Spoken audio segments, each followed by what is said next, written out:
Well, hello, everybody. Welcome to Lotus Bowl 7 here at Mop Top and Beardy in Gray, Georgia.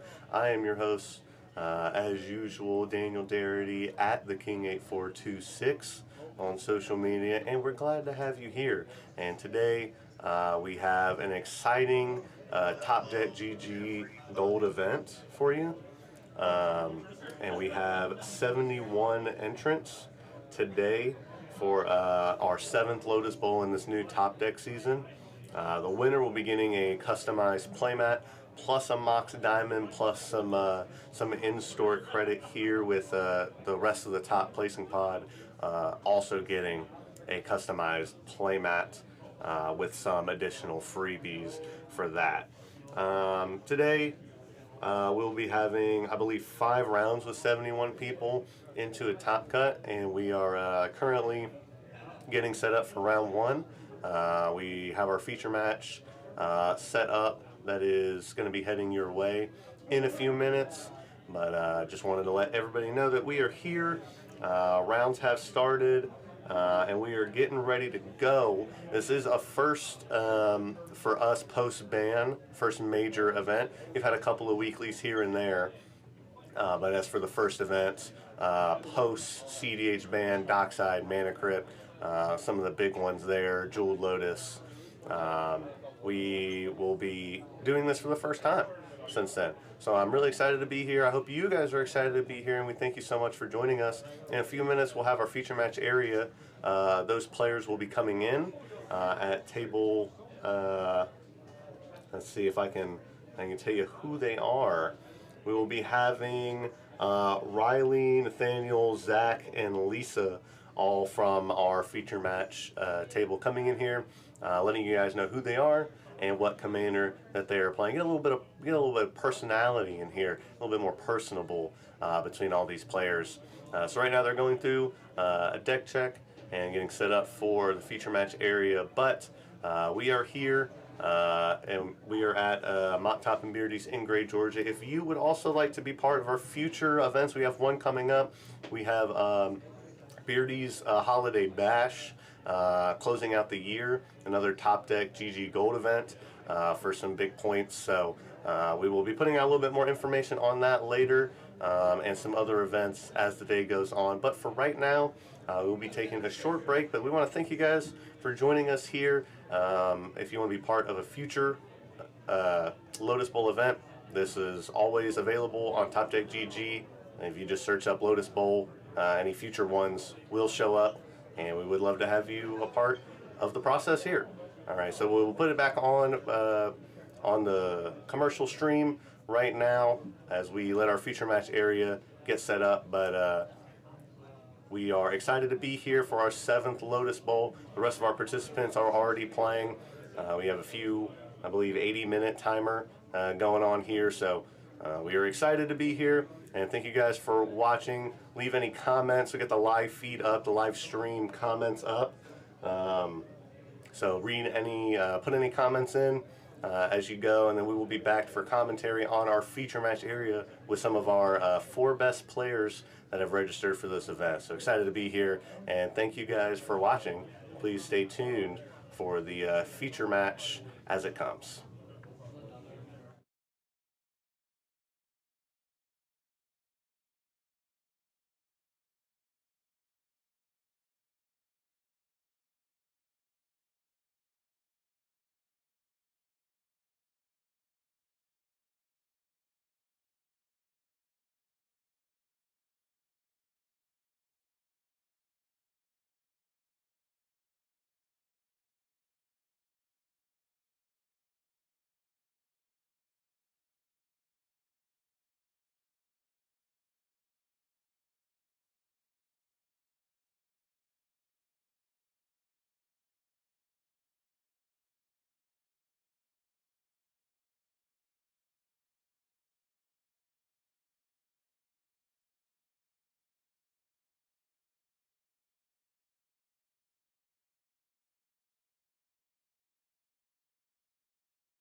Hey, I'm Zach, also known as Zanzibar. Today I'm playing Marnius Calgar. Hello, my name is Nathaniel Prescott, and I'm playing Master of Keys, or as I like to call him, Vince Clortho, Keymaster of Gozer.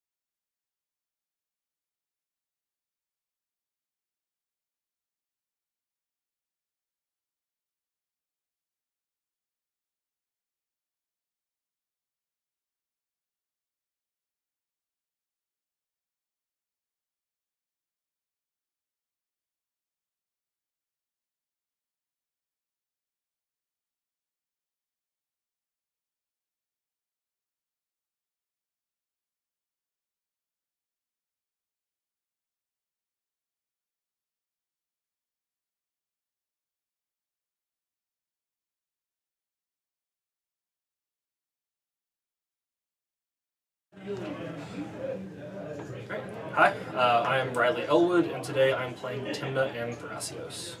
Hi, I'm Lisa, and I'm playing Magda.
All right, everybody, we're getting ready to go underway with round one of our feature match area with our participants. I hope you liked the little player introduction, give you a look into who's playing what's going on, so it's not just pieces of cardboard on your computer screen or your phone screen.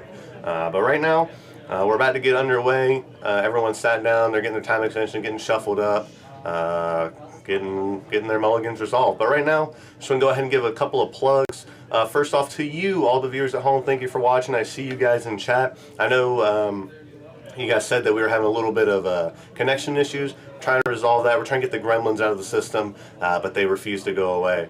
But we are working on that. But thank you guys for sitting here watching, commenting under the YouTube comments. We really appreciate everyone here watching. Redemption tournament tomorrow.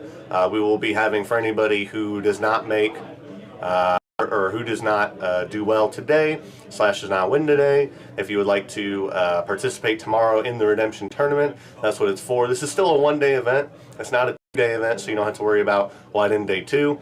But for anyone who did not do well today and they wanted to come back again tomorrow, we're having a Redemption event tomorrow that should be on air as well here at the same YouTube channel. And we're having Beardy's Holiday Bash on December 28th. It'll be the last event of the year. Top Deck GG Gold for some good points if you're into the Top Deck GG tournament system. So that will be going live there. And then Lotus Bowl 8, just a little under a month after that, January 25th of next year. So busy couple of months here to round out the end of the year for some good CDH events. Well, we hope you'll be able to join us. And don't forget, every single Friday night, Friday night CDH is at minimum a bronze event for Top Deck GG points. And these points are getting harder and harder to come by. So I recommend you stopping by here at Mop Top and Beardy's in Gray, Georgia, and going ahead and registering for these events. Right now, we're going to go ahead and kick it down to the feature match area. We'll put it on the table, and I will be here to comment to you all day long. So here we go. And we have our players shuffling up. So it should be just a few more minutes as they start resolving their mulligans.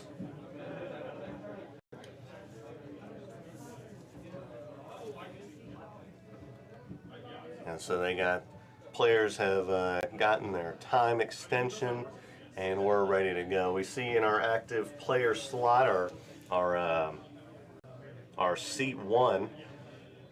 We have the Theos player Riley over there. On some good stuff. Timna Thrasios has definitely been sort of a resurging deck post-ban, so excited to see it here today. Mostly just to see how it runs, see if it's overrated, underrated, see how many people are playing it, and we're going to see how well it performs on camera here right now. So that'll be pretty exciting. And then we have Nathaniel on Master of Keys down there in your bottom right-hand corner, and that seat 2. And then we'll have Marnius, the Warhammer 40K character. I'm pretty excited to see how that plays out in this pod that is not very turbo, very mid-range heavy pod.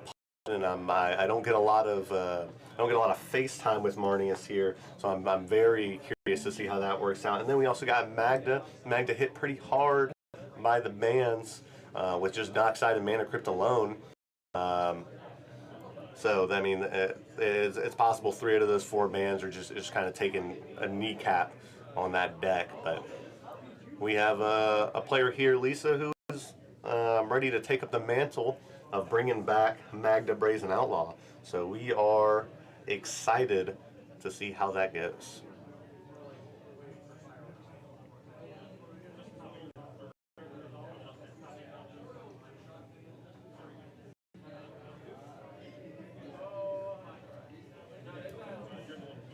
And we appreciate all you guys in the comments. I see everyone here. Hopefully everyone is having a great time. Hopefully everyone's PC chair is holding up for them. But we thank you guys for being here as long as possible. with us, watching us. And don't forget that the live stream will be able to be viewed again on the Mop Top and Beardy YouTube channel. We are at live on that YouTube channel, but if you go back to the live section of this channel afterwards, you will be able to rewatch anything that you missed if that is something you want to do. We highly encourage it. It helps us bump our numbers up, helps us continue to perform on YouTube, and then in turn continue to perform bigger and better events here at Mop Top and Beardy. So if you need anything on this YouTube channel, we're here. If you want any singles, any pieces of cardboard, Mop Top, letter N, Beardy, as you see on the screen from all the playmats. And we are, looks like we are finishing up our mulligans here, getting ready to go. As far as this Timna Thrasios in the 1 seat, I don't necessarily see anything here that looks super crazy, but we do have the addition of Psychic Frog, which is a great card from Modern Horizons 3. The card is very, very strong, and interested to see if we will be able to have that on the board here. As I can see a couple of cards, looks like a Tropical Island, a Mox Diamond in the hand of our Seat 1 player Riley. And it looks like finishing Resolve mulligan here. Trying to figure out what to drop. Island, top, Mox Diamond, getting ready for a pretty turbo out. Possibly or card. Hard to see, but we will be trying to come at what the players are doing.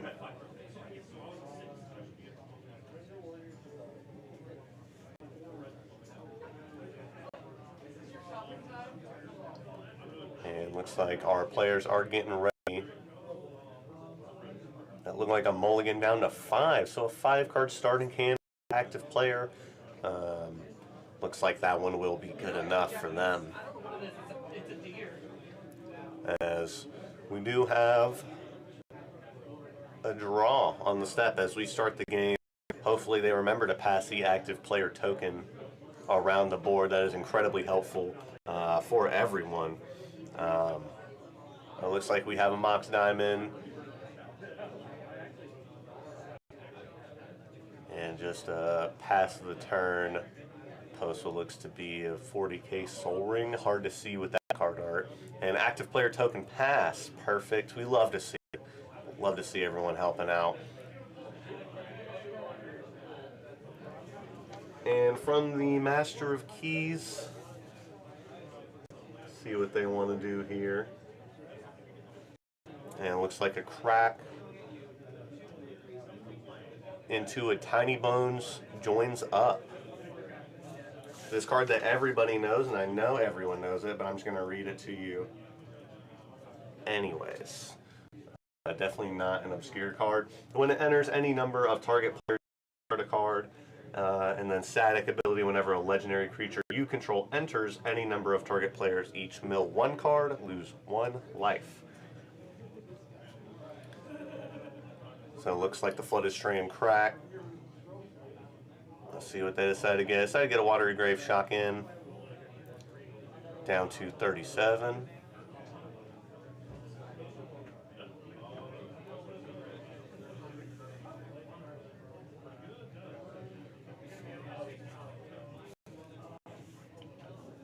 As the player's deciding what to do here, maybe it's our C2 player, Nathaniel, trying to decide who exactly is going to be mill. It looks like everyone got the mill, so looks like just shuffling up.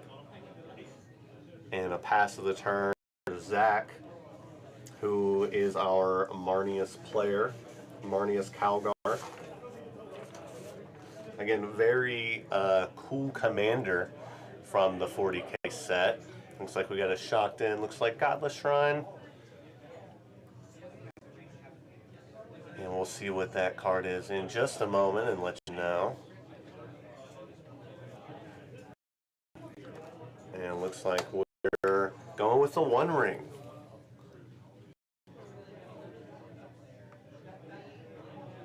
One Ring, very strong staple here in CDH already.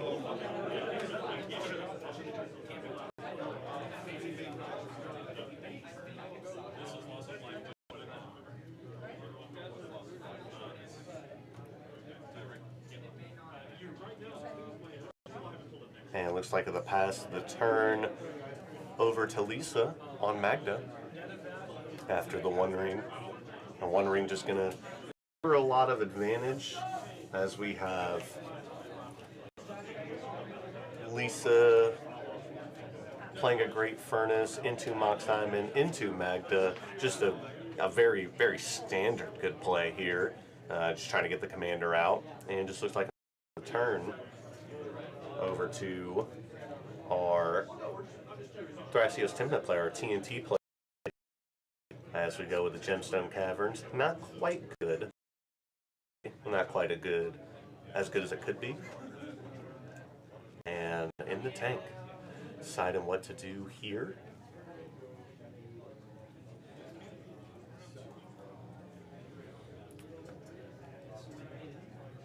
As I'm not quite sure if there is some sort of explosive win con in hand right now, potential to tank, but definitely excited to see where this comes in.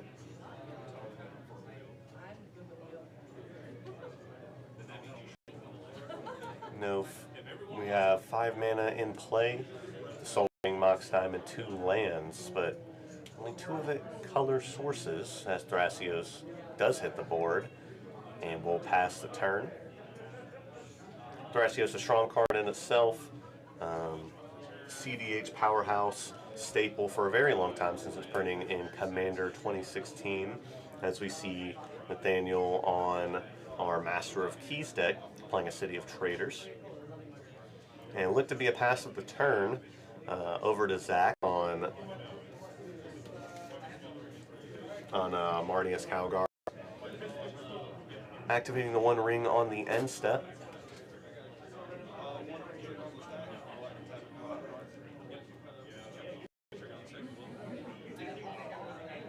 And I'm not sure if this is in the upkeep, which would be a little odd. Not sure what the plan is for the damage here. Could have possibly been main phase in order to draw an extra card, but we'll see as Zach will draw 2 cards from activating the One Ring, now with 2 burden counters on the card. And it looks like that was in the upkeep, so then go draw for turn, looks like.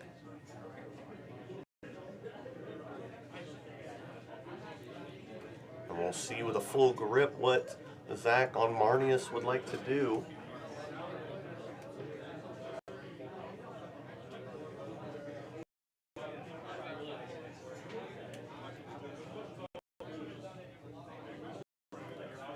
And another Mystical Archive Showcase card that is hard for me to read, but we'll get that pulled up for you.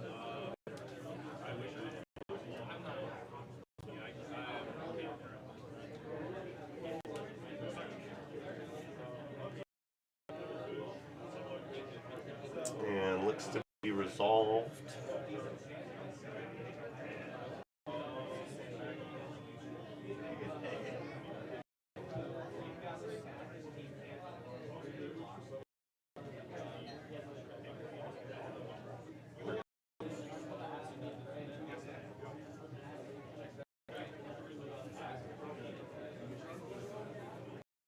But our Marnius player going searching here for a card. And as we see it, card directly in the hand.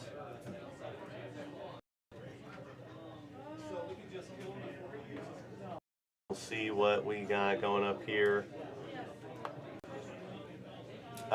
Turn 1 play from the TNT player was Soul Ring. It was a Hatsune Miku alternate art from a Secret Lair drop. Soul Ring. As our Marnius player is continuing to finish shuffling up from the Demonic Tutor cast.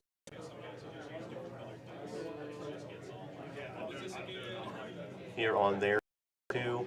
We get a nice cut in, and there are a plethora of cards that the player excuse me, could have gotten for this demonic tutor, as we see a Tundra hit the board. There's a few good cards, a few lines to set up, maybe a two-piece, the second piece of a Thorical combo. I mean, possibly just a good advantage engine here, maybe something like a Mockingbird for future turn cycles. But as it stands right now, we're not quite sure what that card is. Did not get a good look at the hand, but the tutor, the Tundra land for turn, and the pass over to Lisa on Magda. Turn 1, Magda Brazen Outlaw into play. Very good.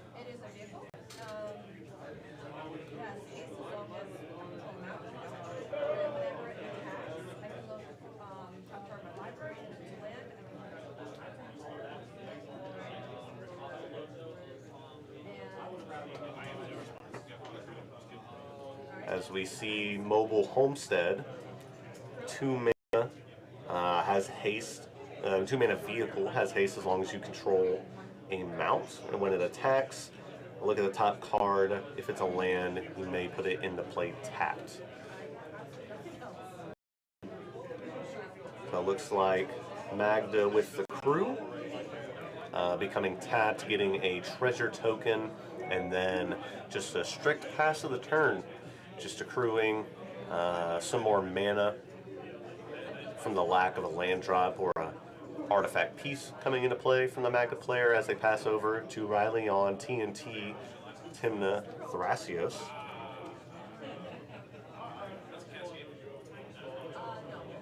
And we'll see what the turn is here.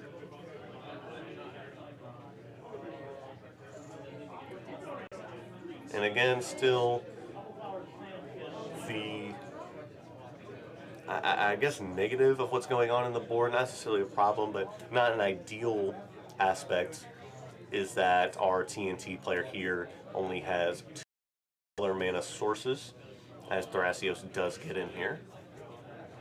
I do see that. Over to our Marnius player, and an opposition agent looks to be on the end step. I'm not quite sure where else in response that would have come in. It looks like a value opposition agent play, which is definitely not a bad thing.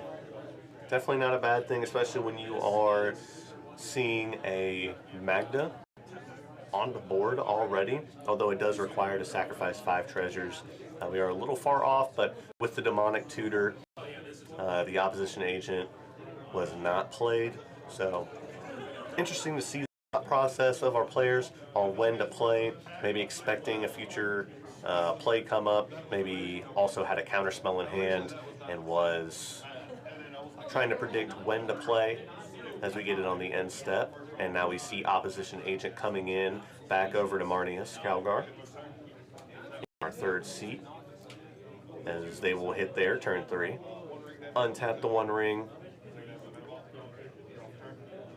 take some damage, draw a card. We are off to the races here, still with plenty of cards in hand from our Marnius player, plus the demonic tutor for an unknown card.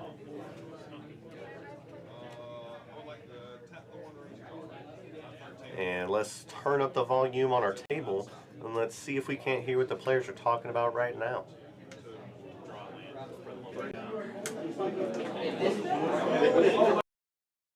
Like the shock one ring?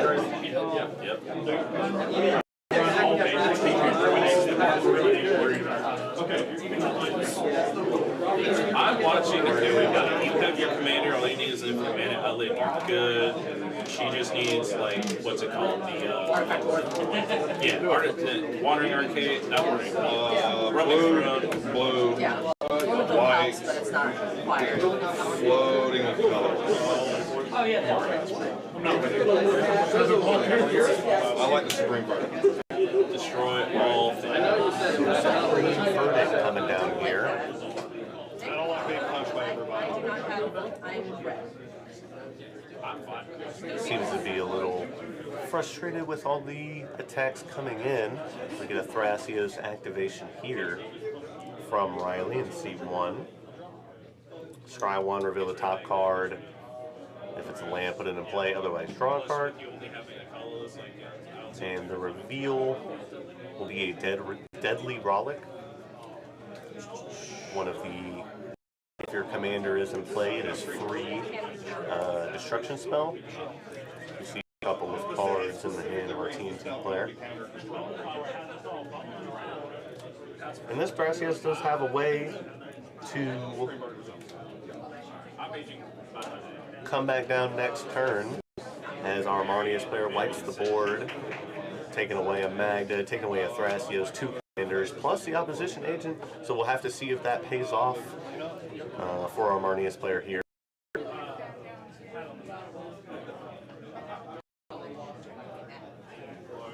And hopefully it does.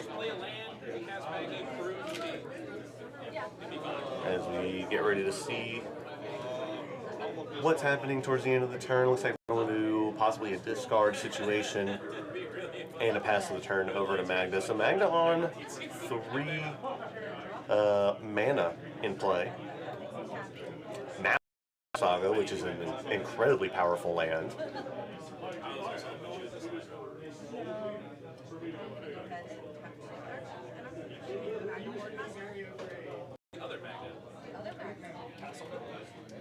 And 2 mana for the other Magda, the Horde Master, it looks like.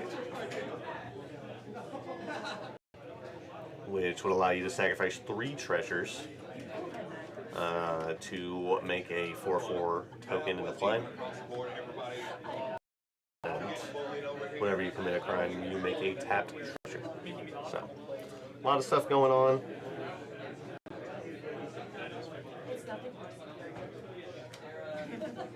And our Magda player being able to grab a 0 or 1 drop artifact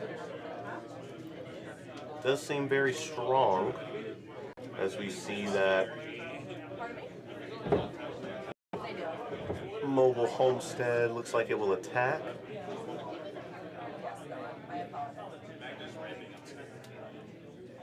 But there's a couple of strong cards you can get. Obviously, any of the Mana Rocks, Mana Vault, I mean, even Lotus Petal, but you have stuff like Altar of the Brood. Very, very good card here in this list. Pithing Needle for some sort of disruption towards the players, as our Magda player does end up passing the turn over to our C1, Thrasios. And we look at our life totals, looks like Marnius definitely been getting hit pretty hard here at 23 life. As Thrasios comes down, paying the 2 extra for commander tax with the Soul Ring in play.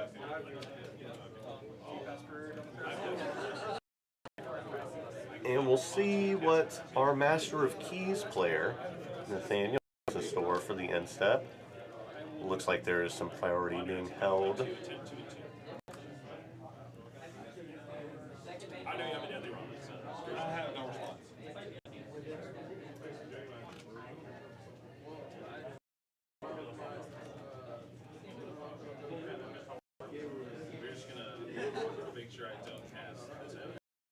And let's listen to our players.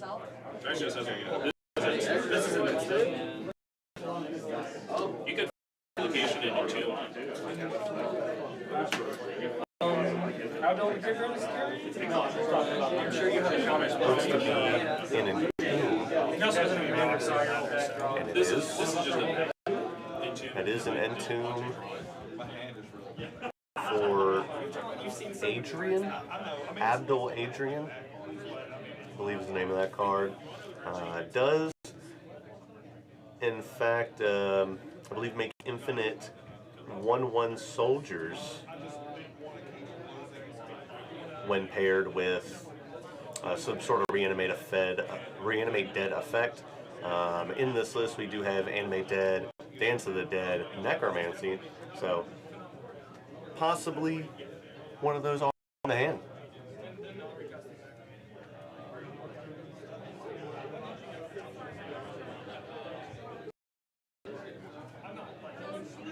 As we get to shuffle up. The cuts back on the end step. Looks like nobody else has anything to do here. And pass the active player token over to our seat 2.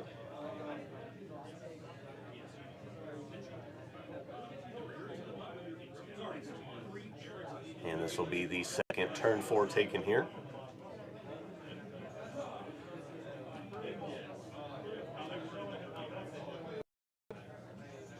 And deciding to just go ahead with the setup. Possibly not a protection there. Possibly not a second blue source in order to clutch out some protection. Or maybe going to flash in the necromancy. It is possible. Pick the right place, right time. As we get an untap, and that piece of cardboard right there, the one doing some extra damage. We're talking about our Marnius player getting low in the life total from attacks, but also don't forget, has racked up 4 bird encounters, 1 and 2 coming across the same upkeep, so racked up 9 points of damage alone from this, the One Ring, plus the what looks to be Mana Vault down there, also taking off 1 per turn, every turn after turn 1. So a lot of damage piling up here, and it looks like we got a City of Brass coming down for our turn 4 play. 4 mana of all colors. We got a Soul Ring, we got a City of Brass. One Ring has been tapped, has drawn 4 cards. And looks to be a Talisman.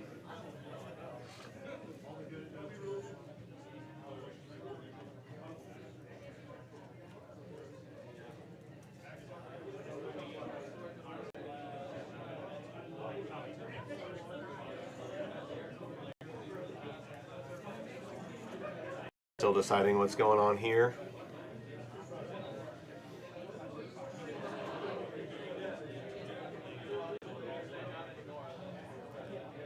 A lot of good plays. A lot of shields down. Does look to be the Master of Keys player in our bottom right-hand corner of your screen is setting up to reanimate Abdul Adrian. Looks like our Timna Thrasios player. Colorless mana. Now that does not mean there are no free counter spells. Like a little bit free. Couple of plays here as we see Trouble in Pairs come down. Trouble in Pairs. What a fantastic card since it's printing. 4 mana. If an opponent would begin an extra turn, they instead skip that turn, and then when an opponent attacks you with 2 or more creatures, draws their second card each turn, or casts their second spell each turn, you may draw a card. So this card has just a lot of text, a lot of ways to grab more card advantage, more things to do. So we'll have to see.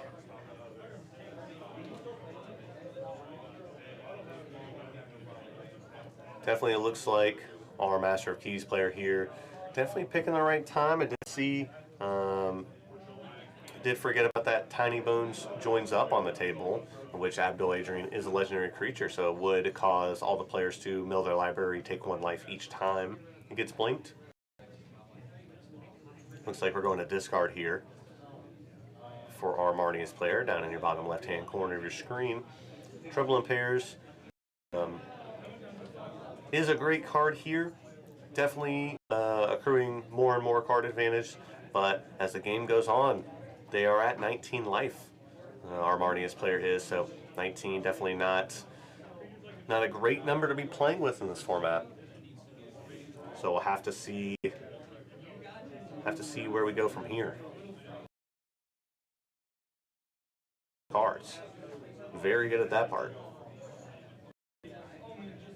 Double strike on the commander. Whenever 1 or more tokens enter, draw a card on the commander. 6 mana, make 2 2/2s with Vigilance. This card does a whole lot. It is 5 mana and has not hit. So we'll have to see.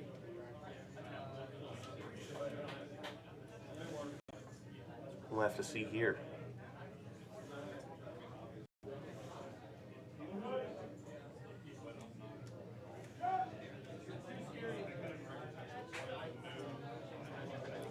As looks like the turn gets passed over to our Magda player, Lisa, in the top left corner of your screen. A little bit of a setback after that supreme verdict. The Magda in the command zone. Magda Brazen Outlaw did get board wipe, does cost 4 mana now, as we see through the draw step. The Urza Saga ticking up 1, able to make a card construct.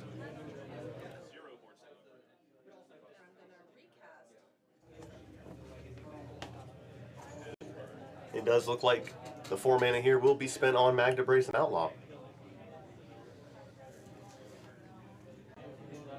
So able to get some crew of here to make 2 treasure tokens for a total of, I believe, 4. A little bit hard to see. I believe that is 4 tokens there. Or there will be. I believe there's 2 right now, so the possibility to have 4.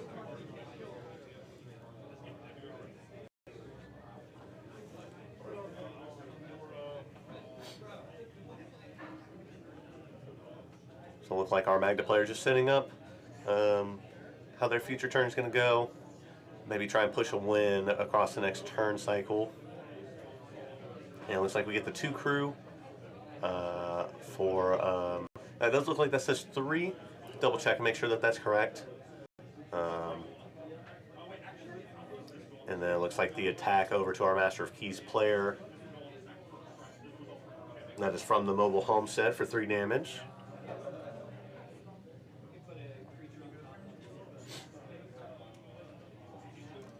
And turn pass over to our TNT player, Riley, on Thrasios Timna, as we start turn 5, the 5th turn cycle here.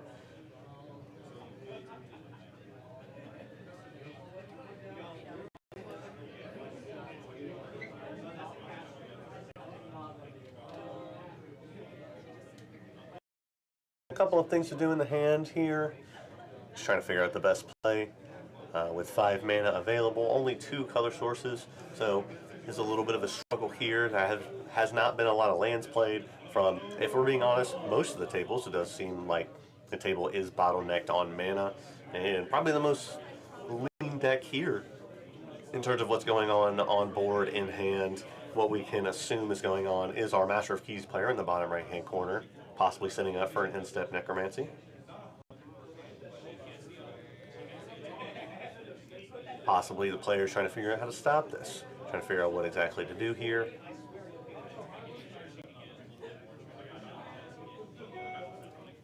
As looks like Thrasios could be gearing up for an attack here. And we'll be gearing up for an attack to our Marnius Calgar player, Zach. Just the 1 damage, you know, nothing much. Just a little 1/3 coming across. Getting a little here, but it does seem to be, while it does seem to be shields down, let's not forget that the Esper Marnius player over there has drawn a lot of cards. So pushing for a win here with the Necromancy on the Abdul Adrian is certainly possible, but would need a very, very good reason, reason being other good counter spells in their own hand in order to stop this here.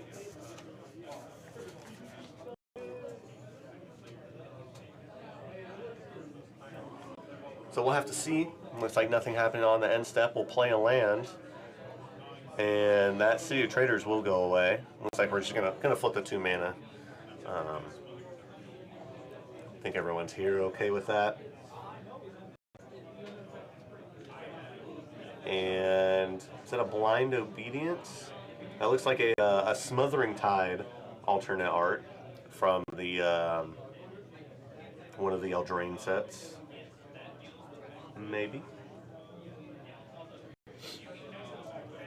Does look like that to me. So good Smothering Tide here for 4 mana. It's a good reason to lose. Good reason to lose that City of Traders. Just going to start accruing advantage on those treasure tokens, especially with the Marnius Calgar player drawing a ton of cards. Looks like that the One Ring is set up to draw 5 cards next turn. As we go to the end step, looks like to be a minimum of 5 damage taken, possibly 6. Possibly 4. It looks like there's the 5 damage from 18 to 13, and now the Marnius player is pressured here. If they weren't already pressured before at 29, 32 life, now we're at 13. We're getting close. Not paying the mana for the treasure. Smothering Tithe over in our bottom right-hand corner seat, our Master of Keys player. Our Marnius player does not pay the 2. And thinking hard about using that 1 ring, tapped and untapped, where we're going to go back into Think Tank. And it looks like it will tick up to 5. I doubt that they will pay 10 mana, so it looks like 5 treasures will go the way of our Master of Keys player. Maybe deciding if they would like to pay any amount of mana. And we're counting it out to 5.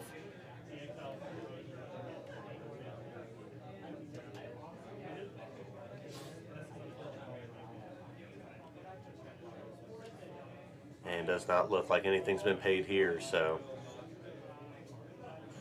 just a little reminder, and I guess our player said, no thank you, I will not pay. That's perfectly fine by me.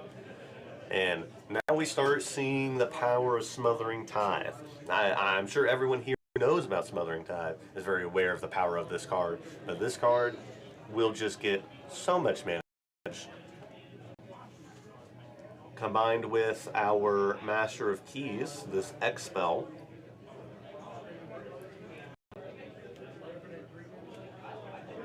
Lotus Petal, Storm Count 1.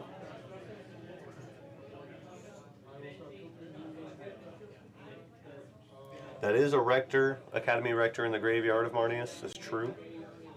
Good spot by our chat. But if anything needs to happen for this Marnius player, it probably needs to happen across the next full turn cycle. This turn and their next. Otawara in play, City of Brass in play, Tundra, Godless Shrine, looks to be Watery Grave, Talisman of Dominance, Soul Ring. So a lot of mana up here. 9 mana readily available in my account.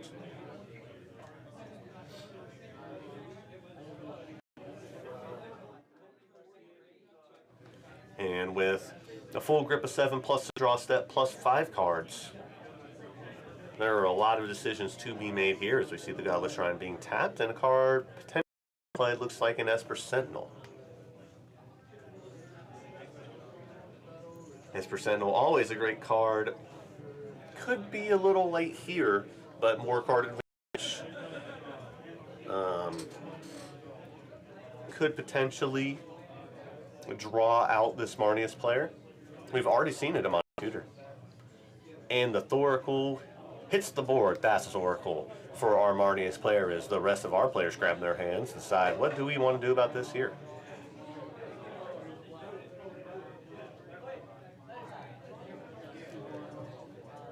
Looks like this spell is still in the sack, but we will be deciding if it resolves here first. Before the trigger hits the stack after resolution. Looks like our Magda says, yes, I have no priorities here. Oh, wait, I'm incorrect. Looks like we're going for a couple of treasures here. I did see what looked to be a Galvanic Blast in the hand of our Magda player, but that was the only card I saw. Unsure what else is there. Looks like 4 mana paid to the Thrasios. Trying to decide if we'll scry to the top. And that looks like a scry to the bottom, so we'll flip the card. Let's see what it is. And that is a land I want to play tapped. So definitely not the best draw here. And it looks like the TNT player has no interaction for the spell on the stack.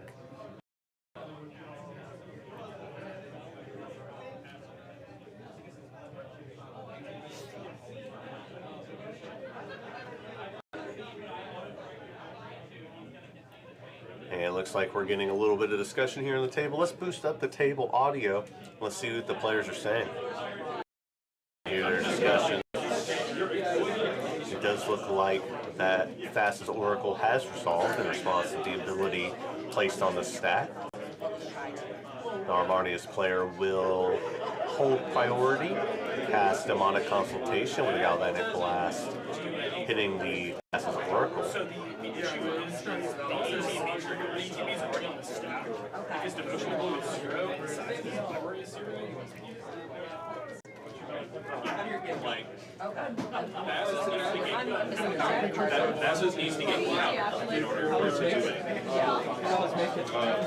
You're taking it back. I'm fine with it. Alright, so just a discussion about the Galvanic Blast, and that it wouldn't necessarily change the Thassa's Oracle ability placed on the stack.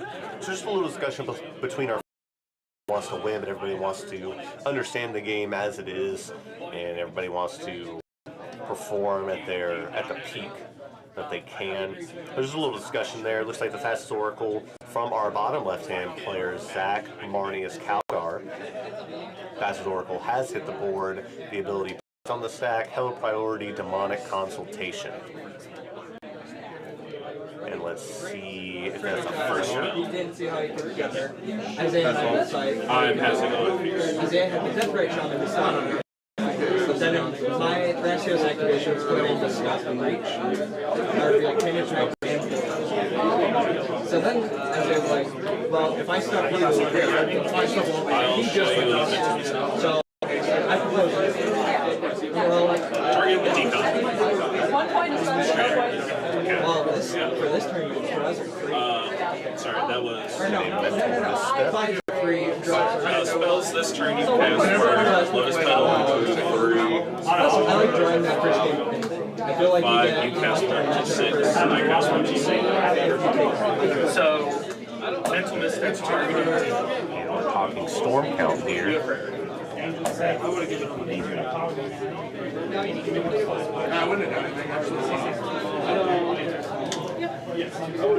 So the stack, as it stands now, is Thassa's Oracle ability on the stack, Demonic Consultation, Counterspell, Spell Pierce back, Mental Misstep from the third player at the table, and a discussion here on what exactly is going on. Let's take it back to our players and see if we can hear their discussions. That's one card. See where they go. 1 to 3. Don't know if he's. Am I being perfect on? Oh, hold on. No game action today. I have an X% trigger from mental mistake. No. Looks like we'll have an Esper Sentinel trigger. Maybe try to draw out of this.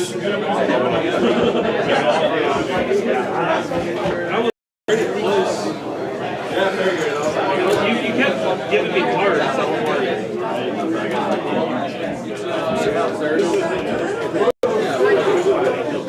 I'm actually very stupid. I will make a mind break trap hard cast.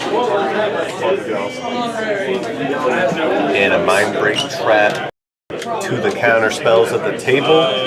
Looks like that does resolve. Hard casting first.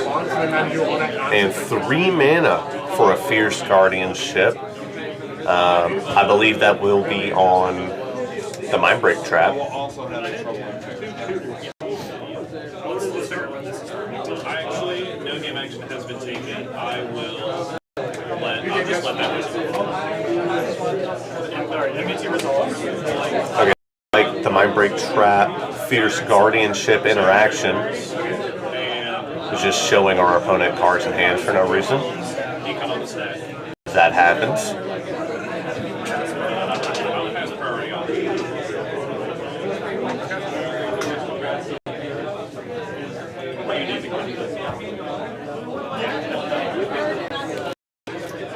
And that Fierce Guardianship will help prolong the game. Will it help them win the game? Will it help our bottom right-hand player on Master of Keys win the game? Unsure. But currently a little bit of talk about that at the table on what to do with this Fierce Guardianship, what to do with this Demonic Consultation. Trap has exiled 2 separate counter spells coming after it. So we'll have to see here. Very deep gameplay here. Already drawn a card off of Esper Sentinel. possibly going to draw a card off the Trouble in Pairs if either one of our other players decides to cast a second counterspell. So more than one way to draw out, maybe into another counterspell, but I do think there is a low chance that our active player on Marnius has another counterspell in hand, just from the reaction to immediately go to Trouble in Pairs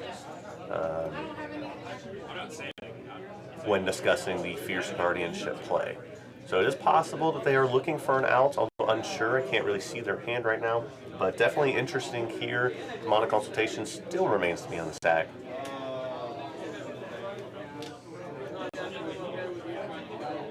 Not sure if there are any Stifles in hand, any Trick Binds in hand, but could let the Demonic Consultation resolve and then stifle the trigger, effectively ending the game of our Marnius player. But a lot of discussion here. Let's kick it back to the players. Let's see what they're talking about. You're right. I need a single card. I have to top deck like a god, or dump all my mana into my commander, which leaves me. I know one of two cards in your deck. And the other card does not win the game. I'm going to name Ashnod's Altar. Would you like me to show you the other card?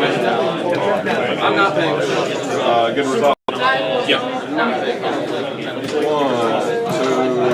2, 3, 4, 5.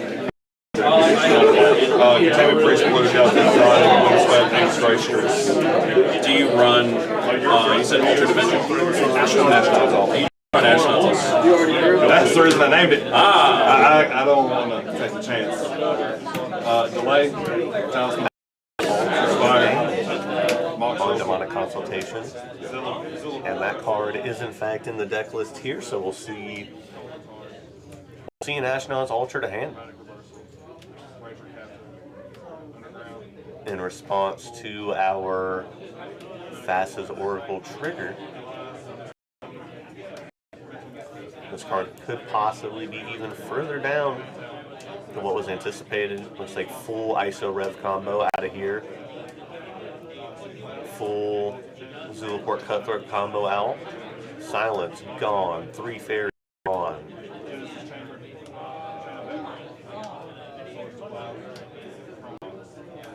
Chrome Box, get out of here.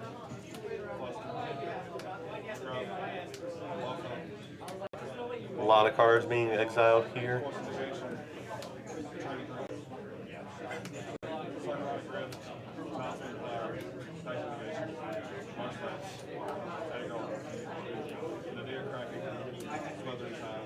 A definite deep cut with this Demonic Consultation. Still going to hit a card that is in the deck.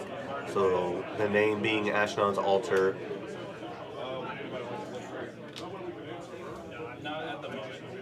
And there you see it, right there. So probably a little more than half the deck that was already there has now been exiled. Ashnod's Altar goes to hand.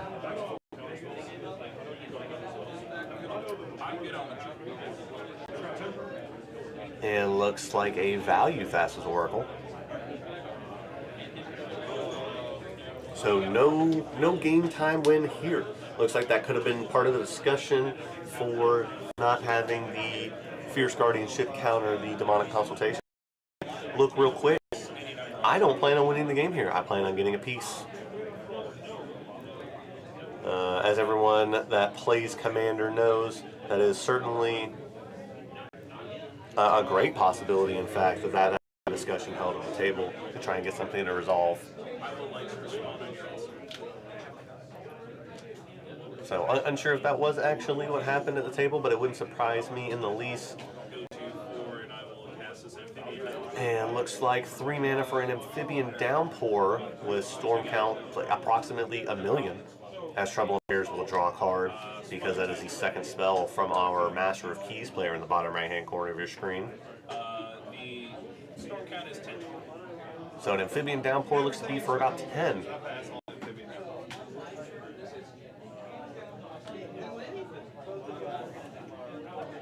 From our player, looks to be towards the end step. This is a flash enchantment aura with storm.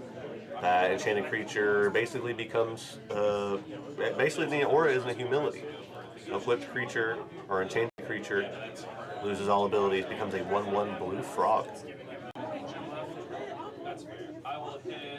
So very strong card here. Looks like it'll hit likely every creature in play.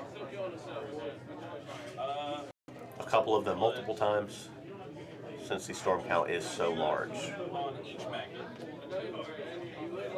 They don't stack, they will just continue to be more. 2 on each magnet. I'm not familiar with Basically, it turns into a frog with abilities. What exactly? Well, what exactly the placement on these enchantment auras will be, but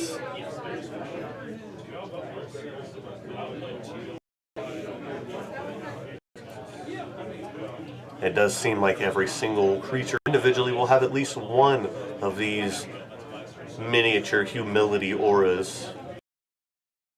Them.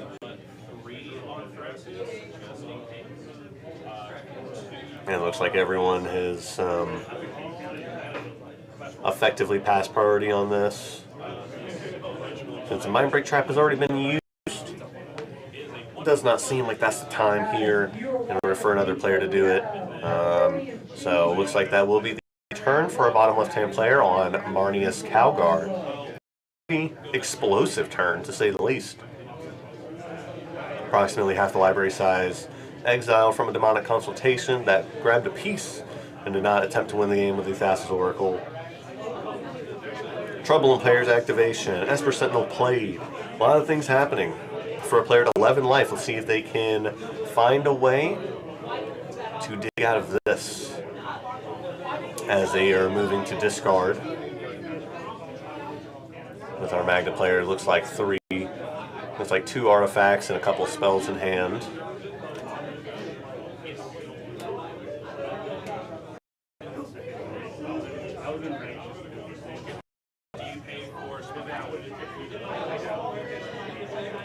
And it looks like another no on the paying the mana for the Smothering Tithe, as the turn does get passed over to our top left-hand player, Magda. And a Galvanic Blast on their own Amphibian Downpoured Commander. Probably likely in order to reset this card, cast it on a separate turn, and then go ahead and start rebuilding.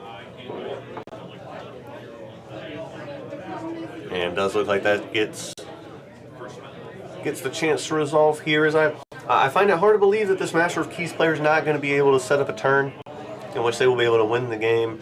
Unsure if it would be with Abdul Adrian or with something else.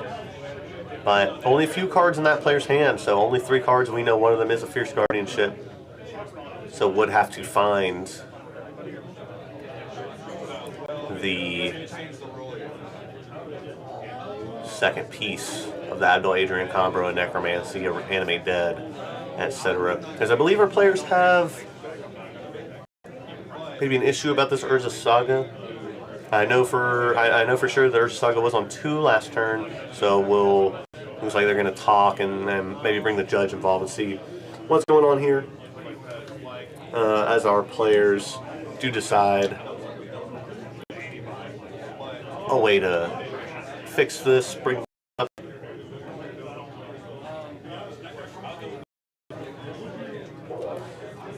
While they do that though, why don't I speak to you a little bit about what's going on here today. We are at Lotus Bowl 7, but you can come every Friday night for CDH at 8 p.m. We have our redemption tournament tomorrow at 2 o'clock in the afternoon.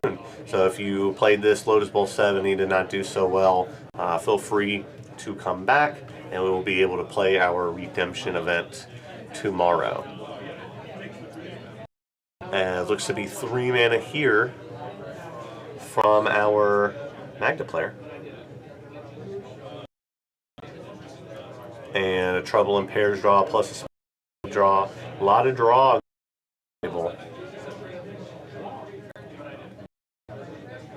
That looks to be, I'm not sure if that's a metallic mimic alt art. It looks like a bark form harvester.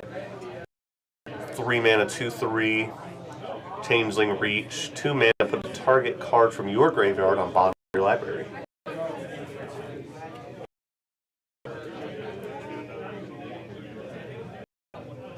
And then Tetjilled Stylus will also allow you to place a card from your graveyard on the bottom of your library, and it looks like the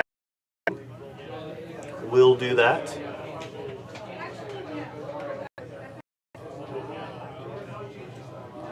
Oh, excuse me, Tetjilled Stylus places a permanent you own on the bottom of your library. So possibly the other Magda in order to wipe the Amphibian Downpour aura off of it.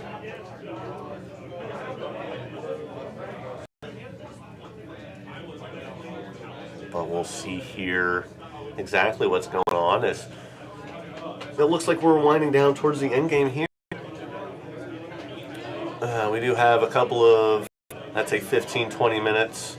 Of course, our players got a time extension here, setting up for the feature match area, coming in here, doing all their introductions.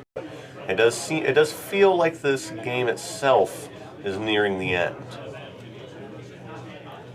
As our Magda player does pass over, does not activate the Tetjilled Stylus. They will just pass the turn over to our now active player, the Thrasios Riley. And it will be a tap and a casting of Lotus Petal. And in hand looks like a signal for the pass of the turn. And we'll see if our Master of Keys player does have it right now.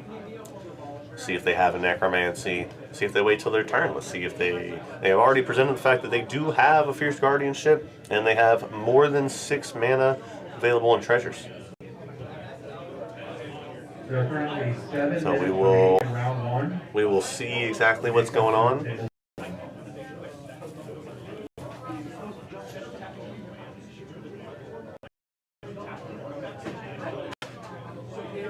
And it looks like our players are discussing exactly what's going to happen here.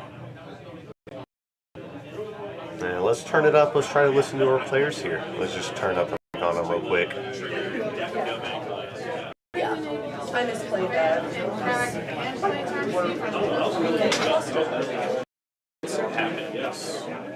feel like this guy's also sandbagging, like, win. I can promise. He's also at 40. I can promise you I'm not. It's looking at me the whole time.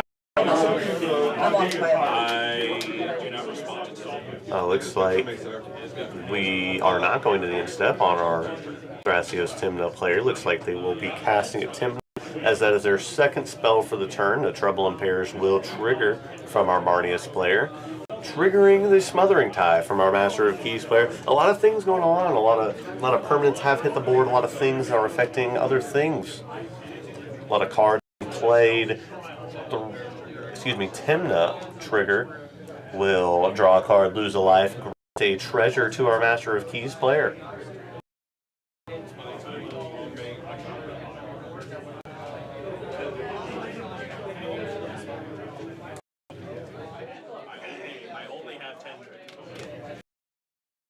Double-digit amount of treasures here for our Master of Keys player.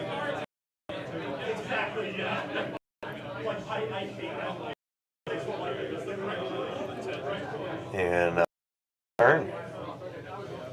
So our Master of Keys player here in the bottom right-hand corner of your screen will untap and see what they looking. 2 lands available, but over 10 treasures. That's a lot of mana. It's going to be a lot of damage if they can effectively employ this here. Only 4 cards in hand, I believe. One of them is Fierce Guardianship. Hopefully for them, for their interest in winning the game, that one of them is also an Animate Dead or a Necromancy. This would be a good time to deploy. Most of the table is tapped out. A counter war has already been fought. And we'll see exactly what's going on here. If there's ever a time to pick your spot, this does seem to be a good one. Let's see if our Master of Keys player decides to hold off for possibly an even better one. And it looks like we got some dice doing some trying to figure out some maths here. Maybe a Master of Keys cast. The Master of Keys is X and X, white, blue, and blue. And when it enters, you put X +1/+1 counters on it and mill cards. And each enchantment in your graveyard, each enchantment in your graveyard has escape. The escape cost is equal to its mana cost plus 3 exiled cards.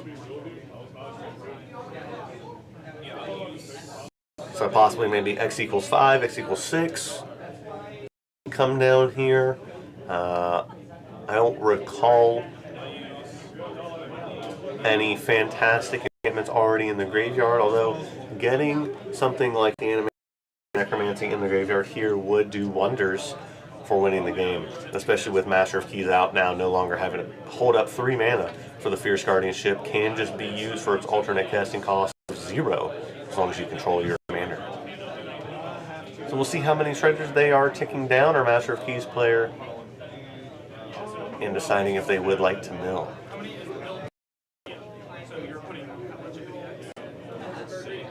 This Master of Keys deck is definitely the most interesting one in my opinion at the table, though I do not dislike any of them. They all have their pieces of flavor, but definitely have not seen this one many times. A lot of enchantments in here. Their own Trouble in Pairs, Steel Enchantments, Meat Hook Massacres, and then of course your Animate Deads, your 3 effects, Animate Dead, Dance of the Dead, Necromancy, in order to get Adrian into play to win the game. Looks like the Master of Keys is on the stack.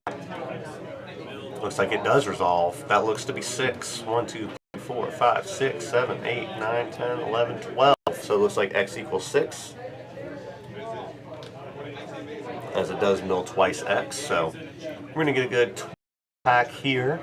Looked like a Meat Hook Massacre was in there at That's the Oracle. The One Ring, Orcish Bowmasters, excuse me. That's Oracle. And of course, the Fiend's Reclamation being pulled out right there.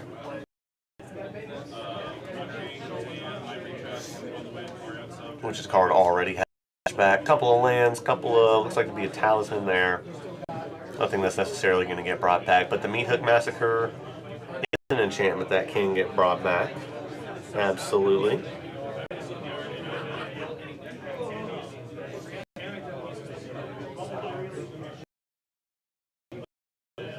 So let's see if this is a big setup turn or a turn where we're going to have a big payoff here. Here's 1 mana. We're going to trigger the Tiny Bones Joins Up from the Master of Keys entering.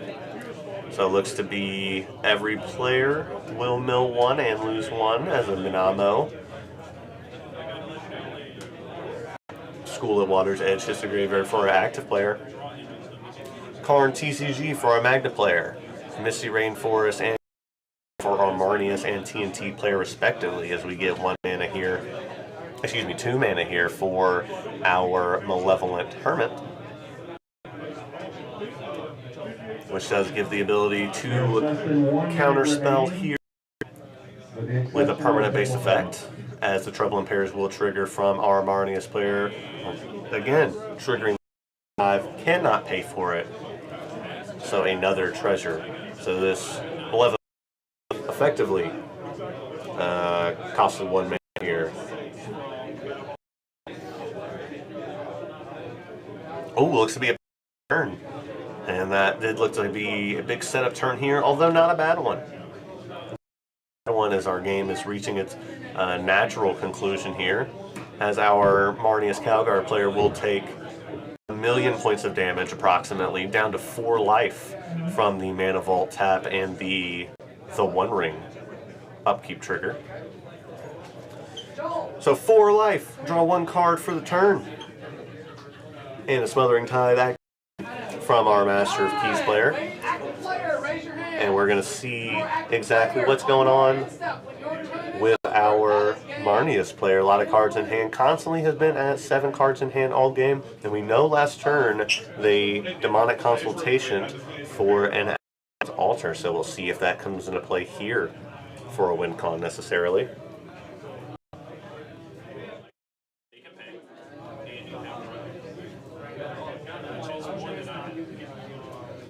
While there's a little bit of downtime, I want to thank you guys so much for watching, being here with me. I really appreciate it. The stream for our Lotus Bowl number 7 here at Mount Top and Beardy in Gray, Georgia. We are still in round 1 of our event. Looks like the rest of our competitors have gotten called to time with a couple of draws and a couple of wins here and there. But our feature match will be going along for a few more minutes. They do have a time extension granted to them from the beginning, doing player introductions and whatnot. So we are excited to see more Magic, where you do have a little bit longer. And we are in the end game here of this, as the Master of Keys did hit for 6, milling 12. The Thrasios does have an Amphibian Downpour, Aura copy on it, Magda, Brazen Outlaw, in the commands cost 4 mana. There's a lot going on here in this game, and none of it is particularly fun for any of the people involved. This has been a hard-fought game. And if we do get a decisive winner here, they will have earned every bit of it. And we'll have to see exactly what's going on. And that looks like 6, so our Marnius player will draw 6 cards. This does seem to be a last-ditch effort. If it does come back around to our Marnius player and they have no way to get rid of the 1 ring, they will lose the game, which is possibly some incentive for these players to just play a little bit quick. Get this player out of the game, they might think. Something that might be able to win over the top of them. So 7 cards in hand, plus the 6 cards drawn off the 1 ring, plus the 1 card for a turn. We have approximately 4 in hand as we see a land come into play here for our Marnius player in the bottom left hand. We'll turn off with Amphibian Downpour. That's approximately 9 pieces of mana for that.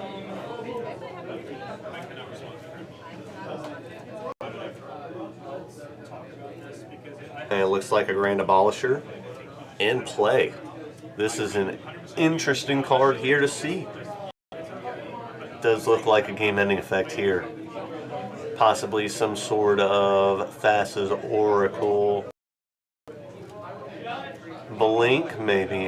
We saw ISO Rev combo. I after Dramatic Reversal already get taken out during the demonic consultation. So there are no Snapcasters in this list. Possibly another way in order to regrowth a card back, but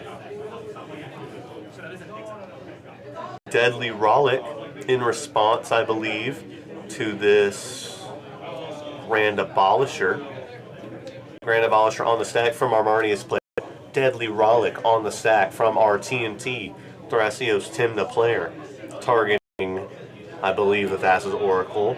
And now we got a response. We got a pause. We gotta think about what we're doing here. This game is, again, as I have said, it reaching its natural conclusion as we won for blue.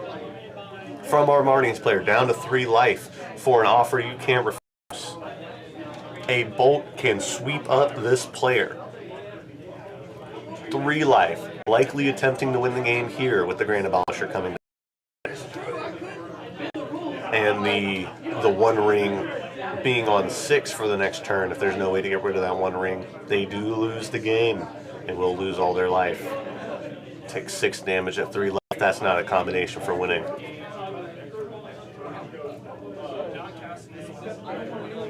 And it looks like we're thinking about what exactly to do. That looks to be a Tainted Pact, possibly. I'm not sure if that's just a little bit of table talk, a little bit of talking, maybe a little bit of convincing from the player to try to help me out here. I'm trying to stop this Grand Abolisher, but I can't quite do it just myself. Tainted Pact.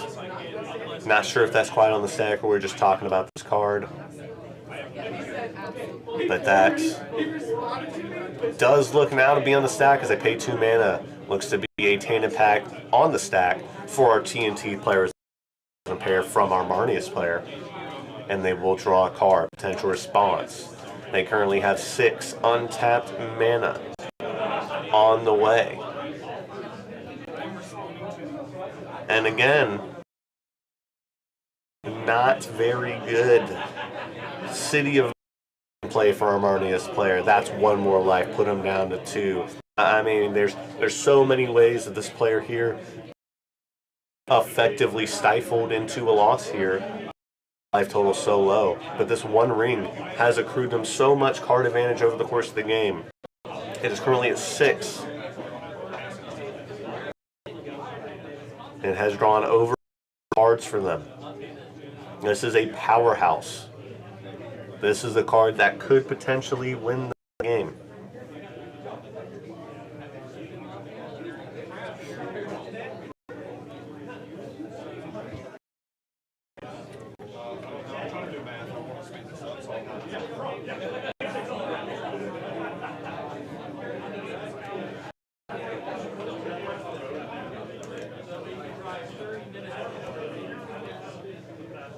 And a little bit of discussion. Let's kick it down to the players to see if they have anything to say, anything additional to add on to what we got going here. I know, but that's in my best interest. I have to make that option. Yeah, that's fine. I'm not arguing. But I'm gonna do everything in my power. And you're safe for me. That's for damn sure. I think I have to allow that to resolve. Can we see your... Yeah, cards in the library, 2, 4, 5. Can I see your exile button?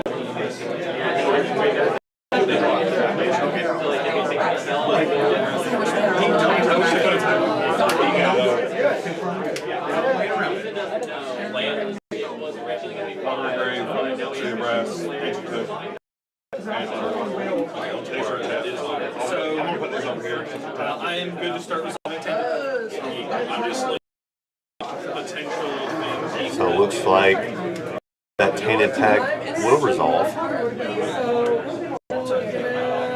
Unsure what was named, but there's a hard stop for potentially a force of will or a force of effect, some sort of free counter spell. Essentially a lot of cards being exiled here. Do have a couple of them. Fierce Guardianship, which would work as Thrasios is still in play, that face down card on the board. It doesn't matter. It's not knowledge. That's what I'm saying, like, I've seen.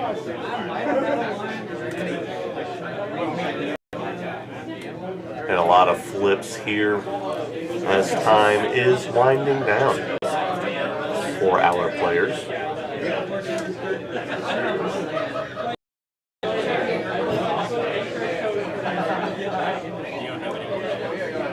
Not naming an offer you can't refuse. So we'll see. I believe there is no mana available for our TNT player Riley, who is currently resolving the Tainted Pact on the stack. Our stack right now being Grand Abolisher, Deadly Relic targeting Thassa's Oracle, an offer you can't refuse on the Deadly Relic, and a Tainted Pact being resolved. Currently, the Thassa's Oracle.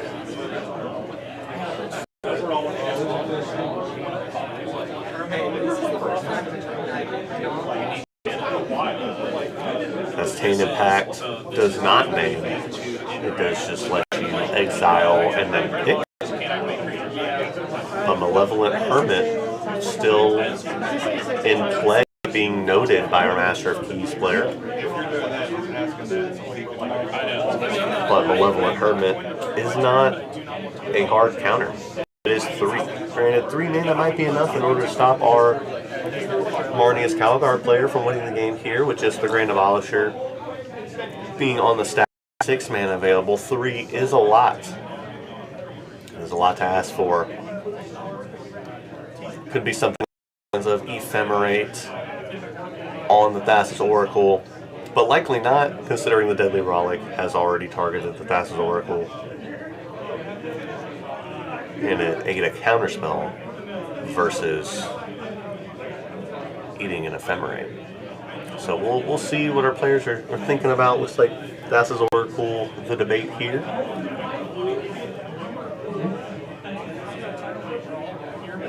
we're all here to win. If you want to say no, that's fine. It makes me more likely to because then. I really wish you would have taken off.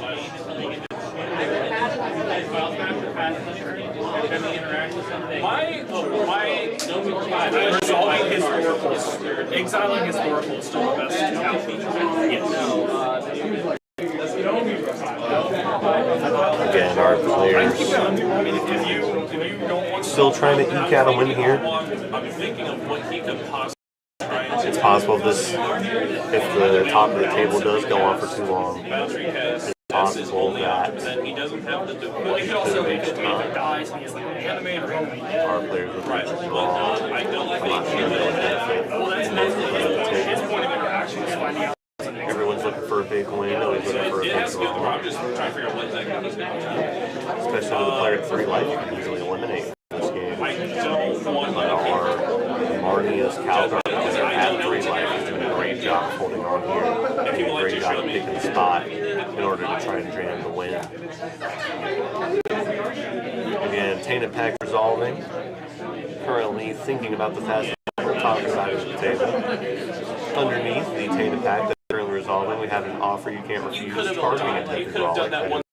Targeting a Thassa's Oracle in response to a Grand Abolisher, which would stop any interacting on the turn if that Grand Abolisher does resolve. So an interesting stack here, an interesting dilemma of our players trying to figure out exactly what the right move is. I would encourage them personally, maybe be a little bit quicker about this. We only have so much time in the round. The rest of our time in the round has concluded for the rest of our players. But we also have the issue of, it's just we're still The other issue is that I was also holding this up. No, Vince, but we haven't forgotten Magnet. No. So that's okay. I think we can probably just take actions now. Yep. We're still resolving this. 5-2. Are you comfortable popping level cards on the? It'd have to be offered or you're wrong. Yeah, would you comfortable popping the hermit? Definitely talking about trade here. The Malevolent Hermit getting an offer you can't refuse. A Thassa's Oracle.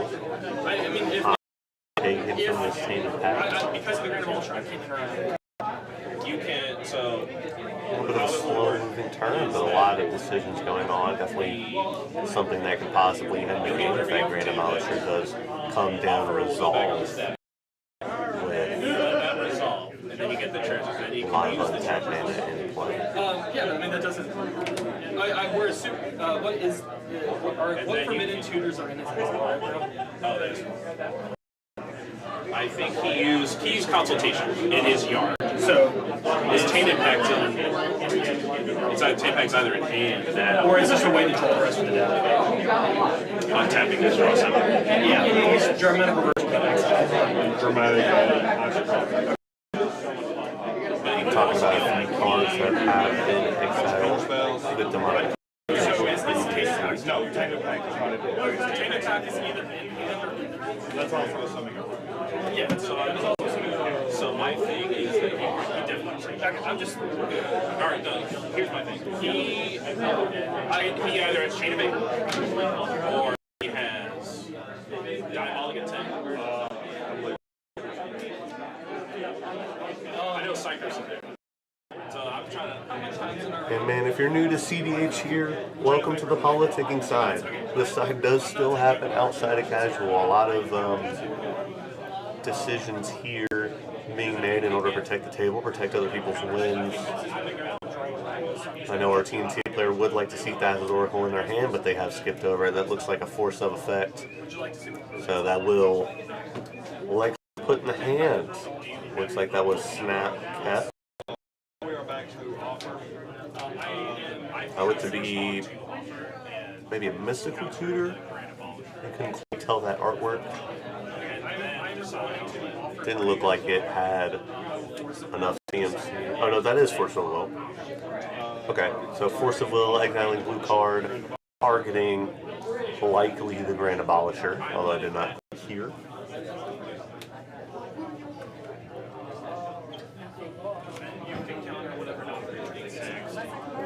And if he does, you can decide whether or not to let the offer and then use your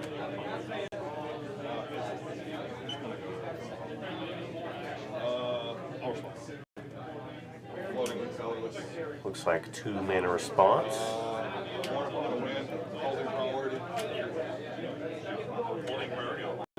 Born upon a wind, holding priority, activating City of Brass, down to 2 life for our Marnius player.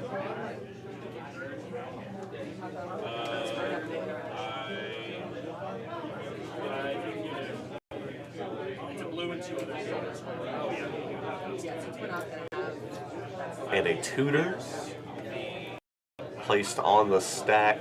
Our Master of Keys player revealing Fierce Guardianship. Not sure if that will be placed on the stack.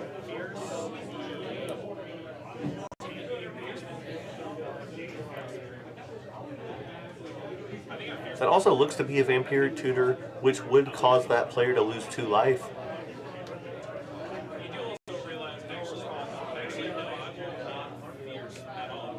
But it looks like, yeah, we are talking about the Fierce Guardianship potentially not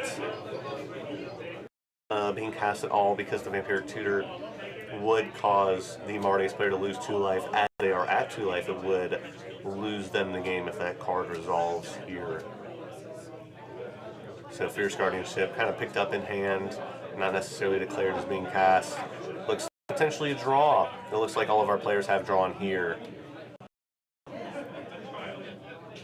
And that'll be it for our game 1. That does look to be a full draw. Looks like it kind of staled out there towards the end. A lot of choices, a lot of interaction, a lot of game plans needing to be assessed and then reassessed.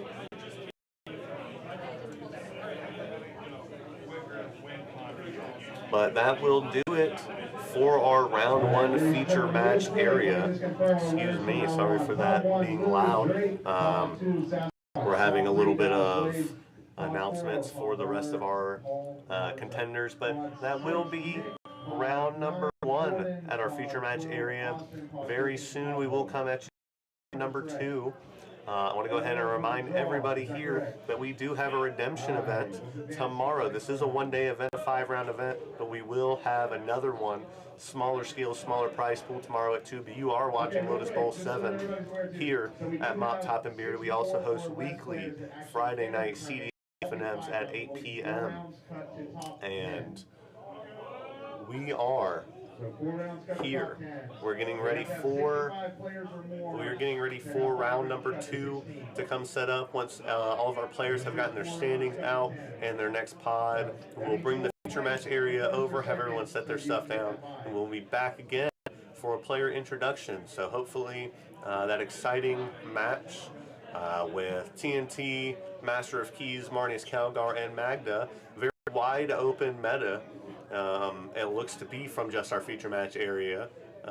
Post-ban first event here at Mop Top and Beardy. So I hope everyone's excited. I hope everyone found that match as intriguing as I did. And we will be back in just a few minutes for round number 2 at our feature match area at Mop Top and Beardy in Gray, Georgia. Thank you everyone so much for watching, keeping up with us so far. We will be back very shortly. So stay tuned, and we'll see you in a bit.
Definitely, bro.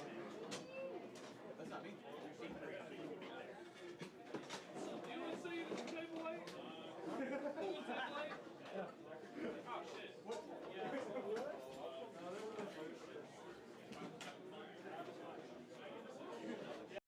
I'm feral, but don't worry, I'm not feral.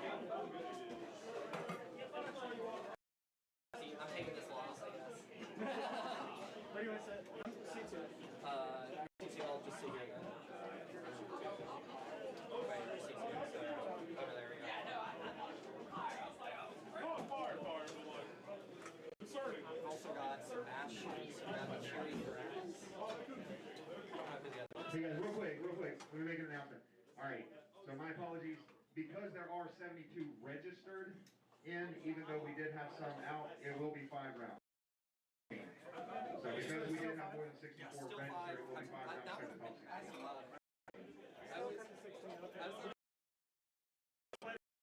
For real. Yeah, no more drawing. No more. After the first it really helps when you have a first seat element. Sissy tie him. Sissy tie. And we still somehow got to a draw. It's Okay. I was just curious. so we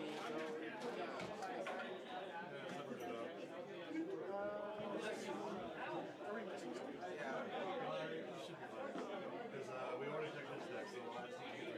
my life anyway. Is this also, we have to get it checked? All right, live stream table. You guys get ready to introduce yourselves on the live stream camera with your commanders. Yes. Okay. Deck checks will happen momentarily. Pods 1 through. What number is that? No, just separate it out. If you can just do it either alphabetical, whatever's easier. Or by card type. Pod 13.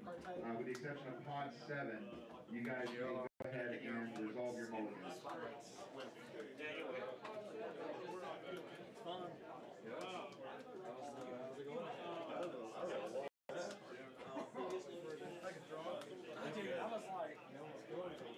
Dude, I was like, I see that man too, and I was just like,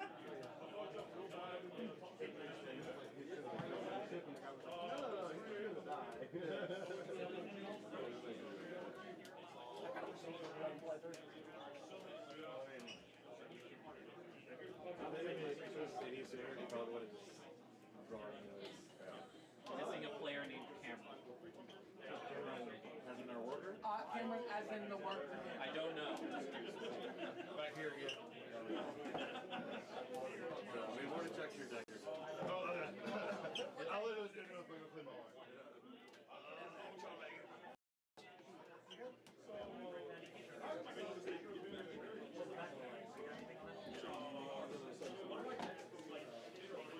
How are y'all? That last game was stressful. Yeah, we tough. Yeah, I agree. This meta is very stacksy. The bands all make stuff that it's a second burn.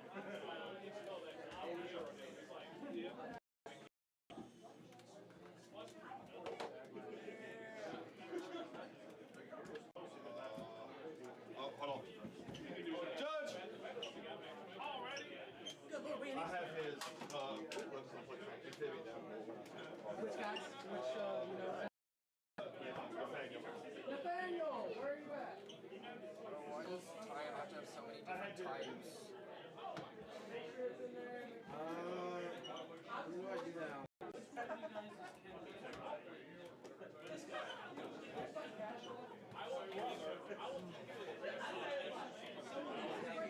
I actually get a second. I was deck tech. That was your last time, so I already got deck tech last game. Yeah, he told me he wasn't going to do it again.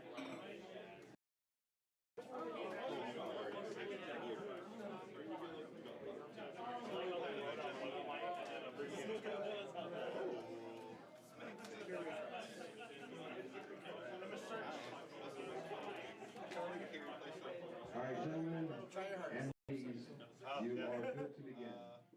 Oracle text, maybe. So the text is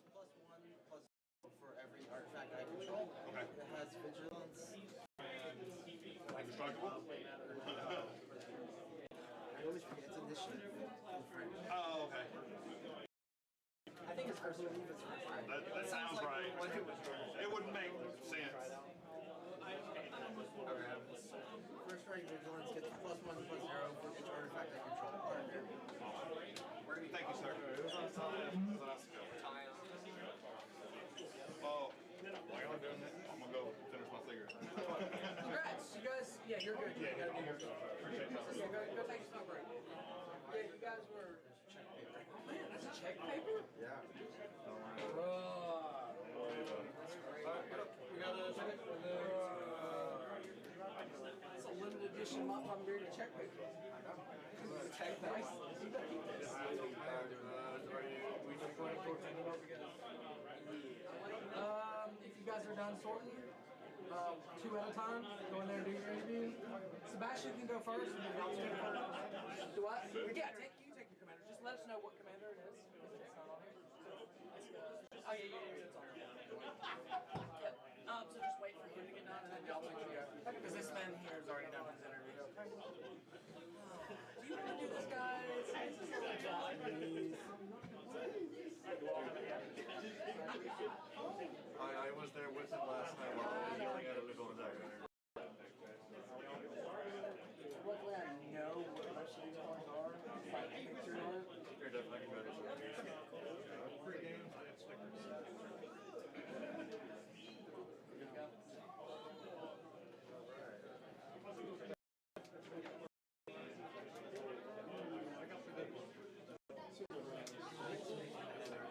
Yeah, it's the same.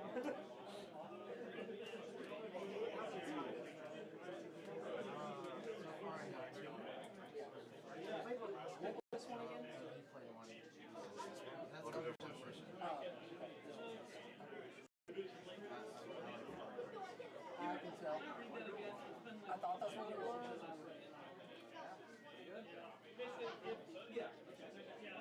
Everybody click color with sources. I don't know the exact name. God, that's happening.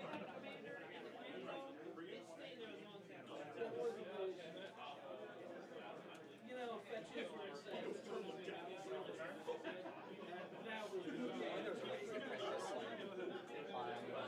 Power type. It's alright, it makes it actually through it. Go get a. Also, somewhat shuffles the decks. And everybody sees the decks be shuffled. You know my son's name? No, I'm gonna say, my son's name.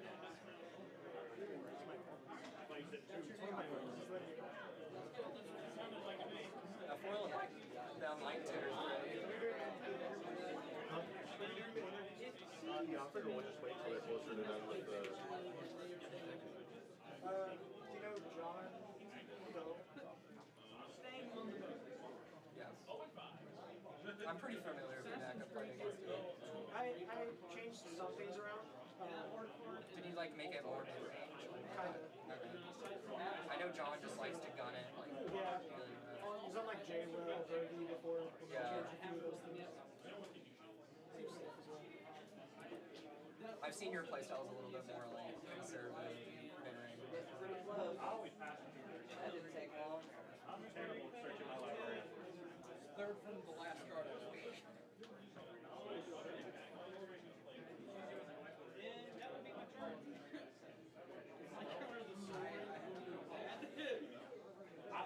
I just was given a deal like that.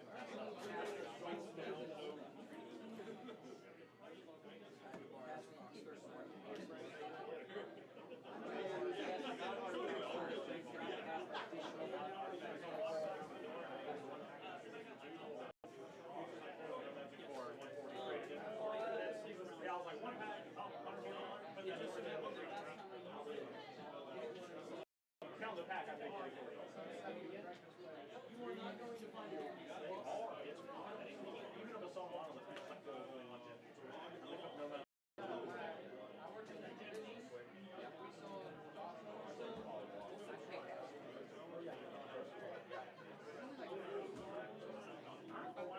Okay, so now that means that I have to figure out which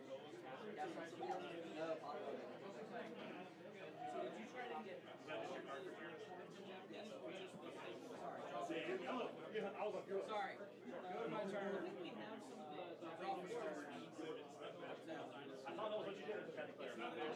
I did that because I flipped it down. I didn't want to draw this way.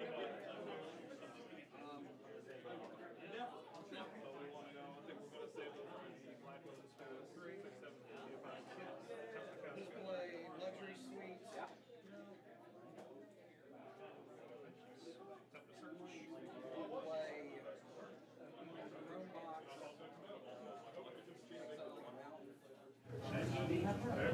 Okay, and we are just about ready to go ahead and start our round 2 in our feature match. We have another lovely combination of 3 completely different decks, plus one from the feature match we just had will still be at this table. So, very exciting thing. We're going to bring all of our players in here for player introductions, and then we will sit down and have them start the match. So, stay tuned for just a few more minutes. We'll have everyone come in, introduce their own decks with their commanders. So we'll see you in just a few minutes.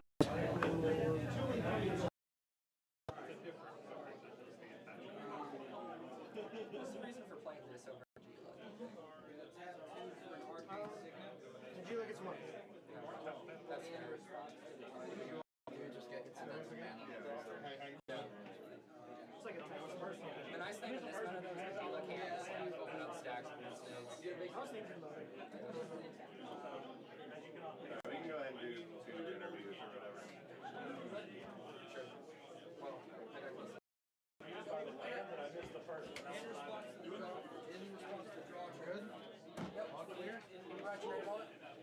They're all arranged by type.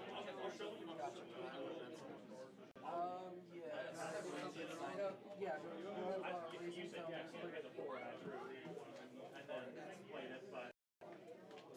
that case, don't worry about the damage. Like, then you don't want to use one at a time. While you're doing this,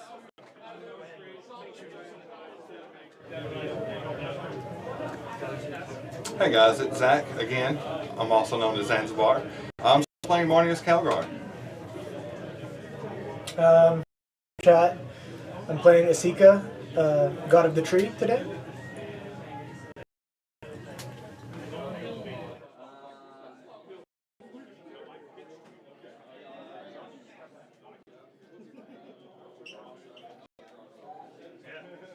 I'll take it, baby. I'll take it.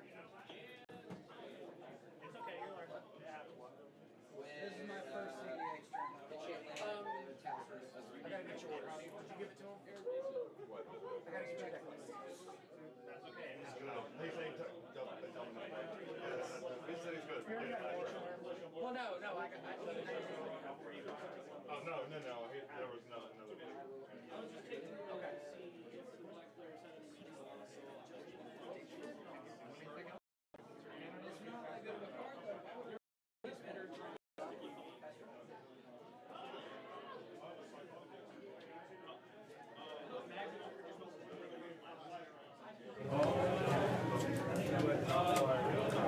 Alright, do you want to go first? Sure, what are we doing? Just talking about our deck, I guess? Name and commander. Okay, I'm Isaac. I'm playing Tie-Up today. Alright, my name's Sebastian. I'm doing partner pairing of Thrasios and Akiri.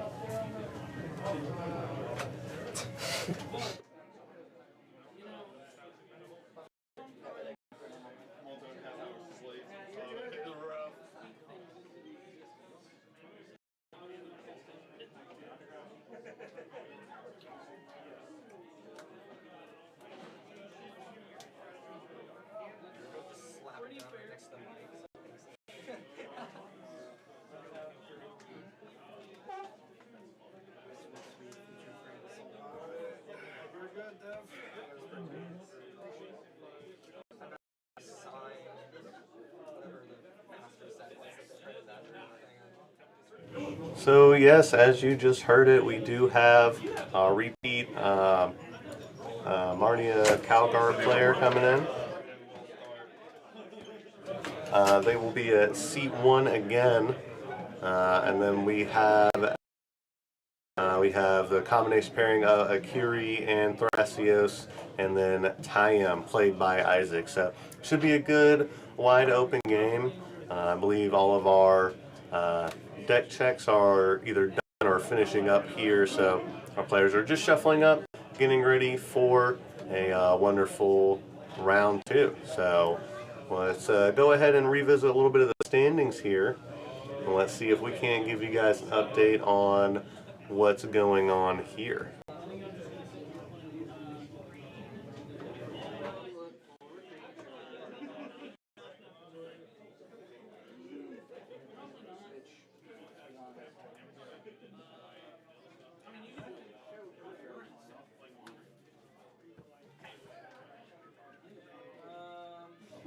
Alright, and I do see here that we had 9 players that had won their games. Cameron, Austin, Nick, Dallas, Paul, Lily, Jordan, Pablo.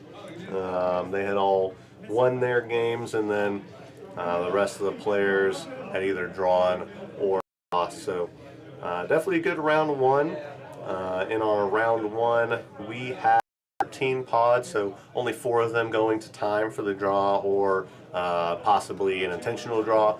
But that is a good sign. Good wide open gameplay, and a lot of pods did end up going towards the last few minutes of the round, just to make sure that everybody was either ready to draw at the end, or somebody was able to sneak out a win. So very wide open from what I can see from all the deck list here. All the players are playing their hardest, making sure they want to grab a win. We are still here for 5 rounds. This will be round number 2 of our 5-round event, and then we will cut to top 16 of our event here.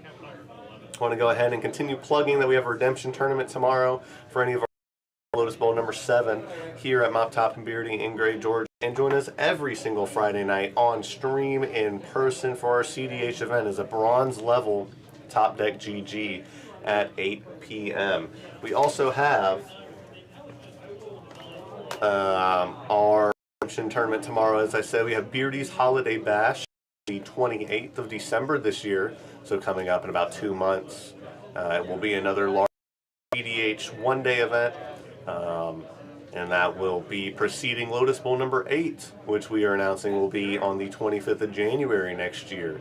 So a busy winter season for us here at Mop Top and Beardy, but we are excited to bring you all the CDH that we can. And then, of course, every Friday night, you can join us here on stream if you would like to see. Thank you, everyone that has been watching so far. Has been commenting, been in the chat. I've seen everybody. Randy, I've seen you. I appreciate everyone being here, listening and watching. And if you got me on the second monitor, I'm here. I'll continue to at you. You can keep doing your thing. Keep messing around in your Word document. I'm here. You can just listen to me. I'll give you play-by-play. But for right now, let's go ahead and kick it to the table. All of our players are definitely getting ready here for what's going on. We're actually going to kick it to our little commercial break, actually. One player is finishing up a little check. So in just a few minutes with round number 2 of our 5-round event at Bowl 7. Thank you guys for watching, and we'll see you in a bit.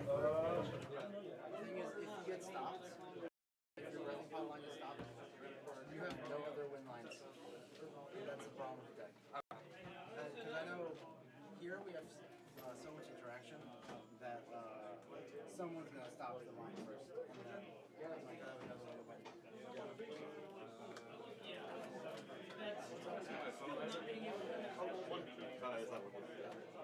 Timer starts whenever y'all offer to go.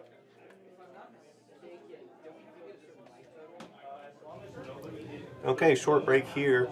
Looks like all of our players are shuffling up, ready for mulligans. So let's go ahead and send it down to them there at the table. Again, our seat 1 in the top right-hand corner of your screen is our Arnius Calgar player, Zach.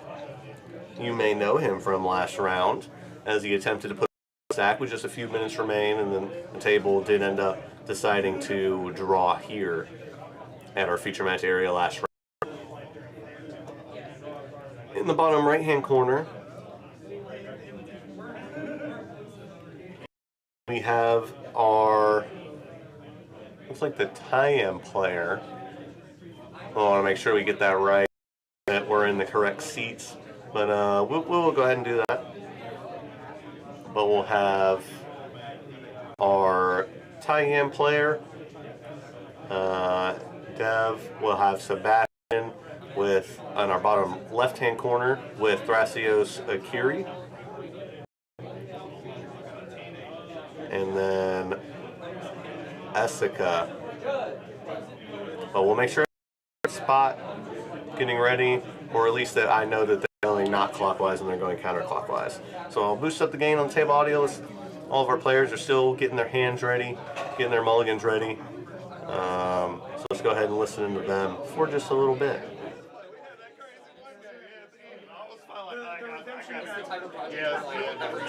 That was fun. Going on 6 horses. It was a game. Yeah, but I was like, guys, I gotta drive 5 hours home. Yeah, no, I get that. That's right.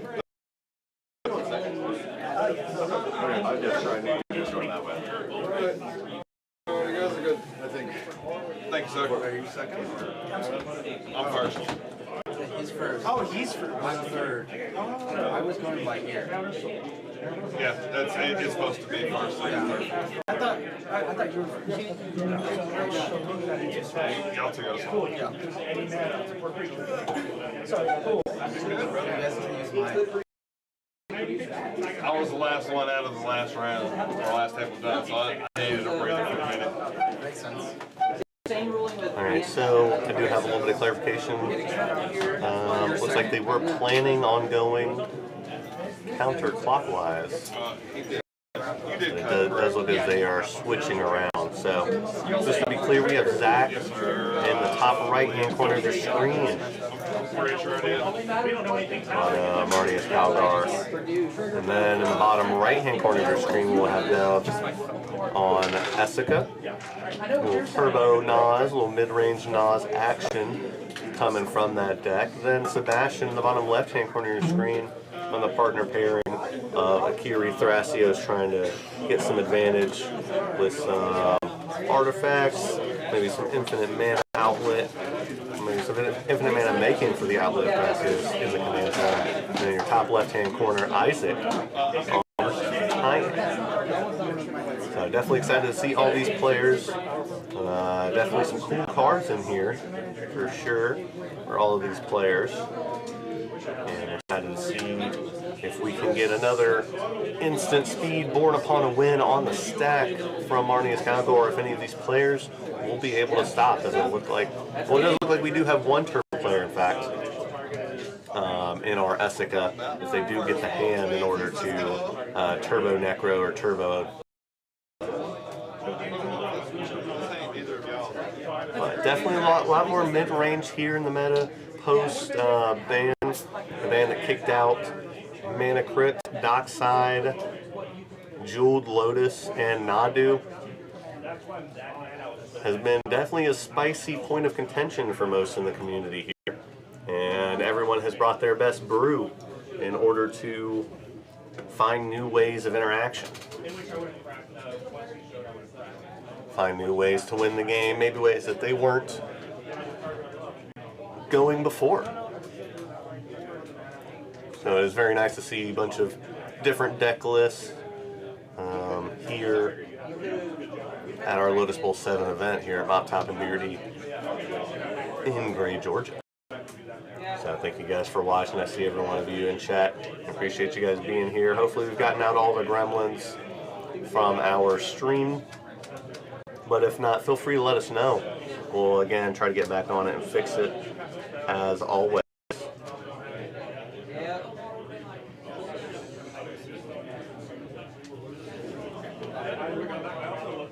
That's very true. Showing that he's It looks like my chat was behind. I'm just catching up with chat.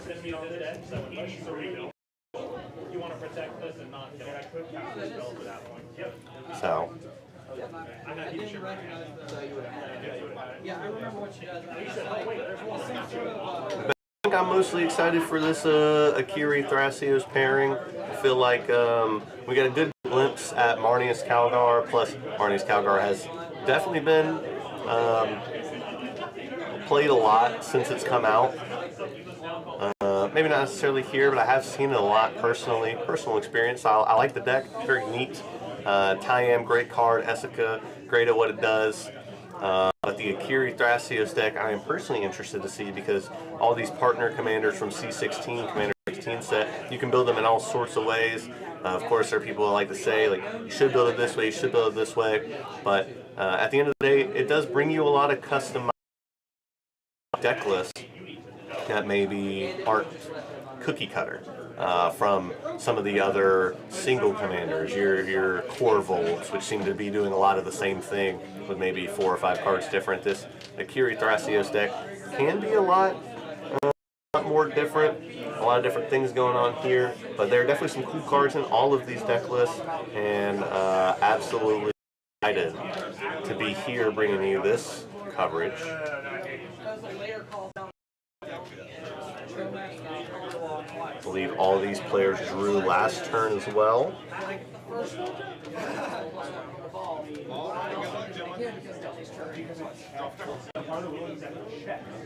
And it does look like we're off to the races. A couple of pre-game effects of some Gemstone Caverns bodes well for our Tayam and partner pairing players, as our Marnius Calgar will start the turn off with I believe that was a Misty Rainforest, didn't quite catch that one in time, but a fetch land and a Lotus Petal in for a Lotho. So Lotho, very powerful 2-drop, especially on turn 1. It was like we got a Scalding Tarn and pass from our Essica player. And Devoted Halfling, the play from partner pairing, no land, just the Gemstone Cavern into the Devoted Halfling. Our Tayam player with the Gemstone Cavern in first will play a Desert. Well, we're a little stuck on that one. Don't worry, I'll get you the name of that eventually. Haship Oasis. Wow. In for them here. We'll play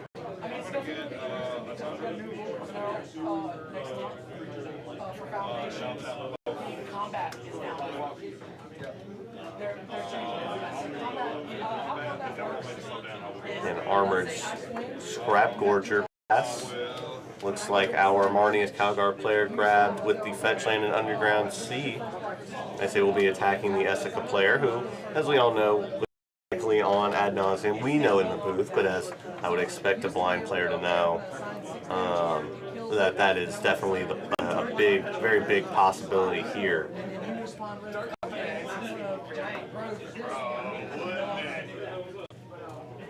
So that ability to go, I'm giant wrestling this and prevent it from dying, it's no longer going to be a thing. And Polywog Prodigy, the play pre-attacks. Our Essica player will crack the Scalding Tarn for an Underground Sea here. I'm not sure how math works, but I think that's up.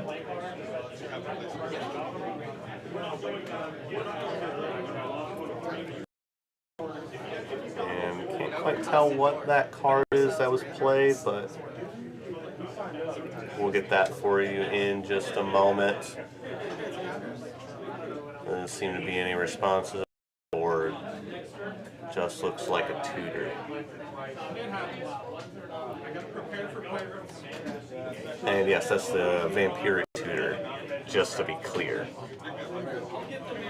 So very active first 2 turns. From our seat 1, we have Lotho, Polywog Prodigy. And our seat 2, in response to their turn 2, we'll have the Vampire. It looked like originally they were going to go get a Cabal Ritual, but I didn't quite see. It looked like that was put back, and maybe something else got here. So they will lose 2 life. They will grab what I believe is a Polluted Delta. Fetch. Everyone's with that.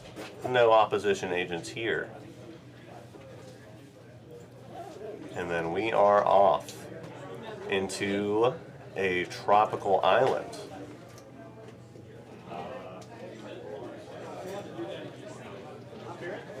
And possible that Esca could come down this turn if something else were to hit play. Maybe another artifact, just another ramp piece. It is entirely possible.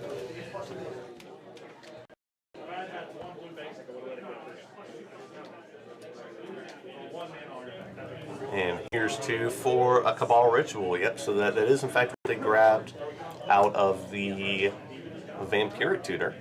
So here's 3, and 3 for that looks. So looks like Lotho will get that that treasure from the second spell. And now we got a big discussion in the meantime. So let's go ahead. I'm going to boost the gain on the table and let's see what the table's talking about. Oh, looks like it just resolves. Yep, no need to go to the table here. And that's 7 cards. Straight resolve for 7 cards. Paid 7 life. We're going to the end step. We're putting these cards back in the hand. Necro Potence. And we're going to be discarding these cards to exile. I do see a Mox Diamond among the cards in hand. Post Necropotence put back. Couple of lands here ready to go to the bin, it looks like.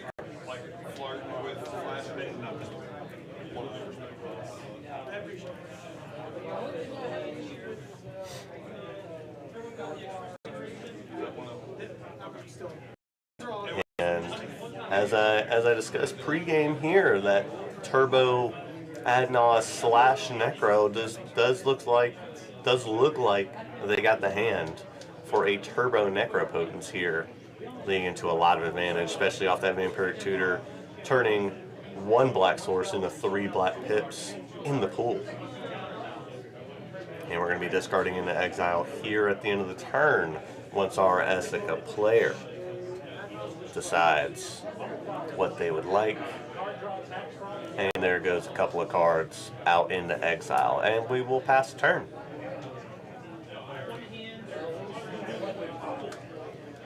And 1 mana for a Soul Ring as our partner pairing, Thrasios Akiri, is taking a little slow.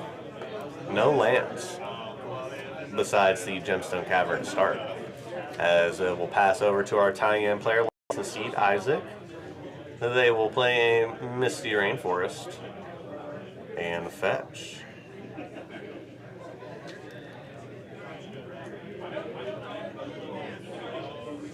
And let's see what we're going to get here. Nobody has responses.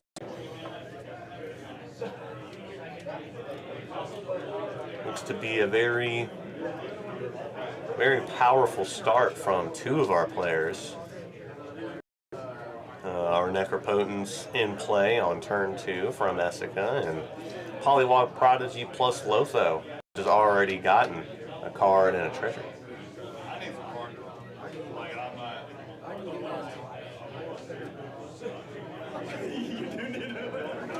So a lot of things happening here.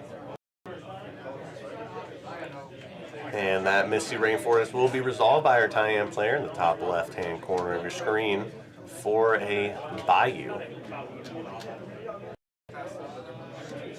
And a Witherbloom Apprentice. This card that does go infinite with Chain of Smog looks to be placed on the stack, pending whatever anyone else wants to do here. There is 2 mana available, 2 of any color available from our tie-in player, and here's an activation. Whenever Armored Scrap Gorger becomes tapped, exile a card from a graveyard oil counter on this card. And it is tapping for mana. And Chain of Smog is placed on the stack. So let's see how our players want to navigate this here. When Big Turbo wins, let's figure it out. Let's listen to our players. Jesus, Turbo tie-in. That's a new one. I'm not ready for that. I was sick and tired of Grand Magistrates. I see that. And a Lightning Bolt. I figured, but I'm just gonna take it. Gotta go for it. Jesus Christ. I'll discard it. I'm gonna copy the chain.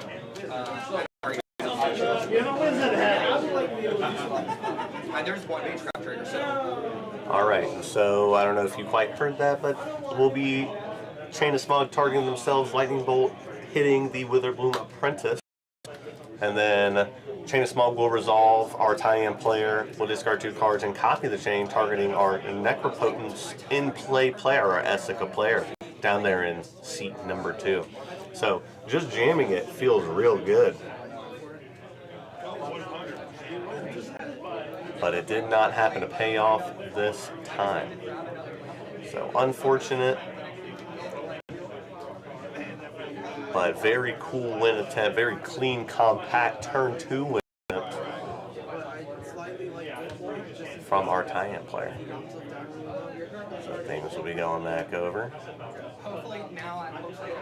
Once this Chain of Smog targeting our Essica player in the bottom right-hand corner does resolve, we'll have to discard into exile with that Necropotence in play.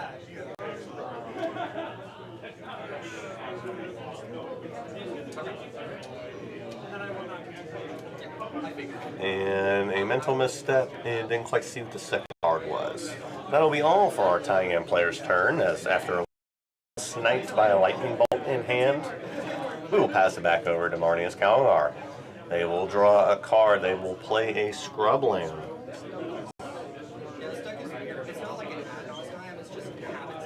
3 mana, here's 4 from the treasure. Oh, I'm sorry, there would have been at least 5 off of a Lotho treasure. I didn't see if that would have been 6, but looks like that's all 5 for the Marnius Calgar to be placed on the stack. Those look like it resolves. Polywog Prodigy does get an evolve counter. And then attacking in likely into the Necro player. But we'll see where this is all going. That is the case. Into the player attacks with a 2-power Polywog Prodigy, 1+1/+1 counter on it, and the Lotho. And that'll be a turn back over. Looks like pretty much shields down if the Essica player is able to find a way back into this. I say back into this, they're definitely not out. They played a Necropotence and drew 7 cards, so had a full grip to craft, but did get hit with a Chain of Smog, which discarded at least a mental misstep and something else.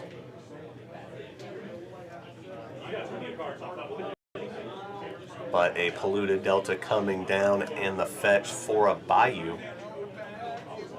is the move from our Essica player. What is able to be done here, I'm not sure, but there are more than 0 attackers ready to get in there. Plus this Polywog Prodigy says, from our Marnius player in the top right hand corner of your screen, says, whenever an opponent casts a non-creature spell with mana value less than Polywog Prodigy's power, draw a card. So any non-creature spell of 0 or 1 will yield a draw. But here is a 2-mana tap, a Tropical Island, and a Bayou, adding mana to the mana pool for nothing. Those will be untapped, and we're just thinking hard. This is already a lot on our Essica player's turn 3. As that's the Judge promo.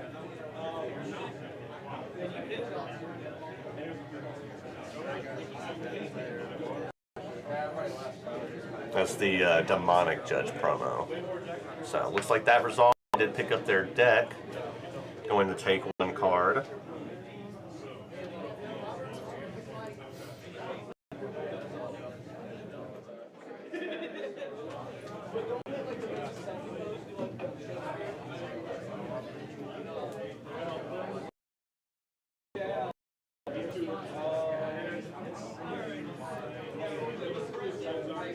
And a little bit of, let's see, trying to find the right card here to try and push the win.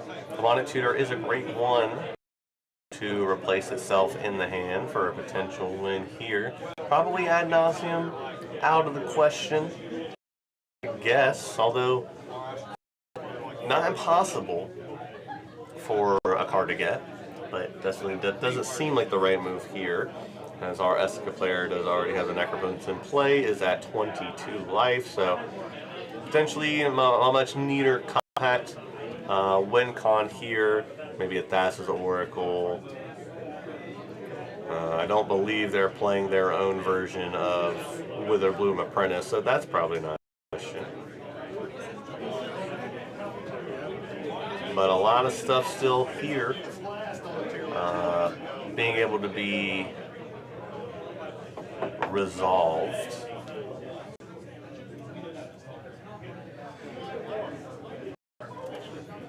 And it looks like a Mox Diamond discarding a into exile, and we'll see where that's at. But with that on the stack, it looks like Lotho will make a treasure, lose a life, and Polywalk Prodigy will draw a card for our Marnius player. Tons of value for a Mox Diamond, so that is pretty neat. And discarding what looks to be, I believe that's Mana Confluence Expedition art.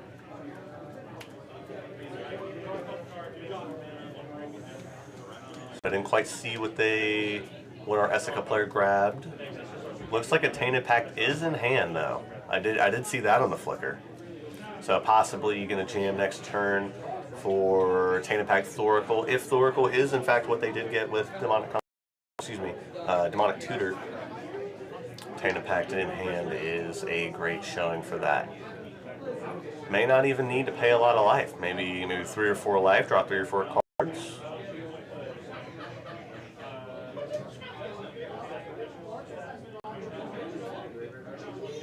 And we'll see where it goes from here. Checking out everyone's, I'm not sure if that's Graveyard or Exile. Just seeing where we're going here.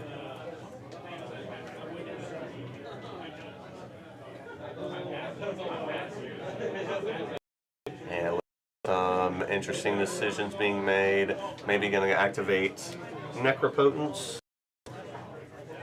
And then move on to the end step. It looks like from 22, holy, down to 3. Okay. Well, Bolt's already been cast. So I mean, I guess you're done with the Bolt there. But 22 down to 3. Holy. 19 cards going to be placed in the hand of our Essica player. Very risky maneuver. Let's see if it does pay off. I'm not sure how, considering I guess the thought process behind it could be to try and instant speed a win, because you're already dead to every creature on board for our Marnius Calgar player. Since, I mean, that is at bare minimum 3 double strike, plus 2 power, so 10 damage there. But deciding instead of going to 11 and trying to do something else here, we're going into 3 to try and dig for something. Looks like something was found. Looks like a Born Upon a Win. Maybe for some 0-drop artifacts. And an additional draw card. So this is all in the end step of our active player, our Essica player. Paying the life with the Necropotence. Going to the beginning of the end step and putting them all in hand. So Born Upon a Win will resolve, that will draw a card. And let's see if they are able to piece together a win from this position.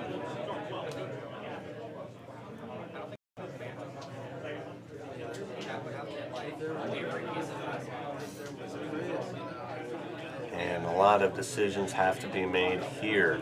This is definitely a big, looks to be a big shields down situation from the rest of the table because of that Born Upon a Win resolving. So if our Essica player is able to find a win, that would be an incredible showing from them. But let's see where we're going. Looks like a Lotus Petal first. Polywog Prodigy triggered. Drawing a card. And definitely let's not forget that Polywog Prodigy every time a non-creature spell of 0 or 1 is cast. The Lotho has already triggered. So no more treasure tokens this turn, although I do believe they have 2. So that is 2 mana available treasures. And now the Esika player is playing at instant speed.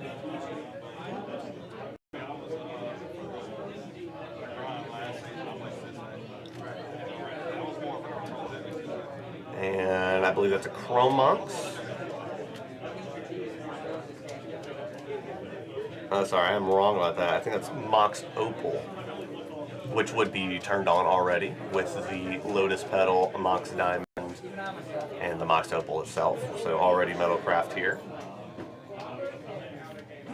So there's 2 mana. They can figure out a way to grab 4 and have the Thassa's Oracle in hand in addition to the Tainted Pact that we already know is in the hand.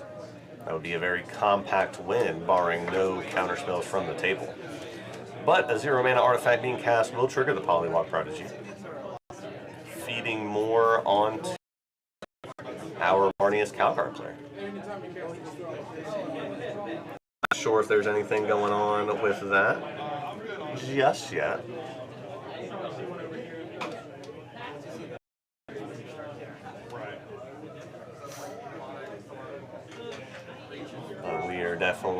I am definitely eager to see. It does really look to be a battle of wills here between the Marnius Calgar player and the Esika player. It does look like the other 2 players at the table, just from my observation, they do seem to be a little resigned to this as our Marnius Calgar player. Take a look at the graveyard. Just go ahead and see what's there.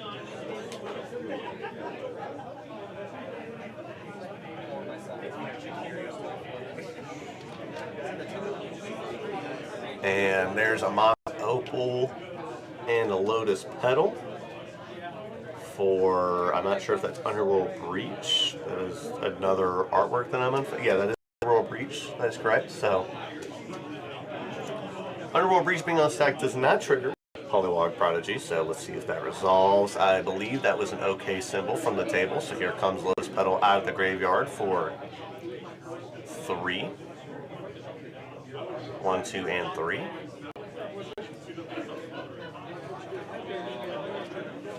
And that will trigger Polywog Prodigy. And our Marnie's player will draw a card. I'm interested to see if there is sort of a Lotus Petal crack into Vampiric Tutor, but I'm not sure where the draw spell would be. The only cards in the graveyard of our Esika player is Born Upon a Wind, Vampiric Tutor, and Demonic Tutor, but they are living the dream right now, trying to push the win.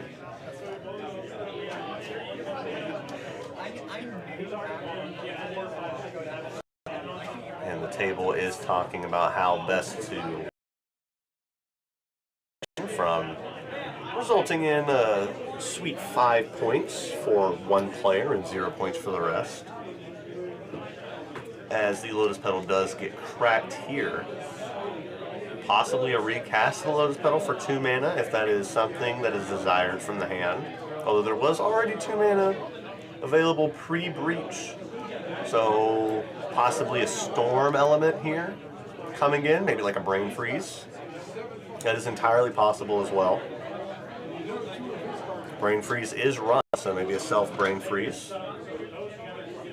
And looks like we got Storm Dice out, so that is at bare minimum. Born Upon the Wind, Petal, Diamond, Opal, Petal, Breach. That's 7 at least. And it looks like we have a blue in the pool, I believe. That's what that is representing. And we're going to make a black.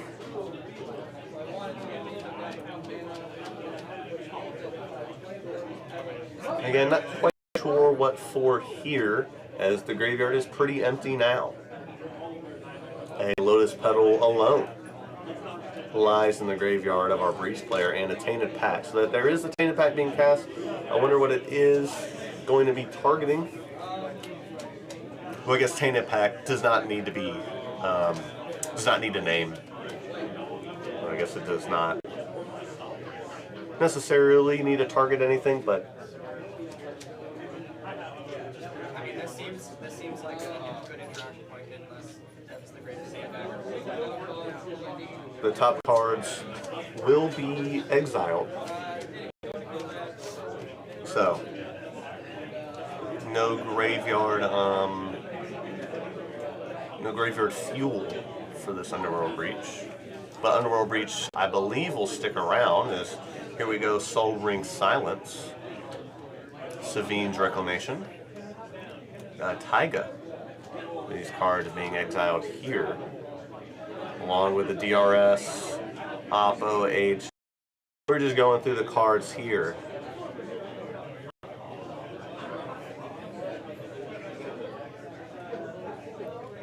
And we're still going. That looked to me, I didn't see what was after the Imperial Tutor. Lion's Eye Diamond. A cast of the Lion's Eye Diamond, which will trigger the Polywalk Prodigy.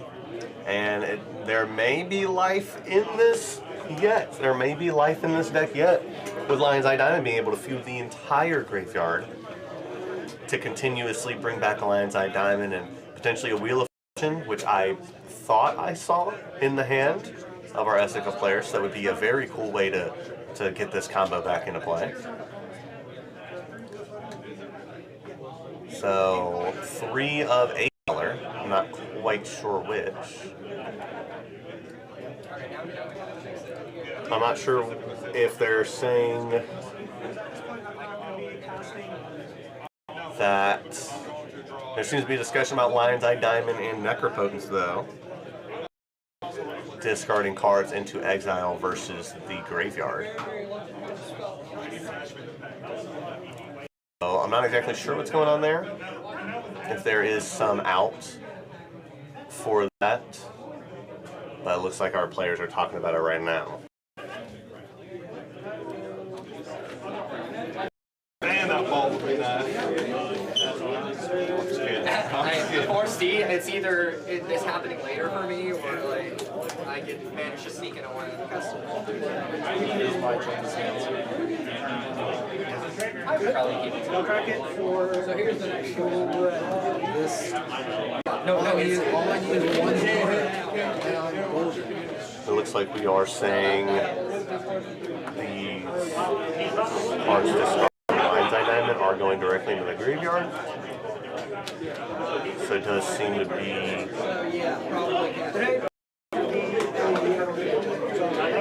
okay with the Necropotence, although I'm certainly not an expert.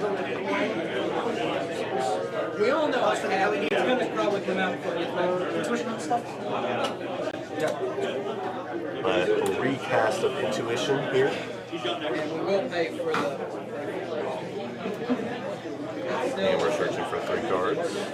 Flashing up Lotus Master, triggering That's why I usually play with hot sleeves, so it's not this bad. Right. Sorry, I'm an idiot. And you were We're going to get a second change. I still won't be able to kill the rabbit. We're still it's at a...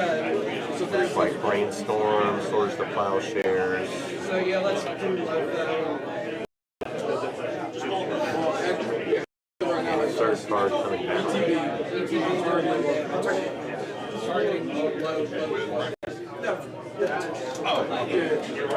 Actually, wait. I have so much time in my brain. Health reset at the end of turn. So say a deal one there.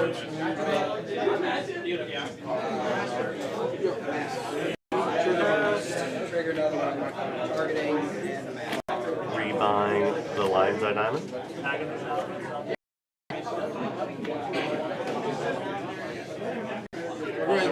Just setting aside a couple of cards that, they're not going to make a difference. Not that Wheel of Fortune. We already have Brain Freeze.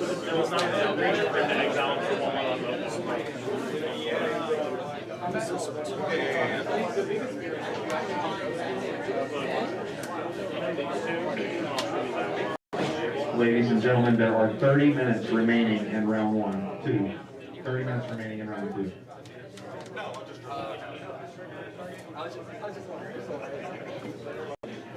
At that point, I would have done it on probably. True. And another Hollywalk Prodigy trigger.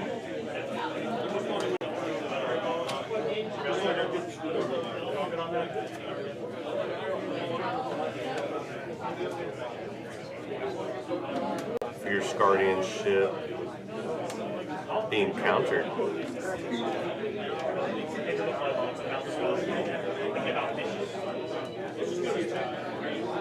From a Pact of Negation.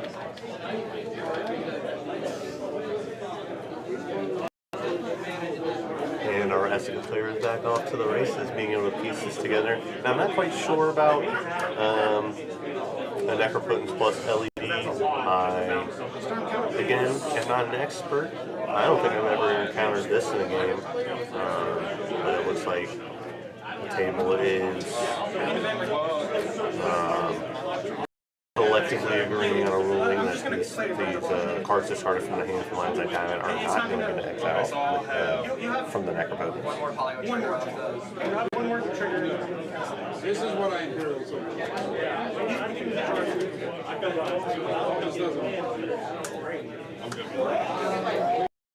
And it looks like that is a concession, I believe. So we'll go ahead and make sure if that's a draw or concession. There's probably no reason to draw here from our active player on the Essica. And that kind of shores it up. What a intense fight to win here with the Tainted Pacts into Alliance Eye Diamond, not very far down into the deck. So that was a very, very cool win by our player Dev.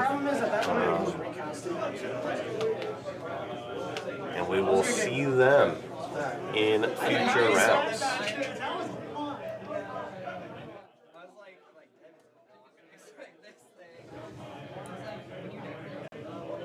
And again, congrats to Dev on Essica for his fantastic instant speed win there with Born Upon a Win during the end step after picking up cards from Necropotence. So very, very cool line to see. Thank you everyone for being here and watching. We have about 30 minutes left in round 2. Unsure if we have a second feature match on standby, but if we do, we will bring that to you. And if not, enjoy these wonderful commercials.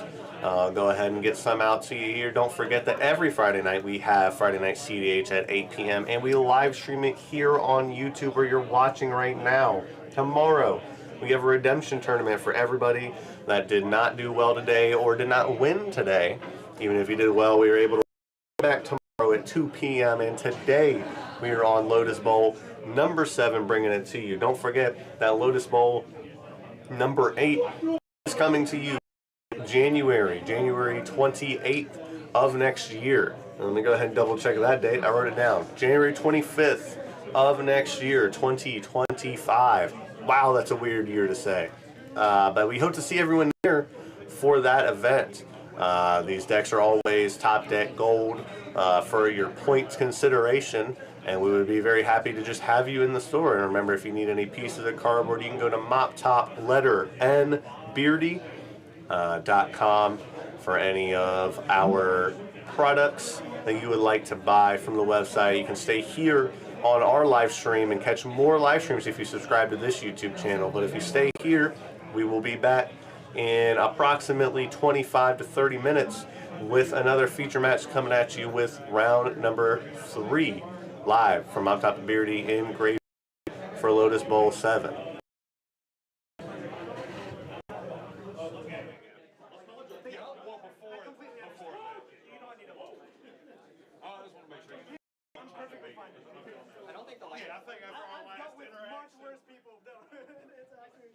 People will have literally 0 cards in hand and still be like, yeah, play that. Well, I understand. Well, I guess it depends. It really depends. It depends on the situation. Yeah, GG's. Yeah, but I'm trying to get an insight. And thank you, chat, for correcting me on the Necropotence triggered ability. I see you guys in chat. I appreciate it. Pod 7! 10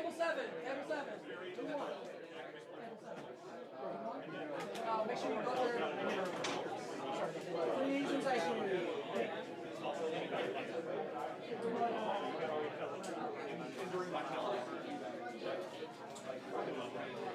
She would have said because peace was never an option.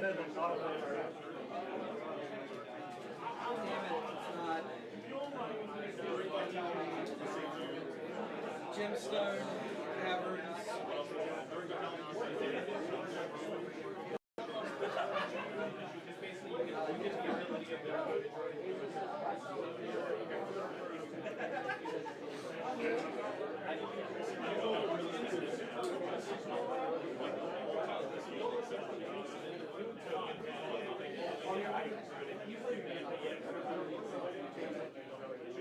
Regretting not playing Lotus Bowl. One mana off, not having to pay risk. And do it on one. It's not that bad, but don't feed him like 4 cards. Okay, he's got a one. We're gonna say 4 and then extra.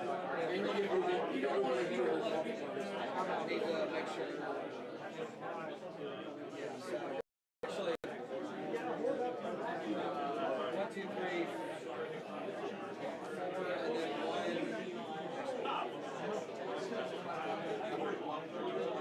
Yes.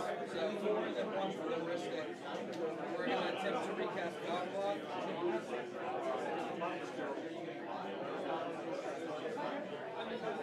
Alright, Godblock.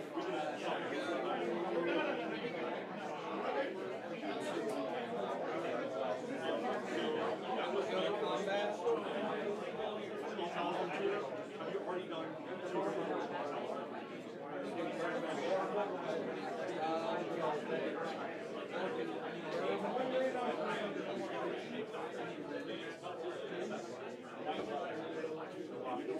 I'm sorry, it's pointless to attack you right after you make my shot.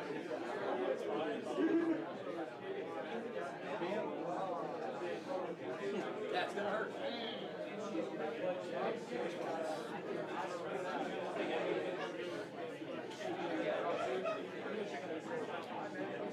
We still can't deal damage to him. Don't worry about it. In response. So, hey, he's going to get an E20 maybe hit you on the Derevi. So if you don't would you finish going off the Derevi? Okay. Wait, do you have to choose target as on the ETB. So if you put 2 on Derevi, he'll put the 3rd. And then eventually, you know, one of you will lose. I don't know how you like it. He'll get, so that's 2 now, that's 3 and 4, that's 7 more cards on his turn. That's a lot of cards. You're just making sure that it's real rough. Yeah, and you hope it just works. Okay, you know what, screw it. We're going to pay 3. I'm going to cast Solid Hand targeting my own orchestra. Trigger. So now I technically have 2 orchestra ministers. Oh wait, first off, it's not. Solid half is on stick.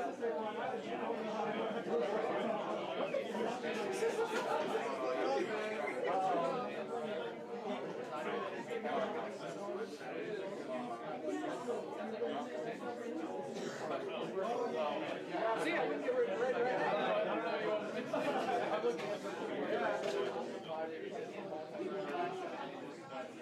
I'm probably playing this too soon, but you know. I don't know. This is a bad spot. No Masters are fine. I probably should have saved it for someone trying to destroy the orchestra. No, I think you're pushing damage with your own Master. Even if he pings one of your Bowmasters on ETB, you still get a Bowmaster. Yeah.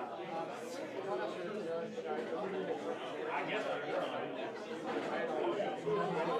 if y'all are alright, I'm just gonna put 2 on it so I have 2 others. I make 1 and they round it up, so it's basically just 2 others. So I get 2 ETBs, both of them targeting.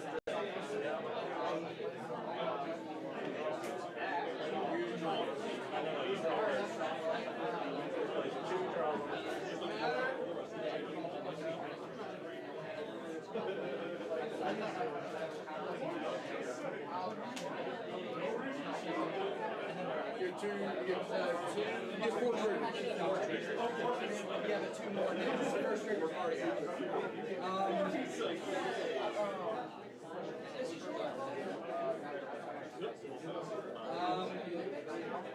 2 damage on yeah, if I kill the target, he's just gonna come back. Or he's gonna not necessarily. Just like he would tap out. So you think Clark over the demonic prodigy? At this point, it would take 6 mana to cast. Yeah, I don't want to. Target. You get 4 of them. Yeah, you get 4 targets. 4 and 4? Yeah, you get 4 2 each, dog. You got 2 of them. 2 times 2. You're right. So, 2 on Clark, 2 on the Yeah. No, you need to just go ahead and fill that now. 2 on the harmonic. This gets the account. Yeah. You can't give him a chance. Billy Clark's okay. 1 here, 2 on Clark, the last one. Hit my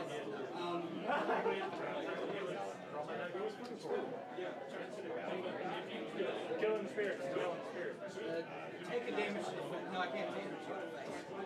Guys, if you are hungry and are not currently engaged in the game, we now have Supreme Pizza. All right, in response to all of those turns. We're Supreme. Very nice. Whoa! Sorry. I have mine without olives.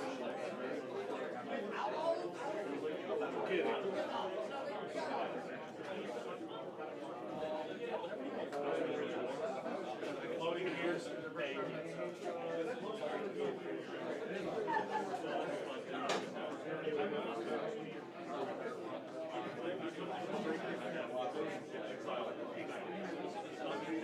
Wait, you took damage. No, this is your turn. It's your turn. Oh, it's your turn, dog. My turn. This is your instep. It is my instep. You're right. I'm sorry. You're wrong. Oh yeah, this is contact. Now I declare a blocker.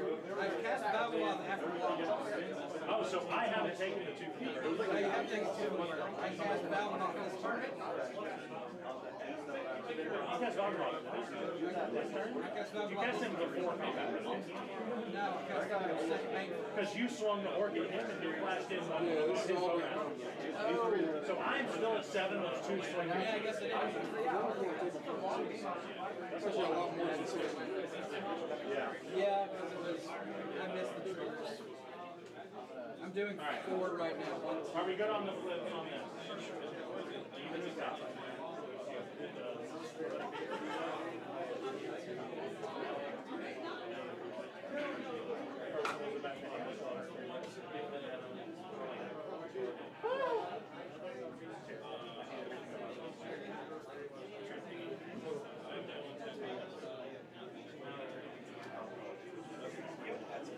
Basically got a copy of 3.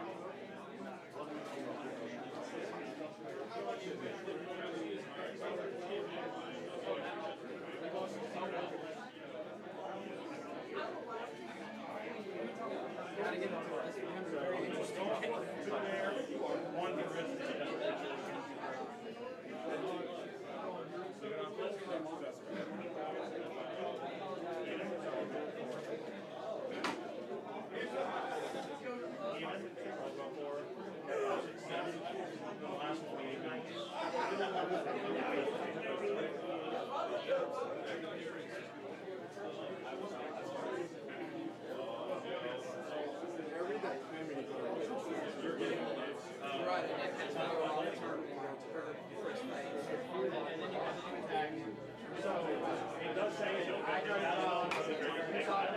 Once it goes back to the hand and I cast it, it's a different spell. Same as like, like flipping something when someone's targeting it. It's the same thing. That's why this goes back to my hand. There are 15 minutes remaining in round 2.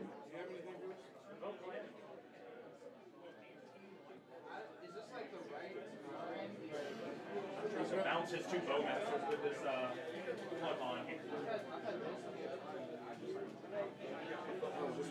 I'm trying to. Yeah, so the targets are there, and I'm trying to get rid of his 2 Rollmasters to start. So that's going to roll my day on my turn. I've got 4 triggers. Yeah.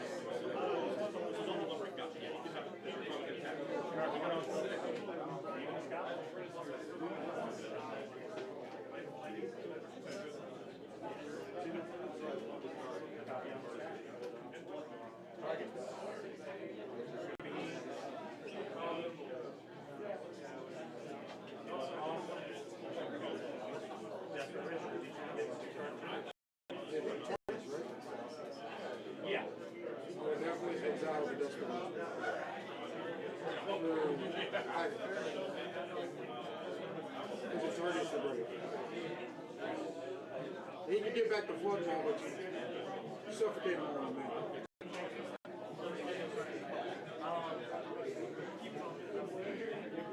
Stack just keeps getting bigger.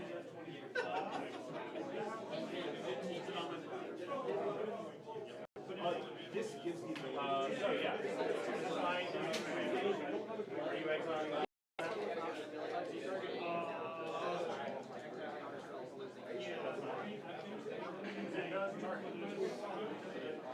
No, it's a human cat, so I just did a different stuff. But it's probably best to exile it here. So,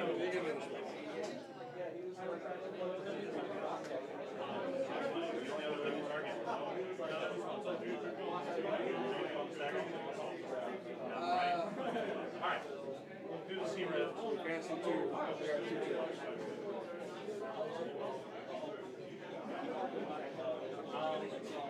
So the flood mon initial target will be 1 Rollmaster, the initial target of the Sucker will be the other. So I don't have to give the fish. Last time so here's the thing. So even though I'm targeting the creature, I have to give the fish now if I want to target a non-creature with a counter. So I'm going to give. Yeah, that's weird. I had to ask the judge. I'll get. So you'll get the fishes if any of them resolve.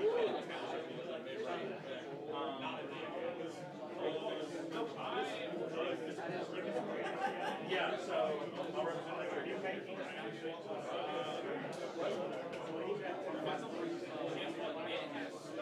Alright, 2 flips on sector. We ready? We all ready?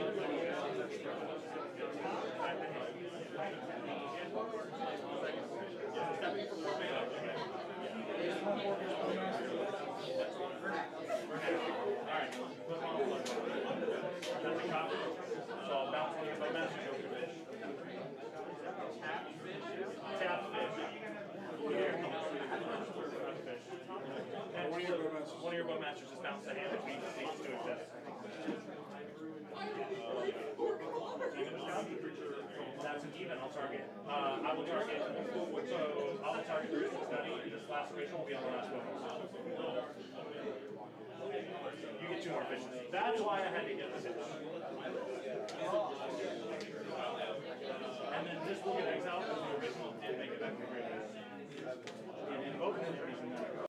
You're back to. I'm not done because there was a necro. That's the whole play turn. I'll tap for a blue. And I'll spend these 2 for a frantic. We're going for it. I'll have 2 correct triggers. This is where you would do. Yeah, that's what I was thinking. This is where you would do. I was 14. Guy first. Because then he can just improve Calamity and go.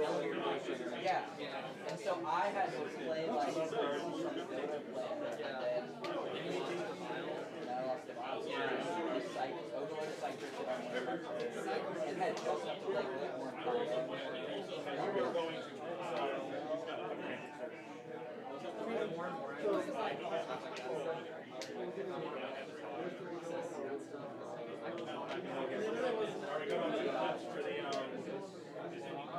Those are.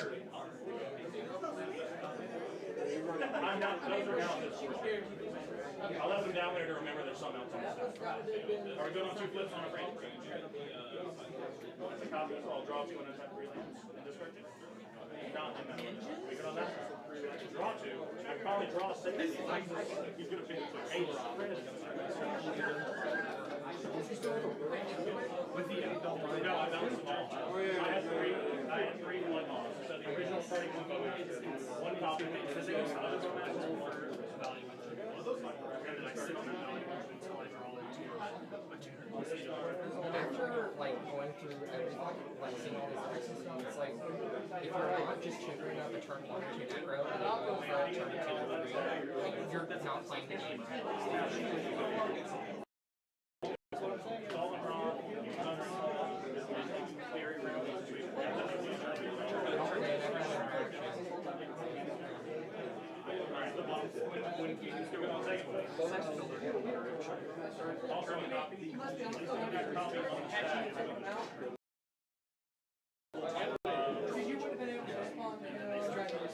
Yeah, so it's like, I feel like you just break up with them and just play turn better.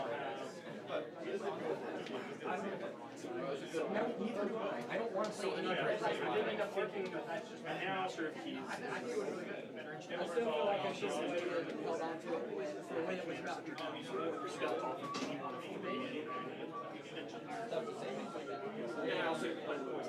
I do feel like I'm doing better this game than I was last. Focus up. So I think Poison Fire. $50 is crazy. Even my signed foil retro is only $20. I bought it when it was like. Oh, so I think that's the best. My girlfriend has a master piece. Oh, do you not have that? I thought you had a... I didn't know this. So I'm gonna... I mean, I don't think I need anything before that. I do not. I don't think I've ever owned it. I think I just need to. You don't know it works. Park still died, which is real sad. But.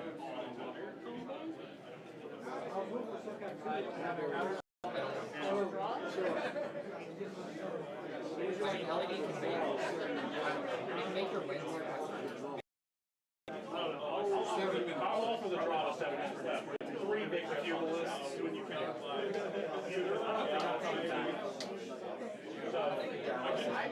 Your car is definitely no, we won't. I'm 6 Hannah, and then God knows what it is, but it sells on track. We made a decision. Big red and 2 possible copy triggers. I'll offer the draw.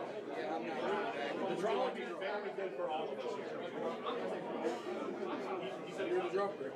Draw? I get a buy. You gotta take my hand without. This was always his combat. I know, I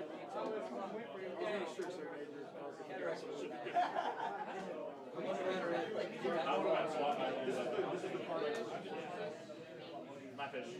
Most of the tokens are mine. If y'all were getting, they didn't get dealt damage during their turn. I know, that's what I'm saying. And I bounced the Valor off after like half a turn. Draw. You were gonna draw. He also missed like 2. You missed behind the wall triggers? He missed like 2 out of like 5. He was doing It's a Rakdos and a Cataract. Yes. You're gonna go for yourself. I mean, and a Valgadol is sitting on top. She plays Axionil to say all your ones become. I get to draw your Axionil in this turn. It's a 99. Yeah, it's a food interaction. Hey, you got a draw. Where are my keys? On the board. On the board. Better than I was expecting. I'm not keeping all right, I'll take it. Rock Timna is interesting. I just think art is so... I saw that you were playing. I think you just have to like rock guys more if I They're free, especially with that. Yeah. It's because on the back, it's advertising for free, so it's free advertising. Yeah, food's over there and that's my water. Can I get Why didn't you buy me one? At least they've got water here. Well, I did better than I Thank you very much.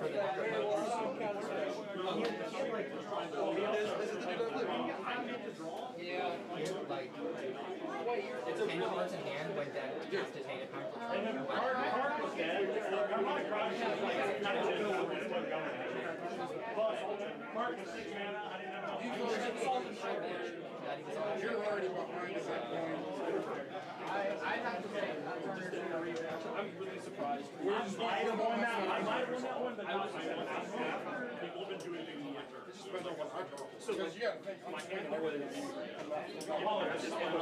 I'm just Yeah, I drew it. Wait, these interaction, finale, Dawson's impact, and then I didn't see. At that point, I would have looked at you and I would have been at like 4. yeah, I would have suffocated my wife. Just got pulled out. Like we are. I will probably should have. But like the Yeah. Did you have shuffle enough? I shuffled were you idle and I was still seeing things. I didn't think That's like what I even happened. title shuffle. When I got fantasy whatever, I title shuffle. Shuffle for a while. Just like I saw like 4 things.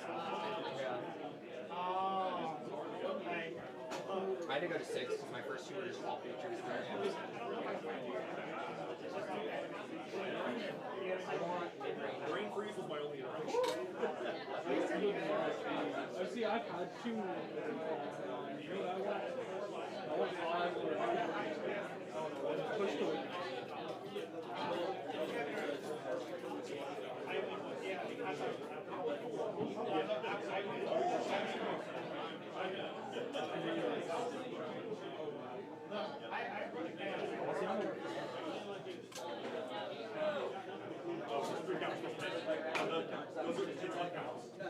It's not counted though, right? It's not counted. It says it on there.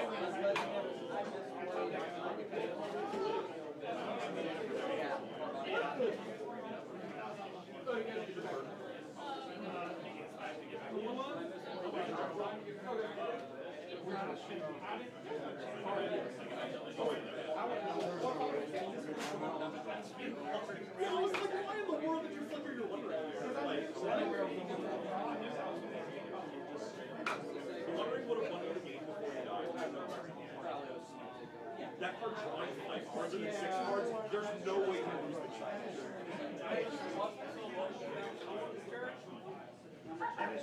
You want to put pressure on him?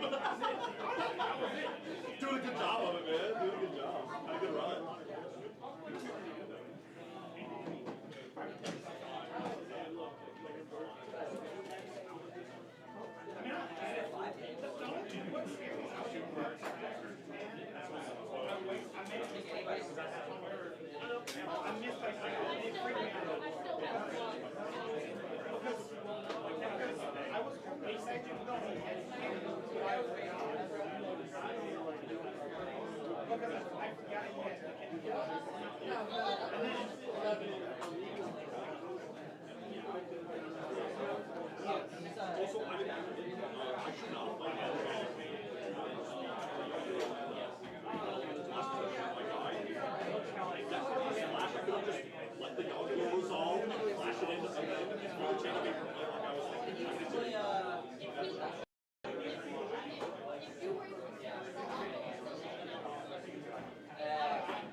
30 seconds left. The entire time, like everyone's like, we all know what you're gonna have to do. Like, play it. The Liam, when I first cast Liam's Remote, I did want to refresh my interaction, but when you said something, I was like, you know what, good go. Exactly. When you brought it up, because I was losing refresh interaction. I understand the intent, but this is CEDH. A single tutor wins the game off.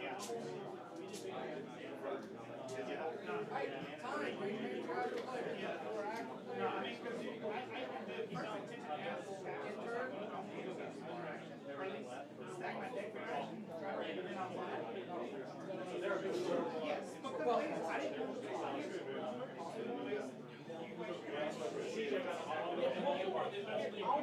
I'll go talk to him about it 5 minutes.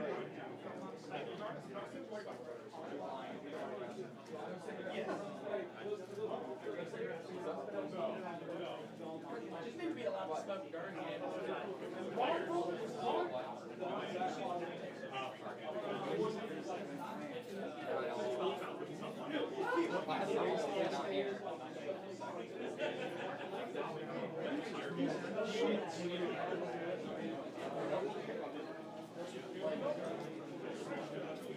Is it from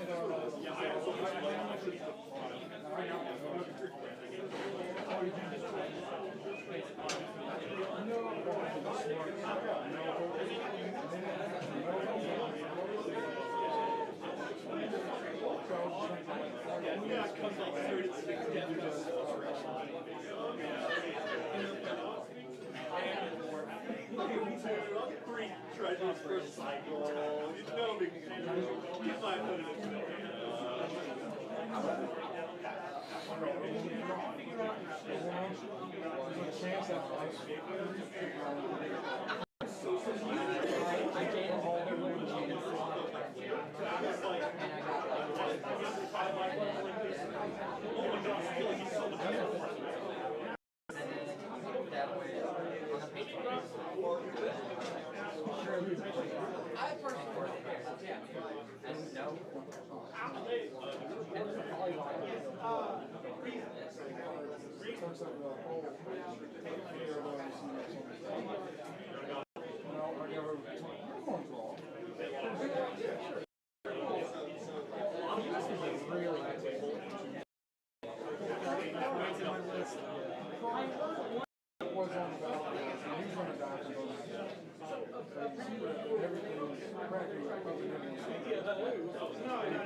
It's good. It's good. I hate it, but it's just. I have an SE. I haven't ever gotten one. I might play that this week and see if I. Actually, no. I will play that after. I'll try that after. Although I think I'd rather play that. It's just black.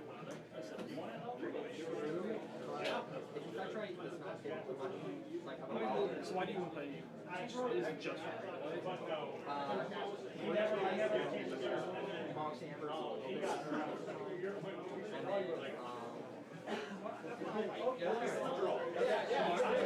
I have been stopped left and right. My last card.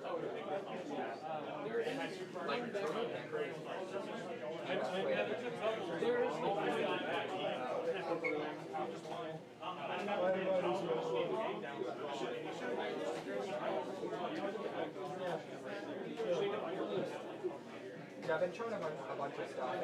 Time is like so much. That's the thing about time. I just kind of like test everything because there's so much that I have to like.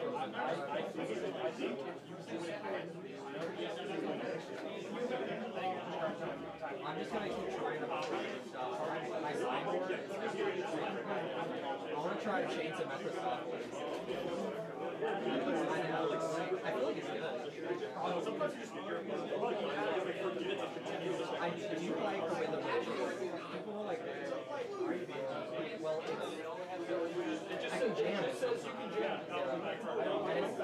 You drain it on my time. I still have something that I can write down. And it's also a. I cut white from one of the cards. Like it's not like I'm losing. No white. White is an outlet. outlet. So is weather balloon. When through. Okay. Weather balloon is also a way to win through one ring. But here's my question. Yeah. Your cardless, can you win through the one that they have? Without casting this? Because that's what weather balloon does. But why would I not need to cast? Like, well, what circumstances Just to not be inactive. So like, it doesn't matter at that point because I instantly direct activation says infinite counters as mana. So if someone counters one of my things, I can just if they go MET, I can go on top of it and I just bring back any of my instants or sorceries, cast them, trigger one to my plan. We turn one to stack right here.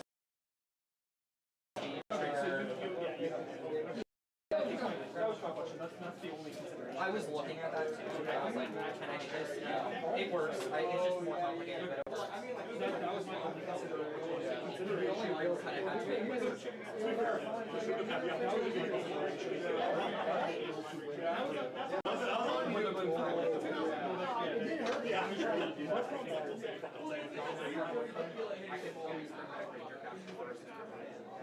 That's what I know. Like, that's true. Real life is over my spine.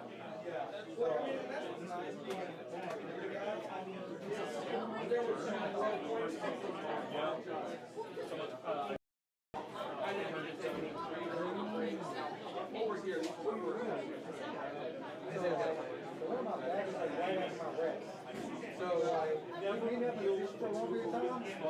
Put a large stream on our back. And other than that, oh, yeah, right. It's like he's trying to get it. He's like, no, you can't do that.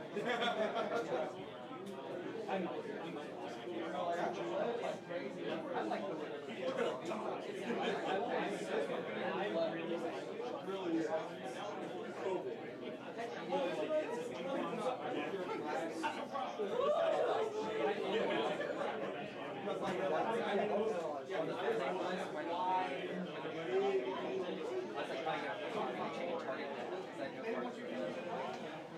that's just like kind of gross. It just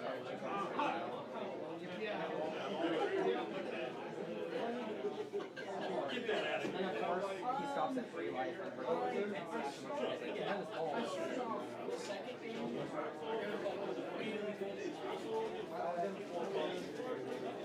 I kept my first one.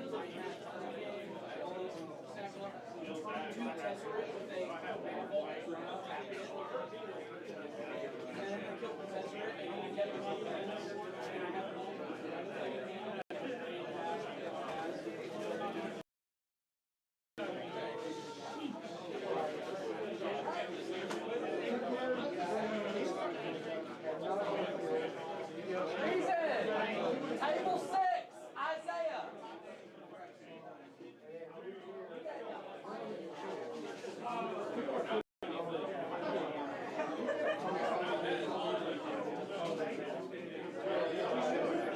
All right, just want to verify. Pod 2, we have Dallas winning. Pod 3, Matthew. Pod 5, Trevor. Pod 6, Isaiah. Pod 7, Deb. Pod 8, 1. Pod 10, Zachary. Pod 13, Kenneth. Everybody else, is this correct?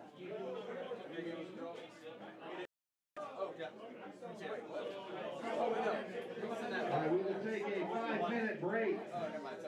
Go smoke your cigarette or drink your water or whatever you need to do. I was sitting there thinking, there's a chance that you, me, him, Isaac could all get in the bottom.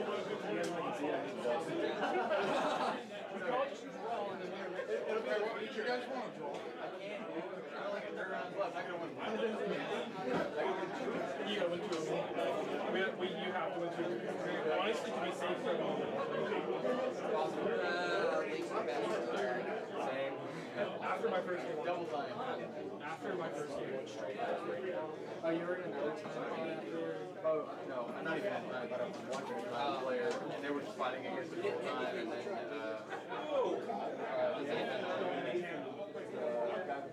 Yeah.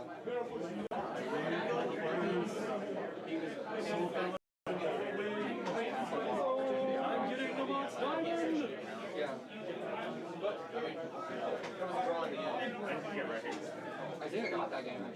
Wait, what? Yeah, is that one? What? So he goes, yeah, he sandbagged the fuck out of it. But they put LED on the side. Yeah, LED on the side. He goes, Vela Summer? They're like, cool.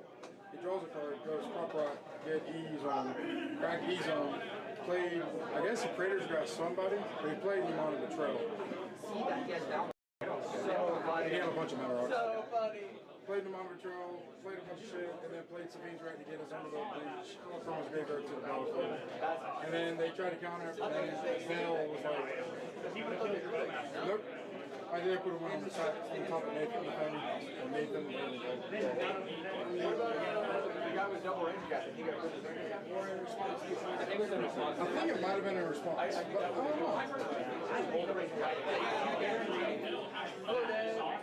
It's gonna be also in the pod. And my job. Probably not, but it'd be cool. Yeah, that was a clutch win. You have to watch out. I'm scared about this car. I'm going to get my value on the track. He's on the track. I want to trail. See what I got. What's that? He never left, but Isaiah stopped playing it. But now there's Kayam Sisse pods.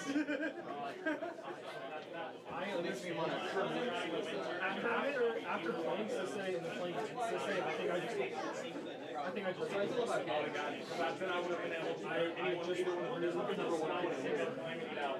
As long as I was playing for 2 years. True. On my man rock. That's what you kids need to count 7 quick creatures in the play. I'm building it there, right? I don't want to break anything. I was just telling you. I'm thinking about going faster at this point. I thought about Rockside. That's one. I think if you just like you did just go turbo necro poach, you'll win. Like I'm getting to the point where I need to stop fucking getting shit and just jam everything. Turbo summer is coming nice. Oh yeah, that last game was the first time I ever just like stopped caring and tried to check something. Because, dude, I'm sitting there with one card in hand and they're still staring at me. They're gonna fucking threaten. I was like, you guys are fucking stupid. Yeah. Dude, I had opposition agent stop.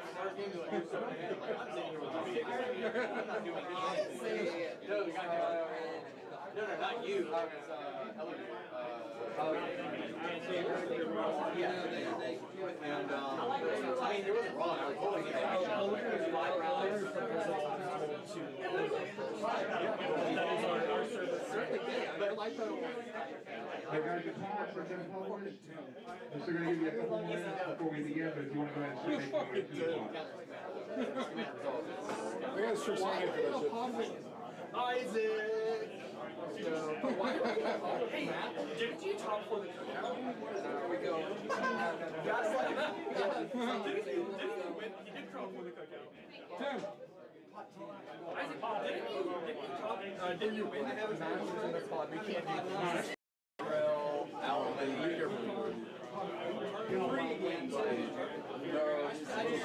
No interaction. I literally saw yeah. It's 2. Good luck, man. We're down here in the slums and fuck too. Of course. What's up, man? Have fun, guys. Oh, yeah. Let me hear it. Alrighty. Which one of y'all are on me? Sorry. Then this is your list. You are on the deck of all time. Are you ready? There you go. The deck of all time. Okay. You're done. Oh, I like your map too. No, just put them out by card type. That's the easiest for you. And then we'll just look through it. All you guys are doing it. I thought my list was wrong. They printed out my side. I was like, I don't have one. Hey, do I have to do another deck check? Yeah, let's go. Am I 3, 2? I can't remember. You don't know. I'm again C4. It's fantastic. Yeah, I guess you're right here. Are you C4? Yeah. Your name is Keelan, right? Yes. I have to take a call.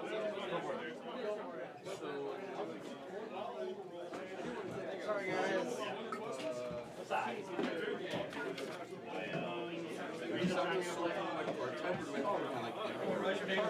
Just card type.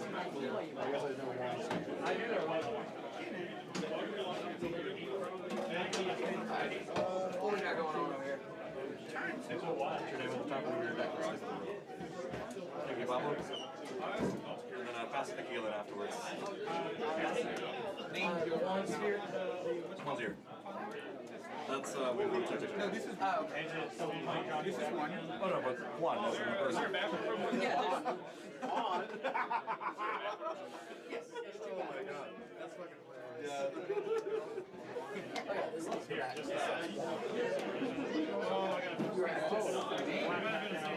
It is a name. There's a guy named Two here as well. Yeah. Yeah. Oh yeah, yeah, yeah. That's fucking hilarious. Just the mix. Now I wish there was a dude named Trey here. That would be sick. Oh, that would be so good.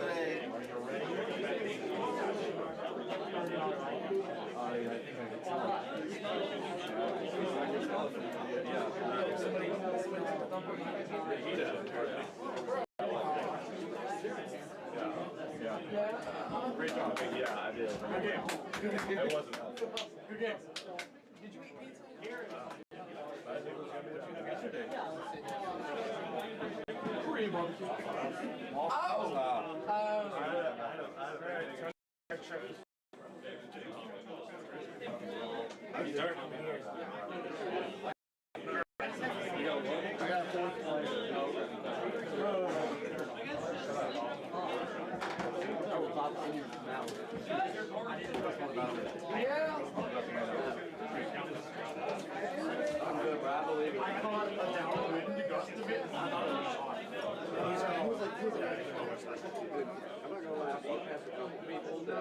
I was handed him sticking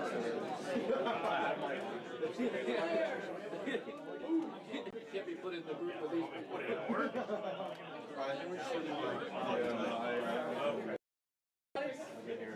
Everything should. You gotta check this. I mean, if you don't want it.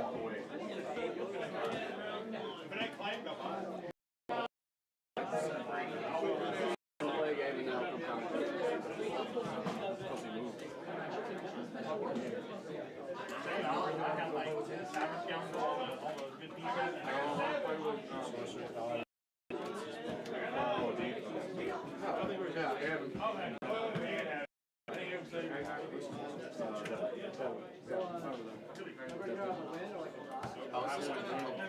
This is an alphabetical order. I am not a game club. They tell me what to do, and I just ready? whatever. Pablo, excuse me, Pablo, can I have your seat, please? You can go ahead and go do your interview if you want. Interview. Then you get interviewed. Like, Yes, you got your commander. Take your commander with you. Do I have to do another intro? No, yeah, they're in here. yeah, I mean, you know, let's see. I was gonna let you take your commander. Returning. Just let him know what kind of commander you. He'll explain. Yeah, I'll come get you when we're closer to done with the deck checks. But yeah. There's one everyone's closer to done, right? So there was not a lot of work. Yeah, it's just like, my name is Mike, I'm playing excavator. Okay, ladies and gentlemen, You don't want to be, there's no. unless you are actively being deck checked right now, you may begin. You know, my deck is so many instants. What do you play? Grixis? Grixis? Yeah. No. It's called. Oh, so it's Roxa. You know, you're right. It's a mic off. Yeah. My deck's ready. Oh, yeah, I got you, Kevin. Okay. Just, yeah, pop up and then hang around, I guess. Just wait for Daniel to grab you for Oh, I'm gonna have to shuffle this, man. You will, yeah. Like, Judge, he's playing Roxa, but his man is wrong.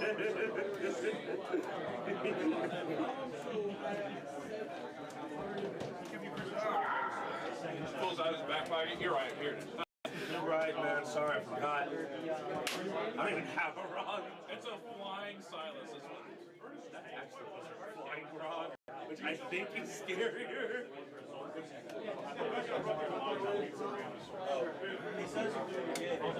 Did not do bad. I have to take my commanders now, or do I get to wait till he calls out? If he calls you in, take him with you. I'm sorry about the sideboard, it's not actually. I had the same issue. Yeah, it's all cards that I've either had in the past or want to keep shifting around. Yeah, I thought I messed up.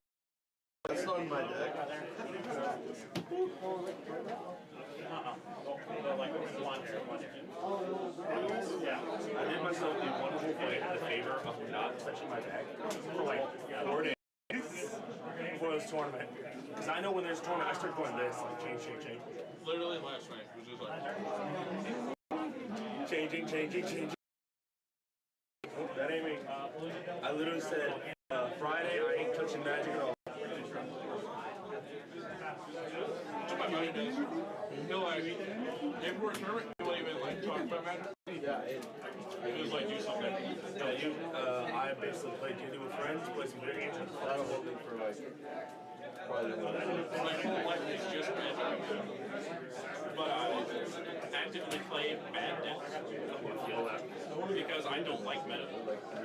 So I play decks that aren't meta. I hate that this thing became meta. I hate that Master Keys became meta so much. Because I play Radic Dravic early, and Master Keys is just let Orzhov. It's like, oh, Orzhov strategy with counterspell. And then apparently now it's meta.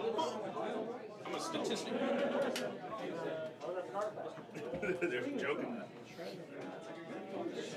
He's trying not to laugh, but he knows it. He knows it right. He's a statistic too, so fun. The only one that ain't is him. I know that's bad. Well, yeah, but he's a majority statistic. I mean, so is he actually. Okay, you're a majority in Mexico. We're a statistic as well. Depends on how you look at it. Not anymore. Maybe in like Poland's. Yeah. No, he was a statistic back in the 1920s. Isn't England still trying to get a hold of Ireland? Yes. So I'm a statistic. Why? Leave land. Leave y'all alone. Because the Irish are spiteful. Well, no, that's the Scots. No, well, and the Irish. no. No, that's the North Irish, Northern Ireland. They're all terrorists. Well, there's a difference. Irish one, I cannot condemn nor condone the IRA. But being that I am half black, and one half of me brought my other. Hey, this is Portuguese. Wait, are you Portuguese? No, black and English. My mother has English descent, so yes, one ancestor brought the other ancestor over. Oh, it's saying because like the Portuguese did, nerd history.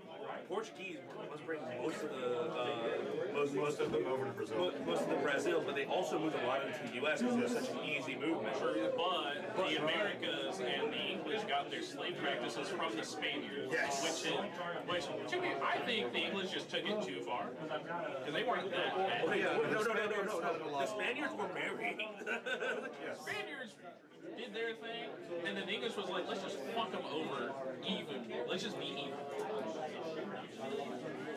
Europe, Africa for no reason. Yeah, and still do. Yeah, the British Empire hated everybody. I mean, look at India. They just didn't have flavor. They wanted spice. No, they still don't have flavor. They fucked over the entire globe. India also. They fucked over the entire globe, including Asia, India, everywhere. And their food is still garbage. You went to other worlds for spice. And y'all. Flavor. Different cooking practices. They should be the most delicious. I know. Like, why do we melting pot of cultures and food, and it should be England since they started? Well, we just did it. It's called being like the second generation king. I know what happened. Instead of forcing people, we said, y'all are welcome. Help us fill up and work in this thing. Oh, we got shit here. Can you help fix? And then we also took the same, did the same shit that the English did, just we did it slicker. We still fucked over the Chinese, we still fucked over the Native Americans, we still fucked over the blacks. We fucked over the Irish, which is why the Irish went to Mexico. Yeah, and Jamaica. I love how the Irish don't fuck around no matter what. Irish are loved everywhere they go. Except America. Y'all were treated like as bad as black people for no reason. And we were the same. No. All y'all did was the worst part is they were. Okay, I'll make this horrible joke. They were in the field too. The Irish were also they were in the potato fields. They turned black for a different reason. What's bad about it? What's your name? What's bad about it is they changed our name too when we moved to the United States. My last name is not. If I go in historical records, when my people came to America, they said, "Okay, what's your name?" And they told them what their name was and said, "Yep, this is it." Oh yeah. And so my last name is not the same as like my ancestors. All right, everybody, we are getting ready to show you round 3 here at Lotus Bowl number 7. So we're glad that you guys are joining us. You guys are sticking around still. I appreciate everyone hanging out. We are definitely getting close to that time where everyone's getting ready to shuffle up. Deck checks are being finished off right now. And we're going to bring our players in here for a little bit of player introduction. Already done it for the first 2 rounds. We do have another returning player from round 1 here in round 3. So we'll bring everyone in here and get a quick little introduction on who they are and what commanders are playing. So you get a little bit of FaceTime with people. You're going to be watching, put down pieces of cardboard on the table and fight to the death. So just a few minutes, we'll be back with that. Just give us just a second. Thank you guys for sticking around here at the Mop Top and Beardy YouTube channel for Lotus Bowl 7.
Hello everyone, this is I'm going to be playing Malcolm and that black-red partner called Nosmasher, sadly.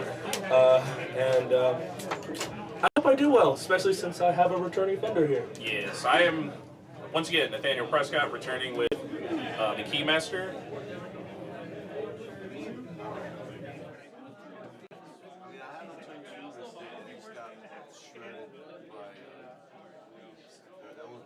I had a thought that it disappeared as soon as words started coming in.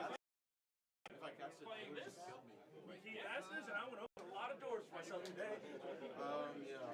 We're opening all the back doors. That's great. Where did my cream pies go? Wait, all of them?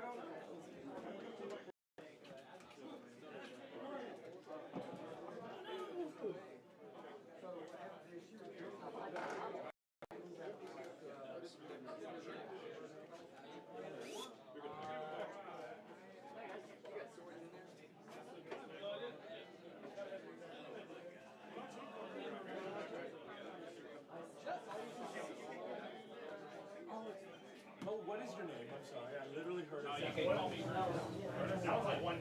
Hey, my name is Pablo. My name's Keelan, and I'm playing Kenneth. Those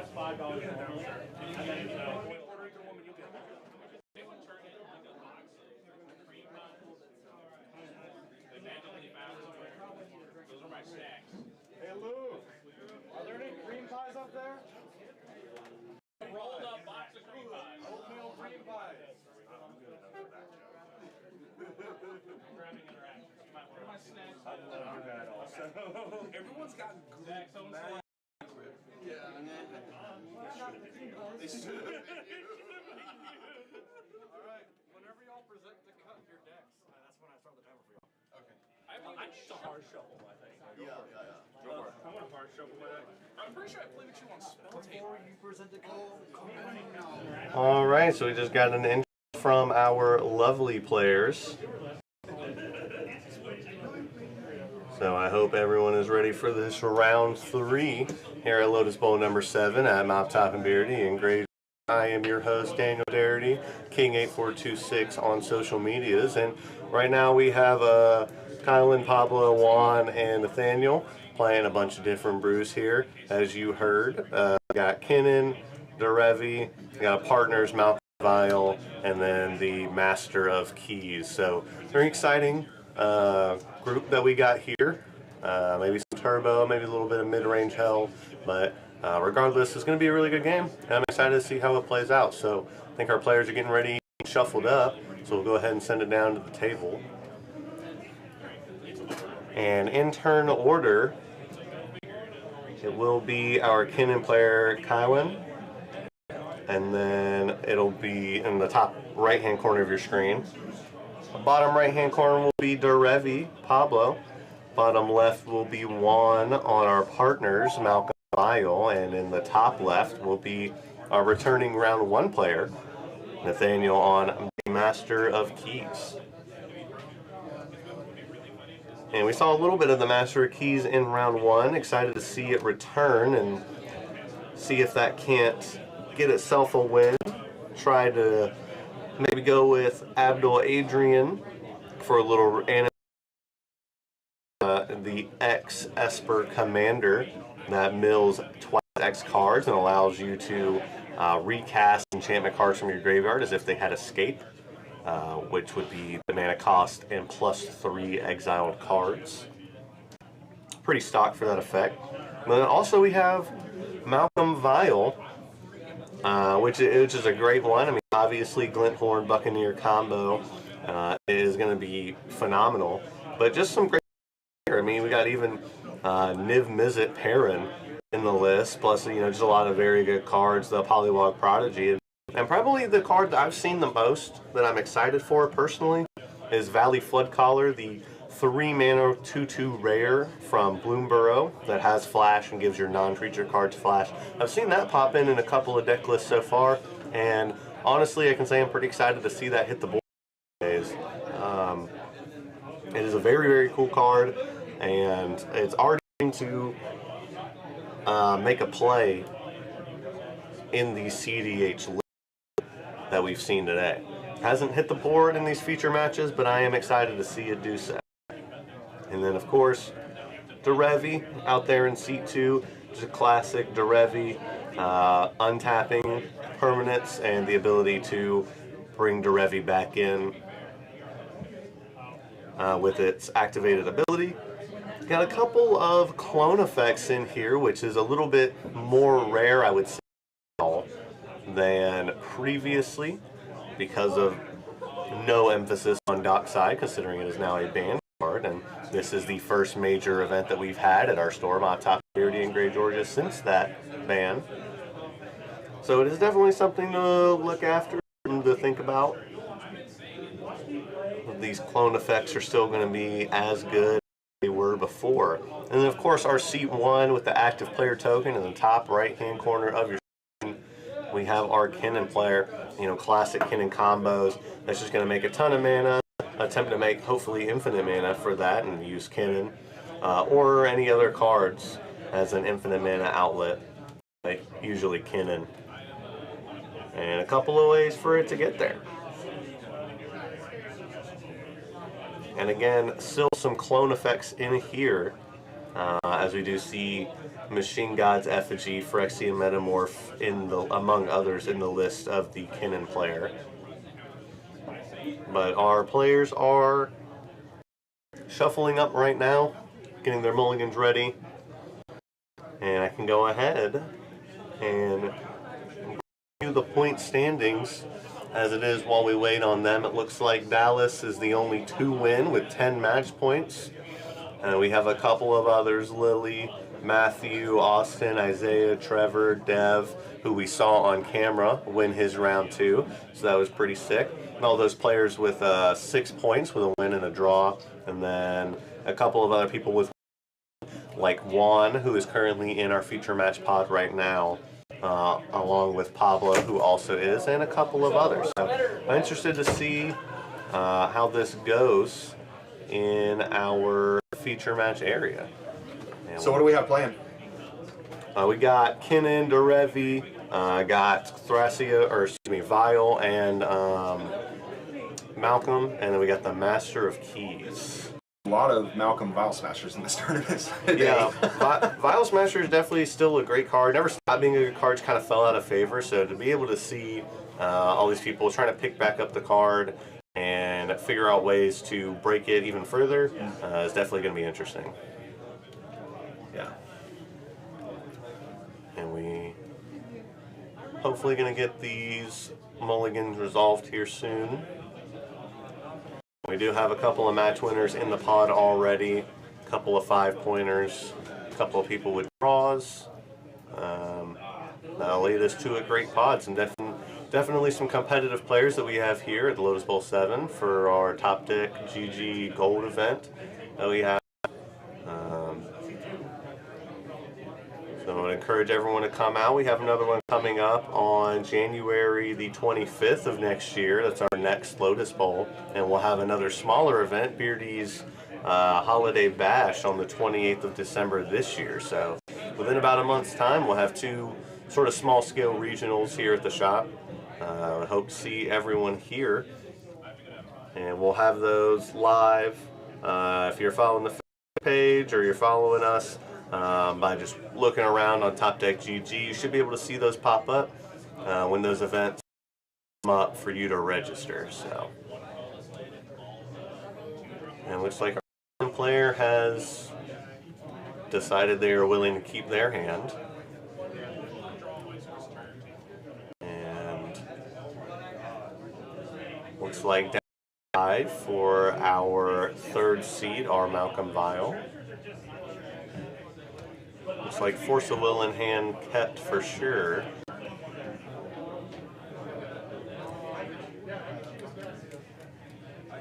And looks like the Master of Keys player in our seat 4, top left corner of your screen, is still going to be deciding if they want to keep that hand. Looks like they do. Just going to resolve them against here.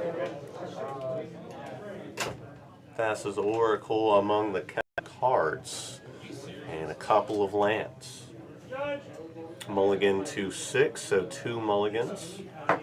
1 with the free mulligan from this. Well,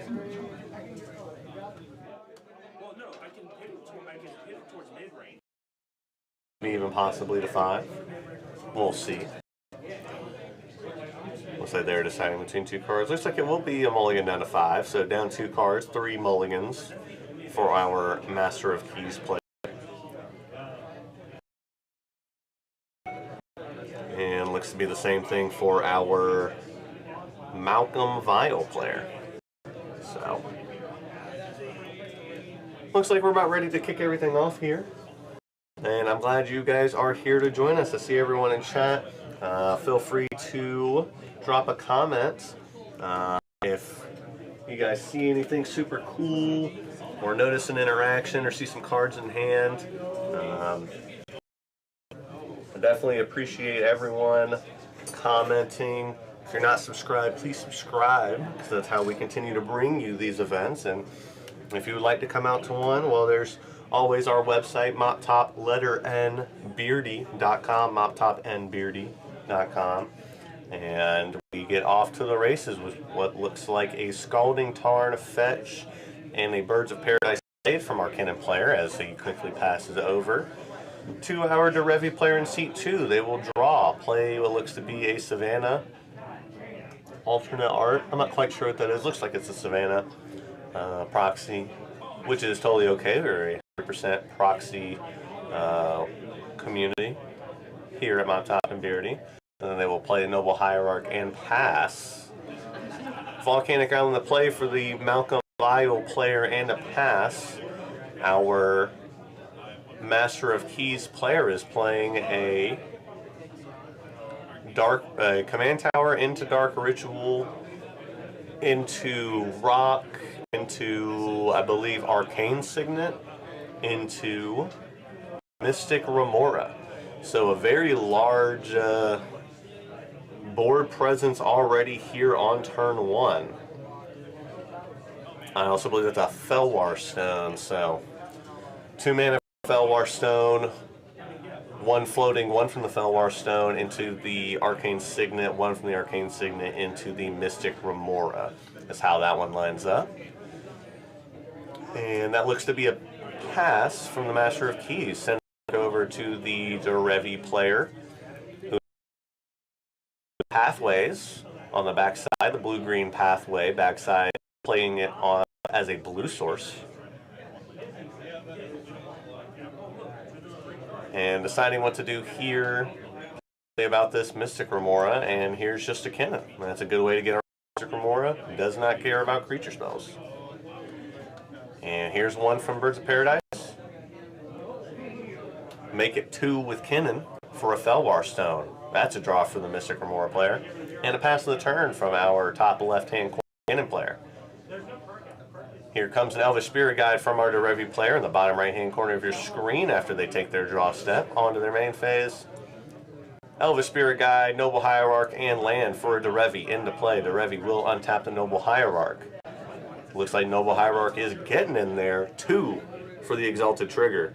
Trigger on Derevi. Untap the Noble Hierarch.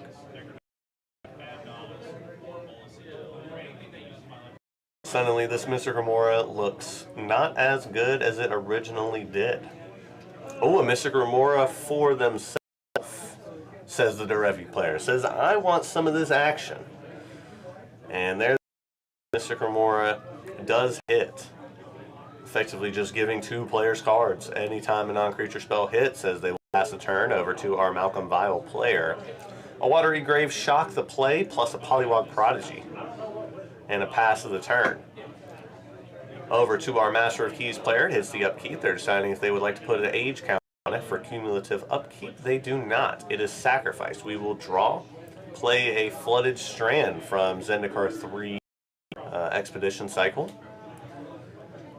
Unsure what we're going to get right now, but we will find that out here soon enough. Here's an additional 3 mana. Looks like that Master of Keys is going to come in with 1 +1/+1 counter, milling 2 cards over. And readers, so let's go ahead and take a read ourselves. The Master of Keys, X and Esper, white, blue, black. Flying, when it enters, put X +1/+1 counters on this creature and mill twice X cards. And then each enchantment in your graveyards has escape. The escape cost is equal to the converted mana cost of that card, plus 3 cards exiled from the graveyard. So already fueled up if there happens to be a way for our Master of Keys player Nathaniel in seat 4, the last turn of turn 2. There's a way for them to get an enchantment into the graveyard. They definitely have the ability to exile it. Looked like a Judge Promo, Demonic Tutor, and can't quite tell what the other one is on top right there. Here comes a Mox Amber. They'll feed the fish to our bottom right-hand corner Derevi player. Here looks like 1 to rebuy the Mystic Remora. That's cheeky. And I love it. Mystic Remora back on the table. Will also feed the fish, but that's okay, says our Master of Keys player. Looks like the top card in the discard is a Talisman of Dominance, the blue-black talisman from the Doctor Who set, in case any of you are wondering. Looks like this Mystic Remora is still on the stack here. Possibly our Derevi player deciding if it is worth a piece of interaction. Maybe a Force Negation to keep that enchantment in exile in check. Oh, looks like that was it. Looks like the Kinnan player plays a Yavimaya Coast and pass. And now we're back down to our Derevi player, the second turn of turn 3. They will untap, pay for the of upkeep of 1, place an age counter on the Mystic Remora, swing Derevi. In at our bottom left-hand player, our Malcolm Vile player. 3 commander damage coming in here. Untaps the land. That's Savannah down there, and we'll see what's coming up.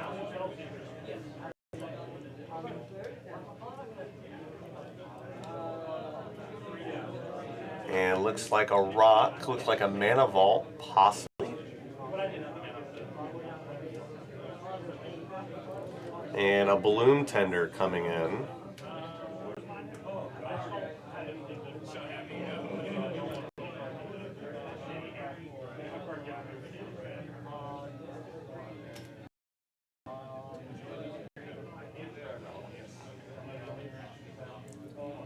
And looks like we're casting.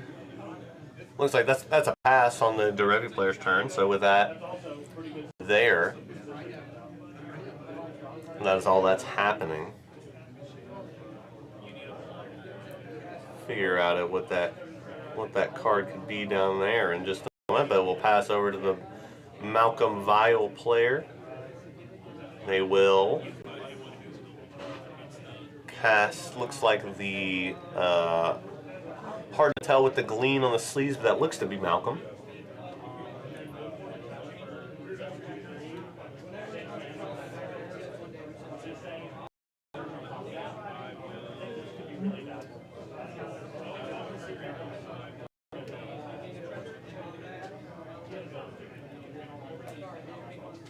And that seems to be a pass of the turn from the Malcolm Vial player. Just a Malcolm in play, evolve on the Polywog Prodigy. Now 0 and 1 non-creature spells will yield them a card drawn. As we pass over to the Master of Keys. Cumulative upkeep paid with the Fellwar Stone. So an age counter placed. It looks like they will pass the turn, playing a land, Spire of Industry, and passing over to the Kinnan. But on the end step, it looks like the Kinnan player wants to activate Kinnan. 2 from the Birds, 2 from the Fellwar Stone, 3. Let's make that 7 for Kinnan. Activate, looking at the top 5 of the library, putting a non-human creature from among the battlefield. And it looks like we're getting a Phyrexian Metamorph. So Phyrexian Metamorph will come in unchallenged as a creature. I very much like both Malcolm and Derevi, but we will see what that'll be. Turn up the players at the table and let them talk to you. Up to you. There's options. I have one more hand. I'm going to do it. Alright, pass it. Metamorphosis Bloom Tender. Sorry, it's the mic isn't actually project a little bit. I do Sunday. So Metamorph, copy, and Bloom Tender. This is my second time ever being on the stream. And then the Kinnan player will pass priority on the end step of our Master of Keys player and take his own turn. So that's a draw step. And let's figure out what we're going to do here. These turns have gone by very quick. We're already on turn 4, I believe. This should be the start of turn 5. And here looks to be a blue surveil land. Or, blue-green surveil land. That'd be illegal if it was blue black. And we'll put that one right in the yard.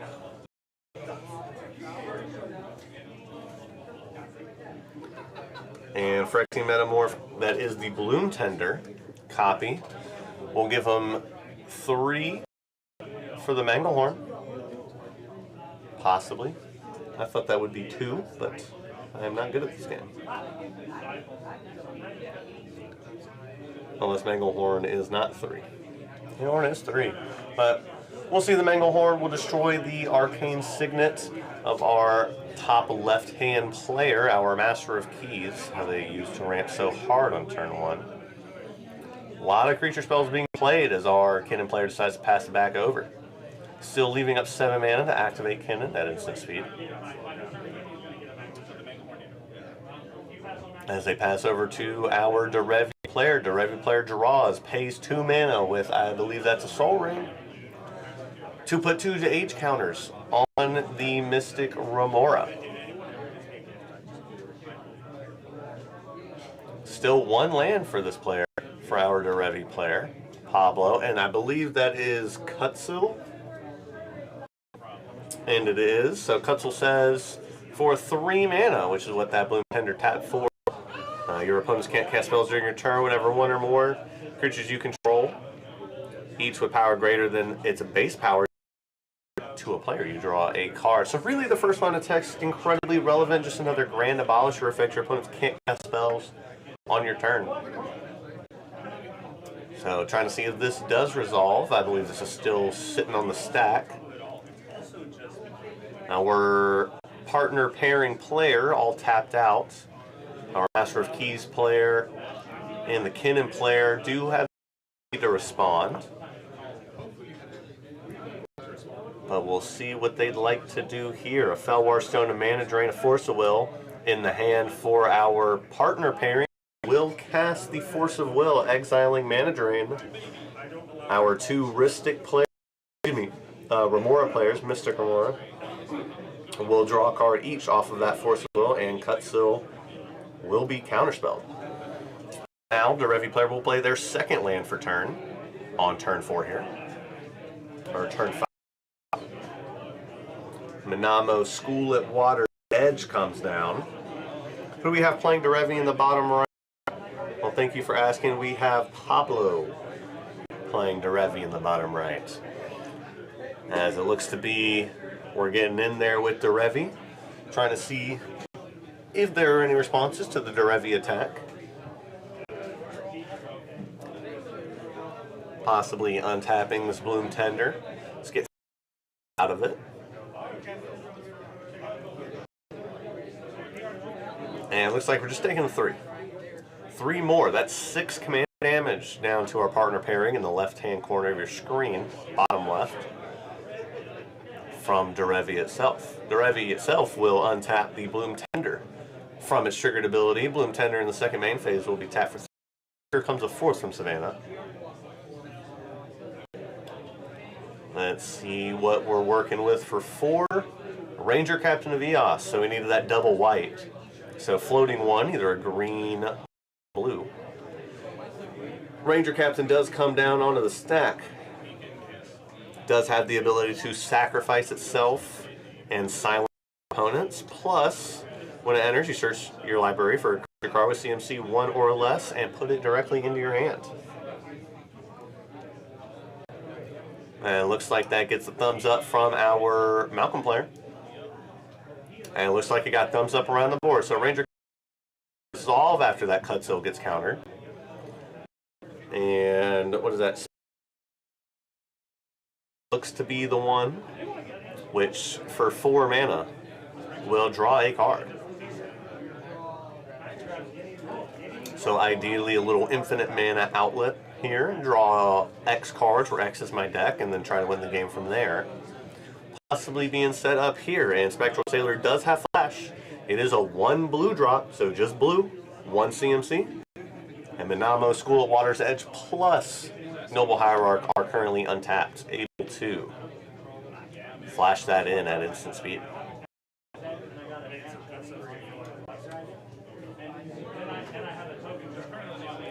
And that Spectral Sailor goes in the hand. Looks like we're going to cast with the green floating. As I said, the Bloom Tender could not make double white for the Ranger Captain.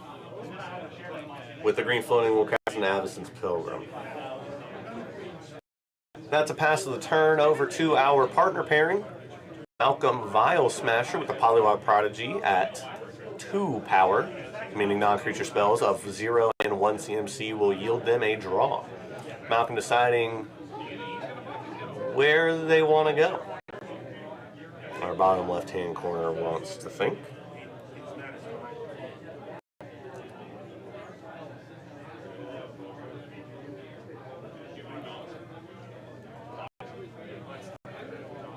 And a little deep in the thought here, as Juan, our Malcolm Vial player, is deciding where this Malcolm's going to go.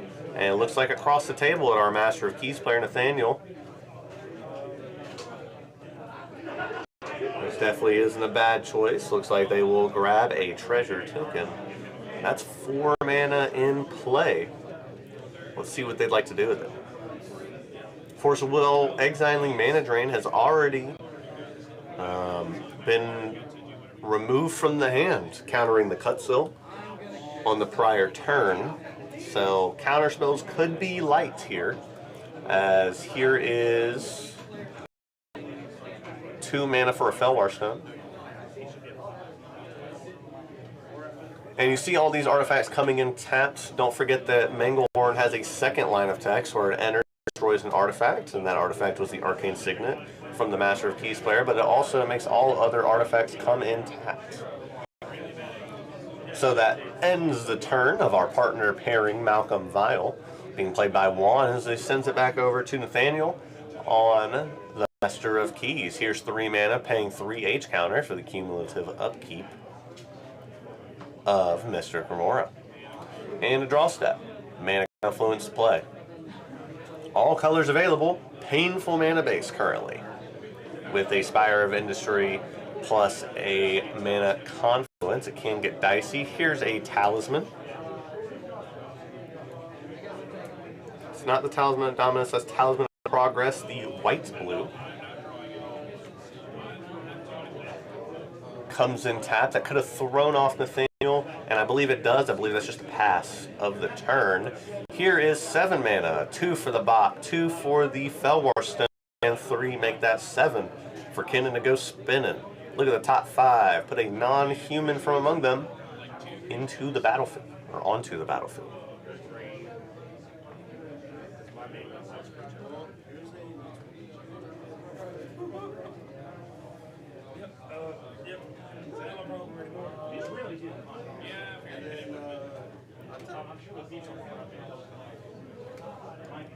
And it looks like a Thorn Mammoth, potentially. 7, oh, excuse me. That's a Nyx Bloom Ancient, which is the 7 mana 5/5 trample. If you tap permanent for mana, it produces 3 times that much instead.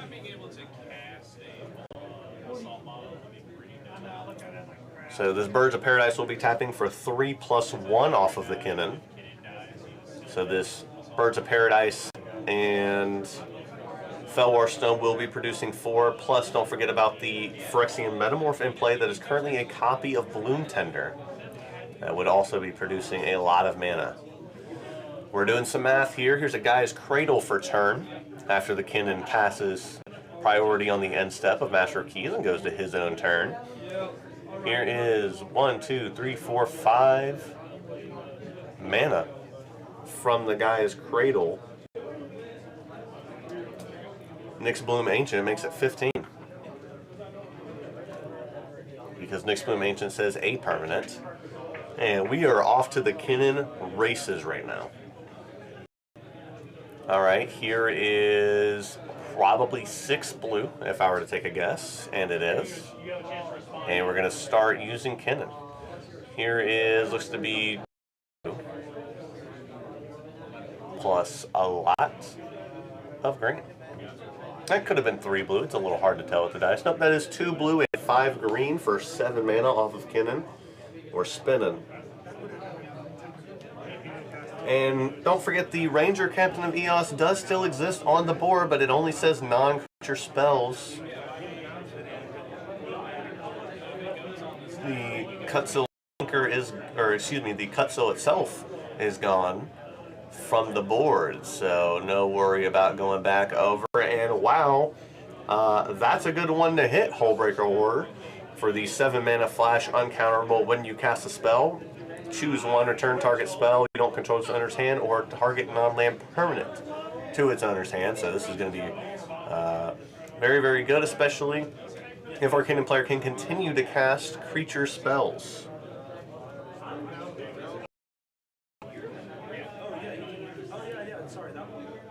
Talking about the interaction between Nyx Bloom Ancient, Kennen, plus Birds of Paradise, plus Fellwar Stone. Talking about how that is 8 mana.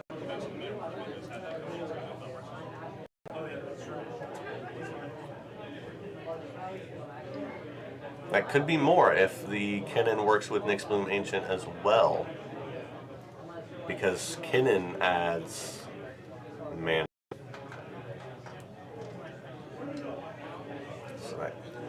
Okay. This game looks to me like it's shaping up to be over as a Tidespout Tyrant comes into play. And activating Kennen for a 3rd time. Hard to see what that is. That could be an Endurance. I believe it is, so we'll see what gets shuffled in. And it looks like target player will be the Master of Keys player, which is pretty good. Pretty good shout from the self-milled deck.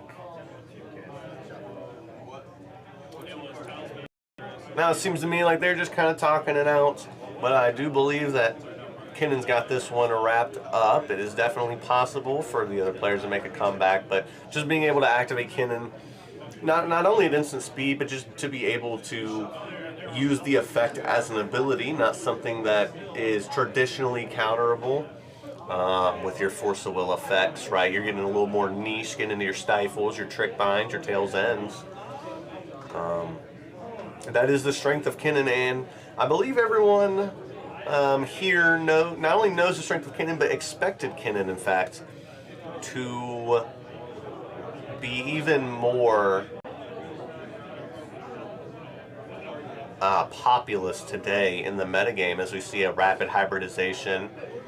Looks to be targeting the Ranger Captain of EOS to make a 3/3, so if the Ranger Captain sacrifices itself here, no force of effect from the other players will be able to happen.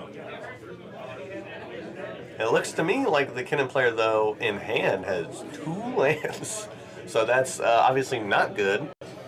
Also, Hullbreaker Horror plus Tidespout Tyrant says we got some permanents to bounce. Let's see where that's going. Looks like a Bloom Tender is one of the bounces. Yeah, it looks like they're talking a little bit about mana. Could be talking a little bit about how many cards should have been drawn with the Polywog Prodigy. This is at least one. I don't think many more. But this can certainly be a card can be drawn from the Polywog Prodigy right now, from the Mystic Remoras. It's possible it could make a difference. You know, one card can make the difference if the card is a free counterspell. Maybe you Miracle a Terminus off the top. I'm not sure, but, you know, definitely possible. And the Ranger Captain, unsure if it was sacrificed, but it is destroyed / put in the graveyard nonetheless. That rapid hybridization does go back to the graveyard. And here we go. We're talking about how we have 3 mana left in the pool from that Felwar Stone, which is true. The Felwar Stone itself makes 3. The Kinnon makes +1. That's 4. Bounce back to the hand. So it looks like we're doing a whole lot of that with the Tidespout Tyrant. Because Tidespout Tyrant is going to make, make it so Birds of Paradise and Felwar Stone are going to be chained back to the hand every time. Felwar Stone is going to make 4. Casting Felwar Stone is 2. Casting Birds of Paradise is 1. That's netting 1 mana every single time. And there is at least blue and green in play from the opponents. So, effectively infinite mana here, based on how it needs to be spent. Looks like just 1 Kinnon activation. Maybe the table said, hey, infinite mana, sure, that's how you want to use it right now. To be fair, that also does give you the ability to Tidespout Tyrant, bounce everyone's permanents to their hand while you present that. So I'm not sure if that is, in fact, happened, or maybe we just did it the one time in order to get Kinnon, or excuse me, get Felwar Stone back into play untapped. Here's Phyrexian Metamorph that's coming in as the Bloom Tender from 2 turns ago. Here, I believe, is Valley Flood Collar. Again, card I was excited talking about pre-match. This card lets you cast non-creature spells as though they had flash and untaps birds, frogs, otters, and rats. Not sure if there are any of those in play. But it does let you cast stuff as if it were flash, which is always powerful. Non-creature spells.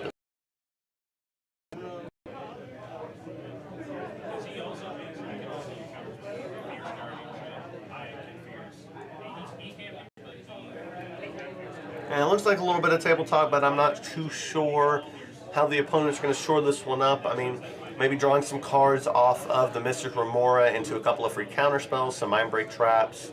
Here comes a Worldly Tutor by our Derevi player. Post Valley Flood Collar hitting the board. A draw for each of the Master of Keys player and the Polywog Prodigy partner player in Juan and Nathaniel. I believe that that Worldly Tutor was likely just to give them another out hoping they'll draw something. I'm not sure what for effectively 1 mana, since that Avacyn's Pilgrim did come out last turn.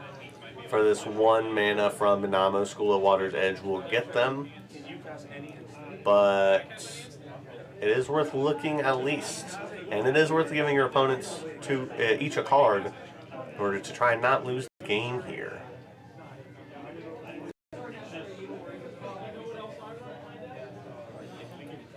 So we'll see what the move is, how the players would like to continue in this, and here is a Linvala. Linvala, Keeper of Silence.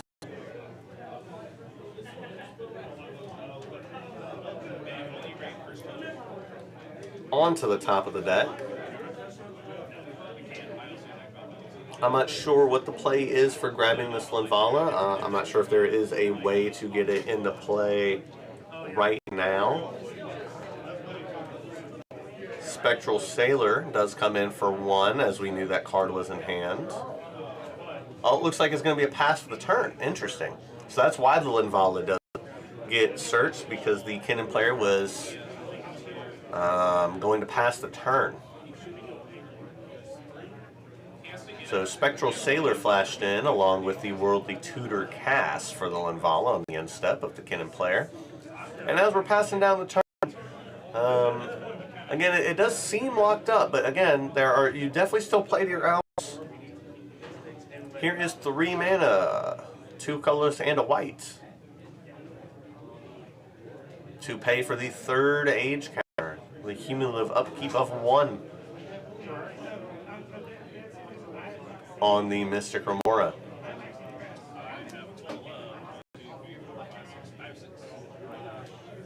Our Kinnan player is tapping 2 mana, Yavimaya Coast, and a Tropical Island for a Felwar Stone.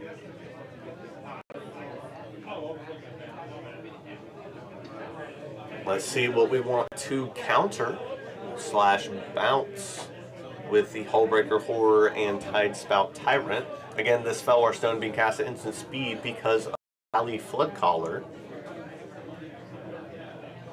And don't forget that those lands made extra mana. Nyxbloom Ancient is in play, which triples all mana production from a permanent. It does not say non-land, it says a permanent. So that is 6 mana up there, 2 mana used for the Felwar Stone.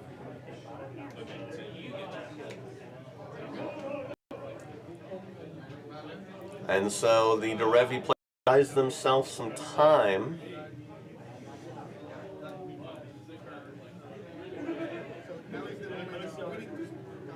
And looks like have gone through the draw step to draw the Linvala.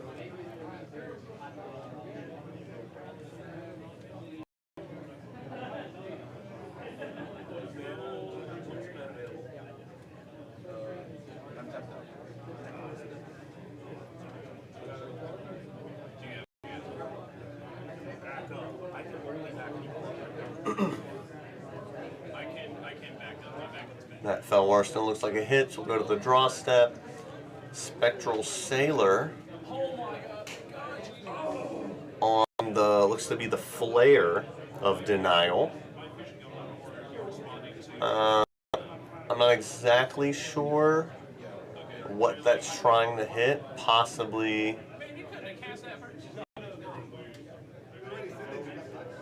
the Felwar Stone, and it looks like it is. And Felwar Stone goes to the graveyard as it gets countered by the Flare of Denial, sacrificing the Spectral Sailor.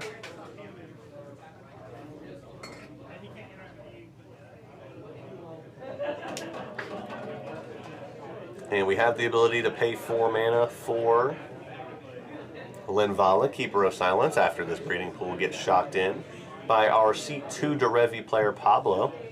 Here comes an attack. Here comes Derevi back over to the partner pairing. Trying to be consistent. There's already 6 commander damage attached to that player from Derevi, so.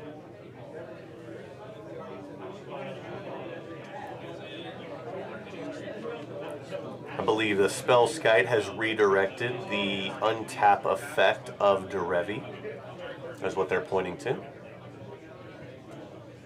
And here's 3 mana +1. If I were to take a guess, probably double white. Here's a Linvala. And let's see what the table has to say about that. Linvala, Keeper of Silence. It does say activated abilities of creatures your opponent's control can't be activated.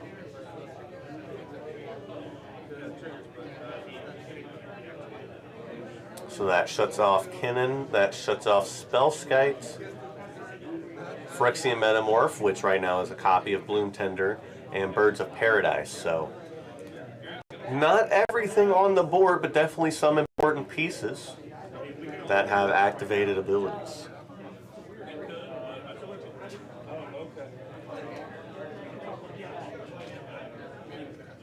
And unsure if it has resolved, but I believe it has. It looks like our partner pairing player won on Malcolm Vial.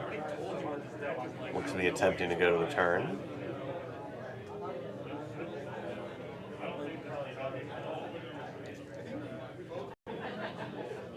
As that does seem to be the case here, they will take their turn. Oh, maybe not. It looks to be a little bit of tabletop, which is okay. We'll see how these 3 players likely would like to snap the Kinnan player. As we will go to the untapped step of on Malcolm Vial. He'll take the draw.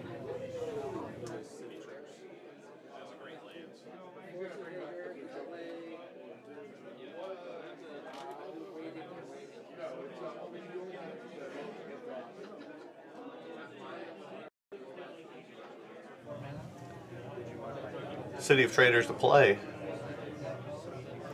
Here comes a Malcolm over at Derevi. Likely a concession in order to get another treasure token. But currently looking at 6 mana available. Excuse me, 7. 2 from the City of Traders, 3 from the rest of the lands, 1 and 1 from the Fellwar Stone and treasure token respectively. So potentially a big play could be coming up, but we're just going to say, Juan's going to say, let's put it off for now. Let's keep all this mana untapped to stop the Kinnan player on tap. Pass it back over to Nathaniel on the Master of Keys, and they will untap. They will take a draw. Here is a Fellwar Stone tap for a Mystic Remora, which was bounced.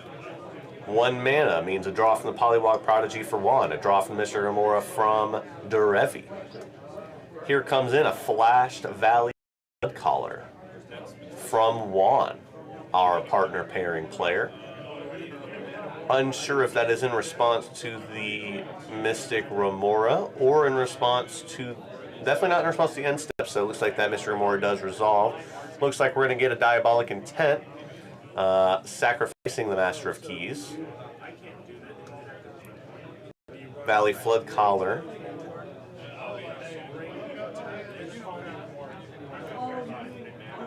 Talking about some little tap effects, maybe something coming down the pipeline, but this Diabolic Intent looks like it is good. Everyone gives a good thumbs up. So sacrificing the Master of Keys, going to tutor for a card directly to the hand.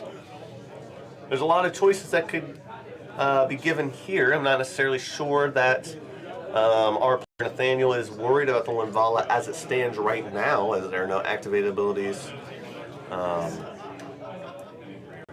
coming down the pipeline that would be able to win him the game. Of course, Ballista, Bomberman combo with Auriok Salvagers, those are definitely activated abilities, but also a compact Thassa's Oracle Wincon, along with Abdul Adrian Reanimation with the Animate Dead effects, is also a probable way to win. So, not the end of the world for Nathaniel to see that Linvala hit the board, although it does cause a struggle. Definitely not the end. Here is 3 mana to cast that card that was grabbed. Let's see what it is.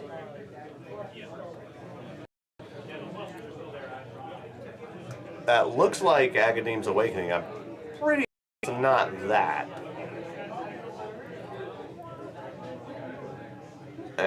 we'll get a second to see what that is.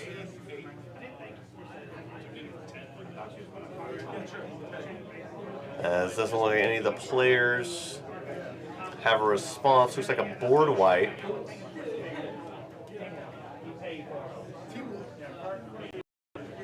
I believe that's a dam, so I'm not quite sure what that was, but a board wipe nonetheless.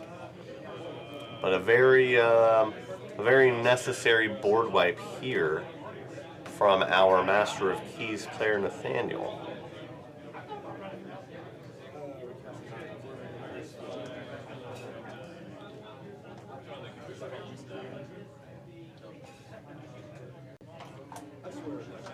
And a pass back over to Kinnan after that. Here comes a Kinnan for 4. Over to our Kinnan player. Untap, draw, play a land. Kinnan for 4. Here's a Mox Amber. Mystic, Remora, draw from both players. Polywog Prodigy no longer on the field, so Juan, very sadly, does not get a card, but Pablo and Nathaniel will. Let's see how our Kinnan player Kylan wants to set up the rest of the turn.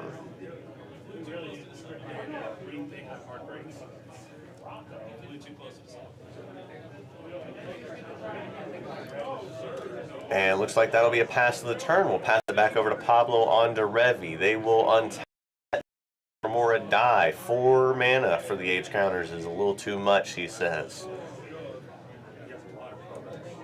Here is a Shocked Temple Garden.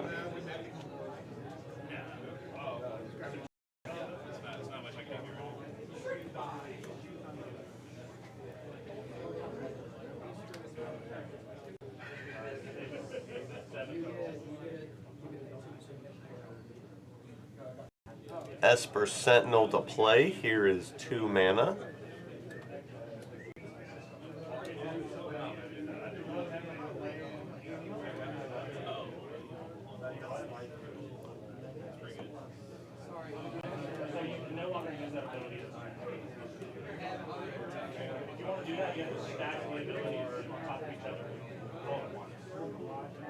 Yeah.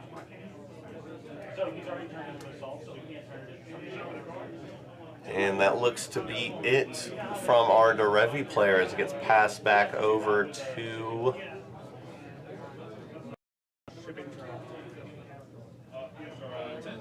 Juan over on our partner pairings, who's going to spend all the mana to recast Malcolm. And no land, not wanting to get rid of that City of Traders, and they will pass it back over to the Master of Keys player.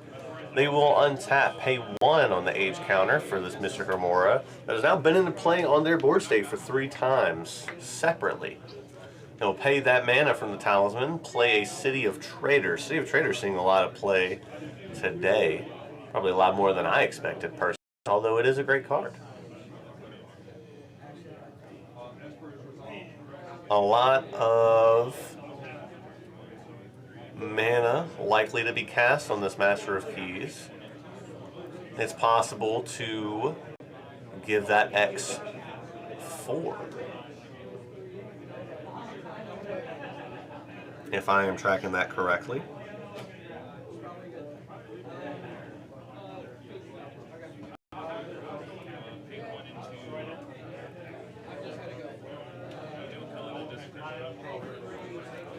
See where it goes from here.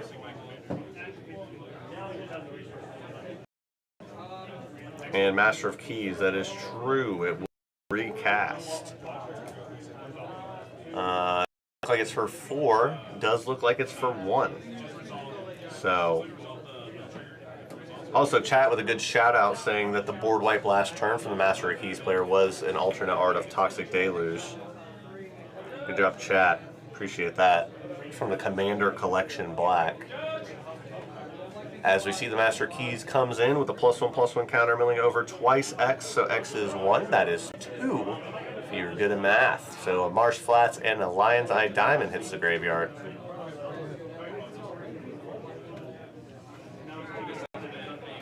And talking about the Flare of Duplication in the graveyard, Not sure to what end.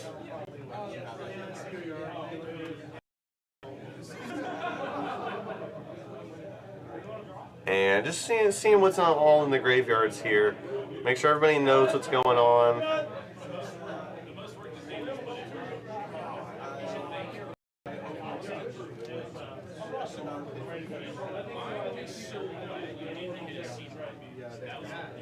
And we're still in the Master of Key player's turn here. Let's turn up the audio on the players. Let's see what they're discussing here. Let's listen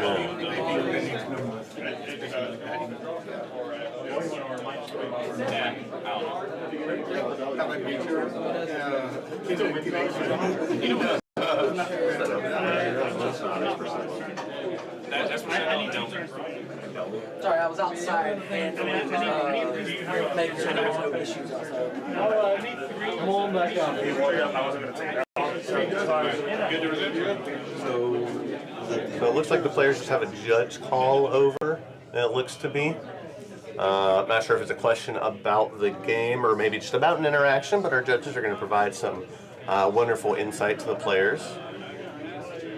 Looks like possibly a question about Delny, who is the creature next to the Esper Sentinel that you see there. The Streetwise Lookout, 3 mana.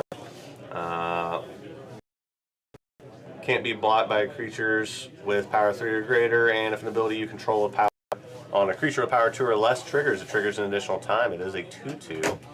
So potentially a question about that, but the Master of Keys player's turn is over. It passed back over to Kinnan, Bonder Prodigy. And they will untap.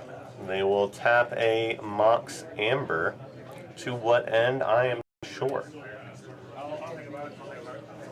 But that was a clutch Toxic Deluge, taking care of that. I'm glad chat was able to back me up on the Toxic Deluge because I clearly did not see the life loss. That was the board wipe that took care of everything. As our Cannon player finds a non-human here.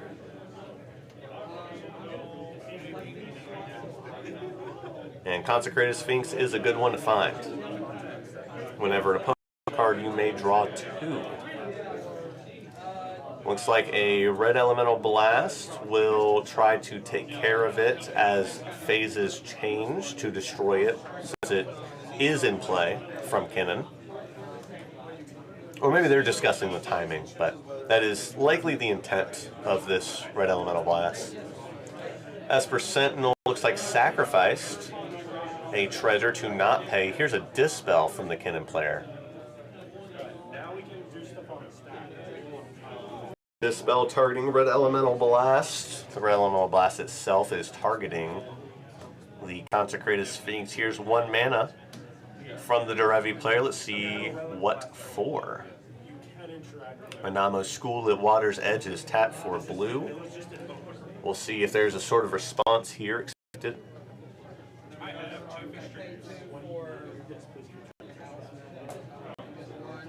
Here is a Swan Song targeting the Dispel. So the stack is a Red Elemental Blast targeting Consecrated Sphinx, Dispel targeting Red Elemental Blast, and Swan Song targeting the Dispel.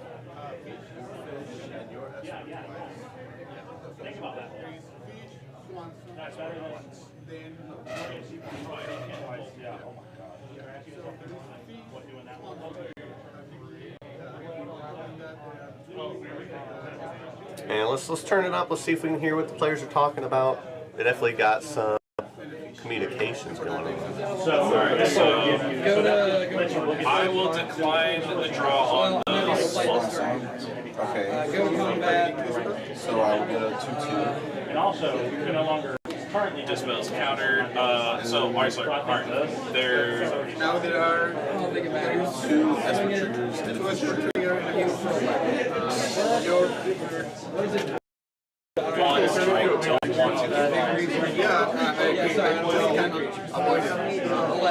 he paid for yours. I paid for yours. He paid, so there's only 2.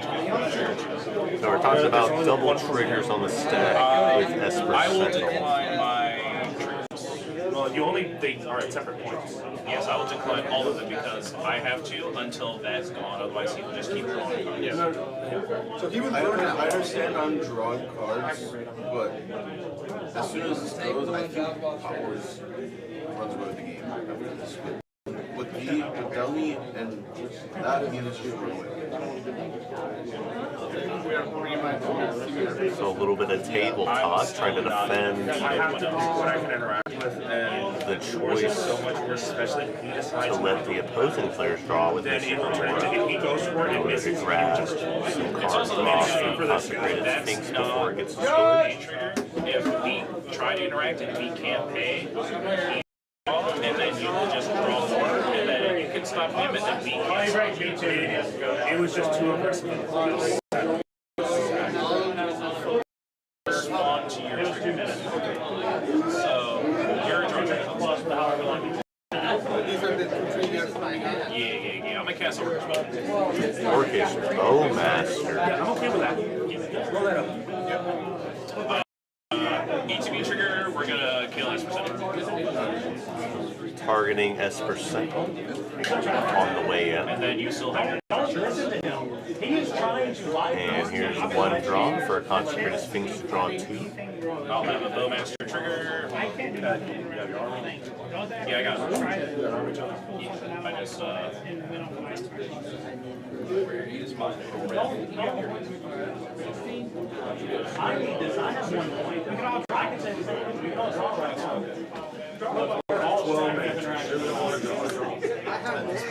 If it gets there, it gets there. But, alright, so, trigger, there's a draw trigger for Orcish Bowmaster, but your Mine's go on top. Mine go on top. Alright, so you get a trigger, then his trigger, so his more. Yeah, you still have one more Espers. Well, there's 2 Espers for you. No, 4, because...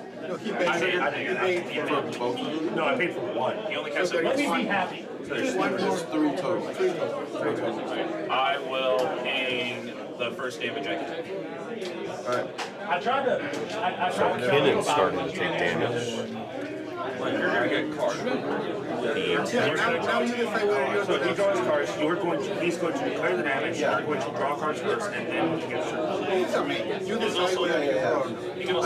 Consecrated Sphinx trigger to draw 2 off the first Esper Sentinel of 3. 2 mana to kill Delny. Now, another Esper Sentinel trigger. Once he goes all the way, yours is on top stack. Yours is on first. He's active player. This is my turn. Active player, non-active player, mine resolve. And then whoever's trigger is, it goes. There's always an active player, then non-active player. So and just a little discussion about how active player and non-active player works for a multiplayer turn cycle. So you will draw. No, it's his turn. I will get the trigger, and I will pay Kinnon again. Kinnon will be destroyed from another Orcish Bowmaster trigger. Here's 2 draws from the Consecrated Sphinx. Off of the second, Okay. 2 Orcish Bowmaster triggers, one of them being deflecting swatted back to the Bowmaster. It looks like. Do you want to rethink those?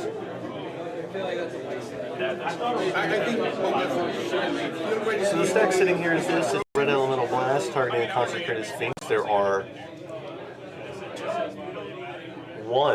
There is one Esper Sentinel trigger on the stack. One of those has resolved. On top of that, leaving 1 remaining, there is now an Orcish Bowmaster trigger and Consecrated Sphinx trigger. Orcish Bowmaster trigger on the 1, targeting Malcolm. Potentially, this is the table talk of Commander, very social element to the game. I'm sure that the Master of Keys player does not want this damage redirected to the Bowmasters itself. So I guess just to the face of our Malcolm player. And for the last one, And then, yep, all 3 cards drawn. 1 from the Esper Sentinel, 2 from the Consecrated Sphinx. That means 3 damage to the face of our Malcolm Vile player. And what looked to be a very quick game has turned into a slogfest here, as seems to me this Esper Sentinel, or excuse me, this Red Elemental Blast will resolve destroying the Consecrated Sphinx. Got a full grip off of an activation. That's pretty good. 7 mana for 7 cards. I think I maybe should have responded sooner. And that was the end step of our player. So to go back over to Derevi. Pablo in the bottom right-hand corner of your screen. Post drawing 3 cards. I mean, you can be different. I play like all of the free from the Esper Sentinel, plus Jelly triggers. So here is an Inventor's Fair played. And we'll see where this is headed now for our pod players. We're on the active player turn of Derevi after a very large and convoluted stack happened on the end step of our Cannon player. We are back down to hopefully some simple magic that my mind can comprehend. Inventor's Fair has been played this turn. And if you don't love this, man, I don't know if you love Magic like that. This has been a very interactive, very deep game. And I am very appreciative of our players bringing it directly to us and directly to you at home on YouTube. If you like these kind of convoluted stacks, why don't you go ahead and subscribe to the channel. You will get notified every time we go live for our weekly CDH events or our quarterly series of Lotus Bowl. You're watching Lotus Bowl here 7. As our Derevi player Pablo in the bottom right-hand corner of your screen will pay 2 mana from the Soul Ring into a Grim Monolith. Possibly activating Derevi. Looks like only 2 mana though, so let's see what they get to put down. 2 mana on the stack for Bloom Tender. After being bounced with a Tidespout Tyrant effect from earlier in the game, and that's going to resolve, and that'll be the end of the turn for Derevi player Pablo. So back over to Juan, our partner pairing of Malcolm Vile. Here's 2 mana from a City of Traders. Likely a land drop. Here it is, a land drop, Command Tower. So 2 colorless in the pool, floating around there. And thank you for using the active player token. I hope that I have continue to inform the people at home who is the active player, but with one of the floating and a red and a black, here is a Vile Smasher the Fierce on the stack. Looks like it'll come into play. Here we go to combat, move through phases, lose the floating token, or the floating colorless mana, excuse me. Here's a Malcolm coming at, I believe, Pablo. On the bottom right-hand corner of your screen, the Derevi player, who has already had some Malcolm damage marked on him previously. Maybe a response to the damage trigger from Malcolm, but does not look like a treasure has hit play yet. Mulling over our options here with what to do. Potentially mulling over the option to bring Derevi directly into play.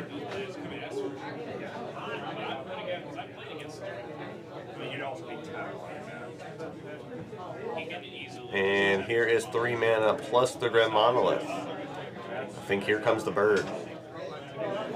And there he is. Derevi Imperial Tactician.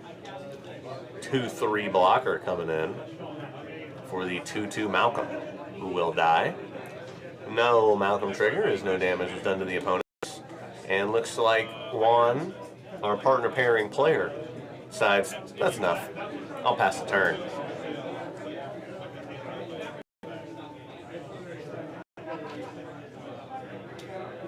And an Entomb coming down from our Master of Keys player Nathaniel to be on the end step. Here's a mental misstep from Pablo playing Derevi.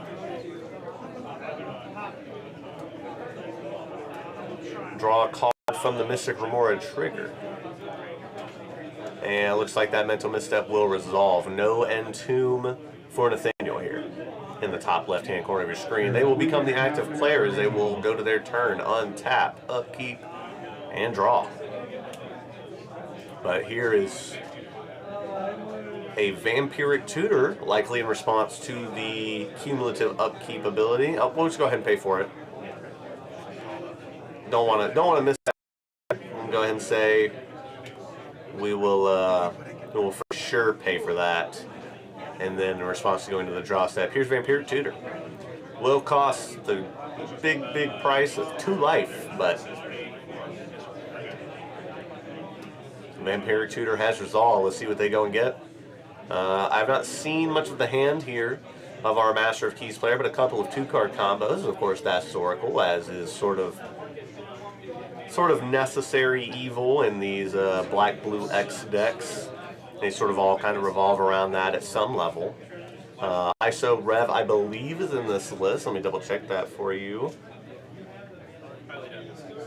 I'm incorrect. ISO Rev is not in this list, but you also have Abdul Adrian, Gorian's Ward, who will 2-card combo with any animate dead effects. But you do need a way to get that into the graveyard. Not sure that there is a way off rip. Abdul Adrian itself is a 4/4, so kind of a lot to take out with your own Orcish Bowmaster if that would be the plan. Here's a Thassa's Oracle. Here's 2 mana, Thassa's Oracle. On the stack. Let's listen to our players, let's see if this is resolved.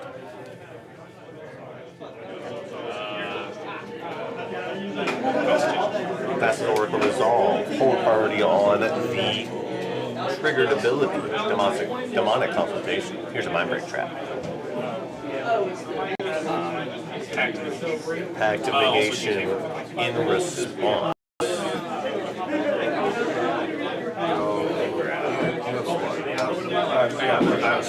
Yeah, I'm going to deflecting swat. It's like deflecting swat, the pack to deflecting swat. I have mana to be finished, don't I? You can pay for it. It reminded me. I'm going to.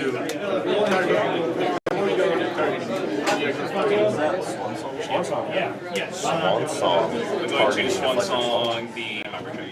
Oh, excuse me. You're on the Mind Break Trap. Yes, because you're deflecting, swatting the pack. I'm trying So the stack is demonic consultation, Mind Break Trap, pack, deflecting swat on the pack, swans. Yeah, and that's what I was going to do. I was redirected to the demonic consultation. So it looks like Swan Song resolved. Deflecting swat still on the stack. That's what it was. It's like nice. Changing targets of pack to deflecting swat itself. But we'll see. That is just my assumption. Oh, also, sorry. Main Dozer. Vile Smasher. Why do you call him Main? 1, 2, 1, 2, 3, 4, 5, 6. 1, 2, 3, 4, 5, 6. Take 3. And a Vile Smasher trigger. Intuition, I believe, in response. You are the active player. This is the final turn. And then whichever one you give me, I'm going to counter that. So you heard him? Intuition is going to grab 3 free counter spells. I'm just going. Man, I hate this. Are we sure we don't want to make this a tie? I can absolutely. Who's your target? Me? I'm sure we don't make a tie. There's still a game after this. If we stop this, there's still a game. The players sort of chatting about what to do with this. Intuition Gonna try and grab 3 counter spells. 2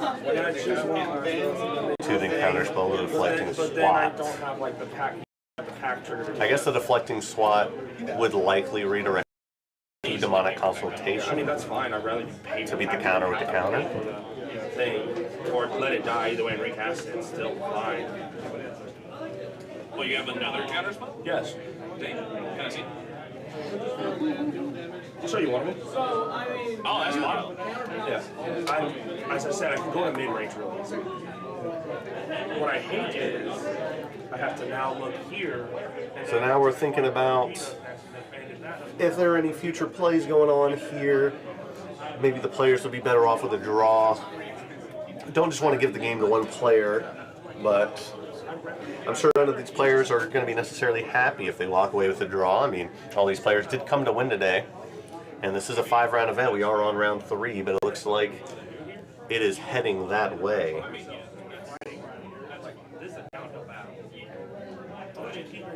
did not expect the. I should have just. Oh, again, if you're saying But the deflecting swat looks to be. Oh, still on the stack. So intuition will resolve.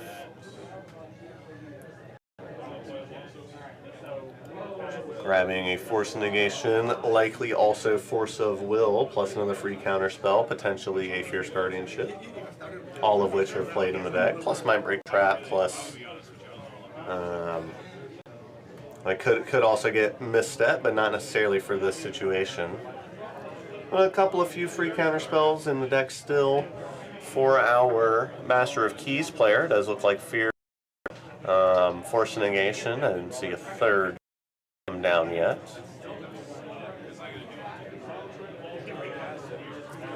Abdul Adrian. That might be the intuition pile. Maybe a little bit more conservative intuition pile. Maybe trying to hope to win. It does look like that's the case, so it looks like you can give me Fierce Guardianship, and I'm putting a tutor that I can recast in some fashion in the graveyard. I'm putting Abdul Adrian, one of my key pieces for winning the game later, back into the graveyard.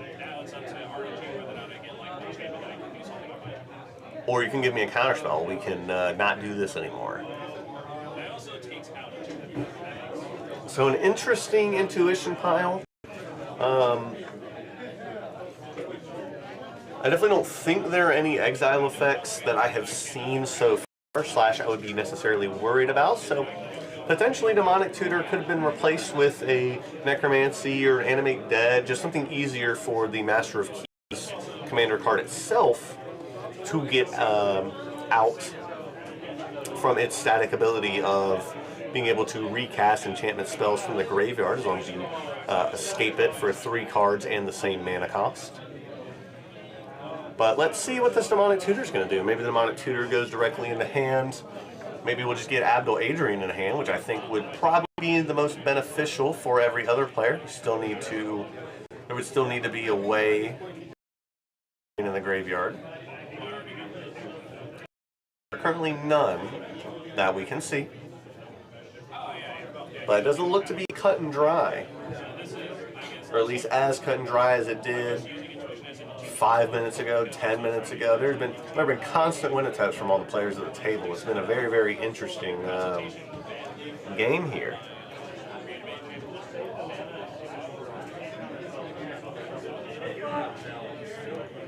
So looks like the shuffle up, it will be Abdul Adrian, Demonic Tutor, and a Fierce Guardianship.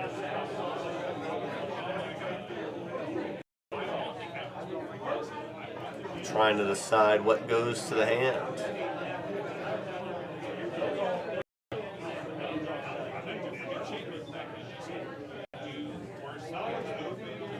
And Fierce Guardianship to the hand is obviously going to be a big problem, although we know from just a pure reveal that the partner pairing in your bottom left-hand corner of your screen is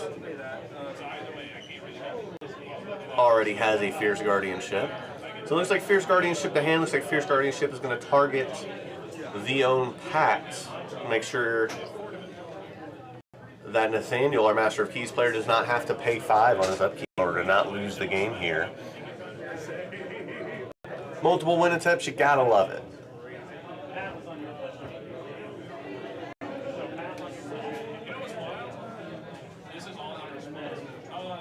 And the deflecting swat fizzled as it no longer has a target of the Pact of Negation. Or potentially that still happen. Looks like it is on top. Maybe still getting a Pact trigger. We'll have to see. We'll have to see what the players from that intuition looked a little bit unclear. But I do know that there is a Demonic Tutor and an Abdul Adrian in the graveyard. So here we go with the Thassa's Oracle trigger. Just happening.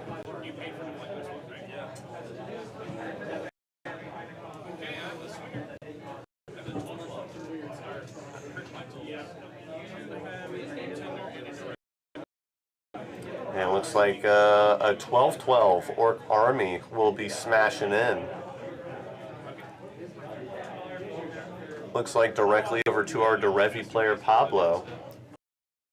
Life. So our Kinnan player with the highest life total at 37. Master of Keys and at 17 apiece. And our partner pairing, Malcolm Vile, at 23. That will be the end of the turn for the Master of Keys player.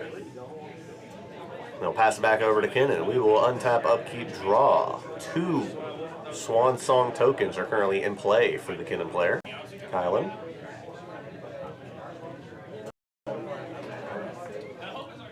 And we'll see what they want to do, how they want to try to close out this game. We're definitely winding down on time. So hopefully this win does come sooner rather than later. But looks to be a little bit of protection on the end of the Vile Smasher Malcolm player, our partner pairing Juan, in order to preserve just not straight losing. With time drawing so near and dear, as we see it looks to be a devoted druid come down.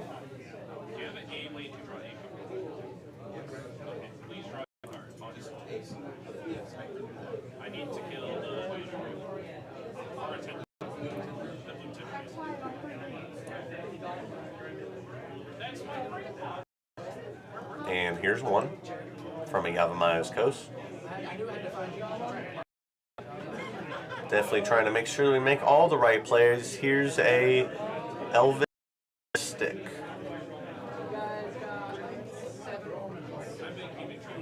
Just get all the dorks out here, make sure that we're making all the right plays, and that we're doing everything. Just trying not to lose the game here.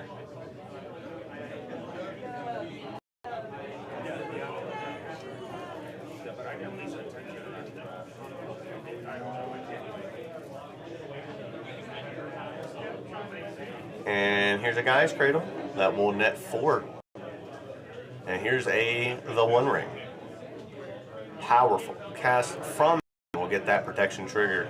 Here is a Mystic Remora trigger on the Nathaniel, the Master of Keys player. They will take that draw.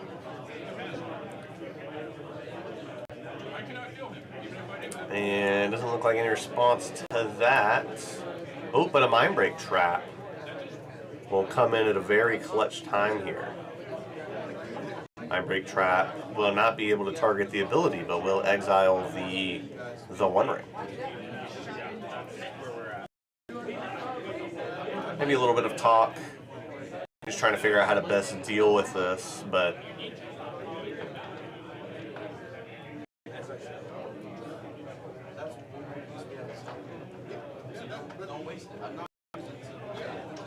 yeah, definitely got a lot of hand signs. Let's see what our players are talking about here over this Mind Break trap.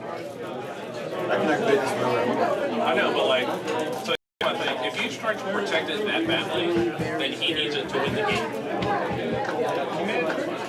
Right, I probably should have just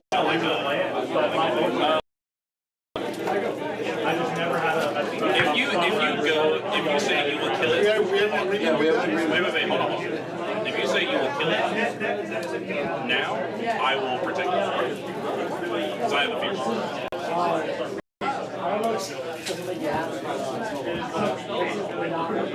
Here, one. Ordering with the Gorse Fierce Guardianship in hand. Leading the game towards a different person isn't ourselves. I know if it's king. Well, no, the statement is Can I get a report? You're going to be, so he uses counter magic, so we can't use it here. If you try to do anything extreme, he has to use that counter magic stuff you, which means he can't use it here. Table 7, can I get a report? So it becomes like everyone's Looks like we are and we're basically going on the final cross hatch, turn cross here. hatch, because our counter, we have active information control. You guys do whatever you want.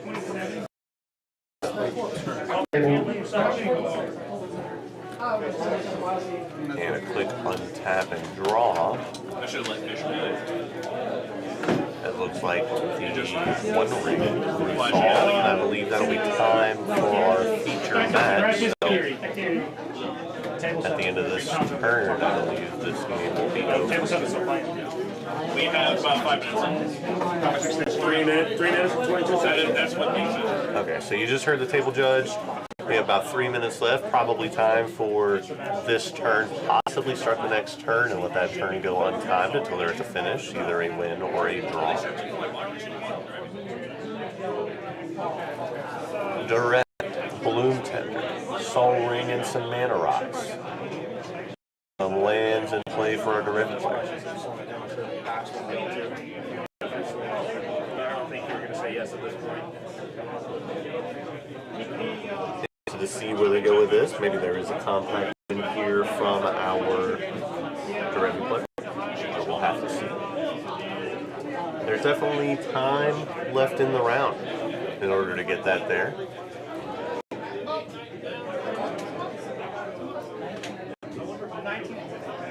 Be doing some math here, trying to figure out if there is a way to win with what's on board, which is not a lot, but it's certainly more than 0.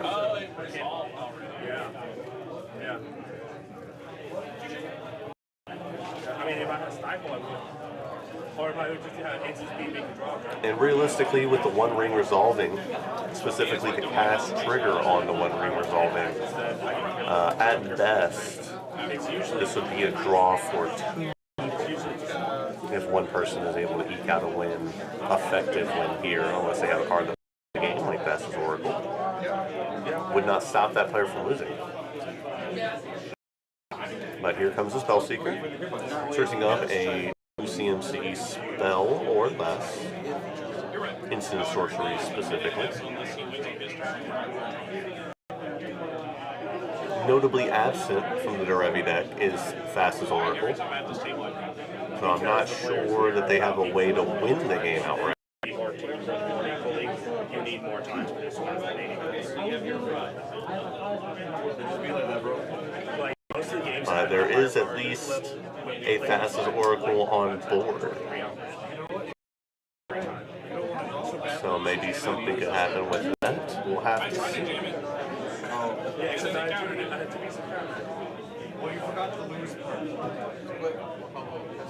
All these players desperately to win.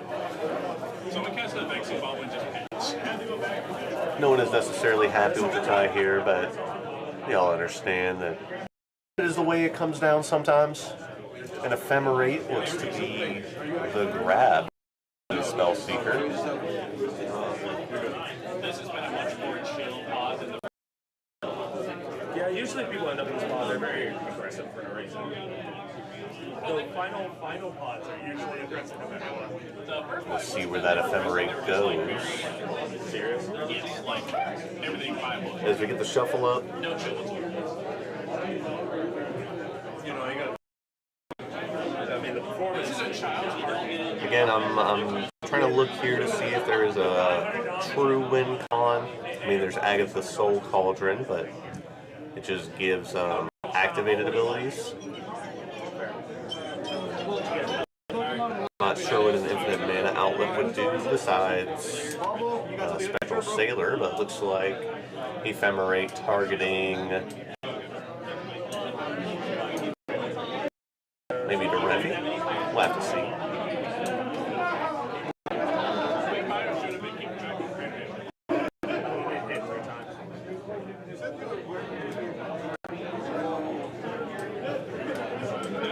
Oh, looks like the Derevian for the attack is what's going on. So Spellseeker Resolve, grab the Ephemerate. Derevi for the attack. Looks to be likely a Bloom Tender tap Ephemerate Derevi to untap Bloom Tender once again. So it's possible. Let's see if Pablo has in hand in order to close out the game.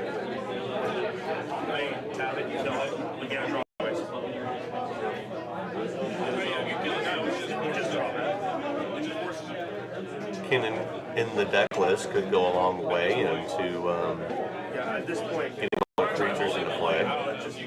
I'm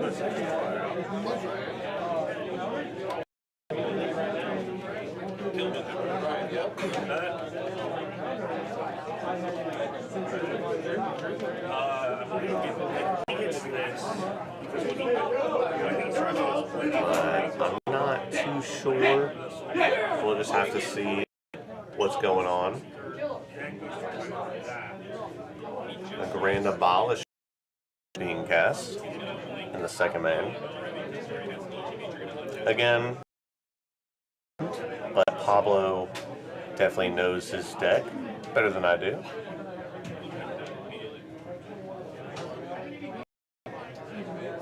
Looks like in response to the Grand Abolisher, Kylan, our Kinnan player, will draw a card, place a burn counter on the one ring. Here comes his Bone Blaster trigger. That will hit Bloom Tender. Bloom Tender will go to the graveyard. After, I suppose, making 1 mana of each color. So, Grand Abolisher hits, I believe. Let's see if we can't grind out a win here.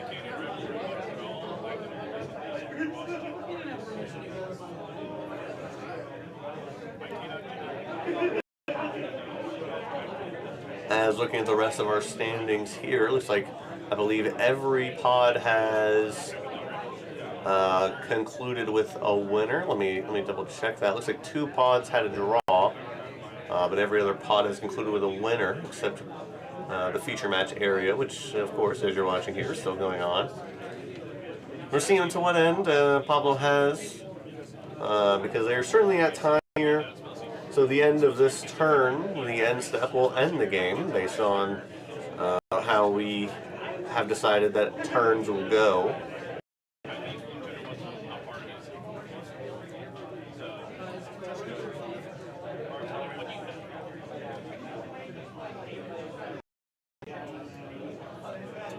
So I believe we're just talking here. This is likely just sort of the cleanup of the game here when all these players are drawing. And all these players played incredibly well. We had a couple of win attempts. I mean, at least had like almost 2 from Kinnan exclusively. The Master of Keys player, Nathaniel, had 1 himself. And Juan on Malcolm Vile was pressured into being board police, which seemed to work out well as they did grab themselves, at minimum, a point. I don't think they grabbed themselves 0. But this game is still going on, and there is time for Pablo to find a win here. Well, we hope you've enjoyed this game so far. Watching here on the Mop Top and Beardy YouTube channel, please be sure to subscribe. If you want to catch back this game or any of the other ones, or any of the ones we've had before or will have later in the day, feel free to go across to the live bar.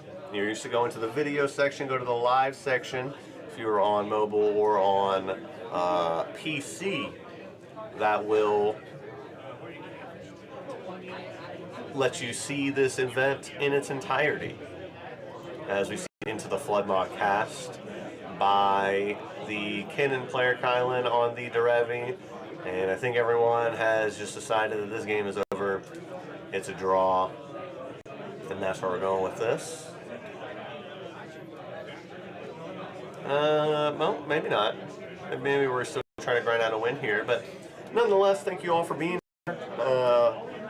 Today is a thunderstorm comes down, likely targeting into the flood maw.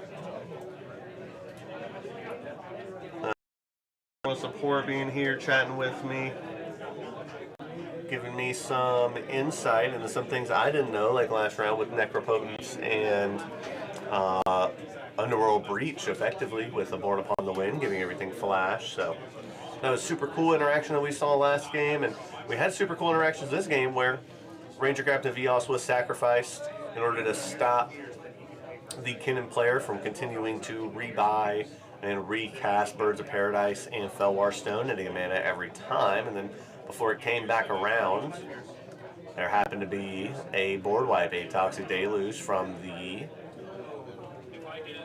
Master of Keys player Nathaniel, sort of saving that day. And then the Master of Keys player themselves attempted to win the game with Thassa's Oracle Demonic Consultation, which was stopped by a collective effort across the table.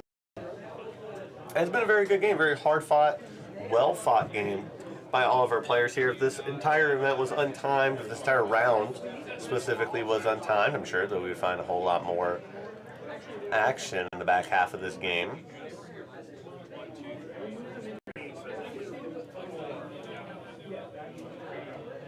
But it looks as if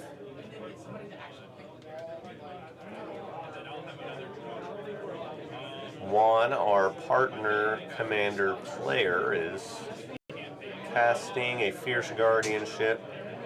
Looks to be targeting. I would say, sure, but that's not legal, so I'm not sure. Maybe one of the storm triggers potentially. Off Flusterstorm. A Flusterstorm is well over 5 minimum, so I'm not exactly sure where that's going. Maybe it is. Maybe it's just to use it.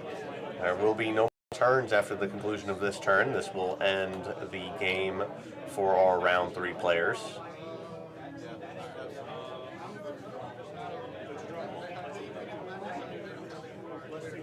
And I'm about ready to pack it up. And it does look like that happened. So there's the natural conclusion of the game. In a draw here, unfortunate for our players, but it was well fought, and there were multiple win attempts that would just happen to be stopped by a combined effort through the table, and it was very fantastic for our players to be able to do. They played a really hard fought battle, and this one will go down as a draw. So for all of our pods, it only makes this one the third. With a draw, we have a very high win percentage across the entire time here, but we'll send it back in here to the booth. Hey, me, thanks for sending it back to me. And that concludes round 3, so we're going to give it a few minutes. We're going to let not only the round 4 pairings come out of our Lotus Bowl 7, a Top Deck GG Gold event, but we will also make sure that all of our feature match players are able to get over to the feature match area. They will be having deck, so that's all randomness there. For those players, so they will be over there, and we will be back on mic in just a few minutes. But for now, I'm going to go ahead and plug a couple of things. Don't forget that after this event today, this one-day 5-round event today, we will be having a redemption event tomorrow at 2 for any of the players that did not do as well as they thought. But right now, you are still watching Lotus Bowl 7 here at Mop Top and Beardy, Top Deck GG Gold event. Don't forget to check out our coverage of FNM at 8 p.m. Always CDH. Typically turns out to be a bronze event for Top Deck GG points, and those are very valuable, hard to come by these days. So why don't you go ahead, and if you're in the area in Gray, Georgia, we are here. If you need anything, any pieces of cardboard, any dice, anything you would like from the store, you can top on over to Mop Top N, the letter N, Beardy, moptopandbeardy.com, or you can check us out on YouTube and any of the social medias, Facebook, etc. Mop Top, letter N, Beardy, Mop Top, and Beardy. And if you're not subscribed, go ahead and subscribe, because you get more content like this, and that lets us be able to bring you more and more events here as it's being streamed. Thank you everyone that's watching so far, and we're going to take a few minutes for a break here, as I'm going to rehydrate and make sure that everyone in the future match area is there. Then we will be back, and we will bring you player introductions for round 4.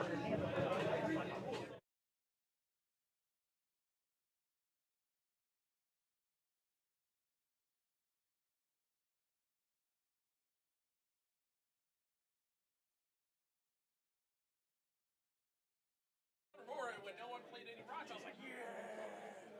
I was like, if anyone has been messed up, I'm screwed. All right, well, GG's, guys. Never underestimate the Great play. I'm sorry, I had good play with Choo-Choo. Oh, yeah, same man. Thank you. Pablo, how you gonna waste 24 minutes of our time and not even win? I don't know. Yeah. That was a lot more than 24 minutes for draw. That was We're only 24 minutes over. Yeah. Over the normal round. Oh, yeah, okay. We had the extension. I don't care. I was going to throw it back together right after I was playing that. So I do have a friend who wants to game with him for a bit. I do have to play with Tim too. So I'm a big social butterfly, so I get to. People will call me at any point in time. People like me playing my weird deck. Yeah, that was fascinating. I like that. Oh, if you like that, you'll love Rat Dragon. That shit, no one knows what that's doing at all. I have a friend who plays what you call I know Gav. And I'm just like, I watched him play for the first time, and it's like, he made something funny. Which turned to, he had something really funny. With creature-only combos. I'm like, so do you know the card called I believe I have. Oh my gosh! Yeah, I have it. I was going to run it in this deck. That's how I win. Like, a lot of the time. I'll just demonic to you, and I was like, alright, cool, I'll just race for them. They're like, remind me, only second spell. So, I wanted to try it in this deck. Because it would be a sack 3 treasures. I would take everyone's win lines out of there. You can sack like 10 treasures. Well, for most decks, like the higher end deck, by the higher top tier decks. Oh my god, just use it. Just fucking use it. Stop with that annoying thing.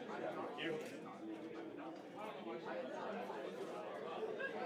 But yeah, it's good as a core value piece of my deck because I'll just like mass creature board wipe myself and then like alright, just anybody no responses? Alright, y'all are not winning.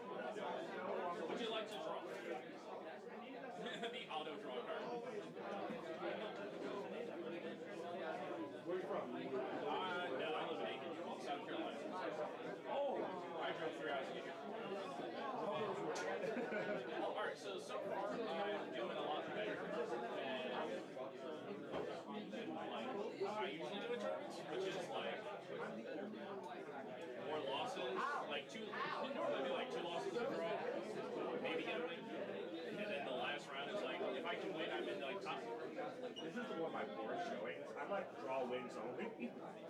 I have 1 loss. That's it. Don't get a draw, you die. I want that draw win. Where's seat 1? Seat 4. Do I get to use? Do I have to use this, or do I have to? No, you can use either, Matt. They prefer. Oh, finally, I'm first seat.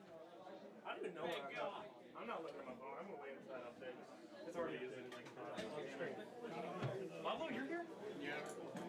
Again? So we have to do a deck check. So your first seat? Gentlemen, I'm not sure, ladies and gentlemen, I'm not sure why it's not posting on the TV over there, but if you need to know what your assignments are, look at your app, ask somebody with the app, or come over here.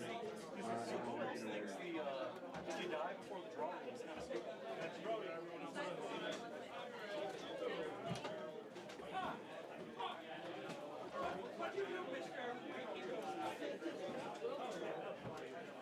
Oh, this is interesting. Yeah. Pablo's back for round 2 of the Electric Boogaloo. Do we have to deck check it, right? Just stay around here. It's random. Oh, front table 7 always did deck checks. Yes, you're going to be the ones that... We try to keep it random and say it was random, but we figured everybody were going to catch on after round 2. Just wait. Table 7's the only one that's been called for a deck check. And also we have to introduce our deck now. Yeah, Pablo is good. We already did that.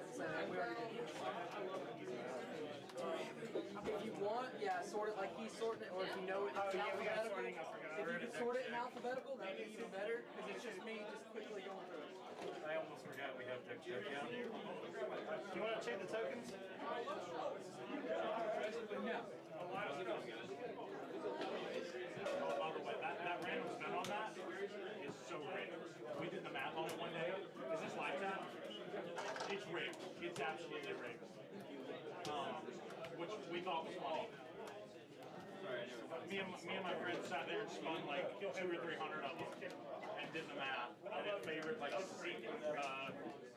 for each seeding, it favored one player the way one should. So as long as you and your buddies don't move, one player's going in. Only two kids. Fancy pants Rich McGee over here.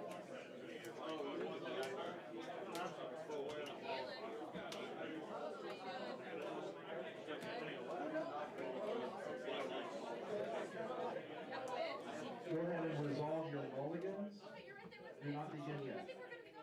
How's everybody doing? I mean, aside from taking the L for my final portion, not bad. Got me fast. Yeah, somebody was showing interaction. Somebody happened to have exactly a chain of paper effect. I was like, this looks really good for kids. Elevator. Yeah. Where you at? Almost done. Alright, here you go. That's your deck. What am I doing with this? What do I do with this?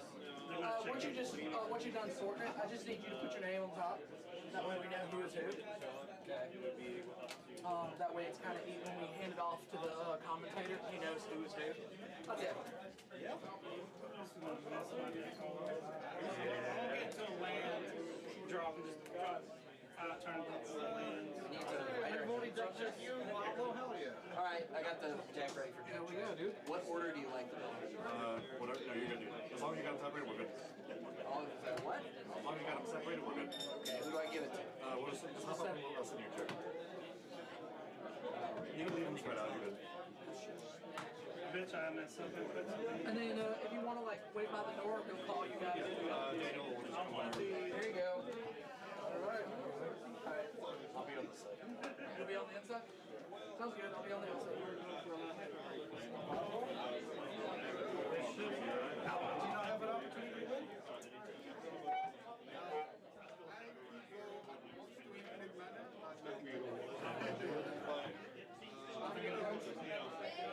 Everything you can point it to the infinite.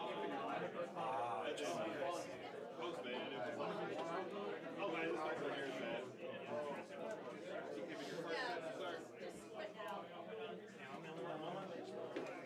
That's scary. Marnius is good. Is it okay to use your strong option? You don't have to Ladies worry about and this. gentlemen, if you are not being deck checked, you may begin.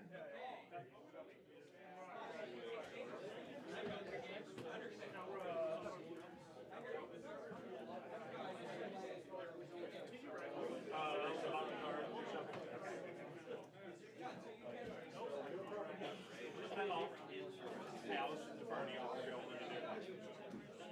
Because that's how. I'd like that if I started hitting. Sorry, I have a single Japanese card in the entire deck. No, two actually. Darker's also a Japanese card. Look at the back. You just gotta be there. I haven't been on it long, but I've enjoyed it. We'll screw it this time.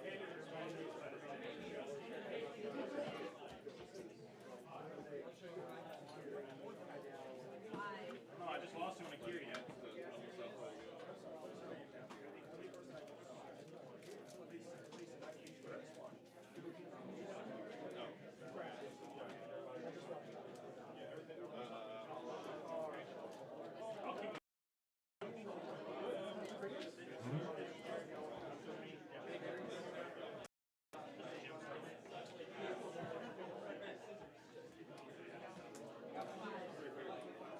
I'm okay to see. I can see that go.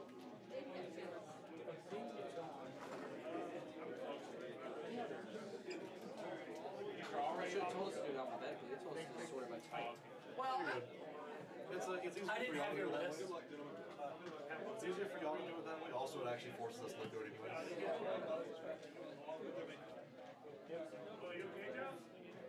Party.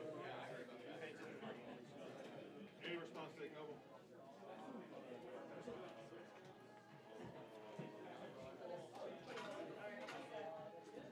I'm excited to see what Cat L does. Talking about it for a while.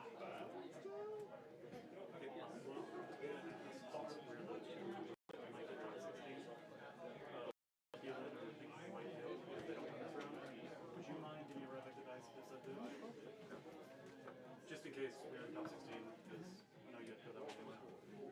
I know you have to go that way anyway. Yeah.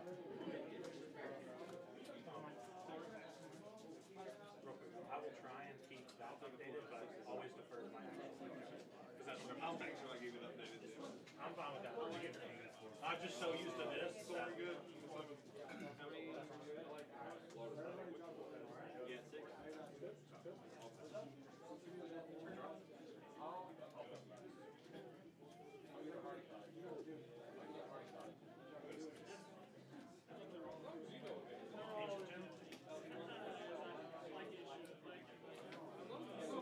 I'll tap it for an arcane signal.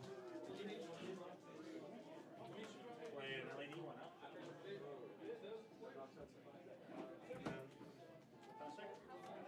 No draw yet from anyone, so.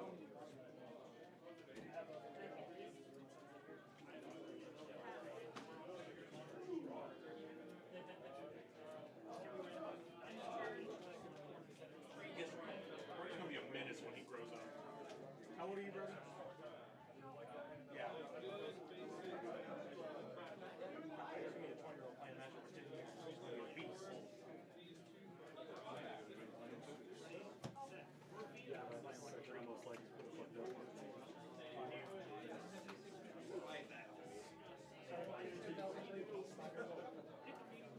yeah, you're not that old. You started early. Real early. Alright, Willow, you guys can keep this out. Full sound, right? Do I do my interview now? Dana will grab you whenever. Alright. Shuffle up. Slide mine will be with you.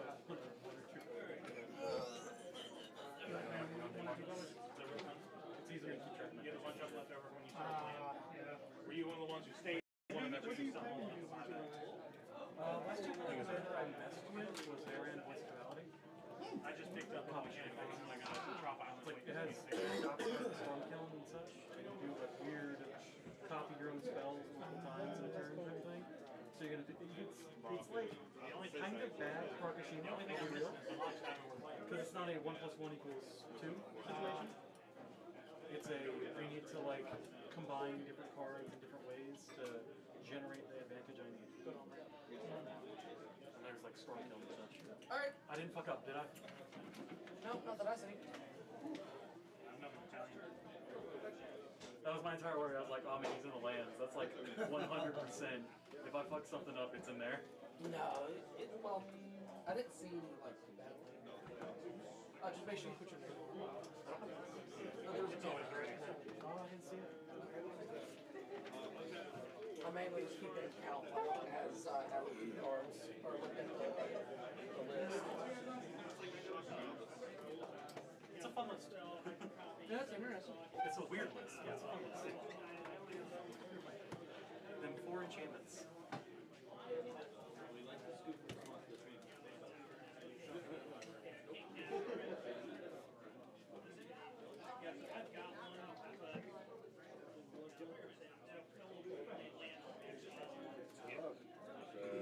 Maybe I'll finish. You finished him and how long is that?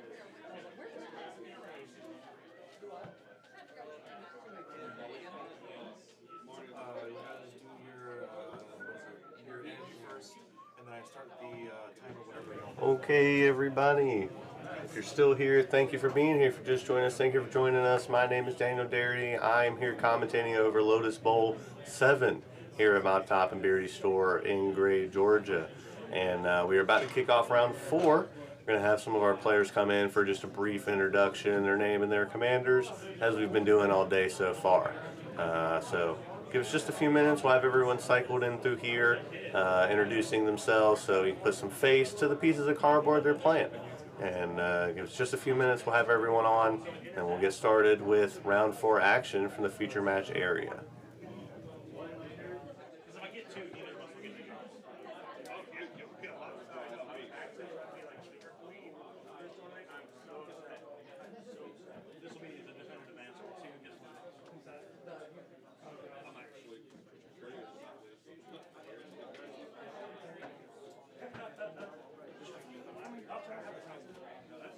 I get a drop. Would you like to come in and see your little mini I can go do it.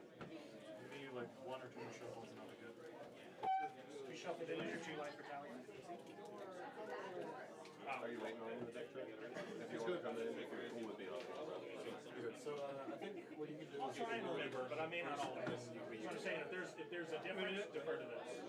What am I saying? Do you want me to go now or wait? You wait. I mean, it's not this. Oh, you're good.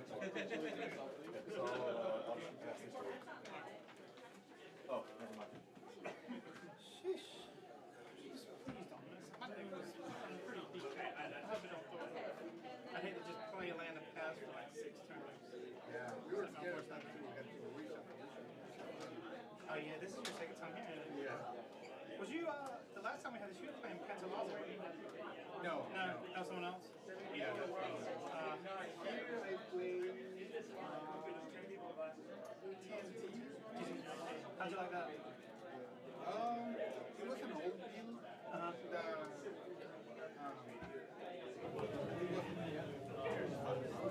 Hey, I'm Andrew. I'm in Table 7. I'm playing Elvier of the Wild Court. Hi, I'm Trevor, and I'm playing Vial Smasher Thrasios.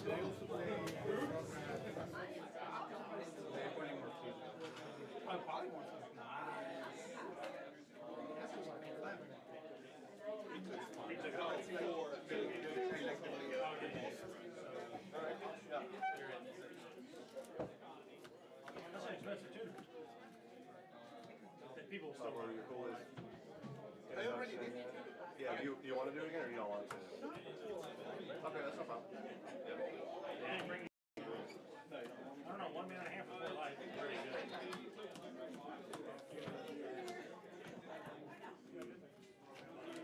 Go Hearthstone.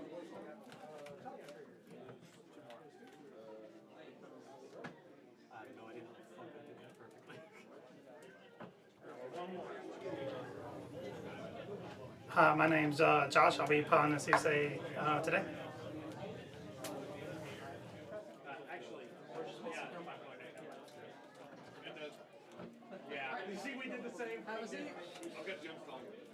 Alright, I'm going to put the clock on. You guys are going to have... And that is everyone. We also have Pablo piloting Derevi, returning from last round. They're in the exact same seat in seat 2. So that's all of our introductions. Andrew on Elvier. I hope that's how you say that. I'm not butchering that. And then Pablo on Derevi. Josh, who you just saw on Sisse. And then Trevor on Vial Smasher Thrasios partner pairing.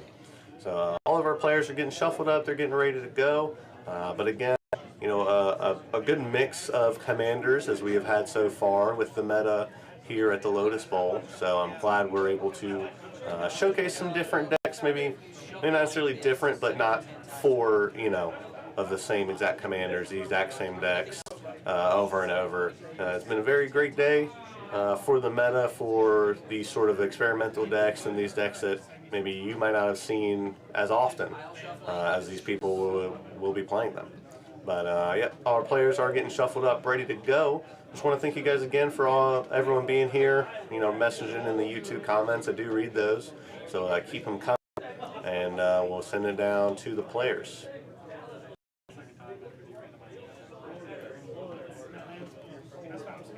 And like I said, they're shuffling up here, getting ready for the start of round 4. This is a 5-round event. We had over 70 registered participants at the beginning of this. And we can take a quick look while we're waiting to our standings. It looks like Matt and Dev, who we met Dev from win with Necropotence on Essica the World Tree, I believe, in round 2. That win very quickly. They are the only players on 11 match points, so 2 wins and a draw. Dallas, Jordan, and Kenneth, 2 wins apiece at 10 points. And then rounding out, we have Austin, Lily on a win and 2 ties with Paul, Isaiah, Trevor, who happens to be in this pod, Pablo, Juan, Sebastian, Alan, a couple of people you've seen so far today, sitting at 1 win, 1 draw, and 1 loss.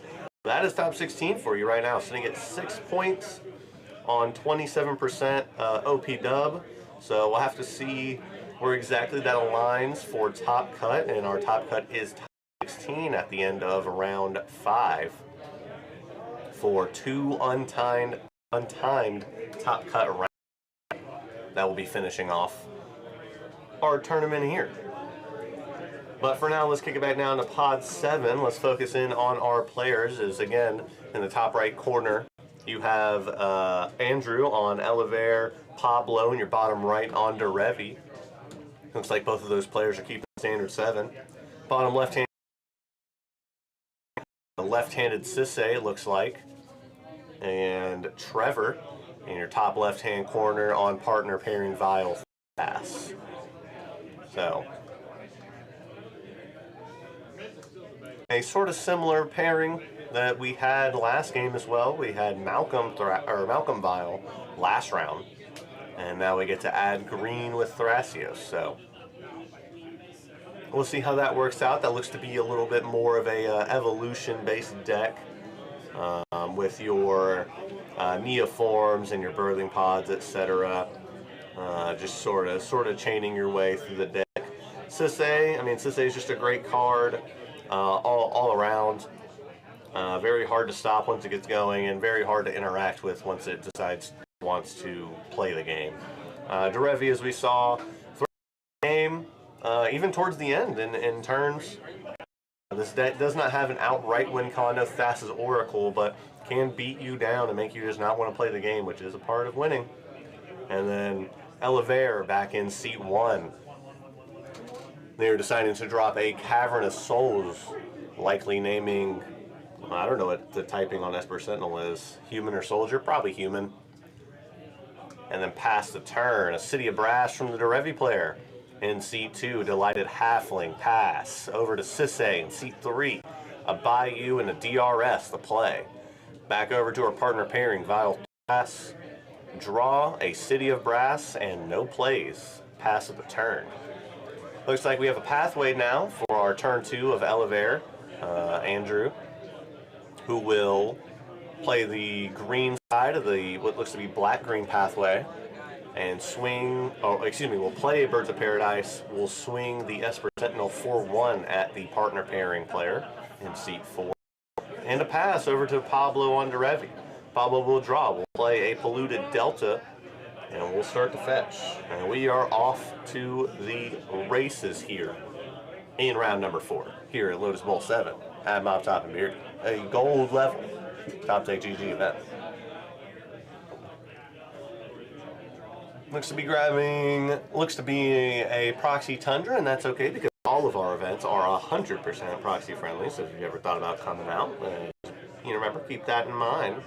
And we absolutely have no problems with 100% proxy friendly. Here is Tundra, and 3 mana, -1 life for the City of Brass. Here is a Derevi, Imperial Tactician. Now, here is an untap with Derevi's Enter ability on the Delighted Halfling. Delighted Halfling will swing 1 back at the partner pairing. Again, a very popular thing to do. Derevi will untap the Tundra. The Tundra will tap for Soul Ring. And Soul Ring will trigger the Esper Sentinel. The Esper Sentinel on the field under Elevair will draw. And that will be a pass over to Sisse in seat 3.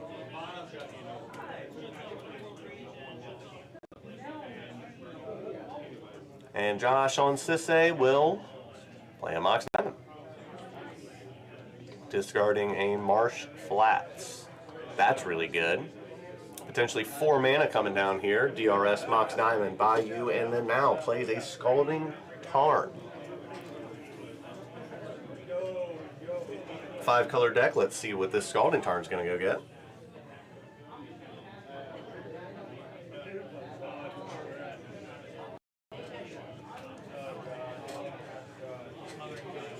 All of the True Duels open for business here in this 5-color Sisse deck. Cards pass by, Savannah among them in the dual land space, as we'll grab a Tundra.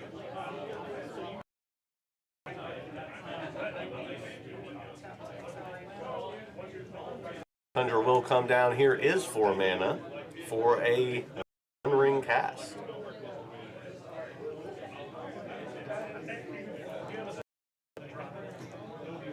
No stifle, no counterspells. That will resolve, and the Sisse player Josh will pass the turn.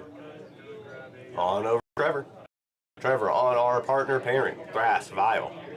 Much fewer partners this Lotus Bowl than in previous, as our partner pairing player Trevor will play a Flooded Land, Fetch Out, and Underground Sea for turn. But there's been significantly less, and I'm not sure if that's a good thing or a bad thing. I mean, of course, the C16 partner commanders are very, very good, and they are almost mistakes. They're 2 mana each, and they are all incredibly powerful in their own rights. But there seems to be an emphasis, at least in the feature match area, on just 1 card in the command zone. Maybe that's just flavor of the month, or maybe that becomes popular opinion here soon. We'll have to see. As it looks like that was the end of the turn for our partner pairing. Elevator wants to crop rotation away one of their lands, and we'll have to see what that is. It looks like a Gaia's Cradle on art, which would potentially give them 4 mana next turn, assuming they play out 2 creatures. And it looks like that will be their turn. Go over to their turn. Here is 1, 2 from the Cradle, and 4 for a casting and Elevator. Elevator of the Wild Court, 4 mana.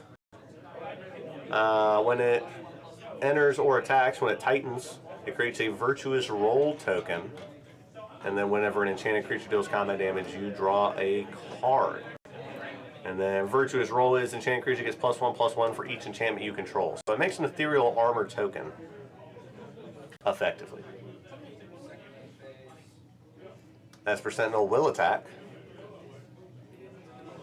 Let's see, that looks like second main land for turn will be a Sarah's Sanctum. A card that does not see as much play in CDH, although it is a very good card. As the turn passes over to the Derevi player Pablo in the bottom right-hand corner of your screen, they will untap, they will draw, they will play a Misty Rainforest, fetch. And let's see where that takes us. Sarah's Sanctum does not see as much play in CDH, although it is very niche. It does add you white for each enchantment you control, so there are definitely good and bad decks for the card, but I think overall the card is fantastic. I mean, it's the white version of Clarion Academy, based on enchantments versus artifacts. So I mean, it definitely has a place in the format, as we see Pablo fetch up a Savannah using that Misty Rainforest. And I like to see it in play here. It's a very sweet card to see on camera here today. I'm very excited. We already have 1 Virtuous Roll token in play, so we'll have to see where that goes.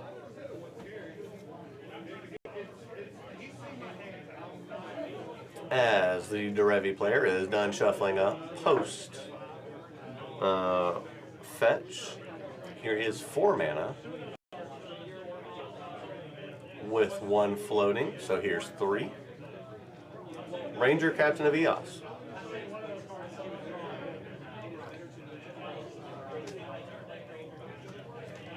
And Ranger Captain will resolve, tutoring up a 1 toughness.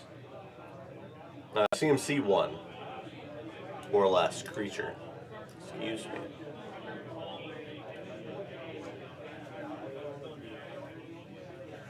Looks like we'll get Spectral Sailor off of that. Spectral Sailor is sort of the go-to card for Pablo, as we've seen off of the Ranger Captain of Eos twice now, this being the second game. A direct tutor for Spectral Sailor. So we'll see how that lines up this game. Card with Flash Flying. It's a 1-drop. It's a 1/1. And for 4 mana at instant speed, you can draw a card as Pablo goes to attacks. Drevi and Delighted Halfling over at our partner pairing. We'll get the untapped triggers resolved.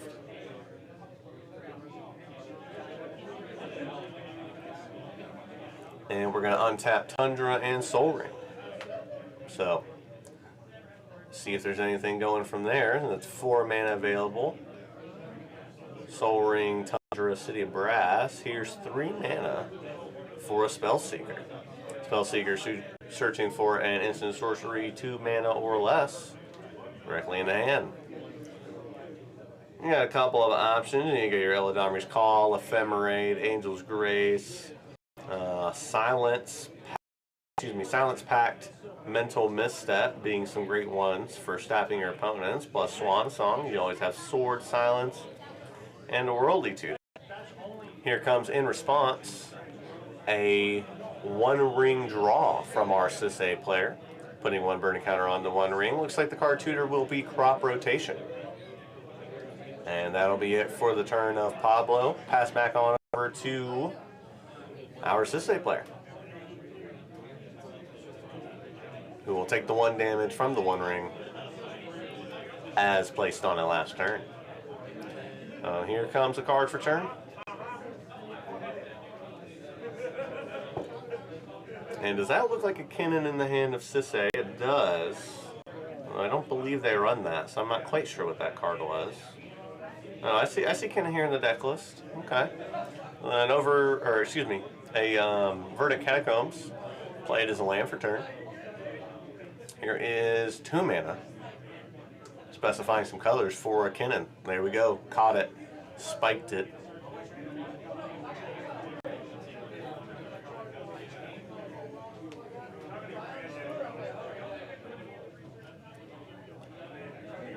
So the Kinnan in play. Here is 2 draws from the 1 ring being activated.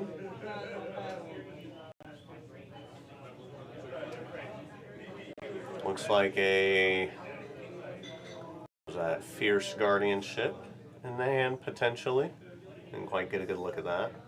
Maybe Force a Negation. But either way, a fetch of the Verdant Catacombs. We'll see what they go get. Again, Cis A, 5-color powerhouse. All the duels available here to be able to get.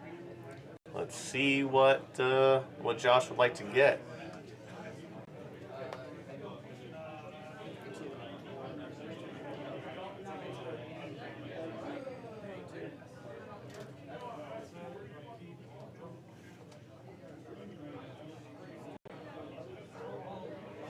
Looks like Soul Ring being played post the fetch. And yep, looks like fetch for a Savannah, cast a Soul Ring. You know, big shout out to the players, making sure all of the art that they're using is actually in their Moxfield link. This is incredibly helpful. I don't know half these arts, but I know what all these cards are. It's been super helpful. That's why, hey, big shout out to the players.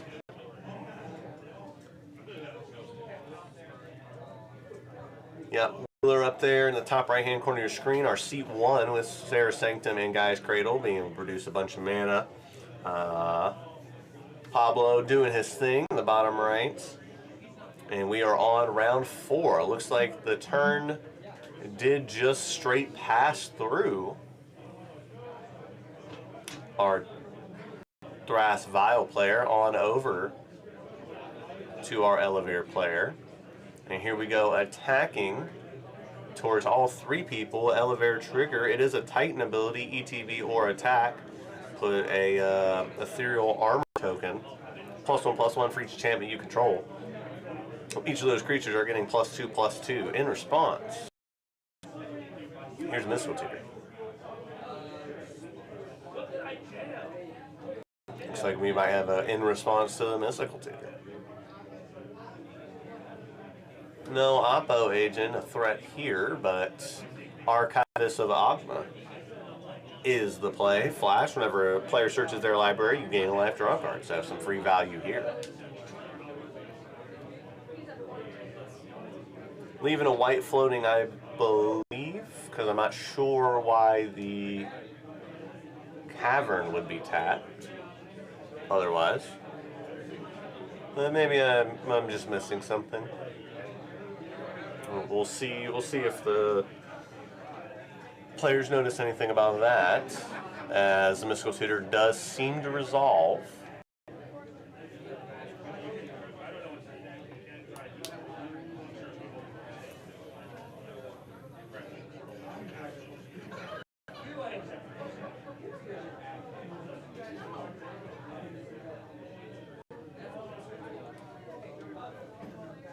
And just a long think here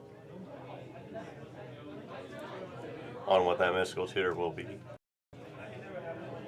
Possibly something to stop the damage coming through. Elevere themselves is a 4/4, 4-mana 4/4 that has more text. Looks like a Mystical Tutor for a Demonic Tutor. We'll see if that Demonic Tutor grabs a land, as missed a land drop last turn from our Thras Vial player. And again, all the damage going through 1 creature at each player. A flying over to Pablo, Esper Sentinel over to Kinnan, or excuse me, over to Sisse, and Elevere over to the blank board state of our partner pairing. As that Mystical Tutor will be placed on top, and the second main looks like to be a Savannah played for turn from our Elevere player. Now let's see what Andrew Wheeler wants to do here. Anything else in the second main, or maybe there's something stopping. And there's a bit of priority being held by our Thras Vial player.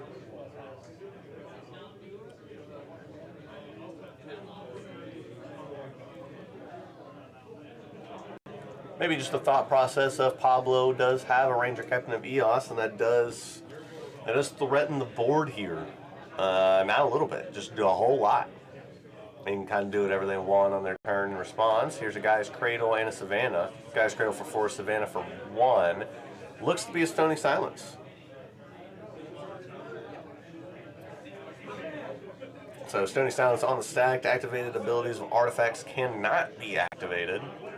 No more Soul Ring or the 1 ring for you. It's going to take 2 damage until you figure out how to deal with this Stony Silence. We're leaving 3 mana floating from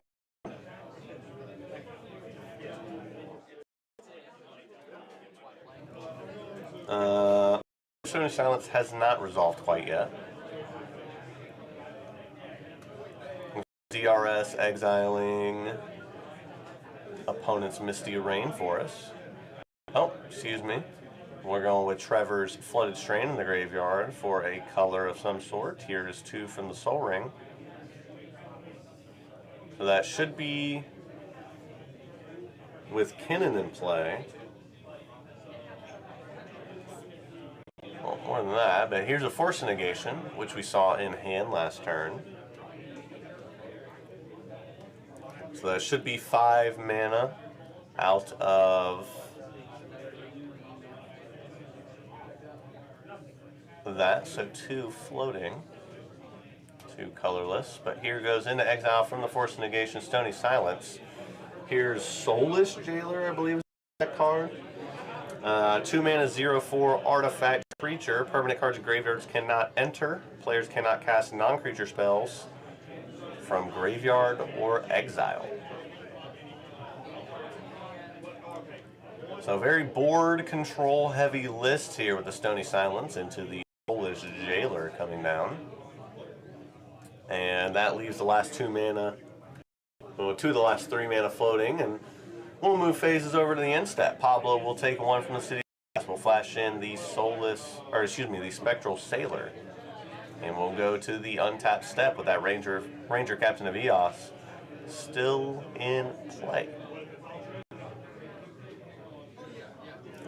5 mana, 3 from lands. 6 mana, 3 from lands, 2 from Soul Ring, 1 from Lighted Halfling available to Pablo on their turn.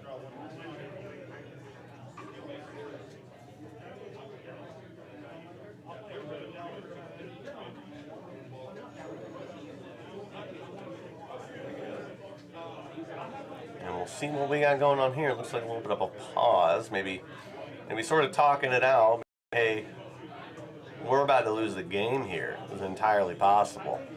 If no Stifle effect comes down, Pablo can kind of run away with whatever he wants in terms of not being affected by non-creature spells from the opponent, as it says on the sacrifice effect. So Derevi's sort of getting the green light this turn. Potentially a win. Looks like the fella in the top left on the partner pairing, mulling over the hand. No Stifle in the deck list, so not quite sure what was being mulled over, but nevertheless, looks like that ability on Ranger Captain of Eos has resolved. Here is a Savannah tapped for mana. Here's a crop rotation that was searched up last turn. Archivist of Ogma will gain a life and draw a card for the player in the top right-hand corner of your screen, Andrew. On Elevator. And the Guy's Cradle searched up from the crop rotation. So that will yield 4 mana as it stands. Anything else is just a bonus. 4 mana plus the untap gives you mana, all green.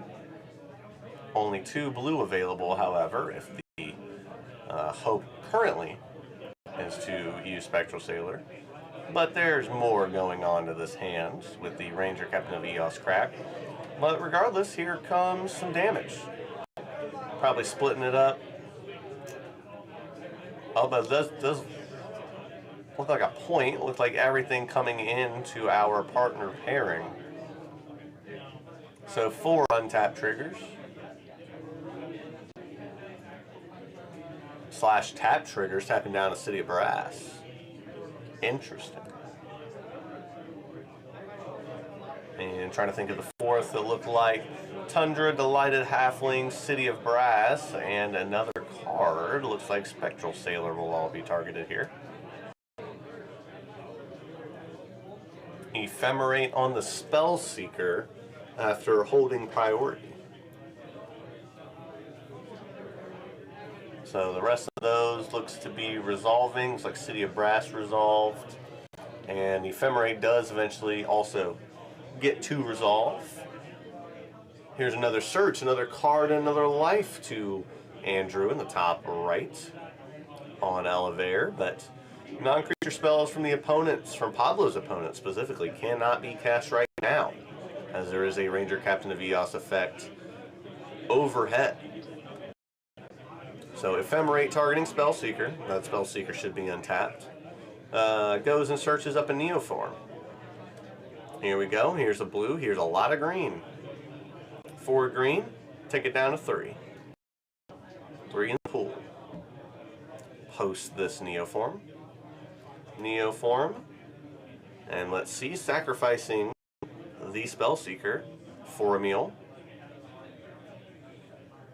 Emil the Blessed.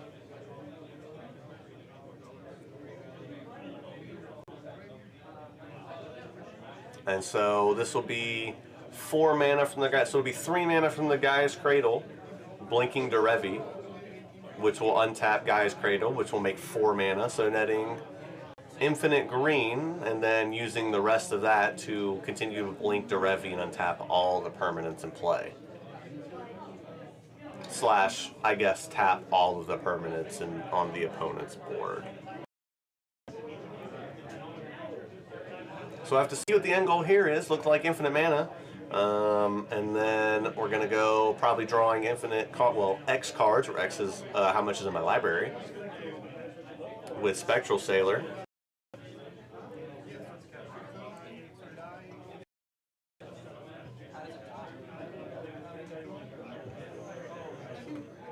But I'm not too sure, just looking at this deck list, exactly how Pablo would be able to stop everyone. And this is what I said last time too, where I understand that he does have the ability to, but there is no hard finisher. There's no Thassa's Oracle, nothing of the sort. So again, could be something that I am absolutely missing. Definitely willing to be wrong, but I guess so you can. I guess can get Obedience out. Here's a Phyrexian Metamorph, and then can start with that. Phyrexian Metamorph targeting, or correction, copying Derevi. Legend rules, sacrifice to Derevi, bring it back. Legend rules, sacrifice to Derevi with infinite mana and extort on the blind Obedience. That will drain everyone at the table. Pretty compact win here. It took me a second to see it, but once he revealed that Phyrexian Metamorph, that was sort of all she wrote. So congrats to Pablo. Again, eking it out here. Looks like everyone's gonna concede to that. Not gonna let him play it out. But yeah, Meal line, post Neo form. A Gaia's Cradle for 4, making 8, or excuse me, netting 1. Then blinking Derevi, infinite amount of time to make all the colors you need. And then that Spectral Sailor draw for X amount of cards, or X is my library. Find the blind OB and the Phyrexian Metamorph. Go ahead and get those into play and continuously set Derevi to the Legend rule, allowing you a card to be recast constantly with Extort. So, fantastic, quick, compact win from Pablo here on Derevi, who also came close last round too, if you remember. Tried to piece together a win twice, I believe, in that game, but at the very least once at the end of the game. Much, much closer to time. So congratulations to Pablo on that very speedy win, all things considered. It was a very fantastic job done by him. And I'll go ahead and come on with the plug. You are watching Lotus Bowl 7 here at Mount Top and Beard in Gray, Georgia, a Top Deck GG Gold level event. We have F&M CDH Fridays every Friday night at 8 p.m. Typically get Bon's amount of points. And then tomorrow, for anyone here at this event, we have a redemption tournament at 2 p.m. That's right, that redemption tournament does yield its own prize pool. So currently, right now, as it stands for our players, our winner gets a customized Lotus Bowl champion playmat Mox Diamond plus some in-store credit, and then the rest of our final pod will also get a top 4 playmat plus some in-store credit and some collector boosters all the way down to top cut. So that's pretty awesome. Our redemption tournament has a $15 buy-in tomorrow, and that will kick off with 4 rounds and a cut to top 4 directly to play for one of the Urza Sagas. Those cards are super sick, so very much encourage everyone to go into. And don't forget, the winner of this event will get 275 points for the gold event towards the leaderboard of Top Deck GG. Top final pod getting 135 points, and top cut will be getting 70, with all the way scaling down to 10 points for everyone at this event. So yeah, that's everything here so far. Very happy that everyone's been here watching, supporting. We've had a great turnout today. We had over people registered for this event. It's very cool to see, and especially very cool to see the amount of different decks registered for this meta. Not everything's Blue Farm, not everything's TNT. We definitely have those decks here, but really a wide range of characters here today. We have a little bit of downtime here. We have about 38 minutes left in the actual round for all of our participants. So taking a longer break than we have for the past few rounds while we wait on the rest of the players to finish up their round. And then we will be back with you for round 5. So please stay tuned for the rest of this event. And if you miss any rounds before, or you think you might miss the top cut rounds later tonight, feel free to always come back to this video on the live portion of the Mop Top and Beardy YouTube channel. You can go ahead and like this video and save it for later in your watch later or what have you. Feel free to subscribe so that next time when we do Lotus Bowl, which our next Lotus Bowl is coming to you in January 25th of next year, you will be notified if you aren't already here. But I hope you will be. But that's it for me for right now. We will be back with you for round 5 when that time. Thank you so much for being here, sticking with me, and we'll see you in approximately 40 minutes.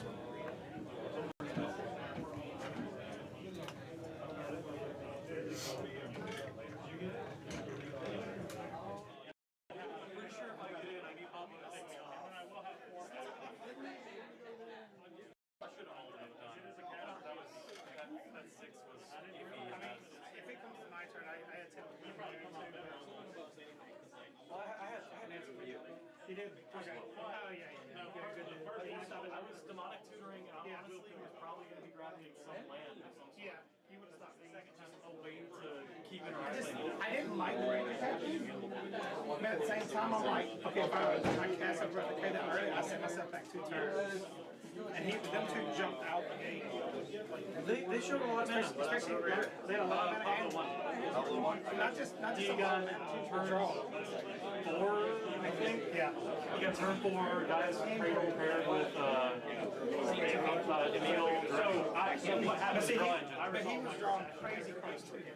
Yeah, but you were definitely worried about the wrong person the entire time. Who was I worried about? I shouldn't have been worried about him. You should have been worried about him the entire time. I was worried about him. I just but you interacted with him only. Well, because it shut me off the enchantment. I couldn't activate one ring. But you had a proper decay in hands. I did. You should have just left it. You should have just left it. It didn't stop him though, did it? Because I did get greedy because I needed my mana. I didn't want to waste 2 minutes on my. It doesn't do anything to him, but it did something to it did do something to him. He had sorry. Without a slip. Yes. It really was. It would have given him. It would have made his mana 2 more later, so he couldn't just throw a bunch of mana into guaranteed meal. Because I tried my best to argue in the counter and they decided now you 100% should have been around. Bowmaster trigger. Bowmaster trigger is good. Yeah, look at your deck. I don't think I get to him, so I don't know. First action he throws out every single stacks. Oh, that one, yeah, I've never played it. I've never even seen that. So it's just stacks. Every single stack piece in the game. So it's kind of like Vogue, that's in its deck, but not red. There's a couple stack pieces, but it's a bunch of rules, it's a bunch of first action artifact stacks, especially have artifacts going. So if I would have known that, it wouldn't even matter. Just me interrupting that didn't stop anything that he would do. We said it was only aspects. So then you should, once this resolves, actually triggers on the stack. Well, you got mine, so it was like, I mean, that was 1 night away. Yeah, so it's also, yes. Also,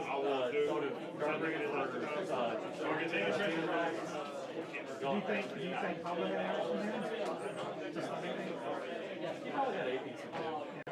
But he also had Ranger Captain the entire time, so my whole goal on my turn was to be the captain. So do I say you're going to take further?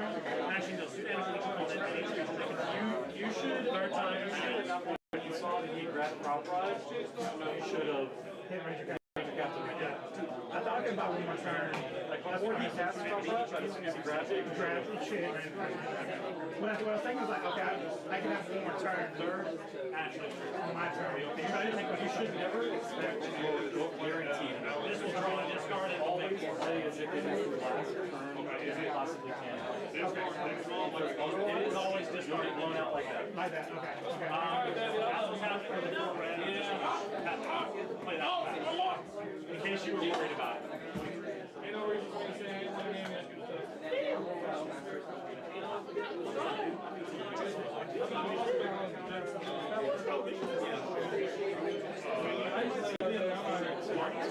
You got one already? One win, one draw, one loss. Please maybe win this. I think it's a win and draw. It's 35 hours. Because the chicken. Like last question. Yeah, when they say because they changed the entire thing to pass on. If you die and a draw happens, you kill all. Yeah. You just get that one. You go on like this. You got a turn. They don't do that. They don't do it any other turn. I think it's because they had a guy who got a bye round 1 and then just made it all the way to the top. Last Lotus Bowl. So draws less likely to happen and also made buys less impactful because the buy was like a full on win. Recast ordinance. Stop. Most buys are good. Alright. Oh, you have a draw trigger. Oh, I'll have a draw trigger. I'm pretty sure they call it draw. Yeah.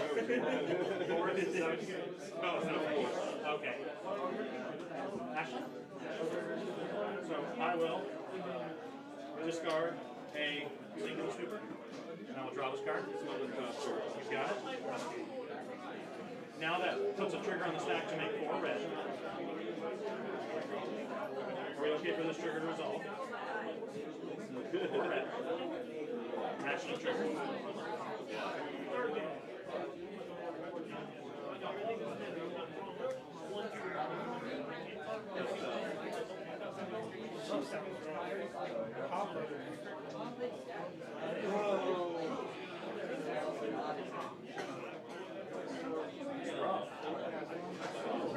Because he's going to push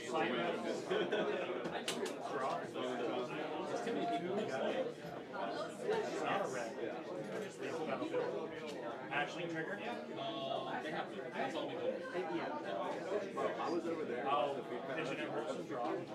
Yeah, so it goes like Turn like tutor, even this counts odd is back to hand. Tutor for turn 3, Ranger gets That's an even. Sack it. Win the game. 5 total rank so And it was 5 times like, 3 it was like across 3 He's staring at me really don't respond. And I will have another Ashley trigger.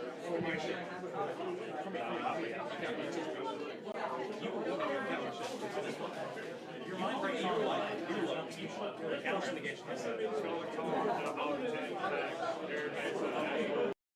Ranger, chain, command tower, arcane. There's nothing here worth counting. Alright. Right, who's doing greater?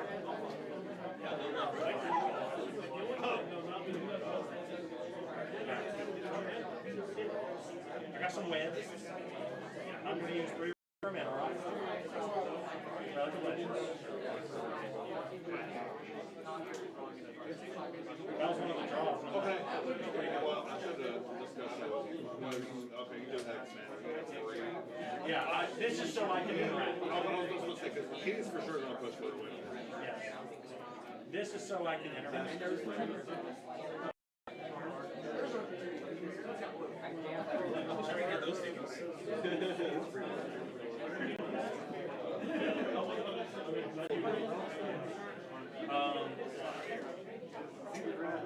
I have on that table all that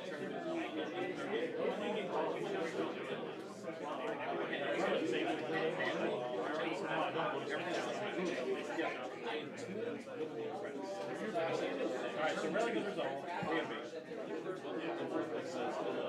I got it.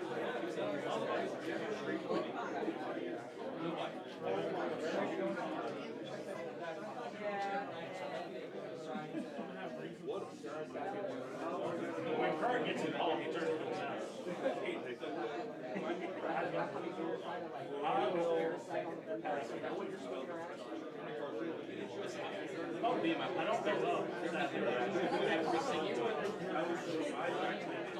So if I got action, No, I know you didn't go up. I was just curious. The bad thing about action is I get down to like just a win con in hand in the action tournament, it's gone too. So There's 27 minutes remaining in round 4. On another person's second main phase, in terms, I was like, yeah, we gotta deal with this.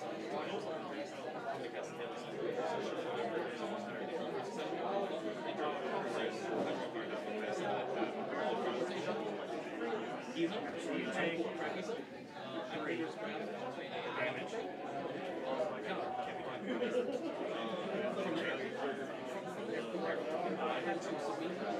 Two is better. Two attack. Yes. That's what happened when we get away.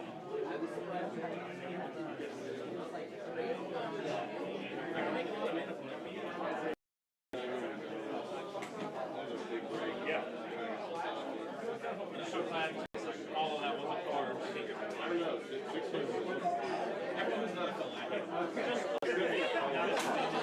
Be active in the chat. So you're not a fellow, you want me.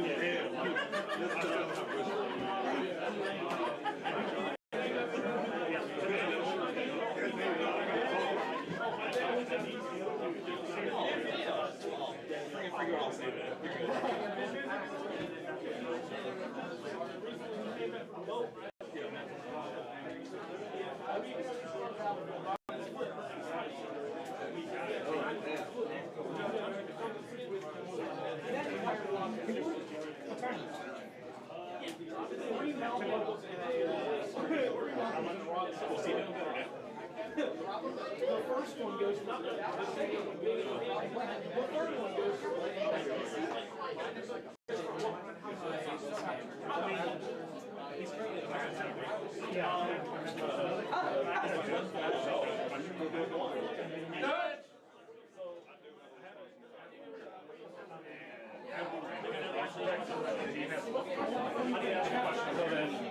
He was telling me, like, he said there's a more convoluted way that he can basically win on top with me stuff. He basically drew me out.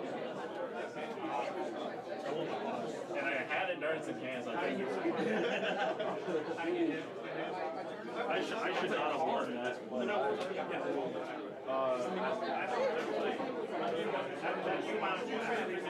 I just want to Just hard.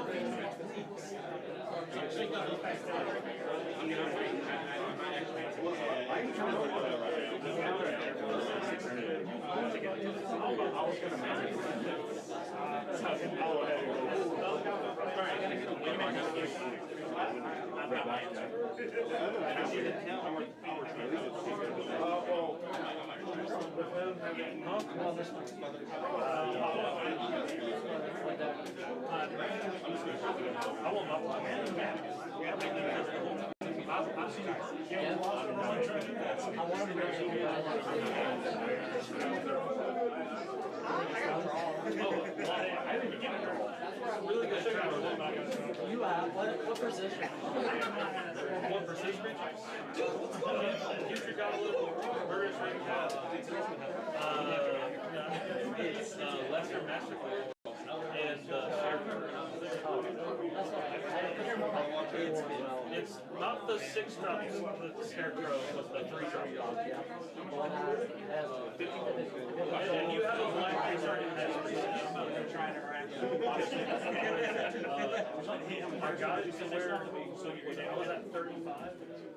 Everybody else had lesser life than me. I dealt damage to somebody. I mean, you're at 38. If you were 38, I dealt just 8 damage. But just swinging out with all my creatures that I had. I had Give, one soldier. I had Give, and one side. I don't want. I had a guy to question. I didn't mean you.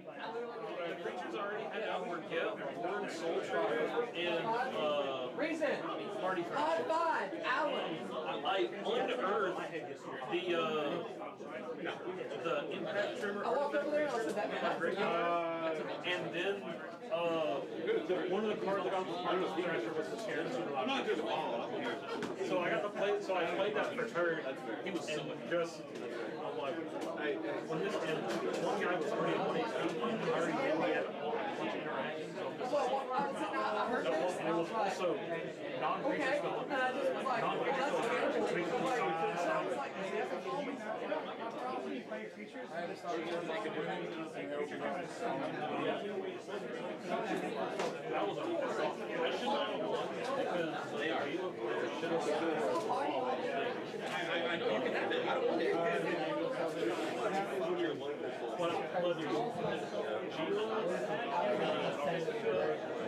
I think we may be able to get out of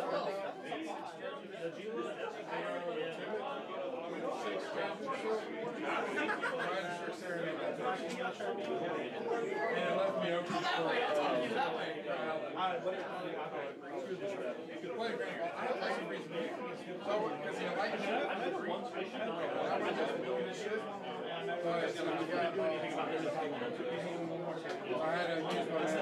Yeah, the fucking we got the Esca guy was like, you're not gonna be interaction. I'm like, I wanted to, you told me not to do it. I'm like, he's like, you know what? I was like, you're red and as well as like my hand at the time was Western Bastion for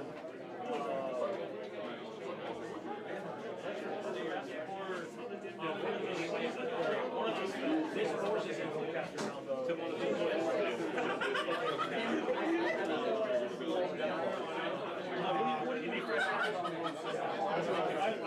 I ended up slowly holding up for the Philly.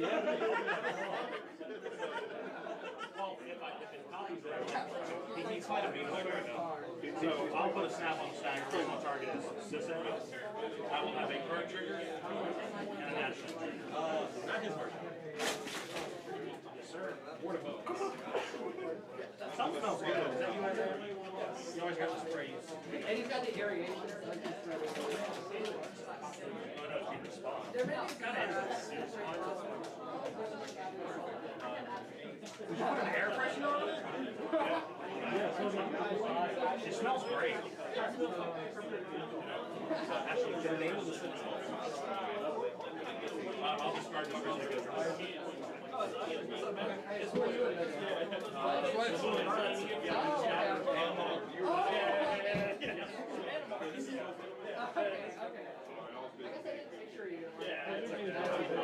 Yeah, the evil stuff.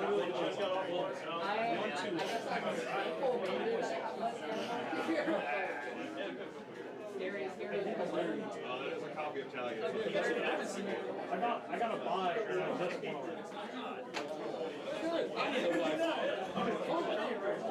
Give me a buy. I got close to that's almost because I almost went on turn 3. Said that to me all of his interaction with something. Right after that.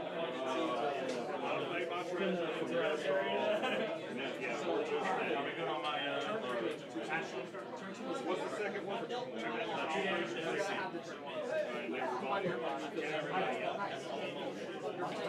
don't know.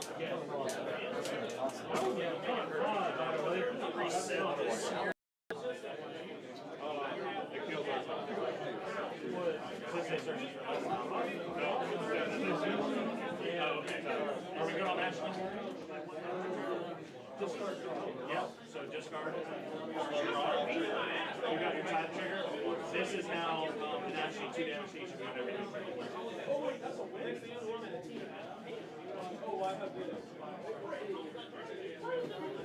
But I haven't had a game that kind of stuff.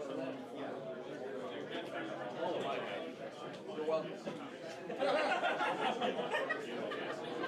Yeah, dude, I haven't had a game before, and it comes out. Like, I want to play for the grind game. It almost looks like pain.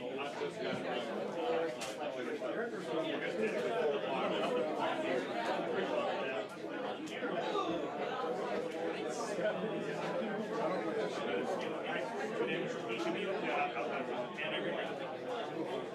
Card flip on this. Even this one. Yeah, sorry. Good on the flip. That's a copy. So I would want this one at Italian. I'll have an Ashley trigger. Just discard and draw card. Discard Golden Round. Draw this card. Oh, it's basically. Copy again. I was thinking yes, sir. and then some other top trigger. You got it. It's the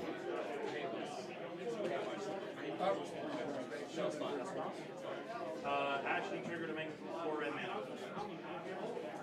Ow. It's my turn. Don't think about it. It's super.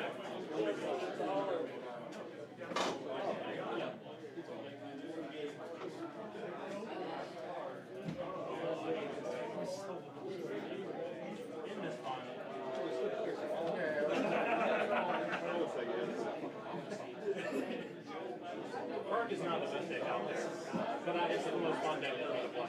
That's why I play it.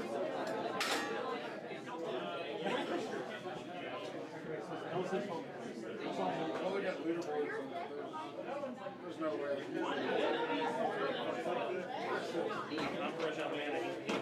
I'm waiting for the crush when I've got 2 snaps on the stack and another Ashley trigger.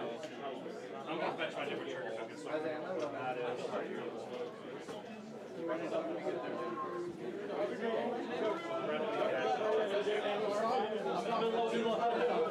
Yeah.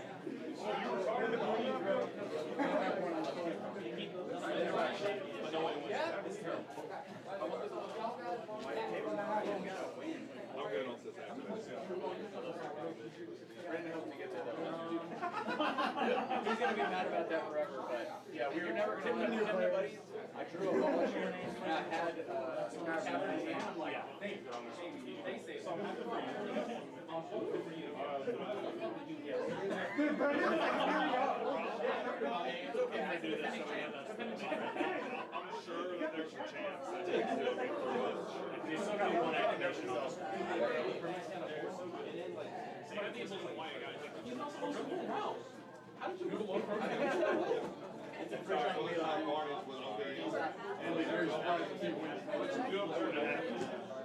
no broach?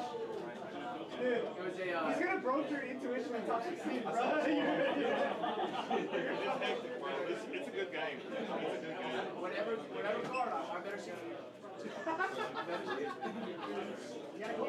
Hopefully next time we're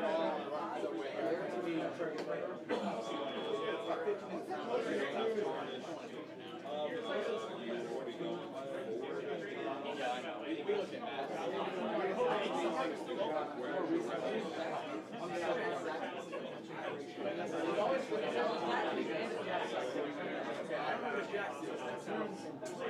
Like, food we get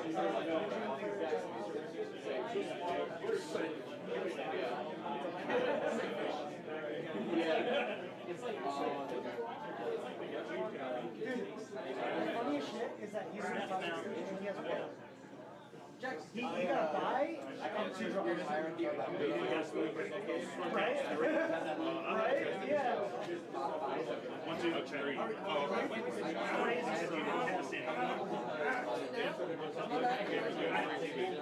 That way if I'm called, I'm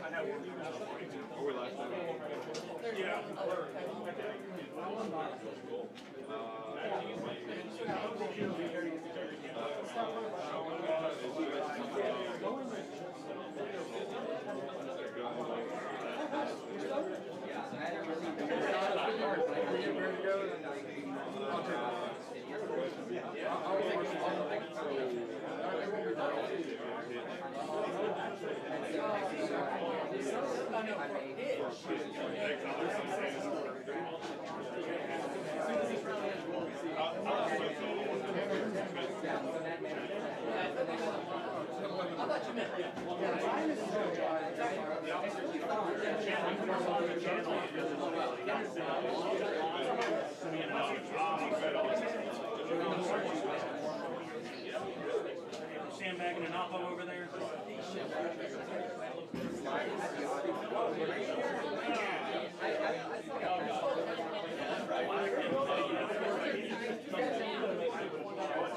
What would your record be right now? That's how the game works. That's true.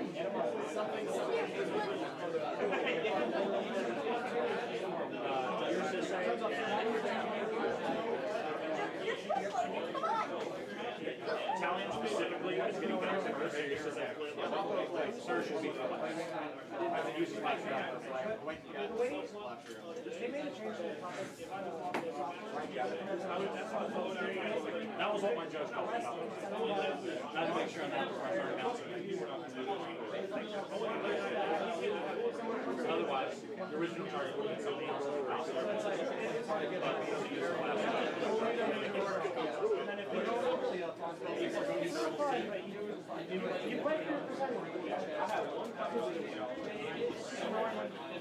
We're playing the 3D chess over here.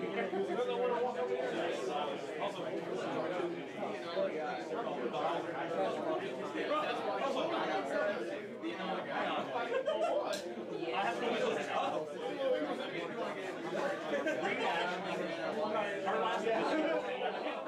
Does that just give me the red man, or does it put another trigger on the stack? We've been playing it as another trigger, but I'm not sure now that I think about it. Having the red man, I don't think changed anything for me anyway, but I'm just curious. Third. Well, it has the third is on. I don't know. I drew and discarded. But I didn't know if that was an ability or it was just happened with the thing. That's all. I'm trying to figure out whether I have a trigger or 4 red mana. The mana doesn't make a difference until these resolve anyway. But I just wanted to know the future. I got to win my next one. I was saying on my first game, I actually knocked the sweat out of me.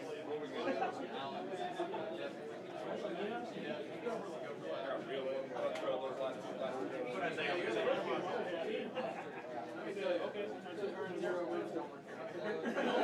Is it the late trigger that goes on the stack? Okay. Even the add format? The special call me, all I do is jam it. He's jamming like win. I'm just staring at him going, yeah. It doesn't really matter. I don't even care what he said. That's what's right here. First name, check seat 13. Did you draw to me? Okay. Lost twice, draw twice. So it's a 1. It'll be a little less. Where to? Where 4 red mana? Yes, now we're at 4 red mana. Are you okay with that?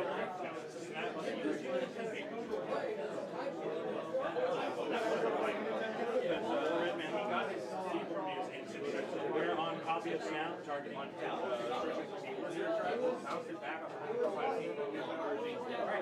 It was all untapped. Everyone's just letting me draw.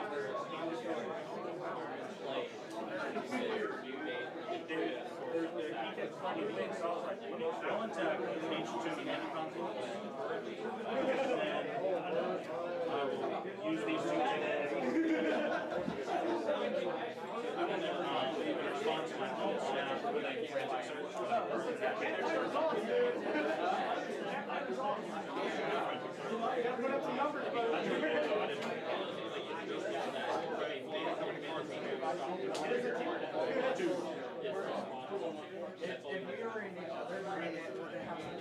So, actually, ability.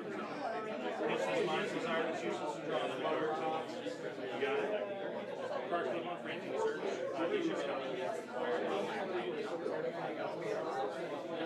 That's an even. Well, it doesn't matter that it's so I was more scared of the numbers. So we have 2 copies of frantic search. Yeah, I mean, you gotta stop these guys. Draw 2.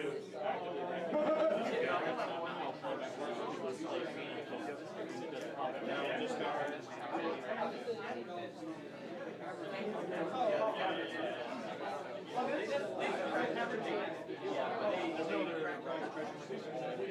Alright. I will discard these 2. My limit impact to negation. Then I'll use these three to put a Toolcaster Mage on the stack targeting your sucker. Targeting my snap. That's where we're at. So I resolve my ransom search. And I put Toolcaster Mage on the stack. It's a win. I don't think it's I don't know the way of saying it. I mean, you're already strong.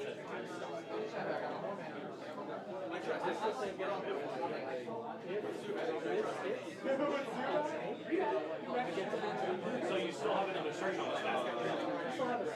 Yeah. Oh, I saw that. That's not a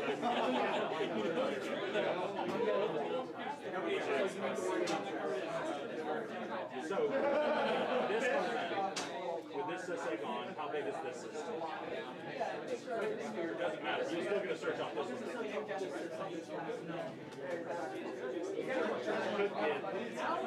You can't win.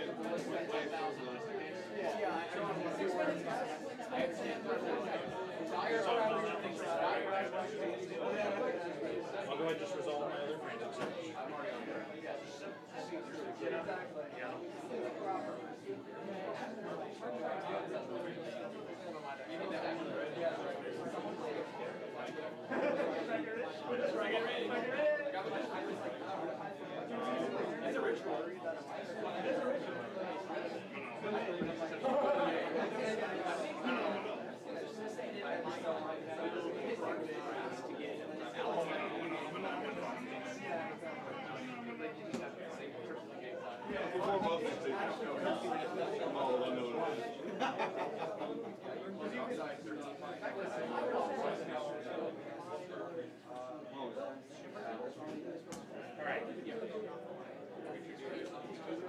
I'll pitch Force.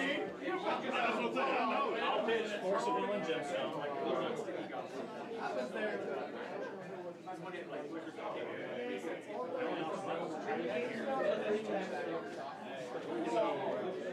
I'll use 2 red for multiplication, targeting Relic of Legends.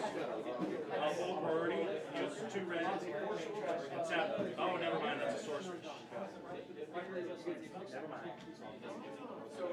Just play for I've been talking about the result of your battle. His pleasure was not leaving the board for a while. That doesn't hurt.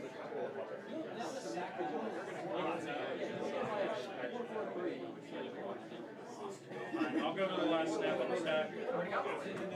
I'll tap these using the 2 anyway. And I'll just try to.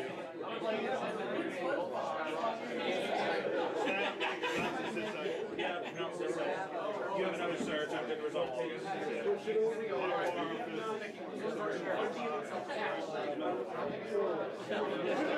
If you don't get all done,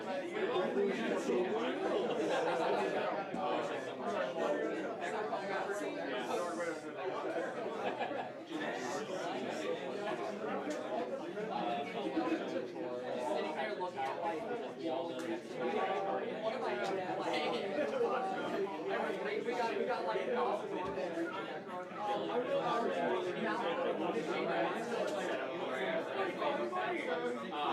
Yeah, you understand. You're going to make a much card. Yeah, he can. Well, no, he cannot. Would this make a difference to you so I can get to my turn? And probably not. I don't know. Because, like...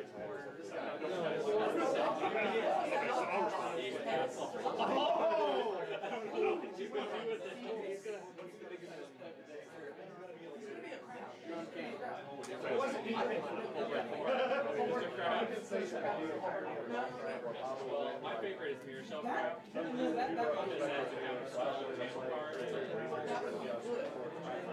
it's not. That's a finished card.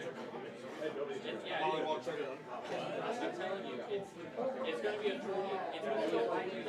card. It's going to be a $40 box with $10. That's totally like that.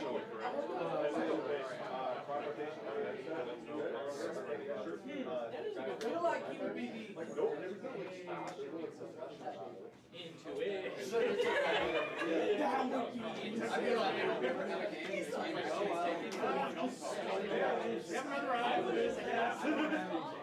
and I'm you also don't want to say that. Yeah, I think it's the heat of change. Yeah, he's trying to win.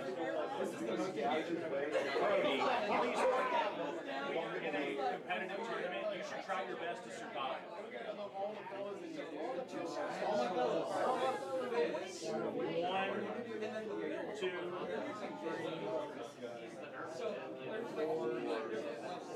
5 on me. So 10 plus 11, 30. The moment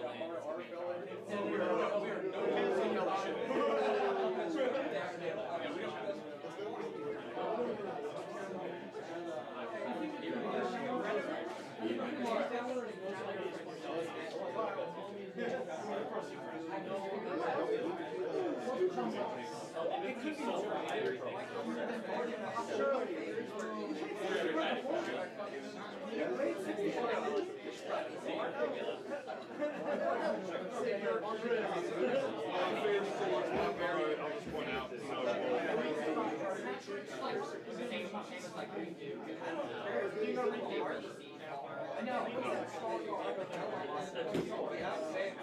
Hey, if you're trying to run out of time, you can draw this one.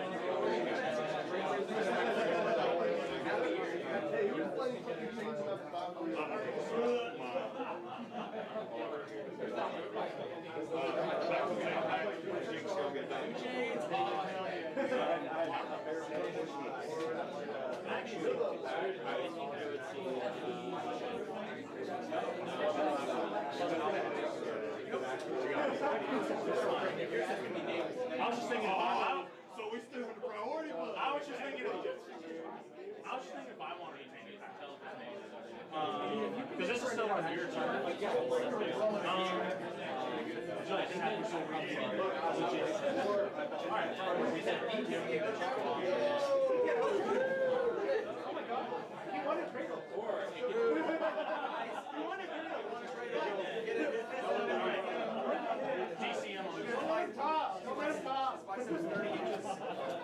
I don't know that you do. When you play chess too, man, how dare you do it? With the time we're at, we're not getting No, we're not getting the model.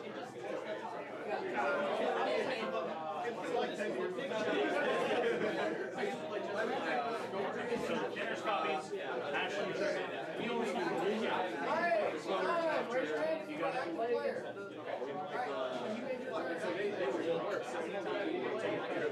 Yeah. Anytime, I love to be a player. Because Bolt Burton is the I'm just going for a tilt red black. I can't wait to try and see what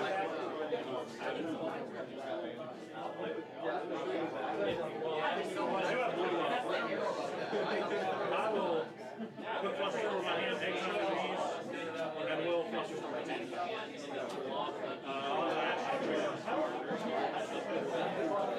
Sorry, I had 2 hands up. 3. Remind me, so stroke count 11. 13 total.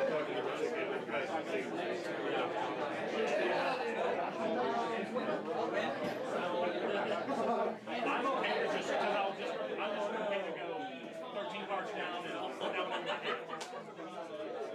Alright, are we gonna do that? Yeah, because then it goes to full camera. 1, 2, 3, 4, 5, 6, 7, 8, 9, 10, 11. That's 12 for the graveyard, don't have my hand. Are we okay with that? Because I would have drawn it this one.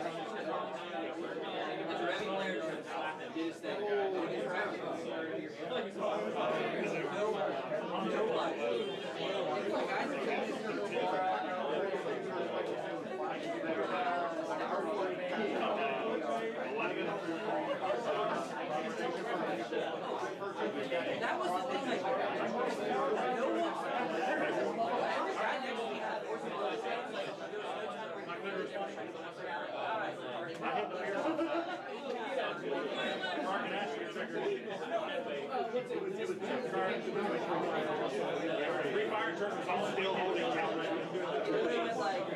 You can't counter it right now, and just refire it, hit the draw him, and then turns all. Yeah. Counter the original spell, just fire it.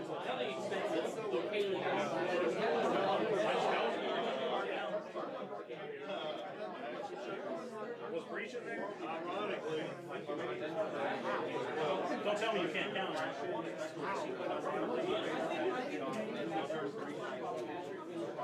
We also have spell secret there. So you telegraph that you have a problem, and nobody stops. Yeah, I take one for mana cost.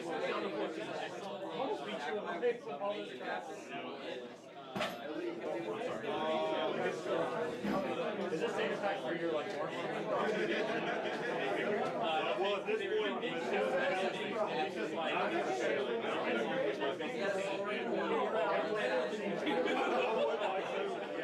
know I can lose if we want to shoot sometimes.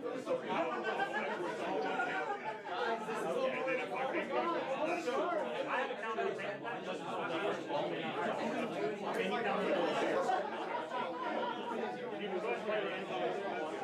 I'm just keeping you from winning. That's like, I don't care. I'm trying to force you across the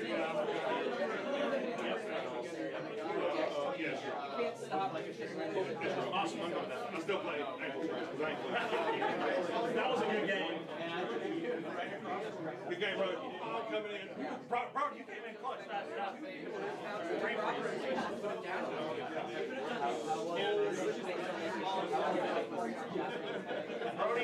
Brody's like, Kenan got caught in the crossfire of my Andrew, and he didn't do much after that. But he did have the pivotal brain freeze. Just looking to verify winners. Pod 1, Aaron. Pod 2, Jordan. Pod 3, Lily. Pod 4, Nathaniel. Pod 5, Alan. Pod 6, Juan. Pod 7, Pablo. Pod 8, Romeo. Pod 9, Draw. Pod 10, Marcus. Pod 11, Isaac. Pod 12, Devin. Pod 13, Tim. Everything correct? Okay. That's what I was saying. If it was backed, that's the only way I would be okay with you not counting. My hand at the time was literally ODM and trick shot. And I did the same Luckily, one of the first cards I played was Angel's Grace. I was like, well, I can't lose if it goes for it. If depending on the line it goes for it. You know, so it didn't feel for it. That's the reason I'm like,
All right, after looking at the rankings, if you are dropping before round 5, please let me know before I assign the seats.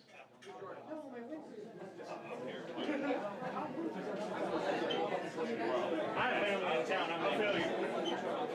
I've got family in town. I probably won't see for another 4 years. So I was gonna play until I was guaranteed out. Now I'm guaranteed out. Otherwise, I typically do play out.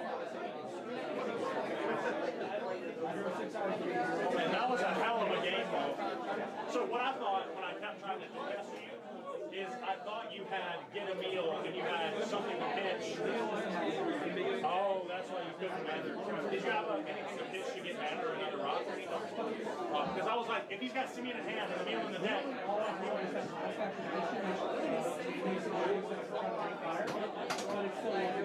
yeah. Alright, I got it. That was crazy.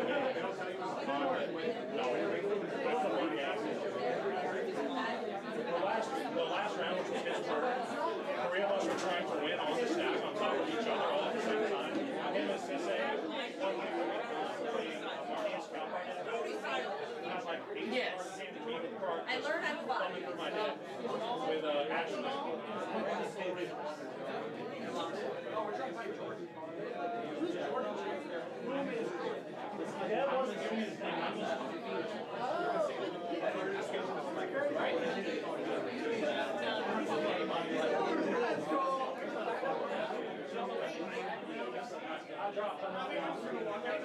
Yeah, I had 2 points.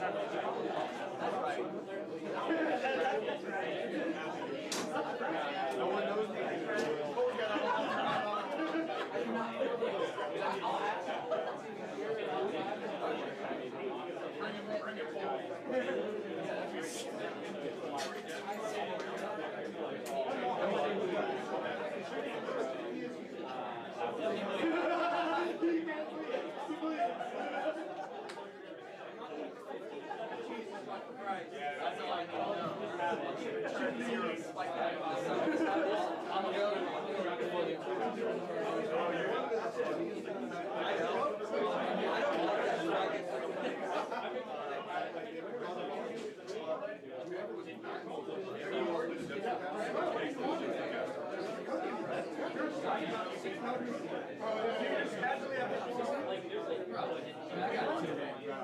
Oh, no, man. Yeah, you're right.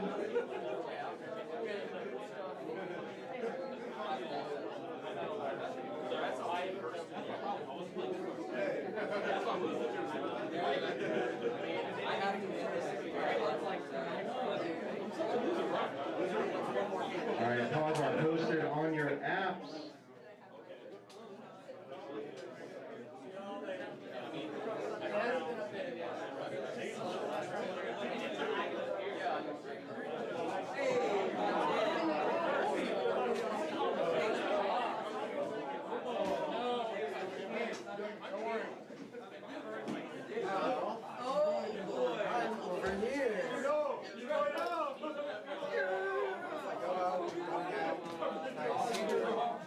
Miserable. We're all winning in. Let's see here. You're first on second. And Seth is in the pod. I'm not checking you again, but I'm checking these 3 gentlemen.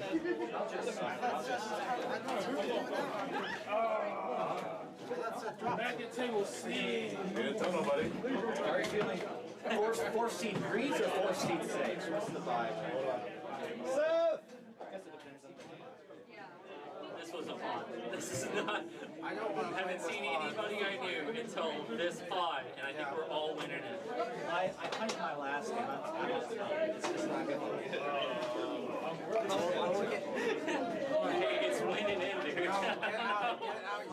It's like winning in. You don't want to play this pod. How many points? How much do you have? 2. 2 points? Just concede. All right, welcome back to the final Swiss round of Lotus Bowl number 7. I am Daniel Darity here with you all night long until we get a winner, but right now we have round 5 action coming at you. In a few minutes we'll get the feature match participants in here, do a little face-to-face little intro, who they are and what they're playing. But for right now we can go over a little bit of standings. We have Jordan with 3 wins at 15 points, Lily with 12, Matthew, Pablo, Dev, Juan, Alan, who a lot of them have been on stream, are at 11, Dallas, Tanner, Kenneth at 10, and Austin, Nathaniel at 7. Nathaniel's been on stream twice with the his black-blue deck. And then we have a couple of other people rounding us out at 6. So possibly cut could be 7 points. if all things go well for some of our players. But that's what they're looking at right now. We're going to go ahead and get all the feature match set up. We got a little bit of a deck check, so we're going to take a little pause here. But before we do, I'll give you guys a plug. We have a redemption tournament tomorrow at 2 for any of the players that might have missed out on doing well. They're still in the area. But right now we're coming at you with this Top Deck GG Gold event, Lotus Bowl 7. But every Friday we have a bronze event at 8 p.m. for our F&M. So be sure to join us for that, whether it be here in person at Mop Talk and Beer, their decks and who they are. And then we'll be off to the races. So please stay tuned and thank you for watching this far.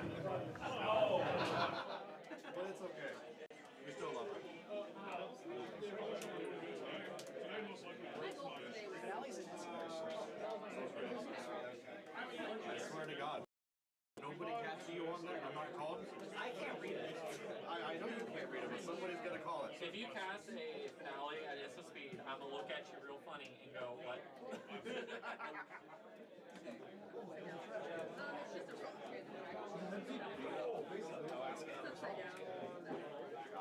I'll ask for a judge. I will not ask for a judge, I'll tell you for the fact that you don't need to call a judge for something that silly. I was calling you a trash can. It depends on how close the game is. Joel! I'll put it in the box. What's happening? I already finished. Sick. Hop up, I'll sit in your chair and do that. Good stuff. Oh my. I'll get the warm up for you, don't worry. Indeed. Thank you. And Daniel will come grab you all for interviews before the game. And then we will start the timer once you all present your decks for cutting. Yeah, normally it's like 11 to 18. Don't worry, I'm just gonna want to turn 1 so it doesn't matter. Oh, okay. Everybody. That'd be nice. I mean, that would save us. I can do it. It's rare. Maybe just save me a hassle.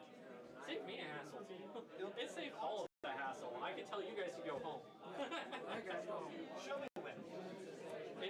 Well, the awkward part is, based off of the current standings, I think I'm the only one here who, on a loss, could potentially squeeze it. Yes, if everyone who's got like 1 point wins, if there are not enough fives or aboves, if there's a bunch of new unique wins, then it's a problem. All right, let me sit down and you'll see. You run that guy and that guy. But because I still have that potential, I have to sit here even if I lose on turn 1. Luckily, most of the other times I don't know. But so I wouldn't have to wait. can I check my own deck? Fine, give me the... Oh, okay. You can't just give me the pen. It's not a pen, sir. Have you been drinking tonight, sir? I ain't writing one. Austin, I wrote your name on here. Is that fine? Yeah, I guess. You know, because he wanted to write his own. Yo, that is a pen. I'm pretty sure I have cards that are illegal in this deck. Illegal in this deck. I have cards that are illegal in this one, but he has cards in his that are illegal in mine. So I'm pretty sure we can figure it out even without names. Yeah. Give you $50 like the dock side.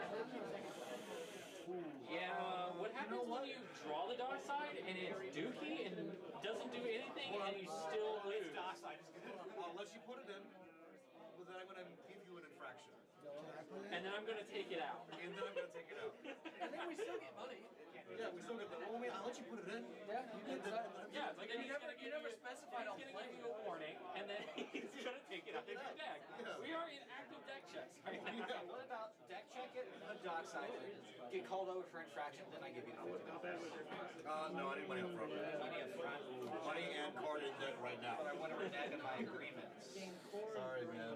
If you are not being deck checked, you may begin. Yeah, that's what I did.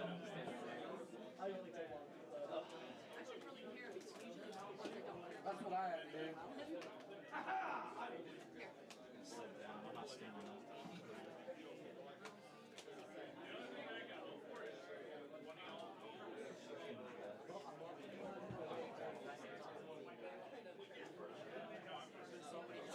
Like a dog. She's got options. Well, I denied her.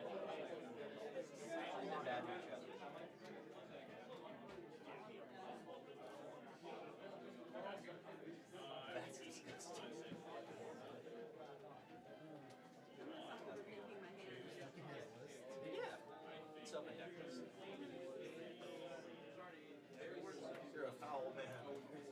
first it's easy. Pretty bad. I'll give you a warning.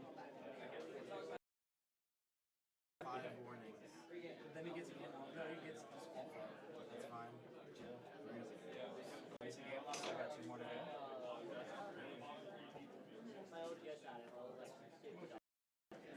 rare. Oh, what can I get? What can I get? What can I get away with? I mean, let's push the judges. That's all the law is, right? If you find a rich man, he's really punishing you. I mean, you are rare. I feel like $50. I feel like $50 is going to give me your lunch money. I was a make out. You're going to make out with me? I didn't know you swung that way. I'll start swinging. Wait, hold on. You're going to start swinging while we're making out? How's the movie? Hold on. I mean, hey, look, if you're into that, that's cool. But, I mean... We're going to find out one way or another. I'll order them by size, make it easy. Thanks, bro. Am I running more creatures than lands? Yeah, I am. Oh, that can't be good. It's got to be an issue with the list. Not sure what it is. There we go.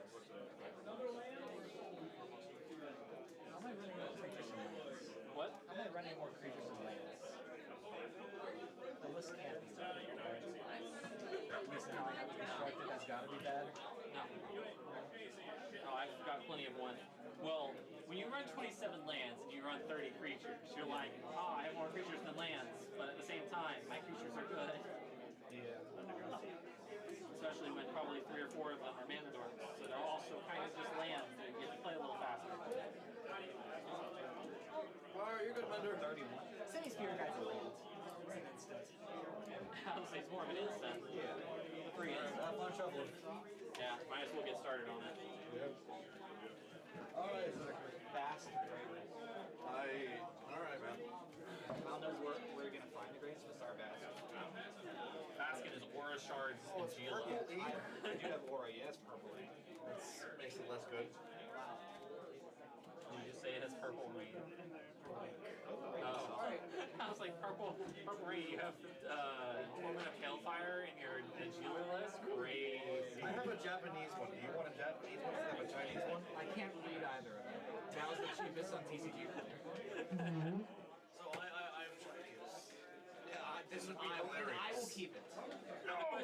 The question is, can you read? Where's that data? I'm Chinese, can't read it though. Just pull it to my house, see how they're acting. I can read it, but I'm reading off the English version in my brain. I can read every text of it except for the... Maybe it's the sound of thing. It's Chinese name. Mr. Santi. Alright, I'm going to get 2 people that want to come in and do the... Okay. Those are recognizable prints. So I need you to take them out of the inner sleeve. Because nothing else in your deck is inner sleeve. Yes, that's illegal. I felt a clear disturbance in the forest. He's like, Warning, mister. Oh, that's the second one. Is that it? We're on a roll. oh my god. We're on a roll, baby. It's his actual first. It's his actual first, yes. I understand. Oh my god! Wow. I'm here to play Magic. Yeah, I can tell. I'm here to draw cards. What do you think my commander doesn't do? Nothing. Literally everything. You'll see it. You'll see it. You'll see it. I thought they were open deck lists. Let's just say, War Shards isn't the most impactful card in my deck. Yeah, it is. Yeah, it's just a good card. It's just a good card. Exactly.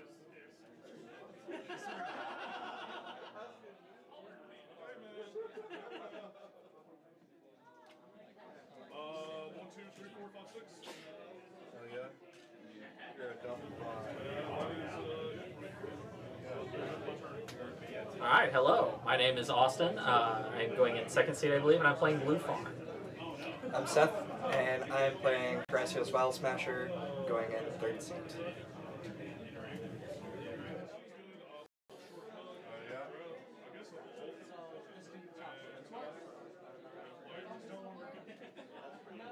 My My deck check's over. Mine is too. You need your name. Apparently. Get in there, Zachary. And Sebastian, get in there. Reintroduce yourself. Reintroduce yourself. You don't have to if you don't want. That's alright. No, Sebastian has to. He looks like he's having the time of his life. This pod was definitely a... still all mashed together. Yes. Yes, you have to shuffle. Shuffling it for you. What do you take me for? Well, Sean's only shuffle yours. Yeah. I will lose all my interactions. Well, Sean definitely didn't shuffle it. Don't you dare. I'm Zachary. I'm playing the Jew. What is this? I don't know half of that was just how. What? Are you embarrassed on the cam wall? No, not at all. I'm very embarrassed. Hopefully you heard from all of our players. I know that seemed a little bit quieter than I intended it to, but yeah, that's all of our players plus Sebastian, who's already been in here earlier on Thrasios Akiri. So a lot of partner commanders this time, but welcome to number 5. I'm Daniel Darity once again here in the booth. And we are going to send it down to the table in just a little bit, but just, again, brief overview on who we got and where we got them. I got Sebastian in seat 1 in the top right-hand corner of your screen, playing Thrasios Akiri. And then in the bottom right, we have Blue Farm, Crom 10 on the side over there, playing Blue Farm. Looks to be not your standard Blue Farm, a couple of interesting standouts, at least to me personally. And then the bottom left-hand corner, Thrasios Vial being played. And then in your top left, Najila will be the last commander seen. So the Najila being played by Zach. Just your typical good stuff Najila, but also a couple of cool cards in here that have caught my attention. Again, as we've talked about earlier today, Mockingbird and the inclusion of that card in a lot of decks, a wide variety of decks, has definitely made a splash just from Bloomborough. And then are some really cool cards in here that, I mean, aren't super obscure. Also, Polywog Prodigy, again, another one of those Bloomborough, a very big splash on the format. So a lot of very cool things going on in here. And then for Wiley, here on Thrasios Vial, just looks like a good standard farm deck. Just trying to grind it out, maybe a little bit of Eldritch Evolution here, and just fall into a nice Temur win, Temur plus black for some tutors. So some interesting stuff going on in that list. And then for our Blue Farm player, Austin, just a standard Blue Farm, but there is a couple of good things. I mean, Delaney, again, another standout standard card coming into play here that we've already seen on camera a couple of times, plus Mockingbird. But again, a couple of cards you will already know. Valley Flood Collar. Talion in this list is super nice, plus there's a Phyrexian Metamorph for your copying needs. And then the inclusion of cards like Steel Enchantment, cards that some people aren't playing. But yeah, great cards in here, and nonetheless from this. And then Sebastian, as you saw earlier with Akiri, Line Slinger, and Thrasios Triton Hero. Another just very calm deck that wants to Emil out a win, or maybe Displacer Kitten out a win. Rocco in here, the red, green, white X card, which is very good, and 6 making an appearance. I think this is the first deck list. I mean, obviously Sebastian wasn't here earlier, but this is the first deck seen with 6 in it, at least on camera. So super cool Neoform list. that we got going on here. So a lot of farming, a lot of cheating out creatures with other means, just going on all around the table. And so it should prove to be a very balanced gameplay here, as we will give our participants 80 minutes on the clock once they are ready to go.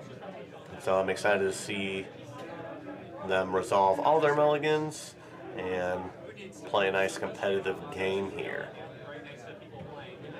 And that Vial Smasher art is very popular. This is the second printing of that we've seen at the feature match area. Separate person, same printing. So pretty cool. Yeah, I just want to go ahead and thank all you guys for being out here with me. Little old me here on the Mop Top and YouTube channel. And we're coming at you live with round 5. After this, we will have a short break and then on to Top Cut for the event.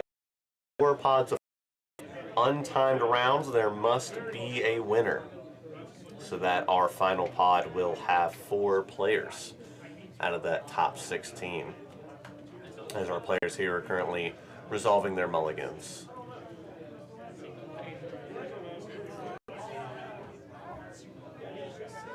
And it's hard to see exactly how many points these players have, but I can do a quick look up.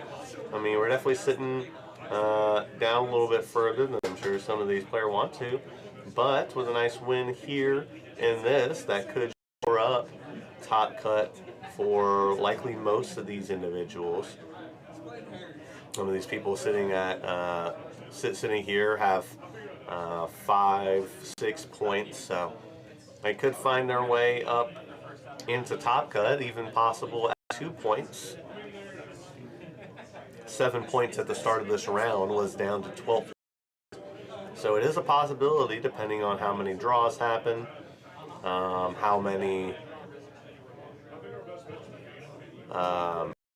unique wins happen also throughout the rest of the pod. So, and also interesting to note that this is the first time we've had multiple partner commanders at the same table, and this time we have 3: Thrasios Vial and Crom Timna, along with the 1 solo 99 card deck list of Najila.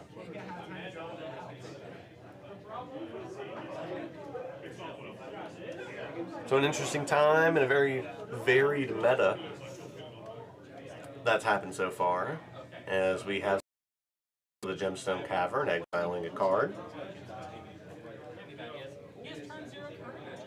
It's like a little undecided on the exile, and it looks like it was a snap to me. A couple of cards still in the hand, so it's okay. Definitely interested in the inclusion of Perplex from the Thrasios Vial Smasher player. The 3-mana instant counter target spell unless its controller discards his or her hand, but it has Transmute. So a 3 CMC card being able to be grabbed, an Eldritch Evolution, a Mnemonic Betrayal, even a Dosin the Falling Leaf maybe, as we're off to an explosive turn 1 from our players. In your top right, Sebastian with Lotus Petal, Lion's Eye Diamond Pass, and then onto our Blue Farm player with a land into a an Ancient Tomb specifically, into a Felwar Stone. Pass back over to our Thrasios Vial player in the bottom left-hand corner of your screen, who already with the pregame effects of Gemstone Cavern was able to have that into play. Was able to play a Misty Rainforest with a fetch into an unknown card at this point, but a little bit of a shortcut for Soul Ring and a Bloom Tender, so a green land on the come-up. Najila gets the turn pass to them. We'll go with a Badlands and a casted Ragavan. And looks like that polluted Delta from Sebastian in the top right-hand corner of your screen will be cracked for a tropical island on the end step of Najila's turn.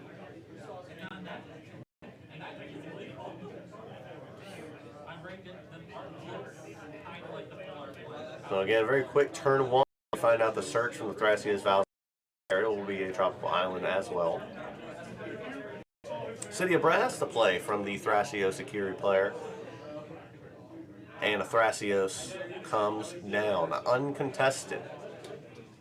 As the turn will be passed back, play a fetch. Looks like a polluted Delta Expedition. Can't quite tell what that is. But nevertheless, we'll have an Ancient Tomb and a Felwar Stowe tapping. Heuristic Study.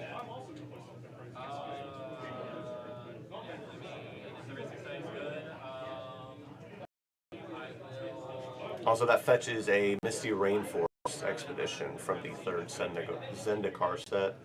So that's what we're looking at there. Looks like we'll go ahead and crack that Misty Rainforest after the Heuristic Study resolves, and it seems to have resolved.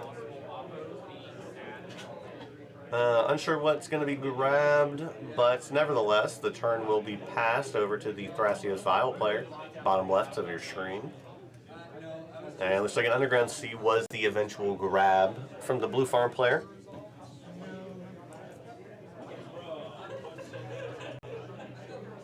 And it'll be passed back here to the Thrasios Vial player, untapping. Looks like maybe like a cord in hand currently.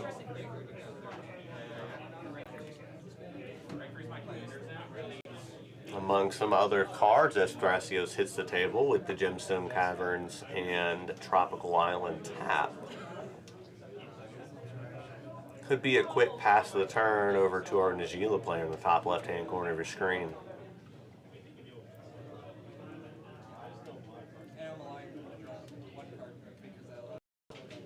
And it looks like it will be, as the Najeela player will untap and draw, move straight to attacks, and attack into the Blue Farm player with Ragavan, exiling a Phyrexian Metamorph and making a treasure.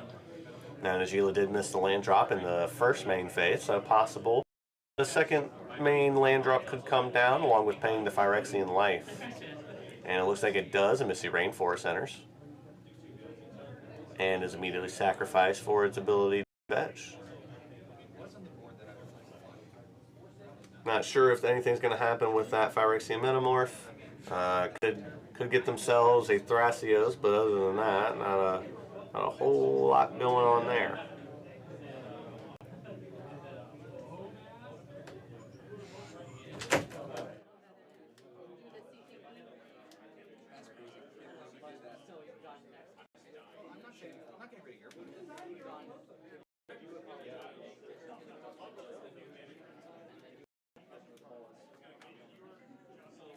One thing, if there's a seaport is then I can understand. It just wants to kill your mana since you had Soul Ring and Blue. And looks like the fetch will resolve for a Tundra, and we will see the Phyrexian Metamorph be cast. 3 mana, 1 from the treasure, 2 from the lands. Artifacts in play. Lotus Bowl, Eye Diamond, Felwar Stone, Soul Ring, plus creatures being Thrasios, and a Bloom Tender, along with Ragavan, which is a legend, so unlikely. And the turn will be shipped from the Najeela player over to the Thrasios Akiri player. It will untap draw. Sebastian will play a Flooded Strand for turn. Go ahead and crack that Flooded Strand now. And go ahead and start getting the benefits.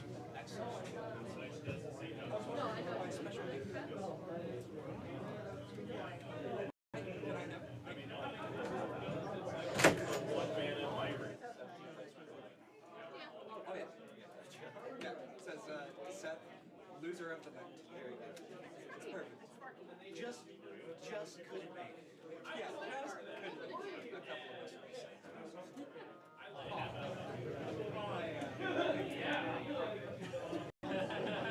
Seth.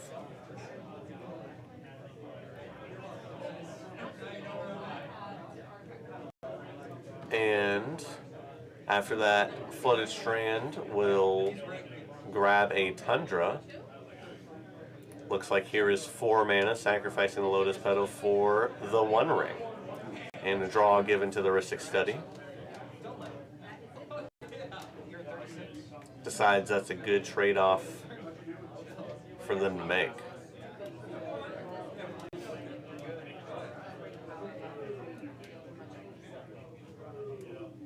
And looks like the cast trigger will resolve, the one ring will resolve, and we'll go ahead and be given a burden counter to draw a card as that ends the turn of our Thrasio security player. On over to our blue farm player.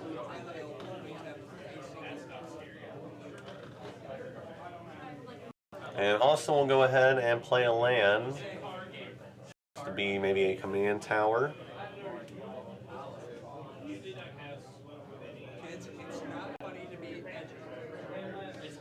Into a talisman.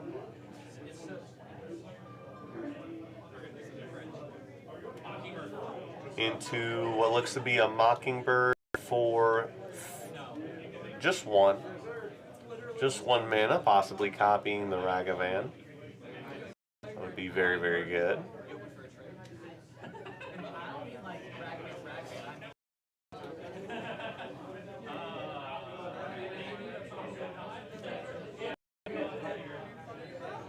And the player's talking to the table, but it does look like that Mockingbird is going to resolve. We'll get an end step, looks like. Bloom Tender Soul Ring into a Valley Flood Caller, the spell, or excuse me, the creature that gives all your non-creature spells flash. And then whenever you cast a non-creature spell, you can untap rats, otters, birds, and rats. Did I say rats? Look at this card. Frogs. Birds, otters, frogs, and rats. That's the fourth one. So we'll get shipped back over to the Thrasios File player. They will untap. Let's see what they got working with here. 3 mana. A Gemstone Caverns, a Tropical Island, a Water, plus the Bloom Tender that is currently tapping for 2, and a Soul Ring. So a lot of mana, but with Valley Flood Caller in play, not a whole lot of reason to do a lot on your turn. Unknown if there are any shields down or what the table talk is, as table talk is a very important aspect to all of EDH, including CDH. And the players are talking about what the best play is and what other players might have in their hands in order to stop them.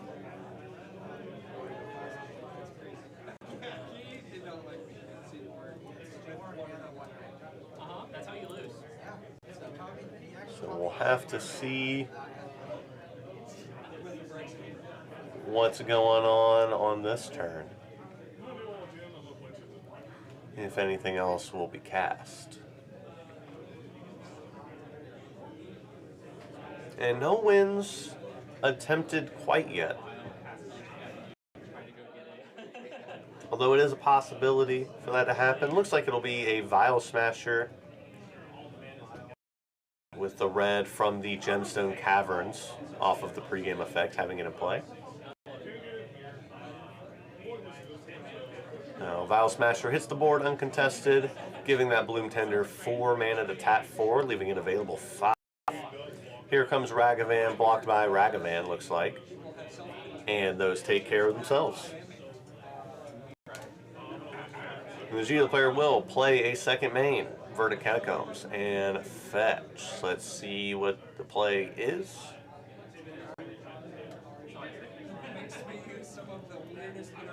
And we'll have to wait just a moment for that.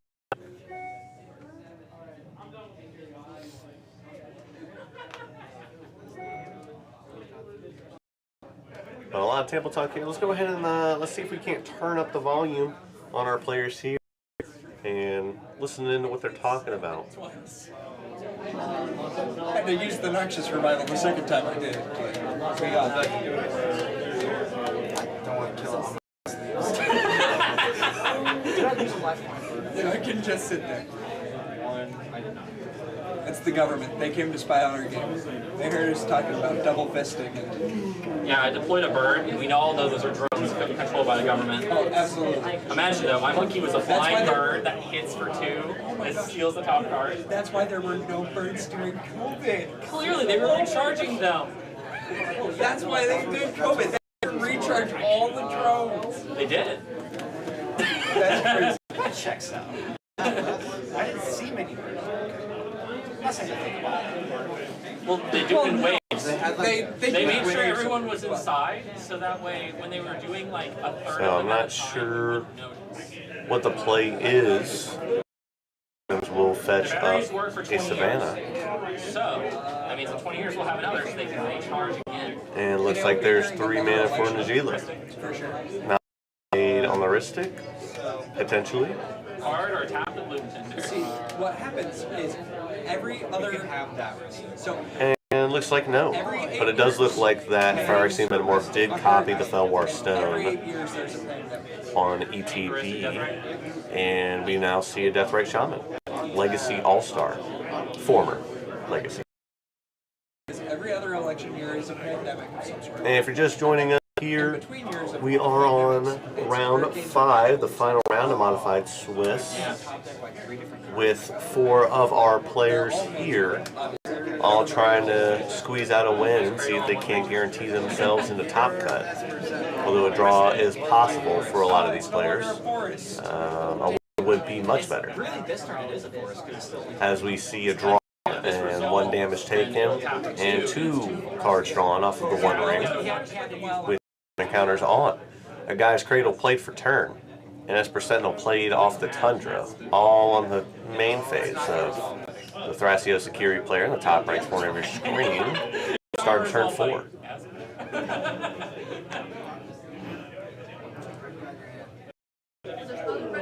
And we're seeing where this Esper Sentinel play is going to take us, maybe into a pass of the turn. It looks like it. Well, maybe not. Definitely is a good setup when you get to play Gaia's Cradle in the pre-combat main phase.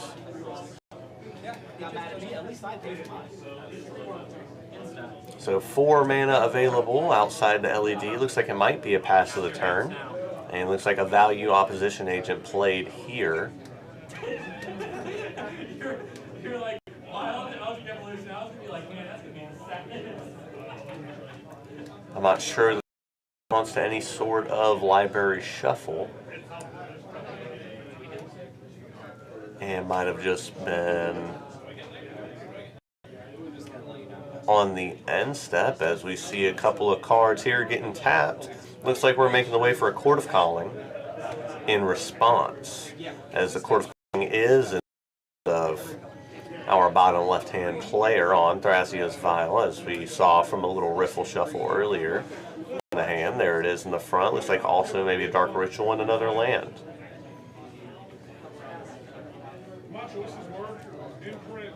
So we're going. This Bloom Tender will tap for 4. A land will tap, make it 5. And we're going to make sure that we're clear on what mana we are using.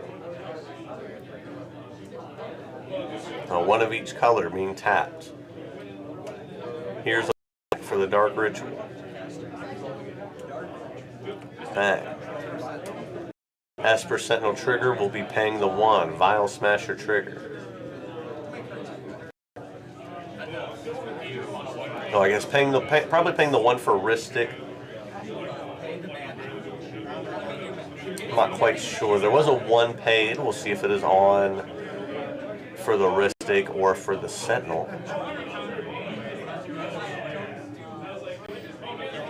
If you don't give him a card, he's going to count it.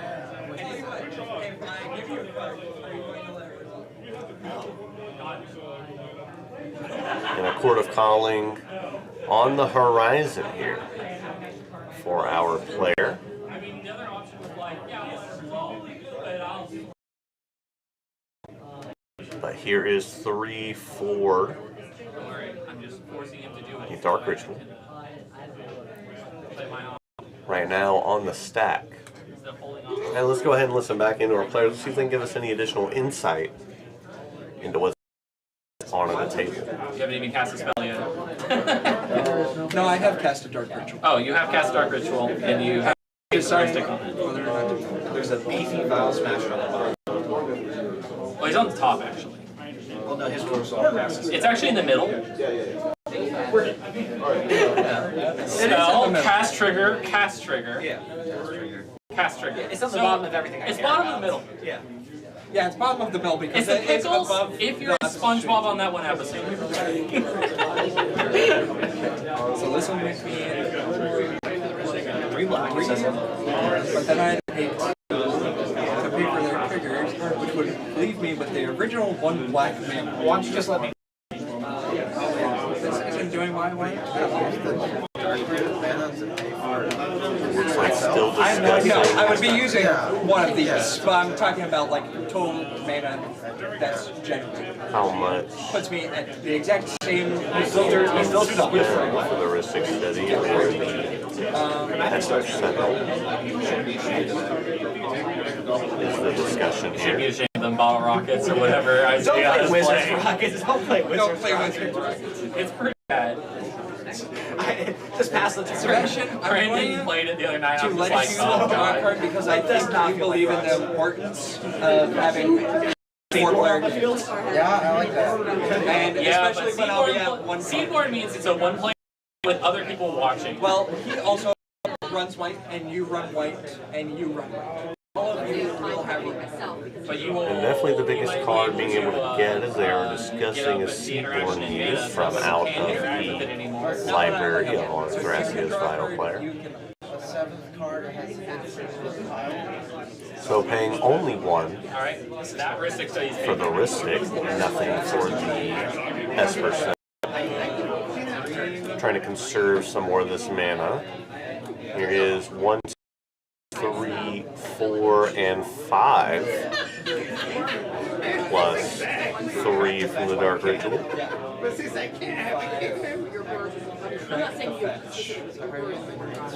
And Court of Calling So I can vote being Thrasios put on the stack. use the green from the Bloom Tender, use the green from the drop. And now I'm cracking the Misty Rainforest for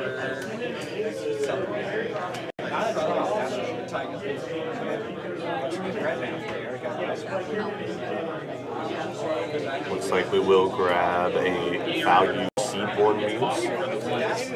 All on the end step of our top right hand player, Thrasios Kiri. When our non-American player on Blue Farm decided to end step opposition agent, kind of put this whole action here.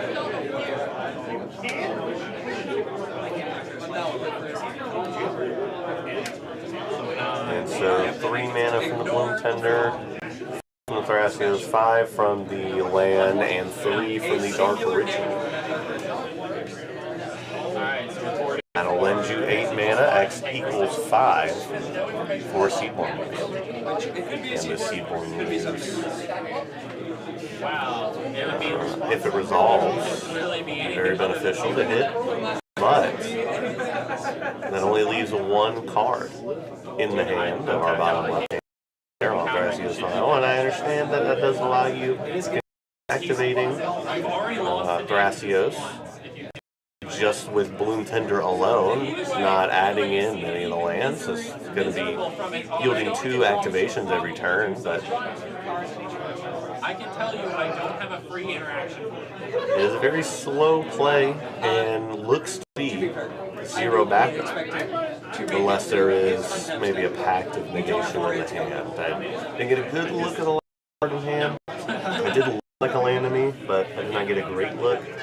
So if there is some sort of 0 mana backup here from maybe a Mind Break Trap or a pact, Well, he's got an activation here, here, here, and then 2 then that would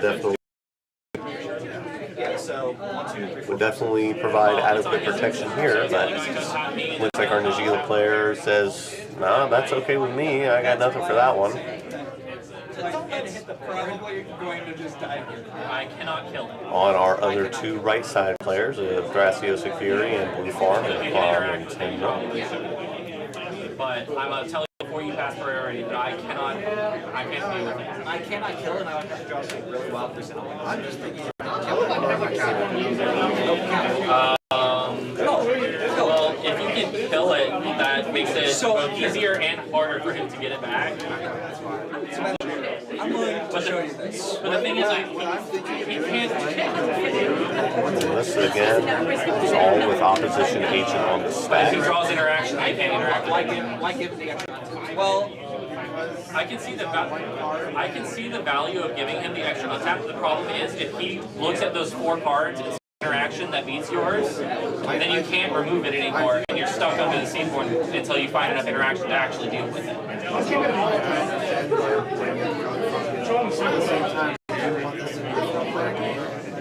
It's still going. It's a whole different. He still has that. He's just going to win the game if he actually gets it. He's still going to have. He's still going to be plenty in the game. So I guess It's your decision. From the table talk, it sounds like the interaction is in the hand of our Thrasio Security player, and deciding whether the value is to go ahead and interact now at the Court of College, interact later with the in-play Seedborn Muse. An interesting decision, for sure.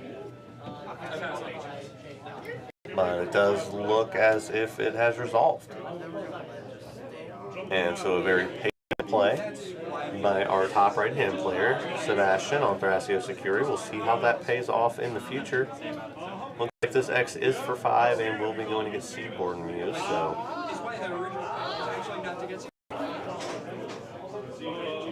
Even better.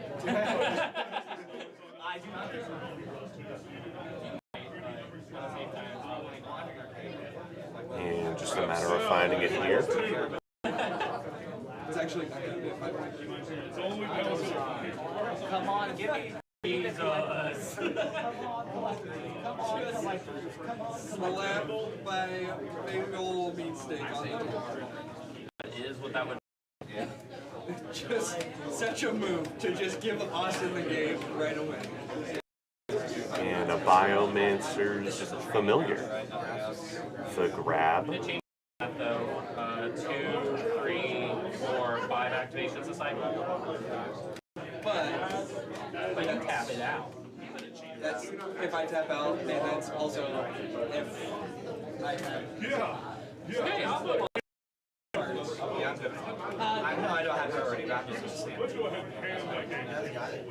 But a clean answer in the hand of the Mozilla players that I was able to notice was the Abrupt Decay. Very clean answer to this card here. Clean answer to everything that's going on right now on the board state of our value player. As the opposite does end up resolving on the end step, and the turn will be passed to that player's controller, the blue farm player.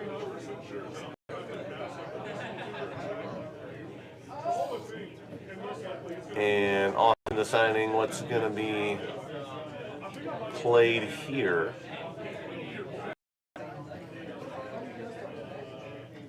Once they get into their turn.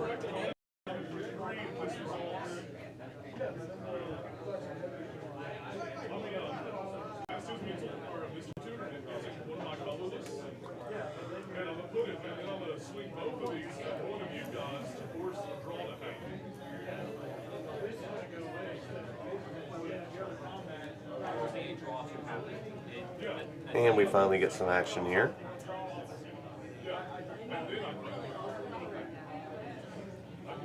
A lot of things to mull over. Don't want to misstep here.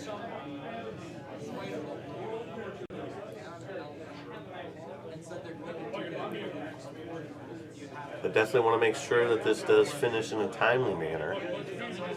All of our players going over their options, going over their ways to win as it stands. I wish they did that because a guy forced to draw my doing that. For 40 minutes straight? No, he did it on turn 2. No, I would have made it put that out. And he said, I can just do this for the next 80 minutes. I would have convinced my other And we'll get what looks to be a Chrome Box cast.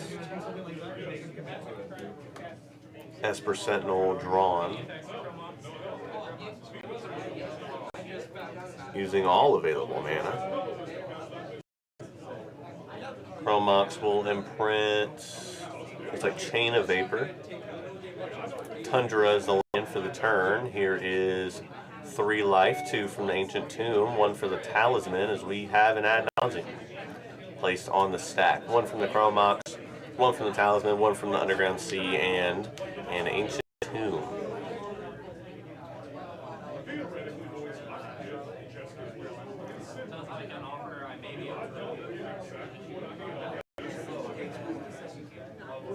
And let's see. The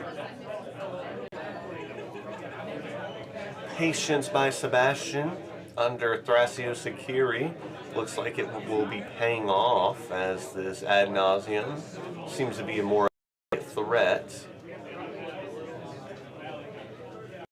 Here is 1 for the Ristic Study and 1 for the casting of an offer you can't refuse, targeting ad nauseum, a red elemental blast on the way back from the Felwar Stone activation, targeting back that you can't refuse. Now we got a counter war here. City of Brass untapped, a green in the pool for our Thrasios Akiri player. Let's see how they would like to respond.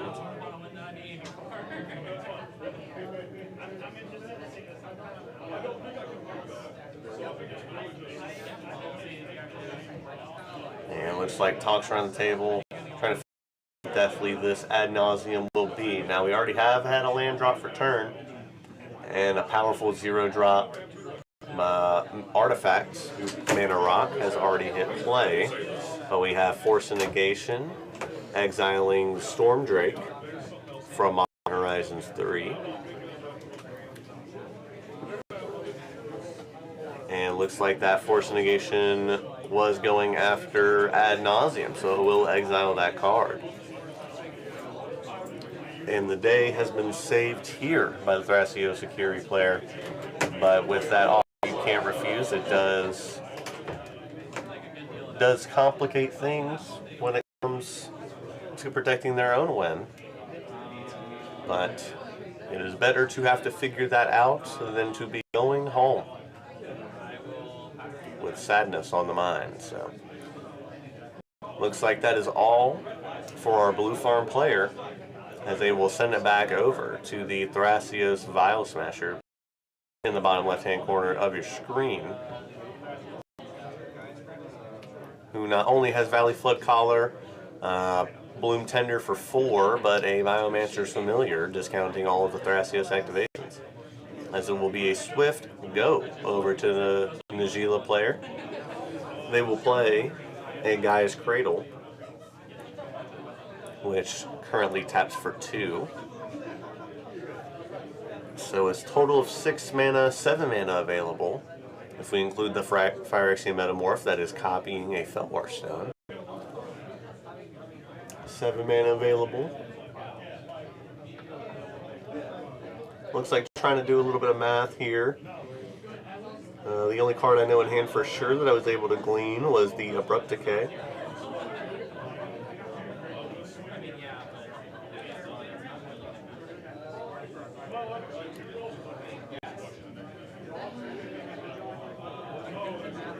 And some decision on trying to figure out how to win this game right here, right now. Not necessarily all shields down, but certainly some.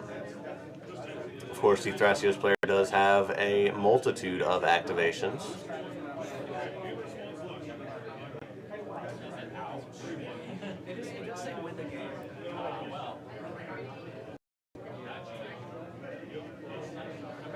And just trying to make sure that nothing is missed. Not only does the Thrasios Vial player have many activations off of the Biomancer's Familiar, so the Valley Flood Collar, giving all non-creature spells flash.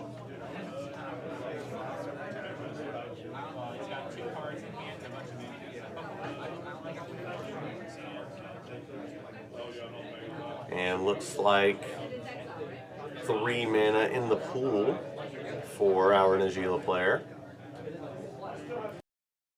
Felwar Stone Metamorph.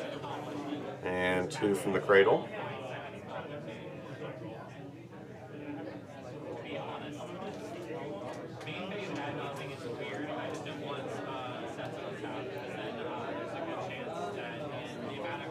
And looks like, oh, yeah, that's right.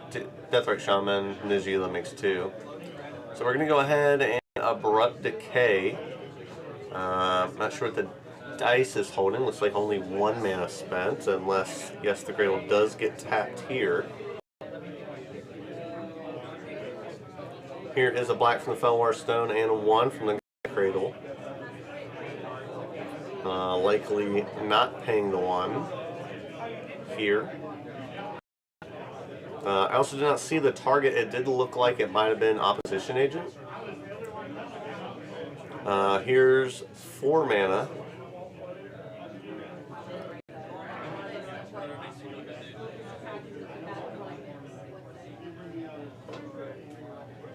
Plus some amount from the Gaia's Cradle. We'll have to see. Okay.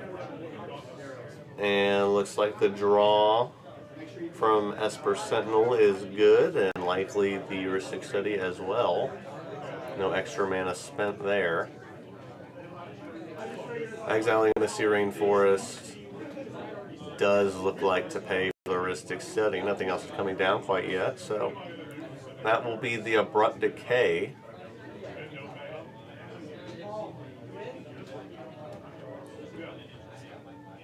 And our Nijila player's back. Just going over how that's going to happen. How we're going to continue this turn out. Here is 1 mana for a Diabolic Intent. Okay, I guess that was not paying for any of the mana, and then there's the 1 from the Badlands plus the 1 from the DRS, Diabolic Intent.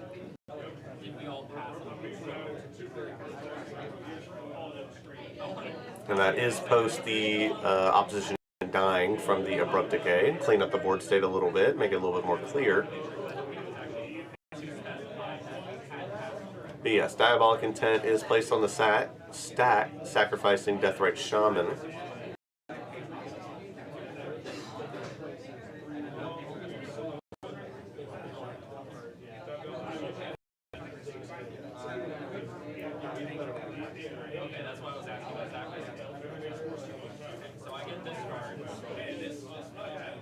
And there was already a land played for turn with this Diabolic Intent on the stack. I'm not sure that grabbing specifically a Professional Facebreaker would do it, as it looks like that Diabolic Intent does resolve.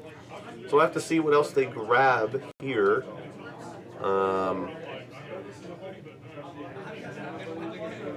That would be able to do that.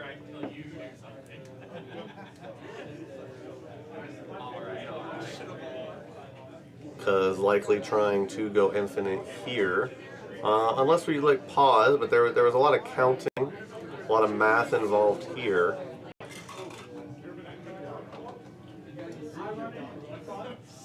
So it would be a shame if the win was not secured here, but that's how it goes sometimes. Likely to shore it up though.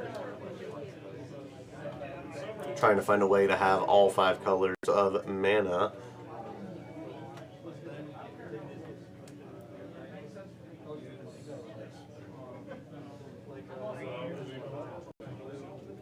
And here's 2 or 3 for a Derevi. Imperial Tactician. Possibly untapping the Gaia's Cradle here. That still would not yield all 5 colors once combat damage is done.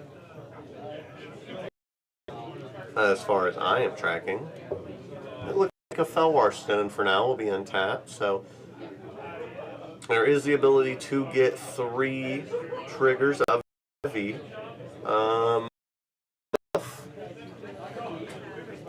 Tap Felwar Stone, untap all 3 lands, and there you go.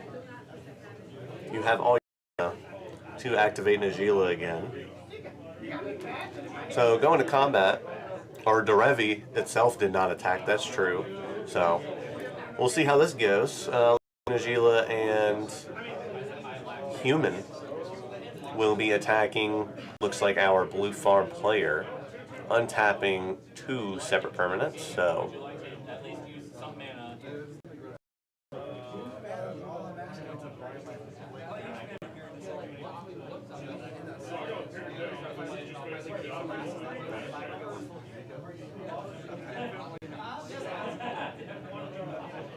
we'll have to see. Let's listen to our players. Let's see if they give us any insight into what the plan is for the rest of the game here, or at least this attempted win. I have no creatures. Yeah. So if I got a creature before, if we're in the block step and I gain a creature, I can't declare a block. The problem is, Well, you have to get a creature that attacks because you can't cast a creature and then block into block. Should be able to, because dude, I can't do anything until anybody else does something. I literally just try. Wait for what? Wait for him to interact. Like, obviously I'm being chill about this for a reason. So I must have some... Yeah, man, you got it. Yeah, man, you got it. No box. 2 Najila triggers. Alright. Najila hits, I have 2 Derevi triggers. Well, are we going to damage? Yes, okay, can we go to damage? Oh, no, damage is... Okay, I'm going to tap Lunar Center. I got 1 Derevi trigger is going to target this, 1 is going to target battle. Your response to Chill. I do have the 3, 4 flood. The Shana's time. Flash out to Shana's time. Heuristic study trigger. Oh, interaction cards. And I will target Derevi. Up top, target Derevi. That's up top right now. I'm pretty chill about it, for sure. So a Tashana's Tidebender coming down, shutting off the Derevi for the rest of the game, and countering one of the Derevi triggers after being flashed in here.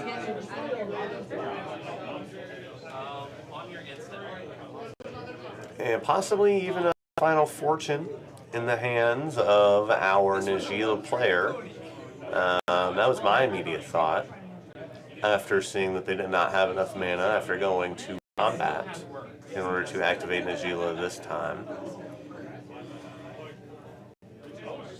But if there is a way in order to blink Derevi that would blink the Tashana's Tidebender ability and unlock Derevi again, as it looks like we are proceeding to the end step, and our Thrasio Security player will cast an Enlightened Tutor.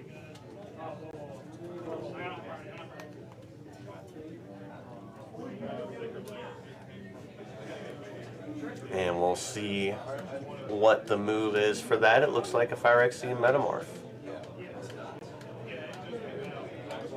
Potentially a Phyrexian Metamorph copying Biomanther's Familiar.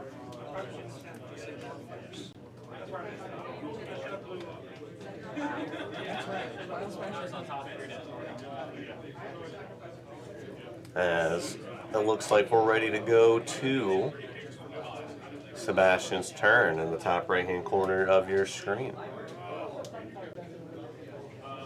It looks like we do have some response towards the end step.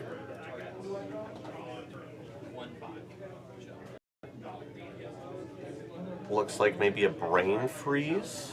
He's also a Breach deck, but he's getting the I'm getting the copy of the For a lot of Storm Count. And then I'll have 5 copies targeting myself. So I don't know where the rest of the Brain Freeze went. Would you like me to just flip Because that was only 1 Brain Freeze activation. Looks like the rest is going towards the blue farm player themselves. And so with a storm count of, at the very least, Diabolic Intent,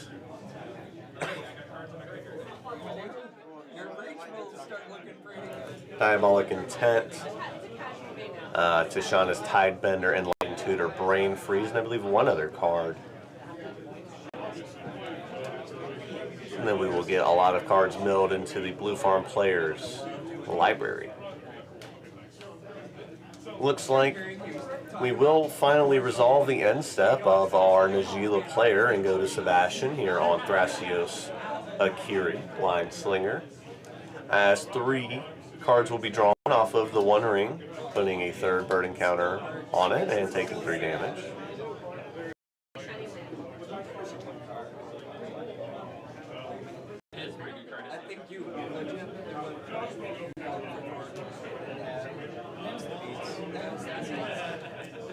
And that Phyrexian Metamorph that was tutored lays in the graveyard.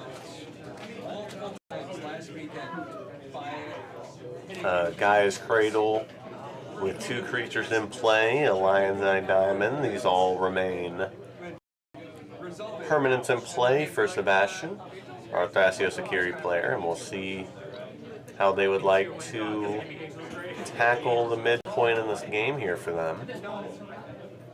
Maybe doing a little bit of counting, maybe trying to figure out exactly where they're going to try to pick up the pieces.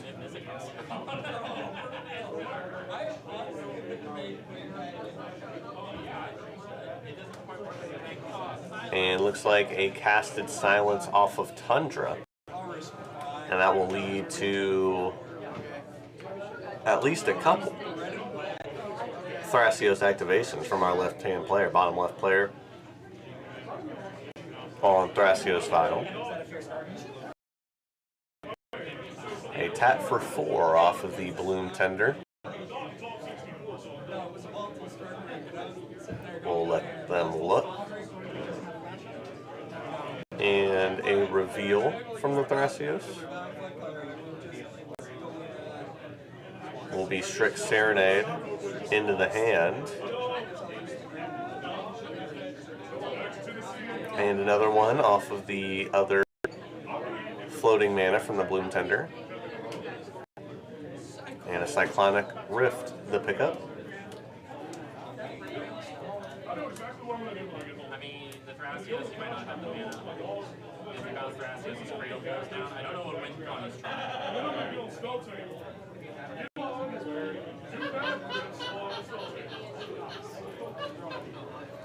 So we'll have to see here where this goes, because the Silence is still on the stack, I believe. So we'll have to figure that out. If the Strict Serenade is going to come down or not.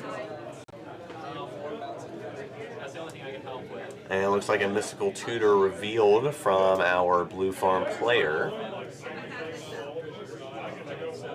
Not sure what the course of action for the Mystical Tutor would be at this point. Maybe some sort of way to grab back the Ad Nauseam that was missed. Excuse me, that Ad Nauseam was countered by Force of Negation, so it is an exile, so no way to grab that. This Strict Serenade, also not be able to target the Silence here, as it can only target artifacts, creatures, or planeswalker spells. So the Silence does seem pretty safe. The Cyclonic Rift still in the hand of our player after being revealed by Thrasios. So a value Cyclonic Rift here, as there is not enough mana to overload available right now. So maybe just to pick and choose, maybe a little bit of Thrasios. But with the Silence, it does scream I'm going for a win here. There's not a whole lot of Silence values.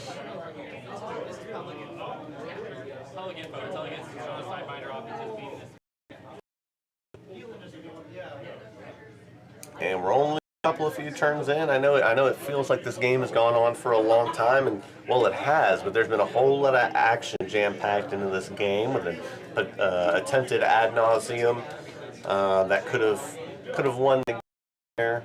Already a Court of Calling, and for this Biomancer's Familiar, Deshaun's Tidebender stopping Derevi untaps for a potential Final Fortune. Brain Freeze stopping the Phyrexian Metamorph. There's been a whole lot going on in this game. And our players are continuing to try and tackle that. Let's see, I'm not sure if the Silence is quite yet.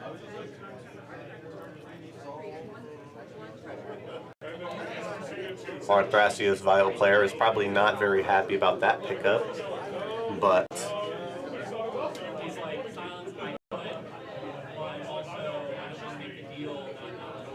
a Cyclonic Rift does still sit in hand for them, and so they could potentially pick up a piece.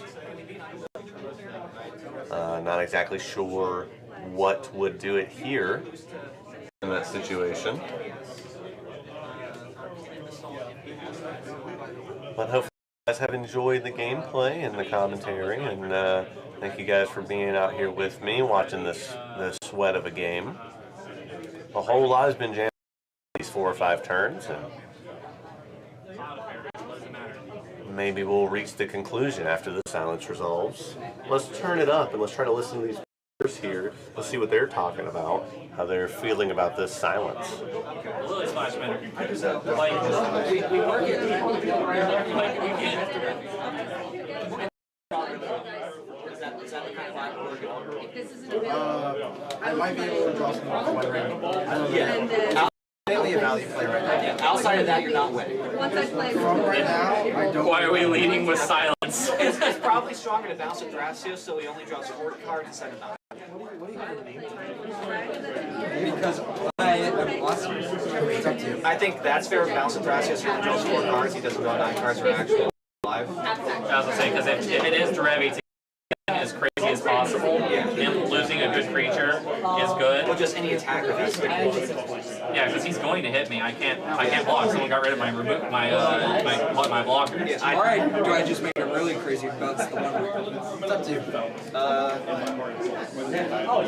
I mean, if it is a Derevi to do that play, then bouncing the one ring is 100% better. Yeah. But at the same time, he has access to 4. If he gets rid of his hand, 7, which I doubt he's going to do. Yeah. So probably 4 mana function. I don't think that is. Potentially, they're talking about the Derevi right now. Like evolution into Derevi from S-Person. I don't know. I don't think bouncing the one ring is. Just walk by you, bro. Out of your range. How did you manage to swing that? Trying to figure out a good piece to bounce with the Cyclonic Rift drawn. Needs to be between Thrasios or the One Ring.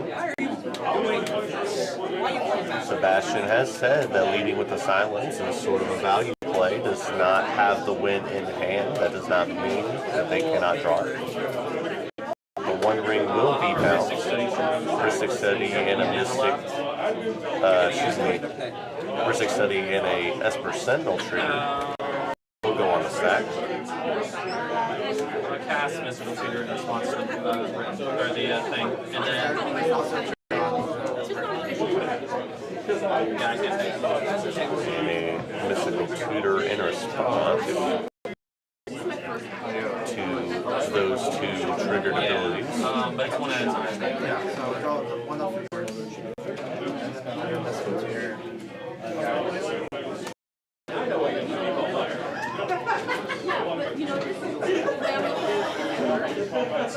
Luck be a lady. Mystical Tutor could go grab a blue card for a Force of Will potentially. Not on your side. Oh, we're taking the jacket off. I'm crying inside. I can't. That's cringe. So since this is still on the stack, I haven't declared Gray Hwy Ste A. Only top 1 mana.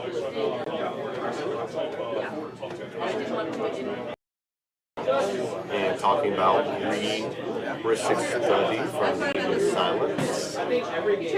Intuition placed on top from the Mystical Tutor. Would you like to interact before I pick up this intuition from him not paying, or would you like to, knowing the intuition's on top, would you like to pay the 1? Okay. Gray Hwy Ste A. Yeah, you don't care because I'm winning, but you know, it's cool. Maybe he knew it. He agreed on it. Yeah, I mean, Looks probably like not. the silence will Like I said, resolve I'm pretty after sure he the wins, but Cyclonic Rift targeting the one ring. Here comes a land down into play. Looks like the Ancient Tomb variety. So here's 2 damage and 3 mana. Finale for...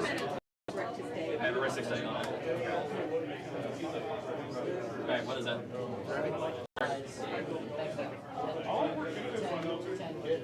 A Phyrexian Metamorph. So, excuse me, that was 4 mana on the X with the City of Brass and the island also used.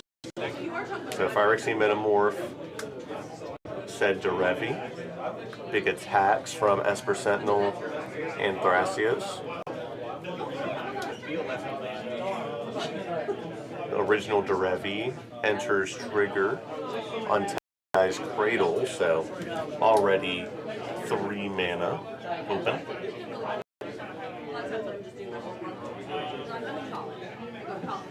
We'll see where that goes from here.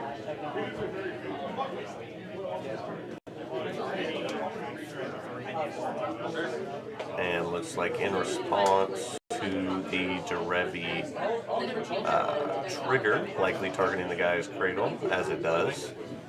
We'll go ahead and float 3 mana, so 7 mana available off of just lands. Potential 10 with the Lion's Eye Diamond, if there would be nothing of consequence in the hand. But here's 4. With the 3 in the pool, we'll add another 4. Mana's a little awkward.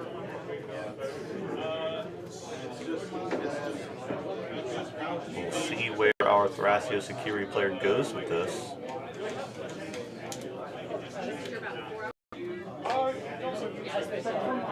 Potential ability to blink just to more value.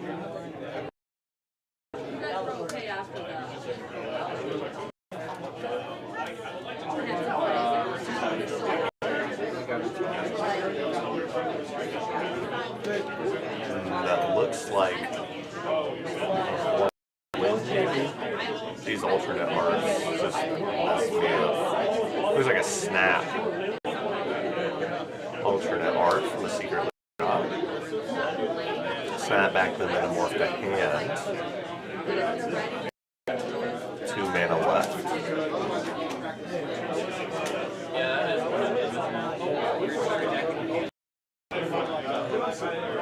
No, I was thinking the conundrum of his line. Unfortunately, did end up selecting that. I think the Ancient Tomb not being a color source definitely hurt.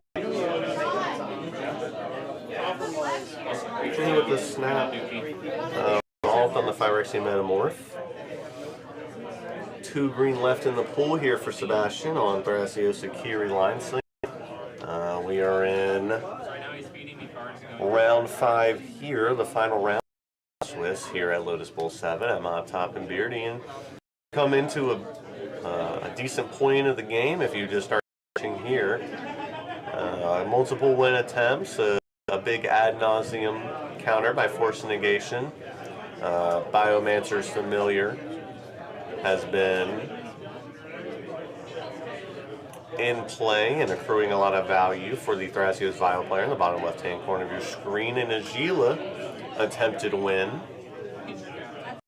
by Tishana's Tidebender, and now we're getting to this point that was led by a Silent on their top right-hand corner turn.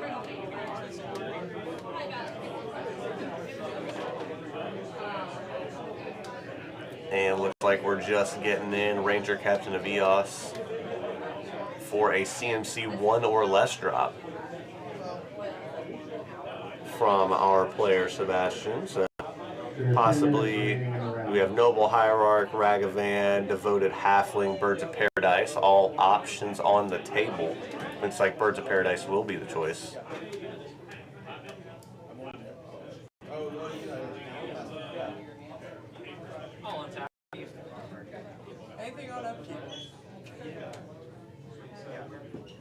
And possibly started the One Ring. I'm not sure what's going on there.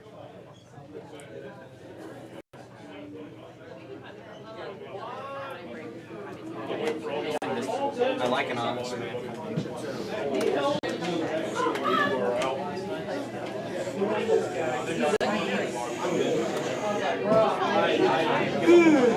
It looks like we'll just get the turn put it tapped, sent over to our phone on the right corner of your screen.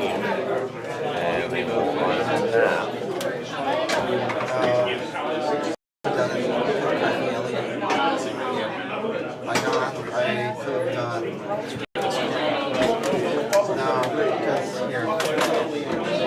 Sets on tap. Water Ranger Cats is annoying. Why do you not want me done? Because you have mana to interact with what Send all my cards. That's fair. Snap. That was the line there. Wow. Gotcha. Yeah, well, Magic got taking a crap on me times. I think that would in this game personally. Vegeta's well suited right now. Revy on mine.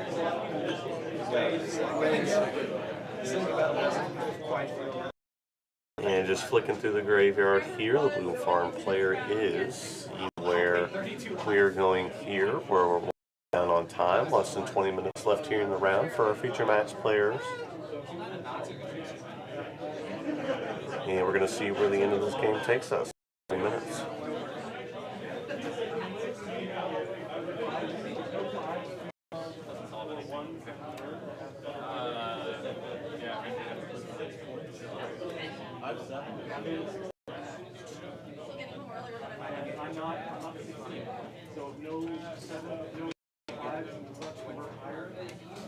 And a Badlands to play for the turn from our blue farm player.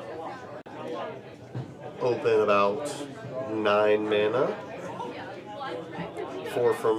6 from lands, 3 from artifacts, with only a Rhystic Study in play. Here is 2 mana, but in a different configuration. Here's Badlands tapped with a Talisman, potentially. I honestly don't believe that will work. Back into the Tundra. For a Lotho. Not creature spells. You can play creature. No, I just wasn't sure if you were. And a Felwar Stone plus Ancient Tomb. Potentially. Or just the Felwar Stone here for an Esper Sentinel of their own. The 1 damage. And making a treasure.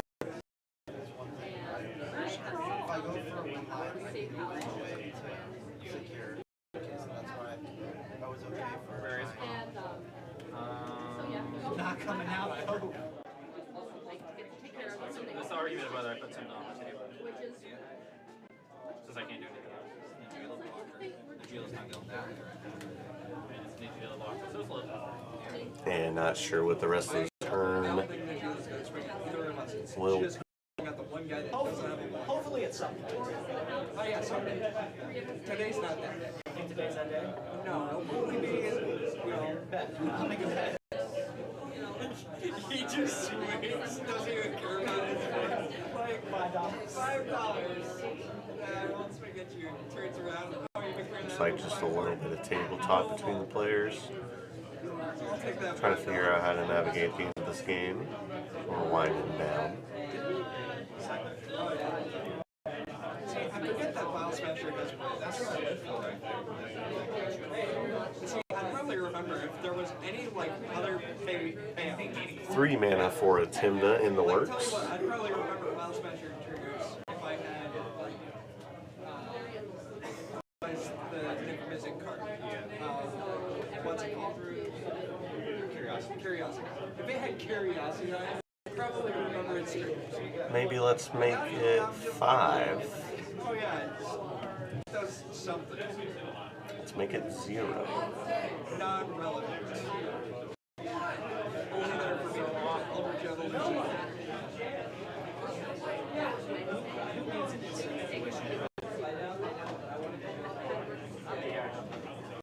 I just want to put the combo on the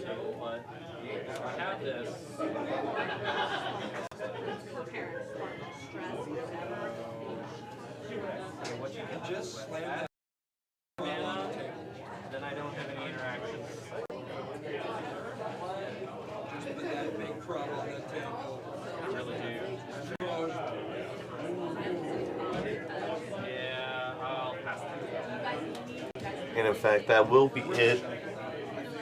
No Tim Nindo Crom will come down, but I'll pass the turn over to the Thrasia's Vow Smasher player in the bottom left-hand corner of your screen. They will untap draw, play a Marsh Flats. You can get a great look at what those cards were in hand. Here, we'll go ahead and crack the fetch land here.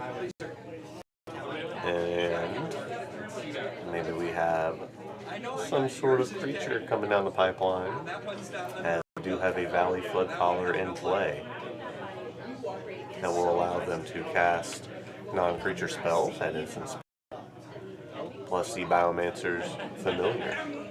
We'll let them get a couple of looks at Thrasios for only 2 minutes instead of 4. And the Underground Sea is the grab from the Marsh Flats. Yeah, if you would have done it, gotten the Revy, on the Cradle, use the Cradle to play, well, you had the Finale. You would have had to have, it would have been a little bit weirder, because I think you had to Finale for the Eternal Witness, which then gets Finale back, and then you Finale something if you have a creature. Costs too much. Well, while our players are going on, I want to go ahead and remind you guys that you are watching Lotus Bowl 7 here at Mop Top and Beardy in Gray, Georgia. We do F&M CDH every Friday night, normally a bronze level event on Top Deck GG, and they start at 8. And tomorrow we have a redemption event for all of these players starting at 2 p.m. tomorrow. So hopefully we will have this stream up. And you'll be able to see some more of your favorite players from the local Gray area. But we will pass a turn over from the Thrasia's Vow Smasher player over to the Najila. The Najila with the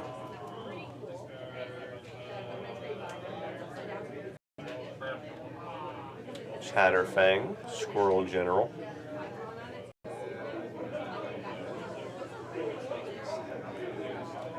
And that Derevi over there is not quite online, has been shut down by the Tishana's Tidebender from the Thrasia's Vow player. So while this does represent a very large attack, it does not represent infinite combat steps just yet. So something like a Ephemerates or a way to get back the Derevi into play again would certainly do it.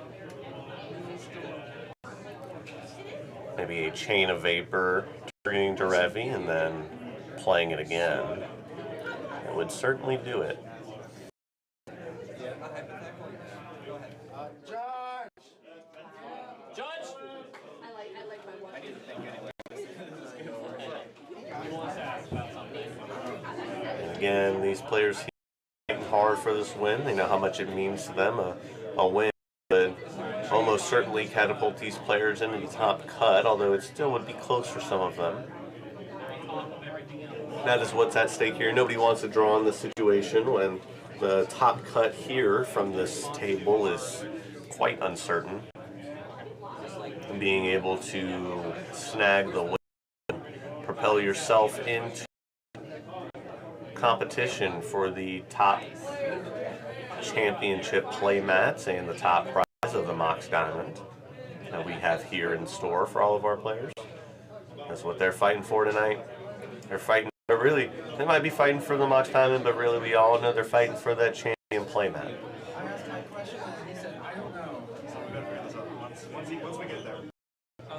And we'll see where that's going from here. A little bit of math. As time winds down on our final modified Swiss before top cut.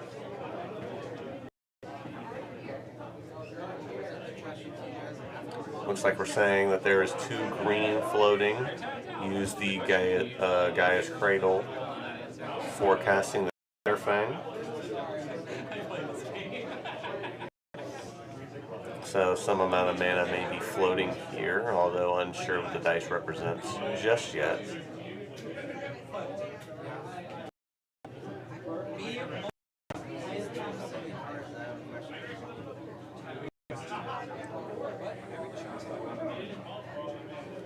Unless that dice will be a 2/2 bird from the Strix Serenade, which can counterspell an artifact, creature, or planeswalker spell.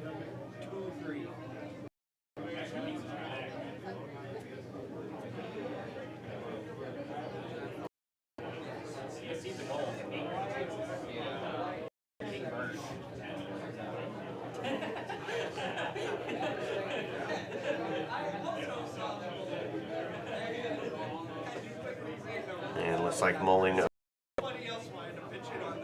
What's happening here is our Najila player, again, still trying to eke out a win, but time is very quickly winding down for all of our players.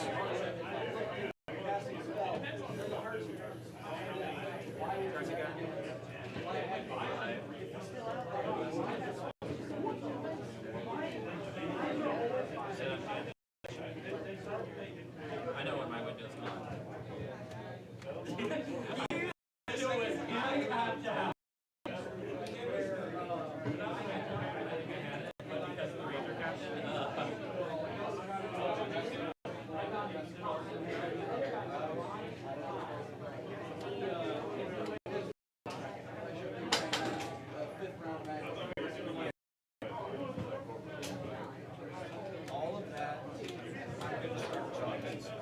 Alright, there are 3 triggers on the stack. Okay, he wanted to pause on them, so that's why I'm clarifying that. So you pay for this, and then you pay for this. Alright, Strix on top of that. Strix not good to let counter Chatterfang. I have a hey, looks like that Strix Serenade does resolve counterspell. That's right, the one token I lost. Move to combat. Declaration of attack. Looks like moving to combat. Here's Najila and a warrior. Yeah, probably. Yeah. 6 makes 2 more over at our Gracio Security player. Somebody eventually. For 6 Somebody damage. will die. ID. Make sure that none of us get An 8? I can still squeeze. It's just still not helping. Yeah, it's not a helpful squeeze. I was like, 11 feels a lot more comfortable. Oh, dang. We've got like 10 minutes left? Well, we also have an extension. No. Time has elapsed. That's why I said we've got like 10 minutes. Oh, hey.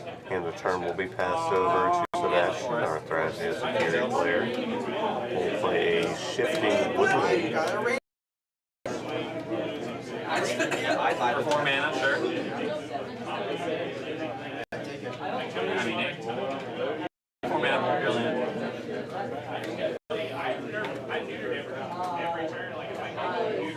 I love shifting.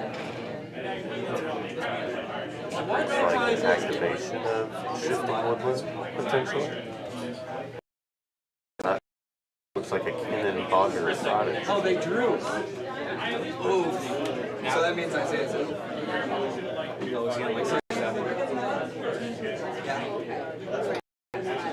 He was at 5, I think.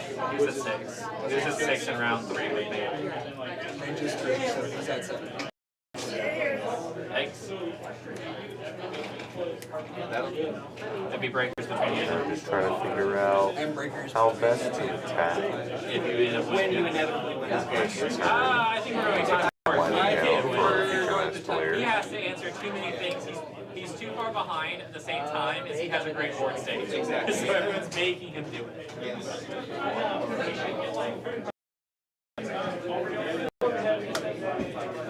And will be that hidden Conjure Prodigy.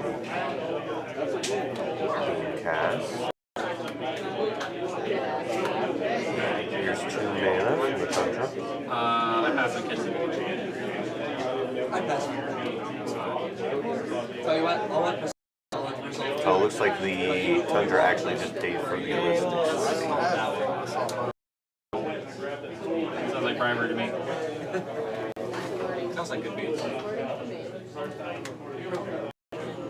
Are you telling me you wouldn't accept Waffle House? Or you go there every day, you're missing. 3 mana here, still can cast a Phyrexian Metamorph in hand, targeting Derevi. As we've seen, the 1 counter spell that was known on the board of Strixhaven. That doesn't mean there's not more to come from any of these players. The intuition because he's got a death right, he's going to ruin it. I need the Bloom Tender, I need the Warrior. Yeah. I mean... Alright, put it what you got going on. No, I'm on your end. Pass the turn, the Gracia Zakiri player is, and on the end step, the Blue Farm player is intuition. Looks like we're flipping 4 mana from the Blue Tender over on the Gracia player in order to you guys find a piece of interaction. 7 minutes over to 12 minutes. So you guys have 5 minutes remaining. It's like the book became revealed. A second activation. The Windswept Intuition. So no interaction here from the Thras Vinyl player. And the intuition will resolve. Other things go south. Let's see Fire happens. how we can piece together a win from the Blue Farm side. This could be as simple as an Underworld Breach combo. I do not see any active graveyard hates. There is in fact shifting woodland in play, but it would have effective summoning signals. Plus it only targets a card in your graveyards. Not many good permanent cards to target. And it looks like classic Breach Intuition line.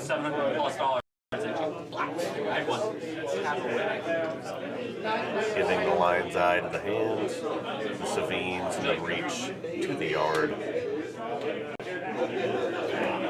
And looks like this could be it. Now, we've said that a couple of times so far in this match. You like to silence them out? But the Blue Farm player will untap and draw. If you silence on his I'm going to have to try and present something. Counter my stuff. The Shifting Woodland can target Ranger Captain of Eos in the graveyard and have it be sacrificed in order to silence the Blue Farm player this turn. Looks like that might be the move here.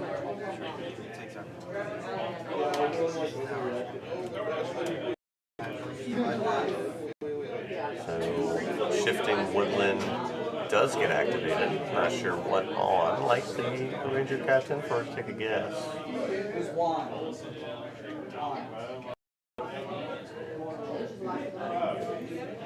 Yep.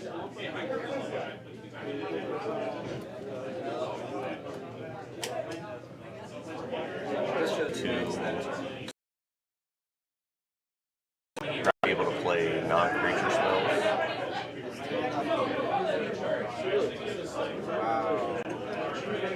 And looks like that sacrifice will happen. Unsure if it's on the upkeep in the draw set or what have you, but it does seem to be the case.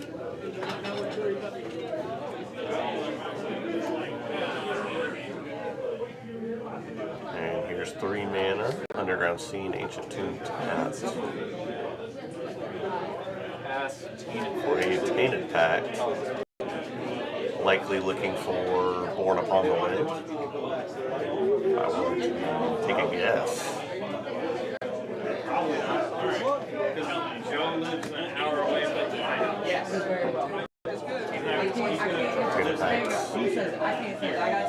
Seeing if the one would like to be paid for the Esper Sentinel, and it was not. So a card drawn. Tainted Pact resolving. And we'll see how far we have to go to Born Upon a Wind. Born Upon a Wind can definitely still yield the win for our Blue Farm players here in seat 2, bottom right hand corner of your screen.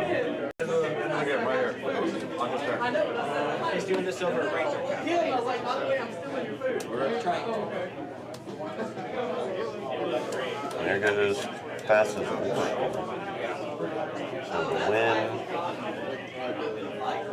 would not come as easy as I'm sure our Blue Farm player would like with that exile. Not much. I got 0. And with no Praetor's Grasp in the deck, Because he's doing all this in response to no way quite yet in order to find another Thassa's Oracle. Unfortunately. So risky maneuver, let's see if there is a way for it to peel off in the favor.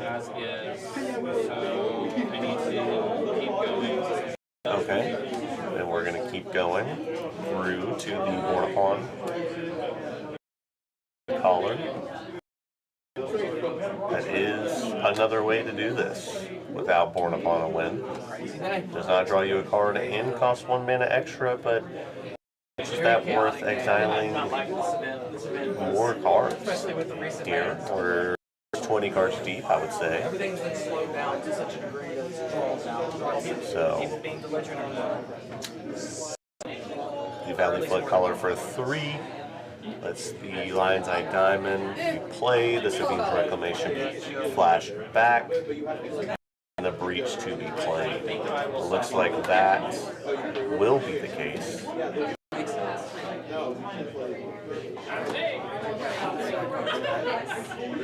And again, need to be careful here in order to continue attempting to win.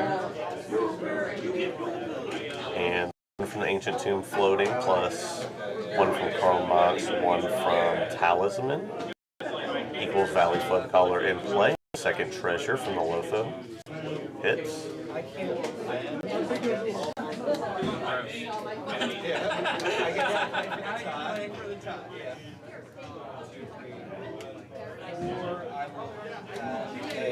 Looks like 2 mana from the Najila player, potentially. I'm thinking, what is the color I need?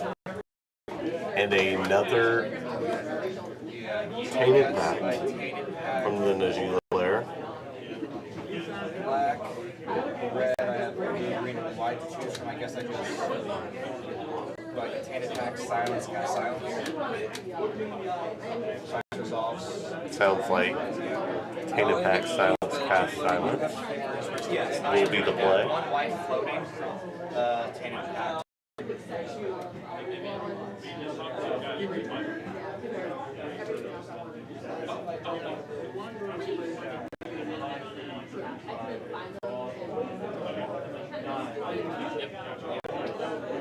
And it looks like that Tainted Pact resolve.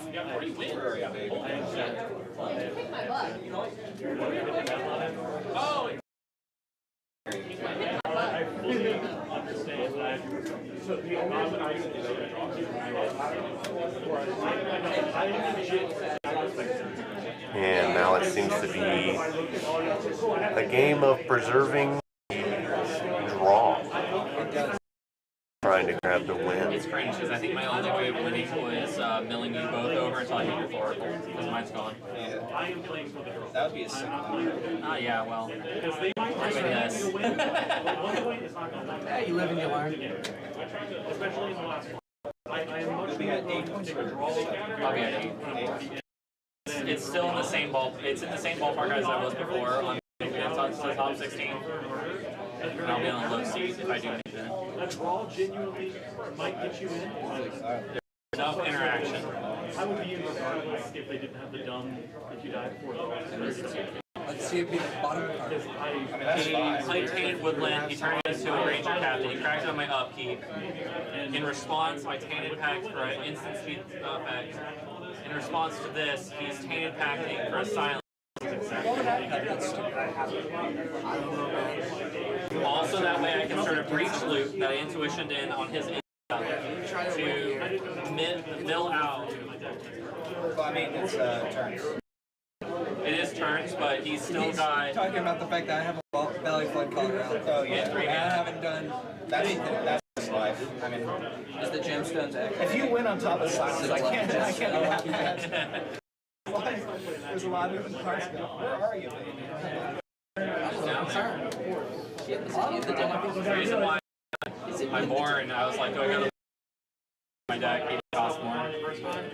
But they do like everything down with the I'm barely hurt. Alan was there. Alan was. Just have myself and over. See if it's the last card. I got some in my card. Yes. This is the last card. Here you go. Yeah. Just like keep going, bud. We gotta sweat it out. And silence being found from the Tainted Pact. Silence will be cast. Oh, I can't pay for it. Yeah. No, you already paid. I have one white from You paid that to. I had black, the red from Tender, used the green and blue to pay for the first one. So yeah. But I mean, you already declared that you couldn't pay, and he drew. I don't think he drew. Yeah. He said, I don't pay, and I went, whoop. Yeah, no, that's your first Loto trigger. Loto trigger's fine.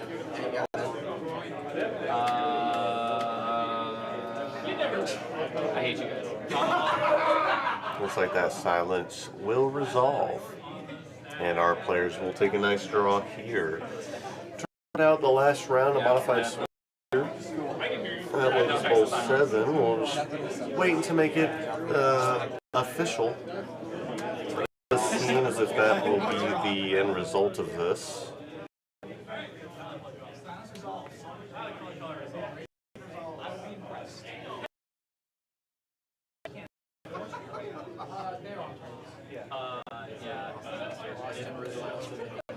Fringe, dude.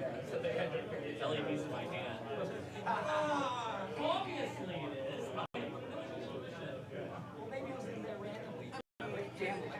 Yeah, I'd have to pray on the draw doing double draw as a counter. Because I don't have one. Well, I was waiting for your Underworld Breach to hit. Yeah, I know. Just cast that. We were all I guess if time wasn't a thing I was playing for, he packs you, I Tainted Pack Grim Hireling.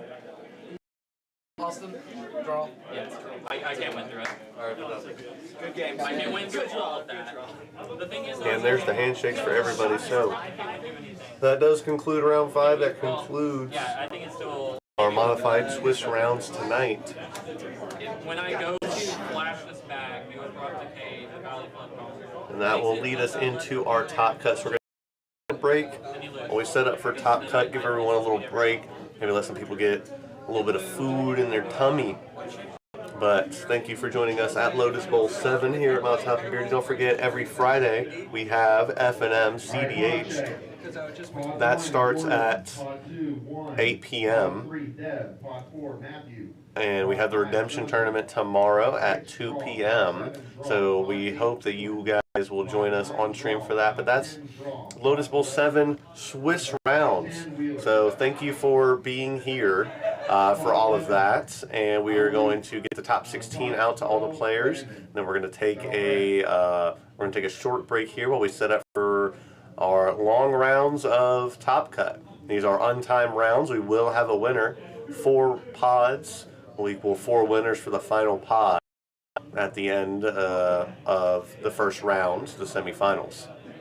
So join us in a few minutes for that. We will be back, but congratulations to all the players that do end up making the top cut. And thank you guys for sticking with us. I can go ahead. It is 9 p.m. I can go ahead and let you guys know who is in here we will cut to our top 16. for top 16.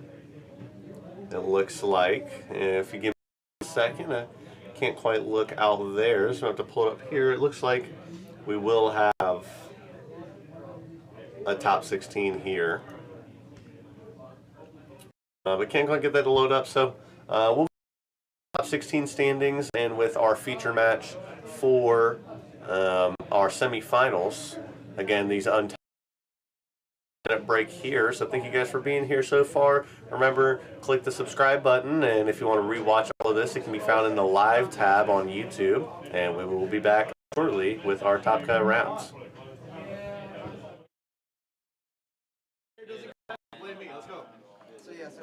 One card left in deck, and with the Ranger Captain. His Born was the second to last card. This is why we run Valley Flood Color too. This is like, it'd be awkward to play your breach, or I'd have to get to my Born. Well, I still had Angel's Grace, so I could Angel's Grace myself and not lose to decking, and then mill all of you out, then play Born Upon a Wind, then play one of you two's historicals and win the game. The problem is there's just a little bit too much interaction every time I went for it. The other problem was I feel it was the only one that had Thoracle left for you to grab. Where was yours? Mine was in hand. Mine had been in hand since the beginning of the game.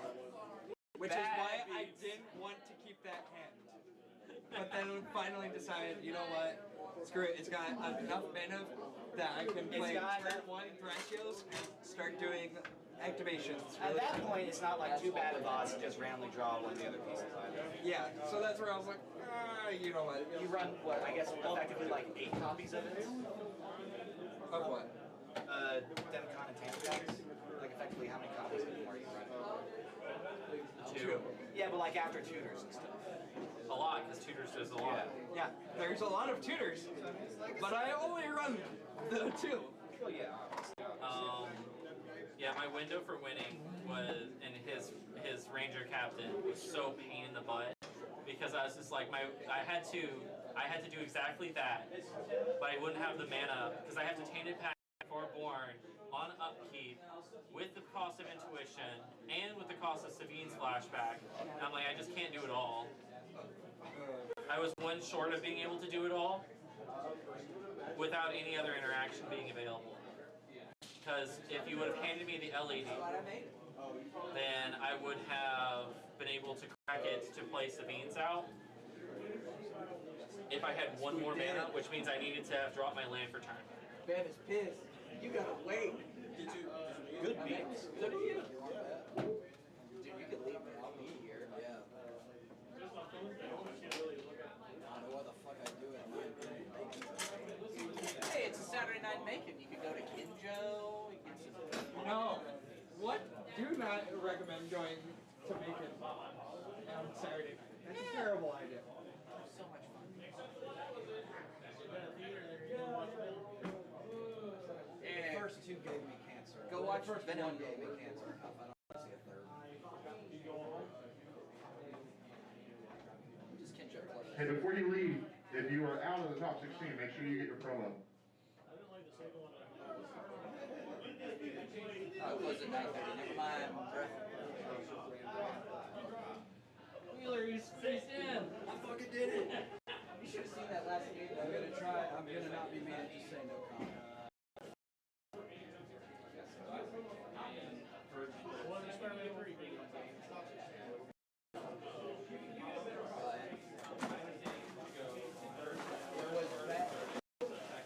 Let me rephrase. I didn't like it for other reasons.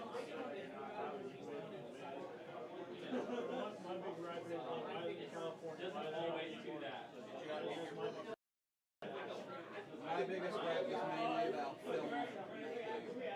The film side, not the story side.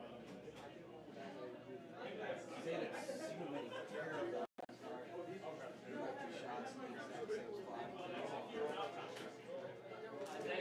I'm sorry I got your bill. The way you said it, it's dashed like a my problem with the movie is mainly technical.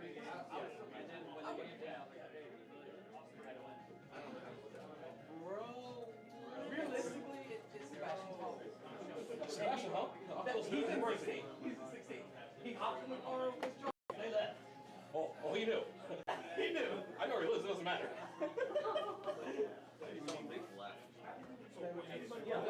They just randomly just that was weird. Yeah, he was still trying to like, wait a minute. Yeah, I'm so sorry. I know exactly how you were watching the feature. It's not even a good play. You fucking suck. You gotta play Red Hawk. Okay. You are playing fancy.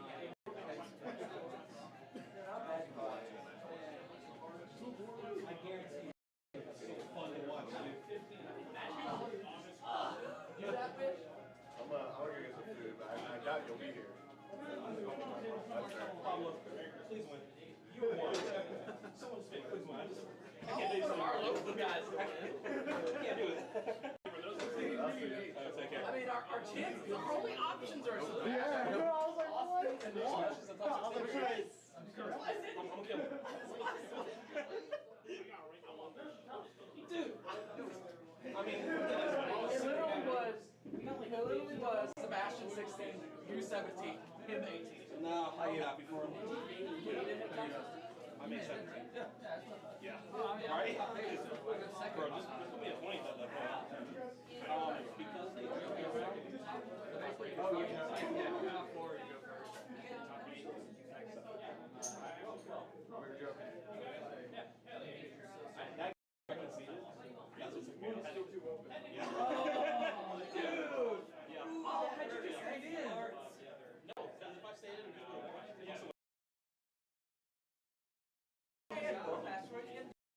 shoot your cigar.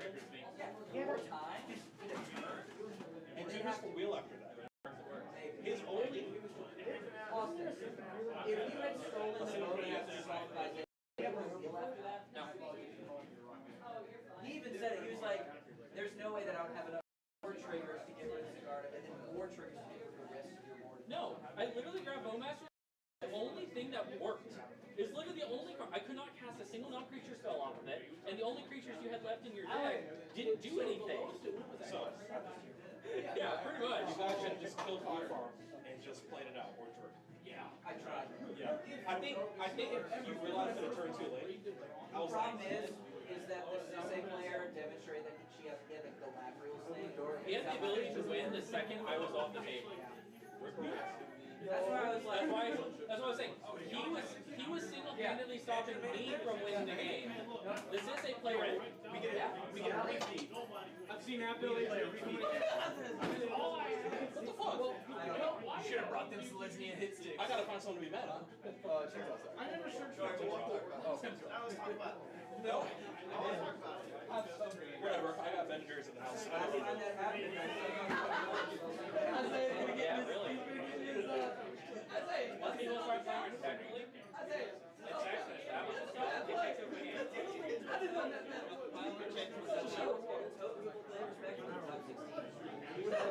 You would hope.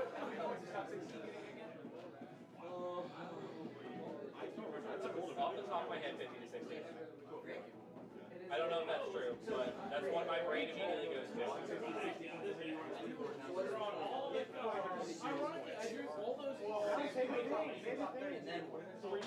Top board. Top fucking rock. I had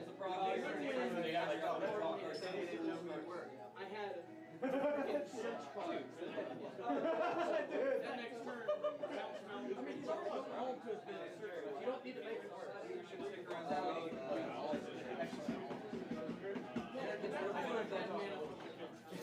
What after that? I can roll with it. Oh, you can do it. I'm not going to be here. Well, yeah, that's what. I'll give it 17. He said he doesn't have any. Honorable mentions. Honorable mentions. Most unique deck list. Second most unique deck list. It's kind of shame that you're not going to do comics. So we should be at 17 points. Red Farm, I don't know. Oh, you were saying that? Yeah. That's why. I mean, it's not too late for anybody. It's not too late. They earned it. I'm not bitter. I don't know, Sebastian was looking for this. Really? I mean, he might actually. He went to DQ with Joel, but yeah, he was very dull. I guess I'm just. I was halfway like,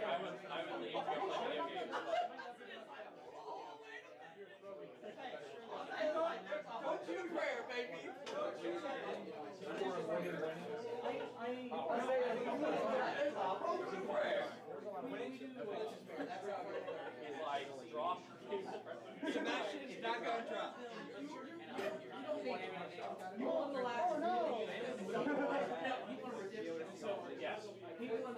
Sebastian won the redemption, but then like going in 1 week later, they got 3 cards in my deck. One win, 3 draws somehow.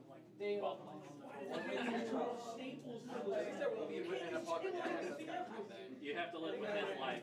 I need to make it turn 2 or 3 to be able to play my stuff. So that way you can play the game and you can. That's his greatest fear. That is like Climax. No, my greatest fear is first. I don't feel as bad when I get to 1 or 2 because two players actually interaction. As in our game, we're actually able to slow down both the wizard and the attacks. We also have it's going to be That's long.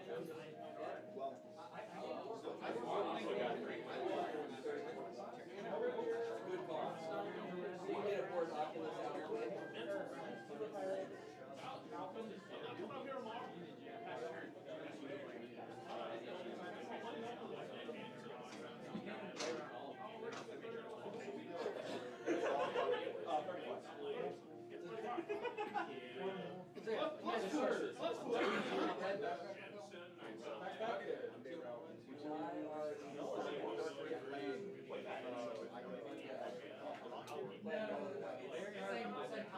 Same model.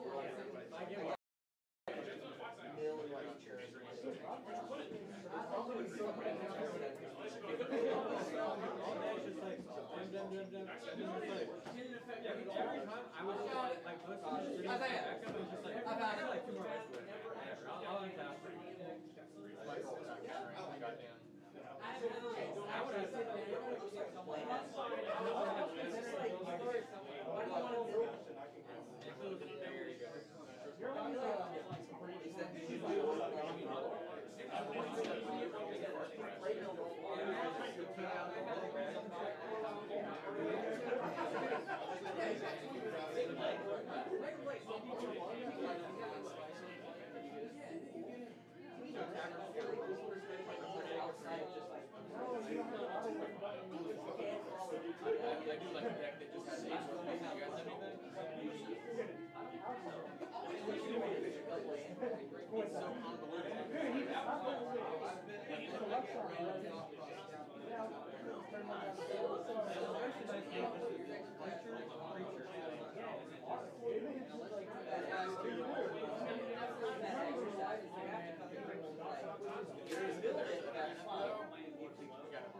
buy it outright.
One discards, the other one is range is equal to the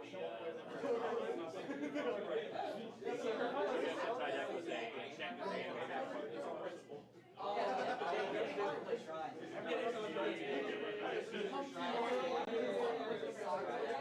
go, hey, I pay 5 mana and I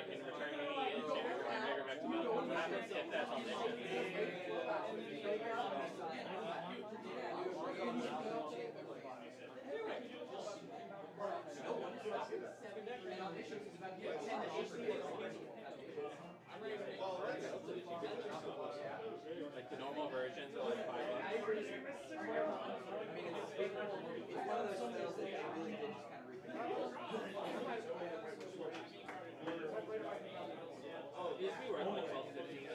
Oh, yeah. I mean, this is like gold. So much.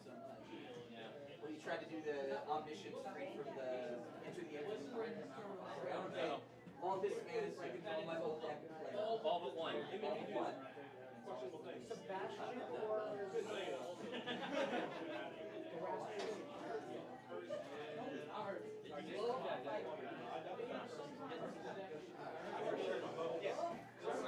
Also, there's a lot of changes from on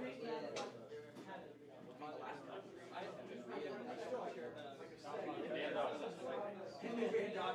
It's always in the elevator. It's so nice being able to take out all the local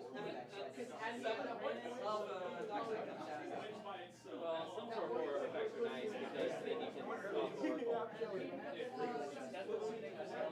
not just there's other things like the turtle with the slip your kid.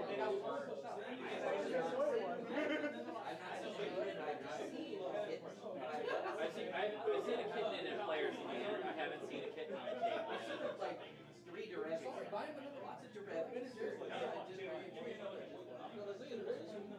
Well, it got worse. You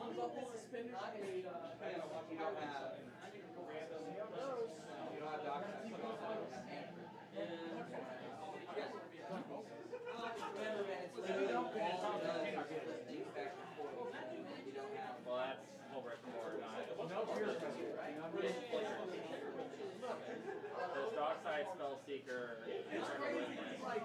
stuff like that. It's mostly Teferi lines, which Teferi it doesn't care about. All right, gentlemen, top 16 have been assigned. Top 16 have been assigned. Pod number 1, you will be on the live stream table. Pod numbers 2, 3, and 4, we can move over to these tables on this side. Hey, I can go anywhere. We can play wherever? Alright, I'm back here. Who wants to sit outside? That way, if y'all don't want to sit beside each other. One guy. Okay. One and Lily are at my place. Like, I might not get Pod 2, Pod 3, and Pod 4. All in one row. That way it'd be easy. Are we playing now? It's me and you. Wait, where's Pod 2? I'm ready. We're playing right now. Where is Pod 2? Do you have to do I'm going to say we did 75% of it.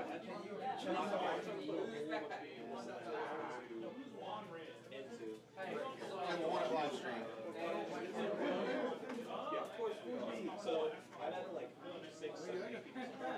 Alright, table 1 at live stream.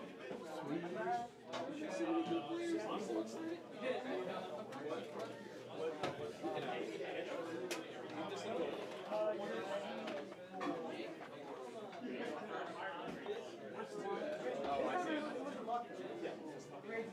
Oh, yeah.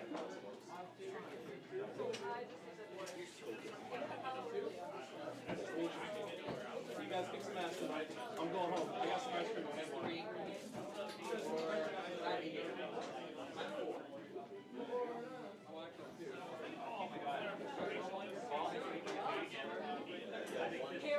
What's up, man? See each other once again? But if you wanted to, still put them out. It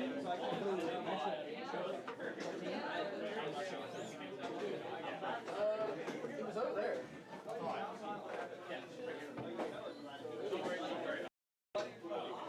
I think 13 was right there.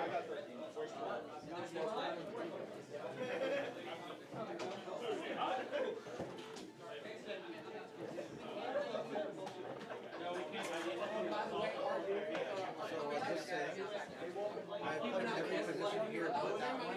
So I asked that win so I can ask this second so I can go see 2. Play every single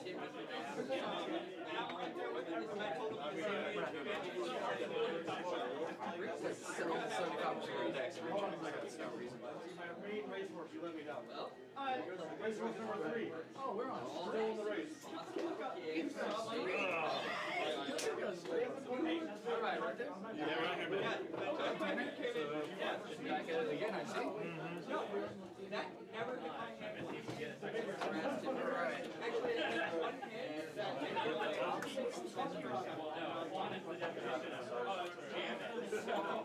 Bye, did you good? The one game I won, I heard.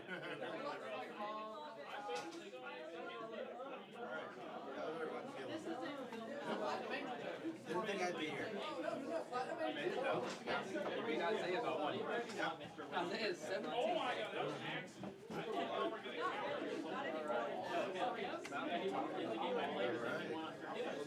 Yo! Race horse number actual race horse number 3 and race horse number substitute.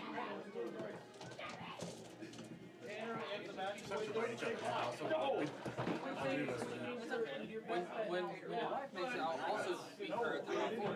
Bet on one. Bet on. It's been like the last 16 game we played, you mean? No, I think it's going to be. We'll see. You being first might mean guts. Set it fourth.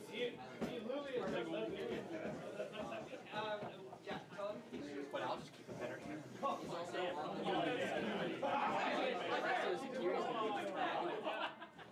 with my dog side, that's the No, tell him not go anywhere. Just wait. Try to call judge. I won't allow it. They already did deck checks. It's illegal. It's too late. Oh, they're not deck checking anymore? Nope. Anything goes. Anything goes. Look, when I had to buy, they checked my deck. It's okay. I didn't get deck checked at all. That's crazy. I haven't yet. So you are. I didn't. I went. Who would you take me? I have Tulare Academy. Tulare Academy. I don't even really got enough artifacts to justify that. I mean, mine gets sacrificed. Yeah. He cut it already. You want me to cut yours?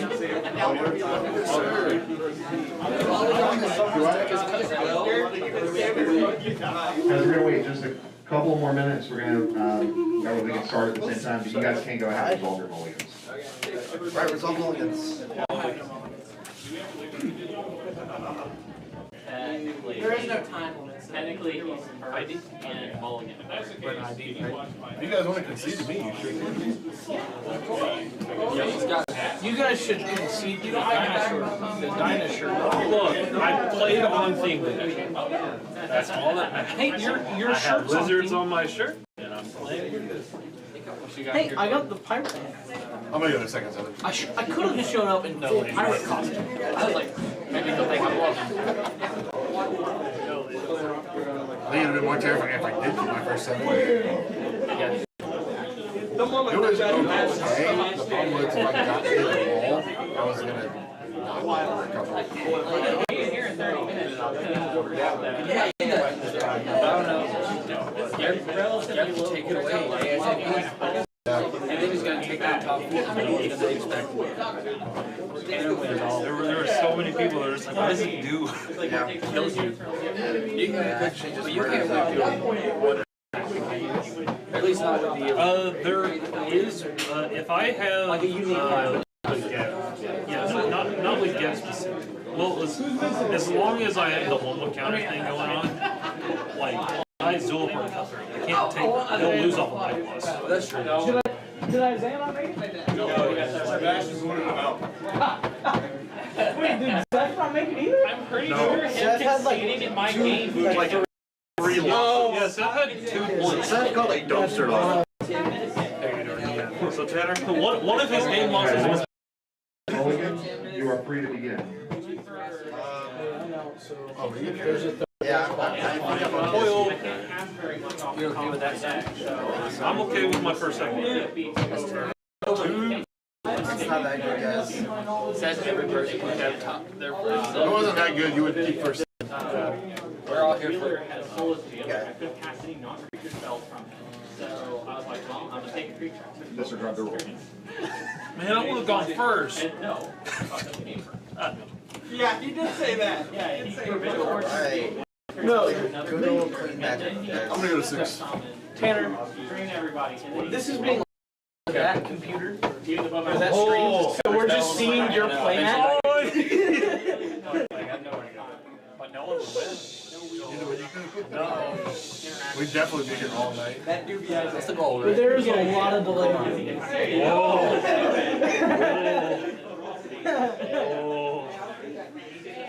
I can't wait for that to catch up and then everyone's It's looking gonna at it. catch up. It's gonna be so funny on that end. No. And no, we don't. Hey, this stream isn't sponsored by Zaxby's. What are you doing? Your song is I'm looking for like alright shit. Alright guys, team fight. We're going into the alley. Anyone bring boxing gloves? If the answer is no, we're going fists. I'm fine with that. That range and size of all y'all. I mean, visually it looks like my money would be on you. How old are you? What do you know about this? What? What? Anyway.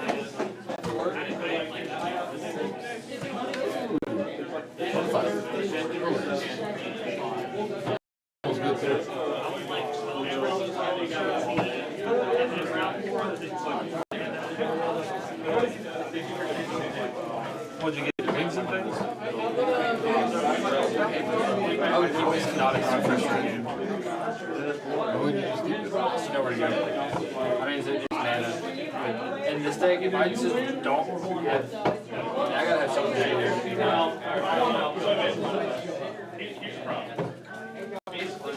If I just keep mana, I'll lose in this point. Gracias, you got way more mana. Way more mana than I do. Just start. You literally make mana. Yeah, y'all got seed. That's cheap. You can play Seaboard. You're right. No one's stopping you. Big tech, big tech. Whatever you and I'll play Gracias, and I'll play Cannon Resolve. Oh, and I take it out and just play Gracias. You should play Eladamri. New one. It's not bad. They started. I had to, dude.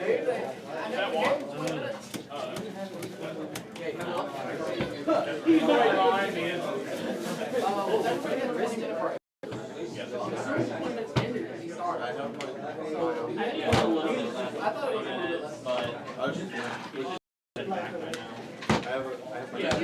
There's a plan, not a good one. Y'all want to put this stream and see it better? It's up to you guys. Just we're in top 16, I guess. So you're down to one here. All right, everybody, and we are almost ready to start our feature match for our semifinals here at Lotus Bowl 7 at Mount Top and Beardy Store in Gray, Georgia. And boy, do we have an absolutely just stacked pod here. We're taking a look at pod 1, which includes Jordan, Dallas, Tanner, and Sebastian. Jordan with 20 points on 4 wins. An absolutely phenomenal show. Please, Magic Gods, don't make this. They will be sitting in seat 1. I'm not ready to start. No, I think someone's not in their podcast. On Tim Nathrasios, little TNT connection Logan, there. What's Dallas the holdup? in 8th and Tanner in 9th with 10 points apiece. Will be your 2, 3 and Sebastian, as we have seen a couple of times on camera, snuck in 16th place on breakers, claiming the last spot. And so with their Thrasio Security deck, they will up the rear in seat 4. We'll do a no one here. So a lot of partner pairings here, as our TNT deck will lead off with a land fetch Noble Tyrant. when you look at your deck, when you shuffle and everything, And that will be these are not timed. that will be all for Jordan as we send it over to Dallas on. Suspicion. You're not looking at other hands. Sure, I'll play this. Ancient 2. Ancient 2. I will pitch this Simmons Spirit Ground. Top 6. So, winner. I'll move to vet. I'll move to All right, sorry about that. We have our Malcatana player, Dallas, playing out one of the familiars, this Emberclaw familiar. Simian Spirit Guide plus 8. Passing it back on over to Tanner. Gibbs, Galded Scorch, the 2-drop legendary that other creatures enter with a +1/+1 counter. For each opponent that lost life this turn, whenever you cast the wizard, it deals 1 to each opponent. So we'll be seeing a Marsh Flats fetch, which is on this sure. I'm sorry if that ruined your eardrums. We'll be seeing a Marsh Flats fetch for a Badlands and then we pass on over to our last player, Sebastian, on Thrasios here in the top left corner of your screen. We'll be playing a Wooded Foothills into a Chrome Mox.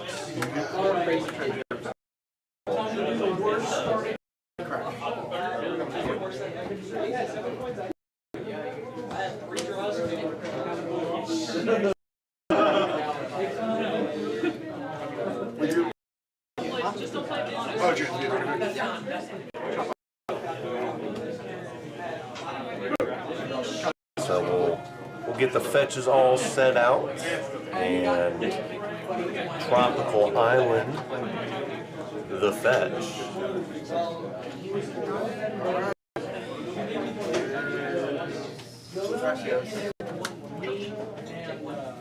That looks like a Thrasios cast into a Mox Diamond. Here's one for a Delighted Halfling, and this is probably the most explosive start that we've seen from Sebastian all day long.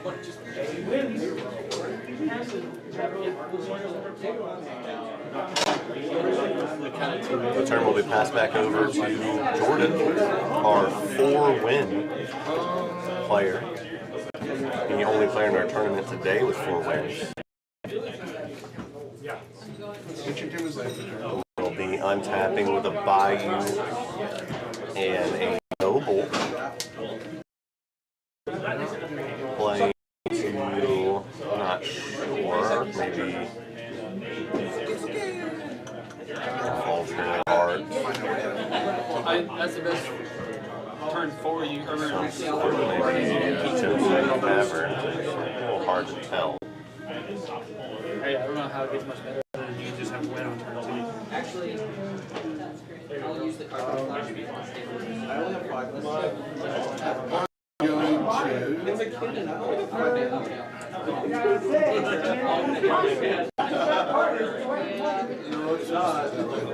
And we'll get 2 mana here. I like looks like they were losing 2 that could be but looks like 2 for a Polywog Prodigy. And that will be an Ancient Tomb there on the play. So from Jordan, Polywog Prodigy plus and Grim Monolith as the turn will be passed over to Dallas. Then we'll start the turn with a land fetch. Fetch the turn, or fetch the land with Ancient Tomb. We'll play a Malcolm. So Malcolm Kedis on board currently.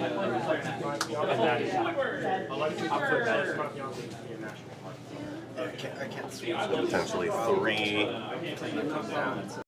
There's coming next turn on the Malcolm attack, but we'll have to see as it goes over to our guest player Tanner. We'll play command tower. We'll play a card for sure. Maybe a reflecting pool light. For a Gev and a pass of the turn back. And over to Sebastian on Thrasio Sakiri. We'll draw a card. We'll play a plateau. And working with here, we got 5 mana. But just a pass of the turn back to Jordan.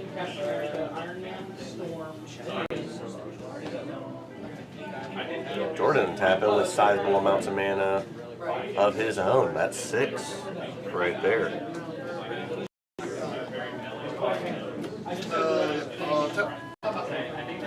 I will cast him. Evolve trigger? Yep. I bring all the keys. Having to activate the Ancient Tomb, but getting a Evolve trigger, putting a +1/+1 counter. Actually, I think it is on the Polywog Prodigy, and looks like that card's going to get in anyways. So here comes 2. Don't want to read that Gev, let's read it ourselves again. This is a 3/2 with Ward of pay 2 life for the creatures you control, enter with a +1/+1 counter for each opponent who lost life this turn, and when it casts a Blizzard, this card deals 1 damage to target opponent. So, looks like they'll just take the damage. Timnil will allow Jordan to pay a life draw card. And now any non-creature spell of 0 and 1 CMC is live to being drawn off of.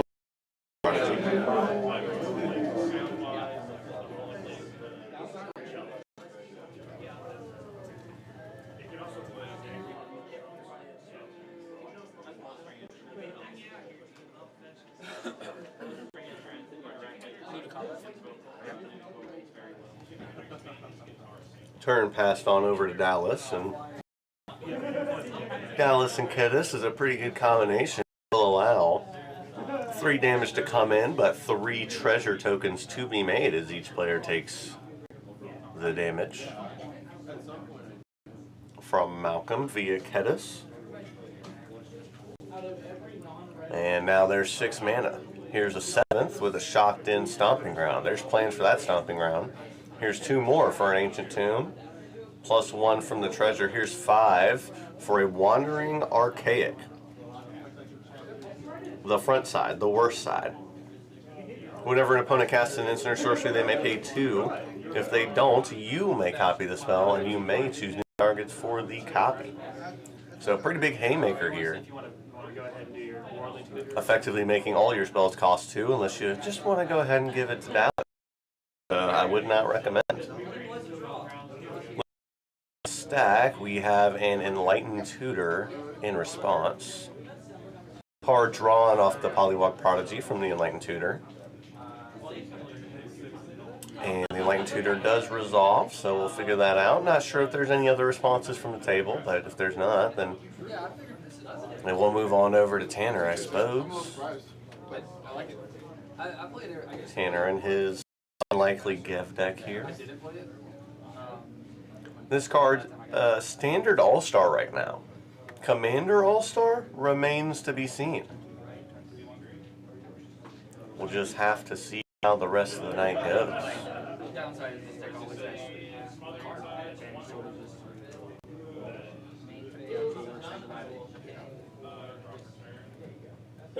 And once that Enlightened Tutor resolves, it does seem like the rest of the table is willing to just pass the turn.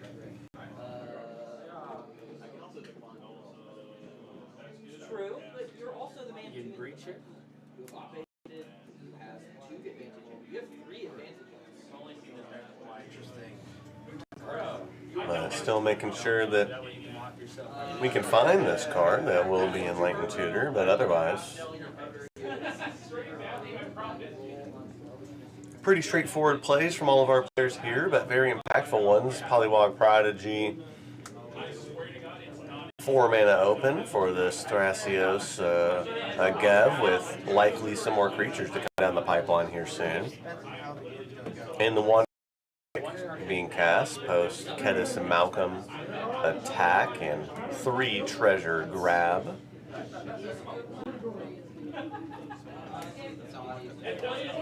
And that'll be a Phyrexian Metamorph tutored with that Enlightened Tutor.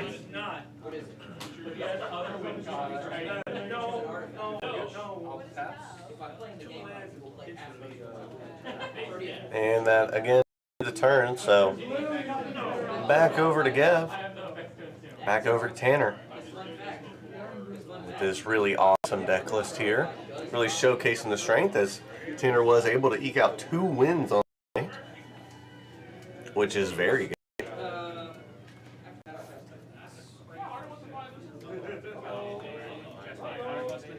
And do I know what that is? No, I think that's a Mount Doom. Regardless, here comes Fireglass Mentor, another standard all-star here.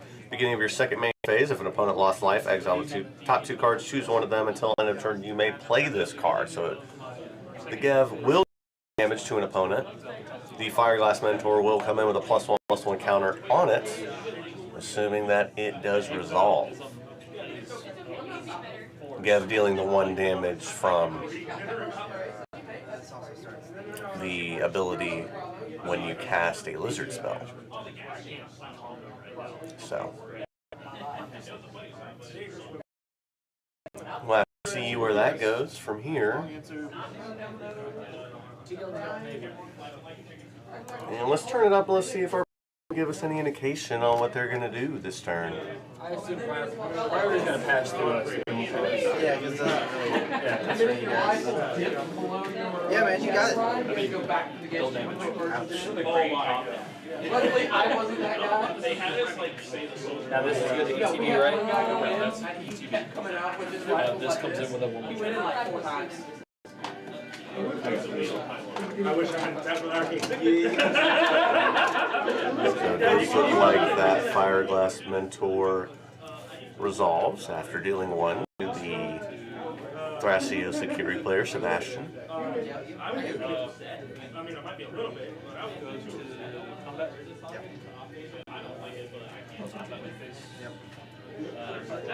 Move to combat, move to the post-combat main phase. Selling 2 cards, a Channel Land,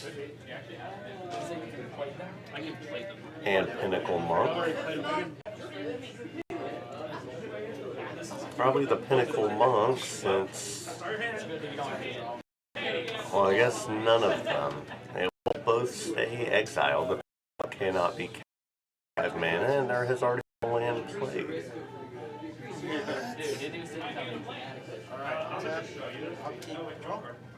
And pass over to Sebastian on Thrasios Security.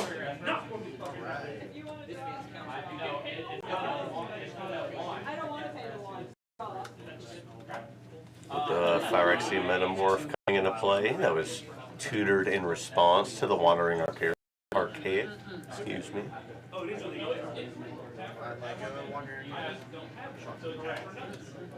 And cast copying a Wandering Archaic, it sounded like. I have it just in case, like, I have comments as well. Video for breaking comments as well. Like I said, this was a great comment. I had It's another 3-2. This is like a 4-4, I think, right? My next draw is going to be great. We try and take what? Reach? No, nothing.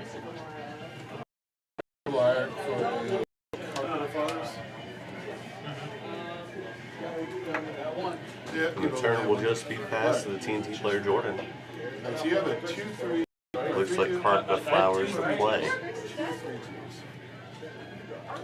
You both got 4/4. You really want to trade I guess I can also volleyball doing, it'd be a 3-6.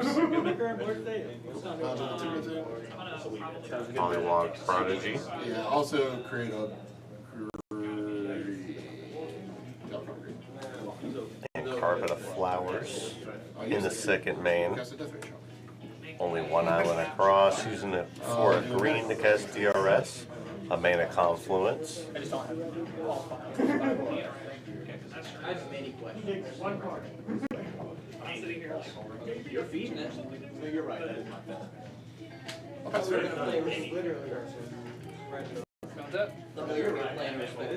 And a pass of the turn over to our Malcolm player, Malcolm Tana. Temur Pirates with Kedis and Wandering Archaic. Yeah. I mean, not when y'all have.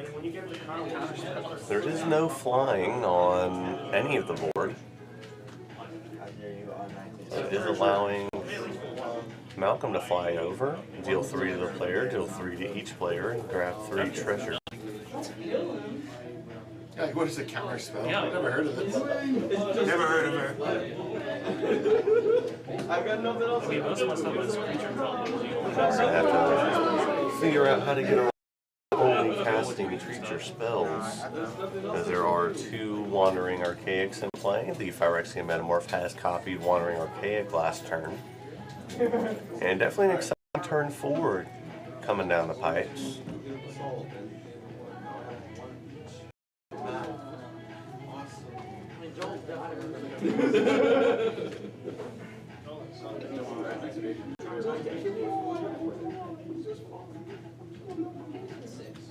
A lot of thinking, a potential to win the game is always there once you have Glinthorn Buccaneer.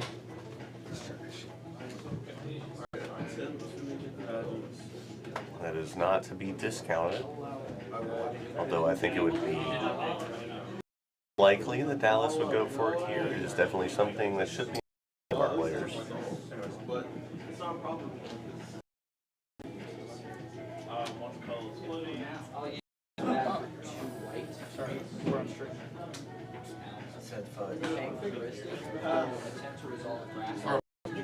Oh, I guess it's mine. Yeah. Because you want to fight Sunday. There is open right now, right? Exactly. I like desserts. You can fish. You can fish, you can't fish. You get 1 day for each person, or we all interaction? I O-ran 1 day.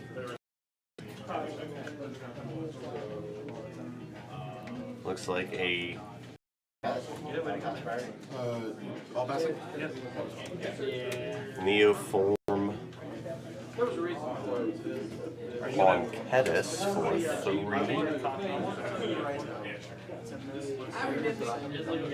Opposition Agent. Response to all of this? I would say that's a clear victory. That's fine. I'm not kind of Good. Response to that. I mean, you know, I'm not gonna. All I can do is Cool. ETB, getting a love trigger. And then, yeah. Gracias. And opposition agent will take away a 3-drop from Dallas. Yeah, we At some point. My contemplation was like kind of done that. I could have played that, done that, and paid for the Wonder Arcade. But I was like, either way, I didn't stop. Just always gotta get stuff.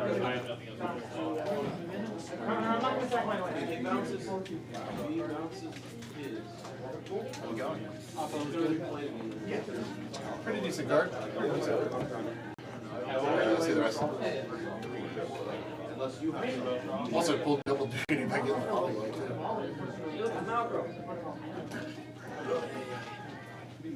So we'll just have to see what this gets. You have to win at any time. That's the scary part. Yeah. have some interaction. It's not just not a whole lot. You got a blast axe in there? I'll grab Spell Seeker. Spell Seeker the grab. You have Spell Seeker. That's fine. I'm good. No, I really want to hit him just for fun. Feel free. I got a 440. No, that's blocking for 10. Or for any other attack roll. Well, I guess not.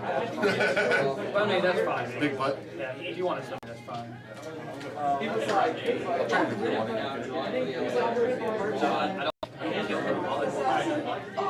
I like this idea.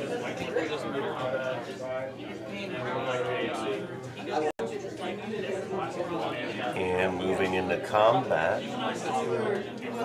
Malcolm will hit the highest life total on the table. One treasure here after the Ketta's sacrifice. And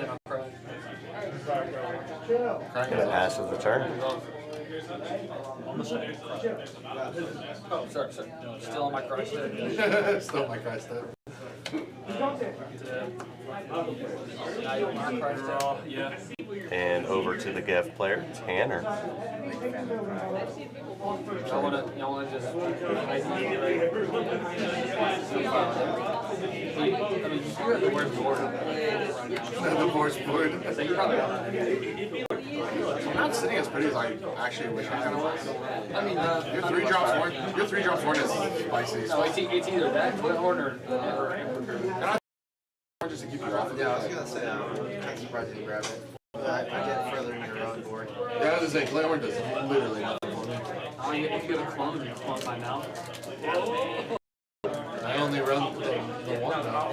You got, that's with the two on board. Lily would be super proud of me if I won with a Malcolm. I would be super proud of you. Even if it was with my She'd be like, you did what? You did what? I figured out it's fun. Well, as long as they're not up on me. After 3, and I was like, oh shit. Oh, that's cool. You let me hit you? I'd rather you not. I mean, I'm just going to hit you with power. I just want to be able to look at cards. Doing what? I don't want you to do that. I mean, now, are you gonna offer a worse alternative? Like, is there an alternative? I mean, you want help me get rid of something. I do want that. How much damage would I be taking? My only fear is Backlash just goes so fast. When you let him see too many cards, it goes from removing my board to winning. Yeah, but I see 2 and I don't only get to use 1. You only need 1 boost on a creature, right? Yeah, man, you got it, dude. Go ahead. Ouch.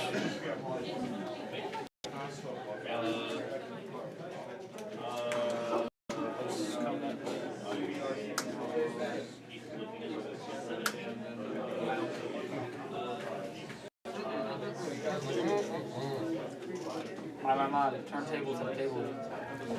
So the Fire Glass got him for 3 against the Thrasios Akira player.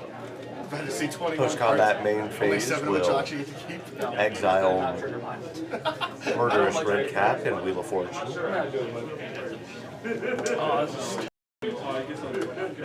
Choosing one to be able to play till the end of the turn. We'll see which one that is. Jordan has answers for everything.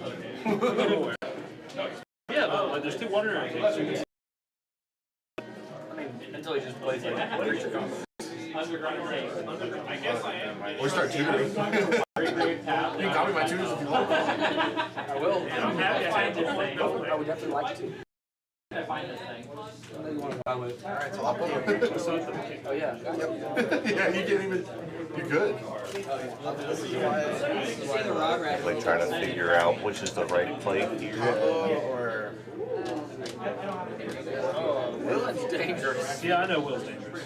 Will is the biggest orange. Murderous Red Cap is the target.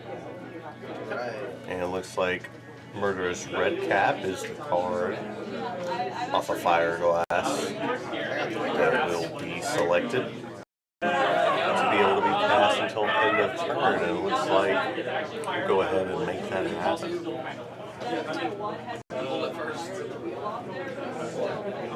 Floating a colorless off of Soul Ring.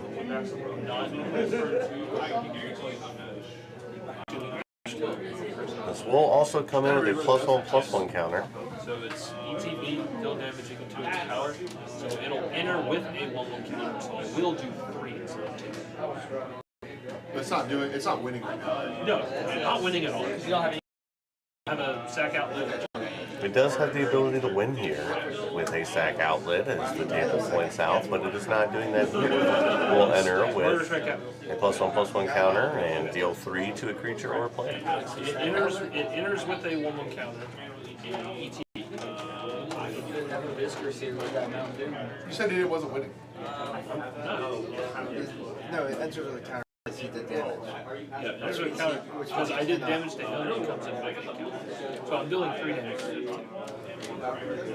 And we'll see where the 3 is going to go.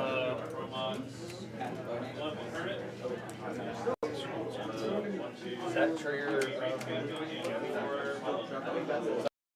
It's not a lizard. It's a goblin assassin.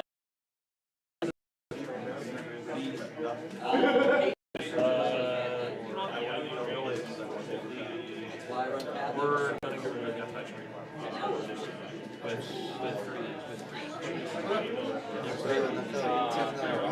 You can split it up at all? No. That's fine. It's just its power to any target. Damage equal to its power. Literally any kill is a good kill. So Death Right Challenge for 3 damage.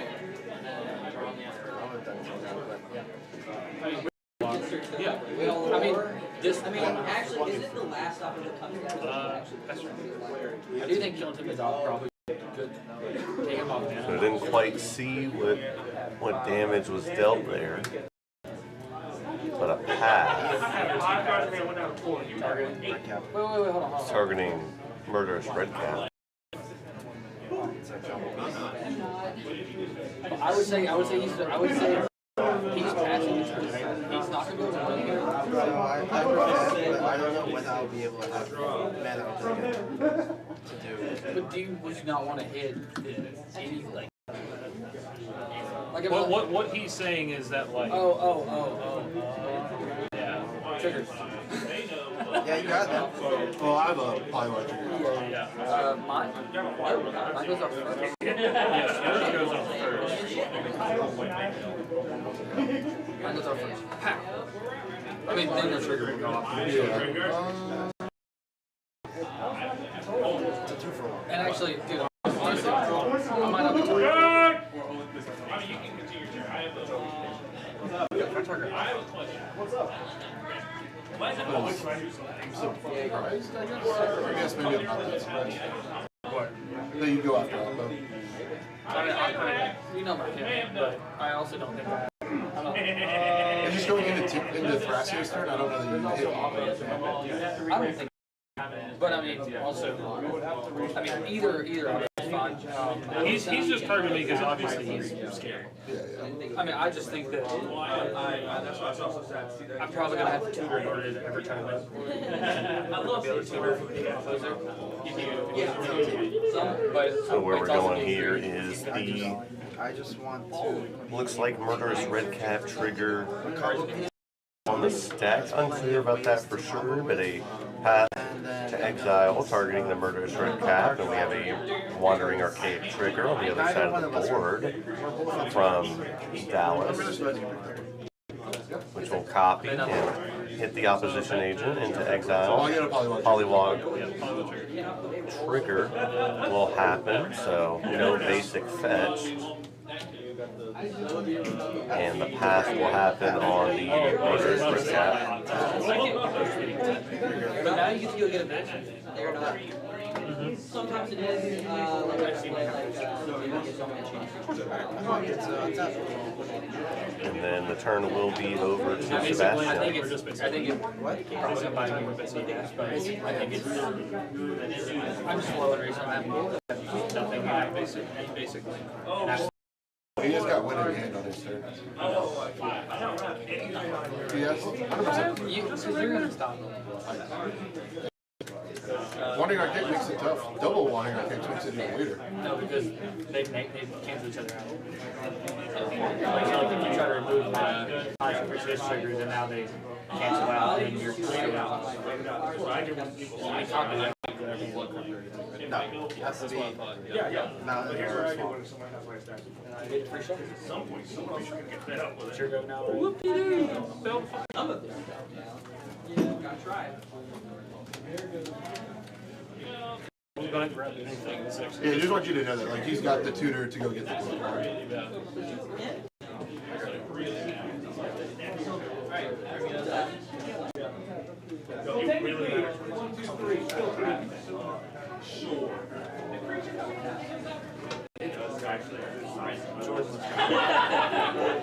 That's why I said I was going to die. I know George. So I was like, this is he's not going to like what everyone in it. I couldn't stop it earlier. I feel like I'm going to get hurt. No, I couldn't. I didn't stop it. You want mine? You were in front of me. This is where you are. This is in front of you. But it is that.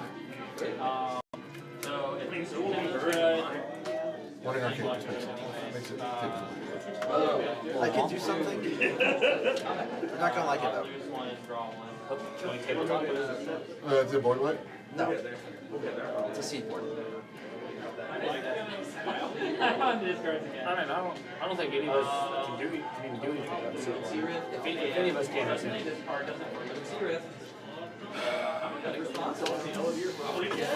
Seaboard just puts you so far ahead. I mean, why is Seaboard your only move? Because you don't have it. Anything to do. He's got low cards. If I could go for win right now. Yeah. I'm wasting my thing on deal with this. Because A, I'm going to need the mana to deal with him, to serve, and to deal with one arcade. You know, stop me on your own. Oh, because you're getting rid of your arcade, aren't you? Yeah. Okay, yeah, that's fine. Trust me, the mountain player does not like That's what Salt. I'm not going for game. It's just, I need help. Do we believe? Yeah. Assault Monolith into Eldritch Evolution, sacrificing a Wandering Archaic. Yeah, you got to know one thing about I get to go get a 7-drop or less. Yeah. I wish Nib was in the deck now. But, so I'm going to do mine. Yeah, that's what I'm saying. I think I have the mana here. Yeah. I have the mana. Yeah, I'm in it too. Judge. What's going on? So he back in my main phase. He does Eldritch Evolution second. His Fixing Metal that's got the Modern Archaic. He didn't realize he had the mana, but still didn't go ahead. It's a miss trigger. It's a little bit too late because he is already dug. He's already digging into his library. Okay, that's fine. So that's why I just didn't know. That's why I wanted to call it. No, there's a mission. Okay. Sorry about He's already got the hacks on us. Just a graveyard. Oh, sorry. Did not be called. I was just relaxed. I'm gonna skip back a little bit. That way I'm not. So that's why I done the assault there to get the. It happens, it happens. I mean,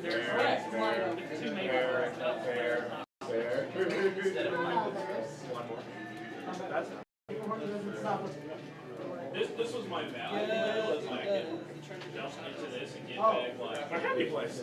One caller, any combination of this. Also, really, that's I can't even activate. So, and I have so. I mean, if you need me to take just that. I'm gonna take a completely different guess. So there'll be another mount. I'm not. What is he going to So off of the Watering Archaic copy of Elder's Evolution, Spell Scout is grabbed. I mean, if I was in a definitive losing state, I would. And the original one will resolve. I just need to establish it's because I have like pull that for something he's going to do. It's very commander says he keeps doing it. It took me a minute to register what you said. Yeah, I run Or Seedborn means. I've played Sebastian before, I've never seen him live, but I was just like, I just slam Kendon right hand, we lose. No, it's tapped. It's true. I will. He seemed trustworthy. I don't know. I mean, he's never given me a reason not to trust him. If he had the spell guy, I could have done Storm Drake instead. Second main, Which I probably would have done because that answers and it's like way more. I almost got Gilded Drake and I'm going to take this. And I was like, but then he's just going to me with whatever. Pass. And that'll be all for Sebastian. So now we're to Jordan. Don't worry about me. I'm just going to he's got me one treasure in the sack here. It's not storage, that's what matters. As well as still count.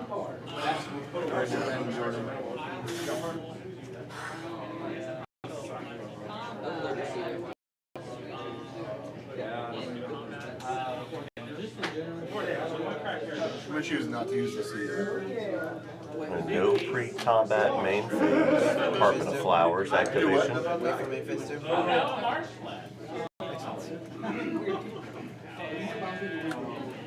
8 mana available. Go straight to Go combat. Here comes Polywog Prodigy plus a Timna. Do what? Okay, just making sure. I understand, but... Oh, no, that's fair. I mean, I just want to at least say it. So I'll give 2, draw 2. I know. I just do. Imagine me over here with And 2 cards. Timna. I am also looking at more states specifically. There,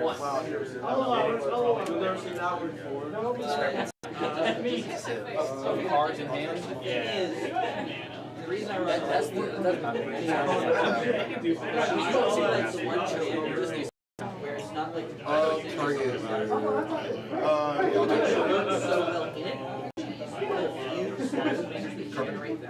Oh, target. Yeah. I was like, what are you targeting? Like when the fact that you choose Carpet of Flowers will give 1 blue. Actually, let's do The second man. Yeah, blue's fine. it's hard to get a chance outside of Nova. We'll do a pedal. Normally, you wipe my board.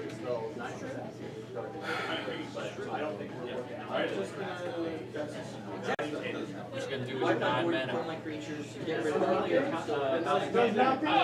patient and you're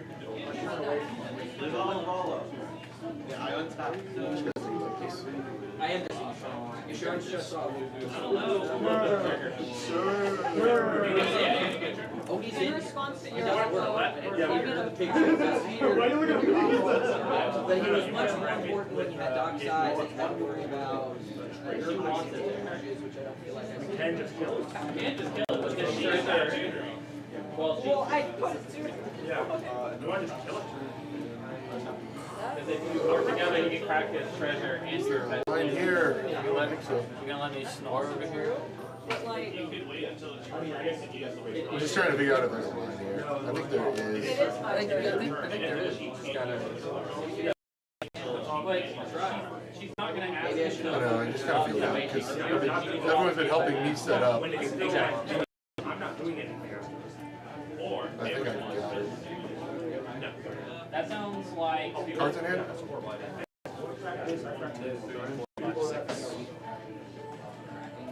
At the very least, let's try this. I'm gonna cast a Silence.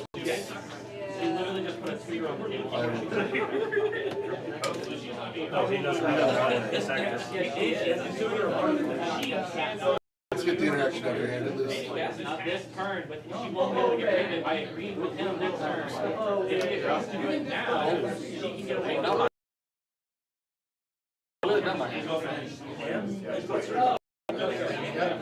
That best price.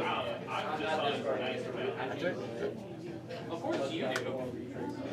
You can talk to him, you can attempt to talk to him just do as much as you want. Politics here that would allow this. Can I look the result? Yeah. It's fine. Get the card that we get now? Do you not have one? Yeah.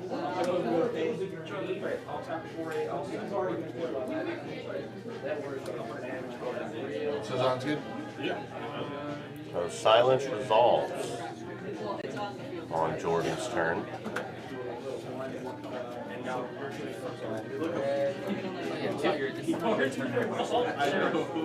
Then his, then mine.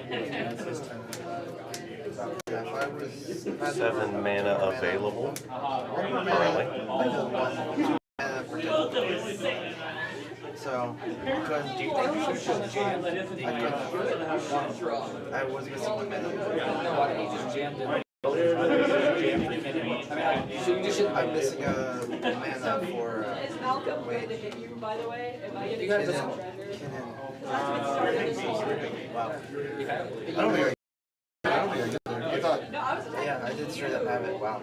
I'm just so stupid. Wow. When you made the deal, I was like, you're really just saying he has a counter. And I was like, I don't think. Was I? Oh. Easy guys, I'm tired. And then so You cracked and then I he cracked. cracked to show that you can kill it. Right. Right. Okay. So I was attacking. Are we cool? Am I cool?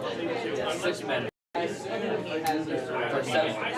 Forget about ancient tunes. Yeah, no, I was like, since you went with him, I'm like, okay, he could be in theory and agree with me that he needs to be removed. So, then he'll kill that. And then he'll have that, and then a value oppo is similar to and then that cost kills any of it. Legitimately just short? Love that. There is no way I was like, true. I will pass the turn to you. I mean, doesn't. Yeah, there's a force negation. One of those cards. Also, mind breaking. That's 2. That's true. So, Barry is Barry. Oh, so it's just an idea, and then because it was so you need to from the pitch for force. I've never had luck. I don't If I can still get there. I don't think I can. If you can't, just It's 10 dynamics, set but if you try to like stop that, it. Yeah. This game is on that long. I think you're That's a great hit. Marshmallows. I'm the net 0 and I'm the number. Don't be mean. Be mean to me. I just want your all cards. Exactly what I know. Nothing else. It's like Demon Trail thing.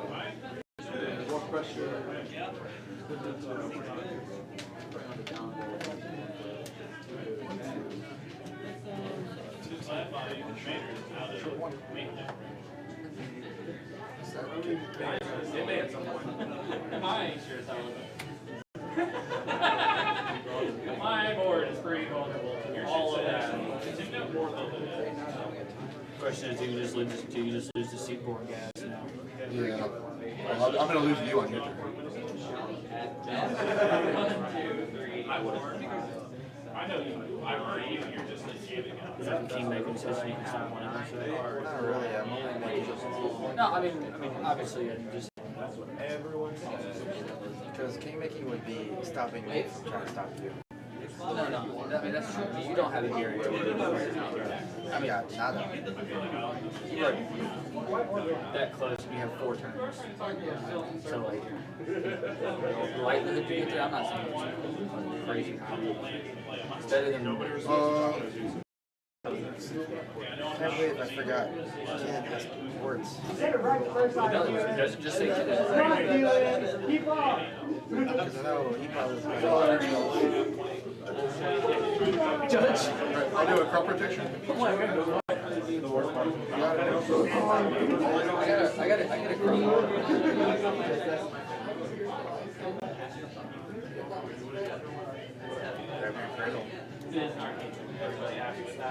I just making sure it's all. Alright. 1, 2, 3, 4, 5. 4 mana.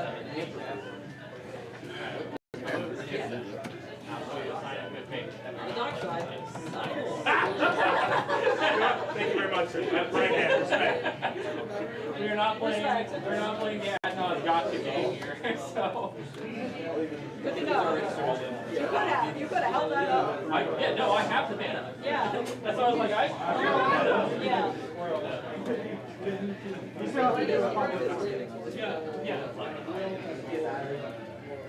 This was like death right there. It was sucked.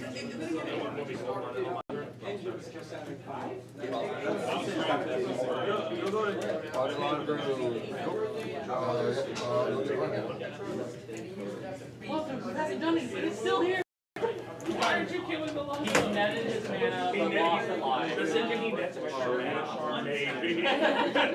You know, people actually have to cast spells. That's a little difficult. It's a combo. It is a combo. Yep. I mean, it is a combo. Cradle. When everything comes in tactics, like this form, I have to wait 8. To be fair, you're the semi-stack player. I know, you went up a minute. You got 8 now. It's not Have a second one in your game. It's not even that. It's the wandering arcade really fucks me on whatever I do jumps. And that's where I'm worried. I guess we'll see. Maybe I'll miss the trigger. Number 3, I'll use the waste. I'm leaving it running so I can make sure I can show it. So you get it? Ace is 2. Stacks. Never once in a stacks game.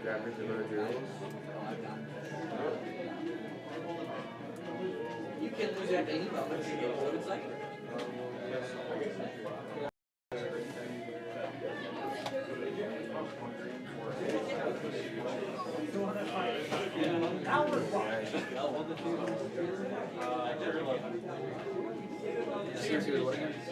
Two.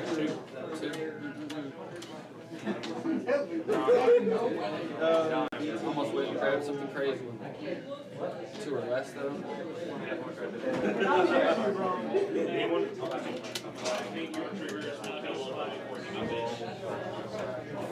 So crop rotation into Gaia's Cradle. Jordan up to 9 mana, using 4. 3 from the Gaia's Cradle plus 1 from the floating colorless from Grim Monolith. X equals 2, I believe, if I got that right, for a Finale of Devastation, and that will leave So let me get the result. I'm gonna 4 mana. I'm gonna crack one. Got it. Only 4 mana available. You said you're getting 2. For what? I am not sure, but it does seem as it has a plan.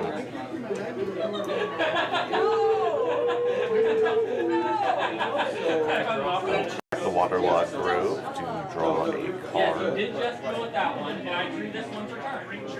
That is But either way. potentially. Looks like that finale does resolve. X So if I equals, want to use advantage, it I dies. believe, 2. So I'd rather steal it We'll and double check actually when show that you interaction rather than whatever when that creature is grabbed.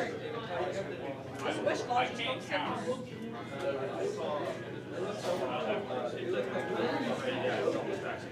Think you get there? That was close. Very close.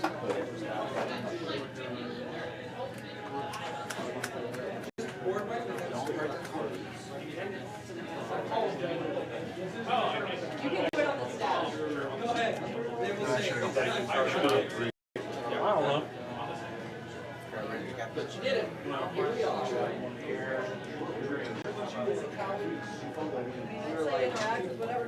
was going to be 3, I was like, well, he's out of mana this turn, so like... But Ranger still was. So like, unless he had... And then I would have pissed the game together. But hopefully there's enough other heroes around the table to not... Because he has LED that can pay for something in his group. So like, if he got Necromancy or something, he could try. That's not... I mean, he could also still use that. That was the... I said it was not so I Where's Judge? Judge!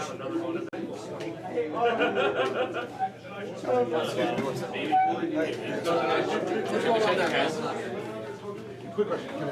Yeah. Why do I keep forgetting cards and words on them? I mean, I feel like even if he can't stop, like I mean, you have 2 chances to get there. But 4 cards, you know, Wait for so it's bad. Just get there. yeah, but also we thought we were going to Look at it, is that it's everything. Yeah, I think so. And I think so was a good pick, but I wish I had Vaccine Treasure in there still, and I would have got Vaccine Treasure. The thing. Unless if it's supposed to have a second item. Ask Joel just to make sure. Joel thinks he's not here now. He's like, rules, please play in my Just a question about the game state. Very complicated board that we got going on here, especially with our players trying to win here. That's why that makes everything a pirate. I mean, everything or whatever, but yeah. Same thing I told him, that's the... I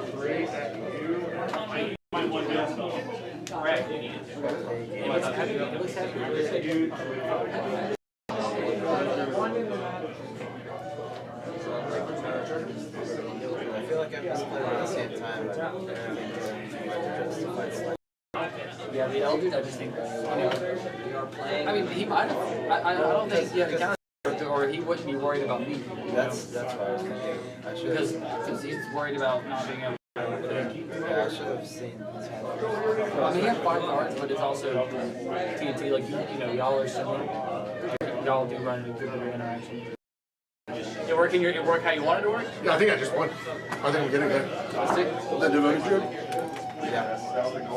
You get devoted off of finale. Yeah? Yes. Okay. You have to stop for it. While you're looking at me. Maybe. It's kind of scary the way you look at me. I'm like, oh shit, I know what this is. Maybe. You got me, I don't know. You're too confident. No, I'm just fucking ignorant. There's a difference. I will put the minus How? You can just do it. Just put them on there. It's an activated ability. It does not need to. It doesn't need to be something. That's what I was just verifying. I swear to God, I should. That was judge call. So you'll die.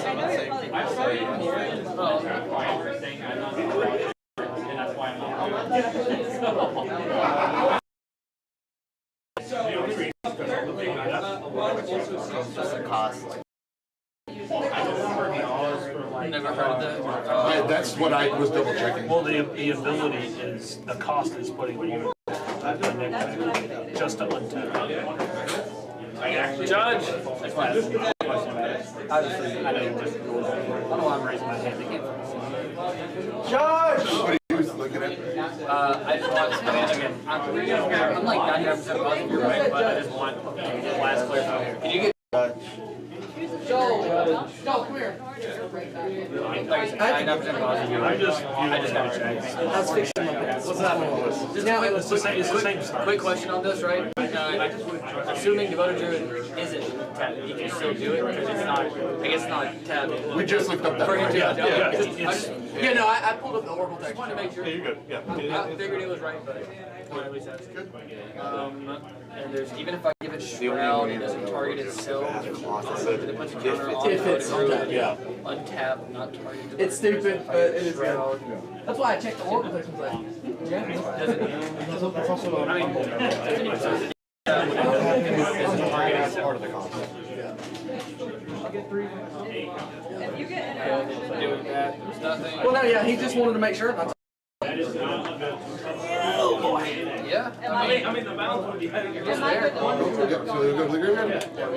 Void Druid untapped twice, putting 2 neg1 counters on.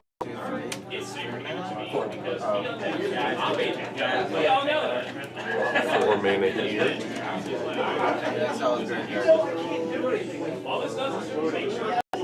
For Hazel's Brewmaster from Bloom Burrow, whenever it enters or attacks, that's all. Exile up to 1 target card from a graveyard and create a food token. Food tokens, you have all activated abilities of all creature cards exiled with this card. So the food will have both the tap and the tap with the Void Druid, making infinite range. Because there's nothing spell stack can do here because it does it, right? And the graveyard too. There's not, it's not a valid target. It's just up to 1, so I can't change it, right? No, because it's not a valid target. Because it's from graveyard. And that works at infinite green. Yep. And then one blue, which you're able to cast grass. Win from there. I will pay. You guys want me to play it out, or? How would you do it? Just like that. So I just want to. Yeah, so I've got infinite green. I cast Duskers with the blue. I start doing the Duskers thing. Draw my deck. I can either Thoracle. I've got a way to get Finale back out, which is probably what I do instead. I just Finale. You have a meal there? No, no. Okay, that's fine. Cool. No, it's not. Right, when to combat. So if you just start. When you show me Thoracle, you're good to go to. You're good to go to you have your deck. Yeah, because I didn't see a way that anyone could make draw cards either, so like no Syphilid or anything. There was nothing I could have grabbed, and I would have my 2 drop would have stopped. And I can pick up all the rocks along the way. I'll have all the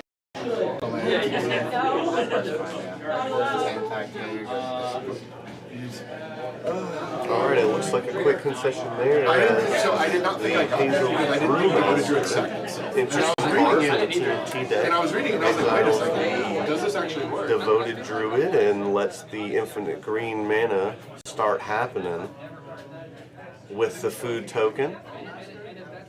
And with the 1 blue floating from the Carpet of Flowers, you get Thrasios out. Start looking through the deck. Get the mana rocks out, cast Thoracle, win the game with Thoracle. Very interesting win con there, but it did happen on exact ease and mana too, which was pretty sweet. So congratulations, Jordan. Again, the only player in this tournament with 4 wins and now has secured his spot in the finals. So very deserving, not only in just resume today, but also in the elusiveness with the deck and the ability to fight through everything that was going on. It was a very complicated board state, but we did manage to get through it with the win. So that is very good. That is a very impressive win. I'm going to go ahead and plug a few more times. You are watching Mop Top and Beardy's YouTube channel. You are watching Lotus Bowl 7 here, a Top Deck GG Gold event every Friday night. Don't forget, F&M starts at 8 and is normally a bronze event if you're interested in some points. And we have a redemption tournament tomorrow that will likely be streamed. That starts at 2 p.m. So wherever you are, we'll be streaming that. And we will come to you at the conclusion of all of the Top Cut pods. There are 4 pods, 16 players Top Cut. So we will get back to you with the new feature match. And that new feature match will be the finals at the conclusion of the rest of the semifinals when we do have a winner. These are untimed rounds, so unsure when we will be back on. Could play some games intermittently in the meantime, stream. But for now, I'm going to kick it back to the commercials. And thank you guys for being here with us. Appreciate everyone that's stopped by, has been active in chat all day. Chat's been active, so it's super cool. I appreciate everyone here. And if you aren't subscribed, go ahead and subscribe. If you want to rewatch any of the rounds you may have missed, go to the live tab. And this recording will be here when it's over. And we will see you guys back for the finals. Like, it wasn't 100%. Well, yeah, I mean, like I said, that's why I called Joel over, just to get his opinion on it. I don't like making calls that I'm not 100%. And that's why I read the Oracle text that doesn't say you can't do it, and then I'd have to go in deeper and go to the judge forums. Did you find anything about it? No, it can do it. Oh, it can. It can. I just first view call I it made as was the right. same thing as like doing a. Because there was two parts where I was confused. I didn't know if it was something like I couldn't start activating. Or to see if I can change it. Yeah. And then two was I didn't know if I could. I just forgot Kenna existed. Like if it wasn't. You forgot your target. Right. Okay. That's why I was. Those were the two things I wasn't sure on.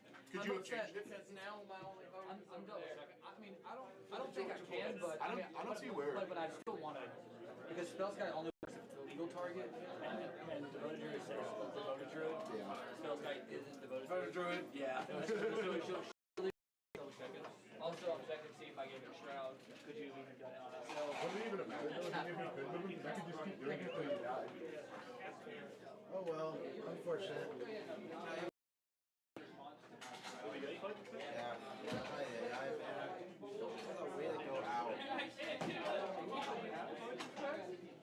Yeah, Joel's in the back there. I went in the top 4. Wow. What point? Plus more. Dude, I lived in the top 4. That's so actually aggravating. I would have been top. I should have been top 4.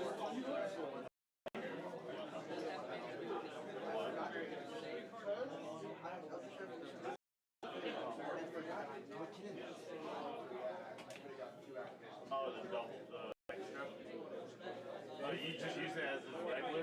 No, I forgot that I can Eldritch Evolution into And then Kidden. Yeah. And then He forgot Kidden was the thing. He's like, oh yeah, that's right, Kidden. After the game is over, like, oh. Everybody was like, oh dude, you could have just rammed that all the way. And no one had any fire spells. I would have just straight up just won. Yeah. I'll be honest with you, had he had passed, it probably would have been game because no one would have been. If no one responded to you about the jam something, it really would have been a whoever. You look like you're tired though, so you're probably tired.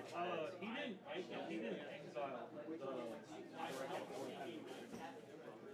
had last season. I had like two other tools. Interaction with them? No interaction. They were locked out. Most everybody was locked out. Literally, had he just missed They're for the longest, for a good part of the game, there were two wandering arcades.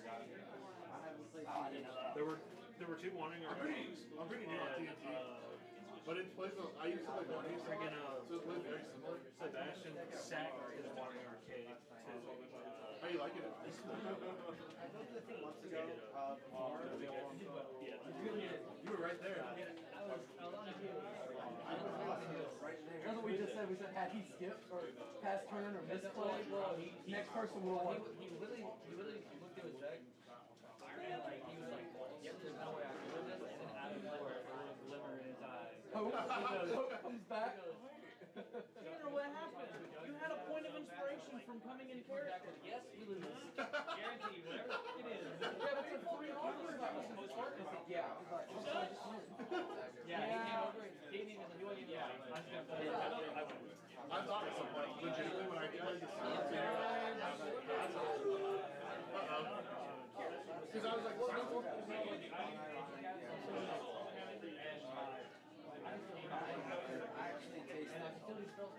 yeah. And that's why I was initially when I played something, yeah, he's a bit of a water. With protection. You're an idiot. I got lucky. I see.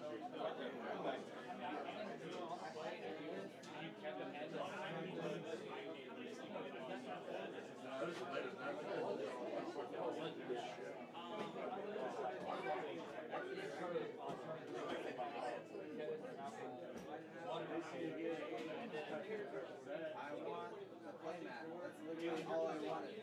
I just wanted a playmat. I didn't say anything else but the playmat. So it was not that Hazel's one we played into it. I feel like whenever you're winning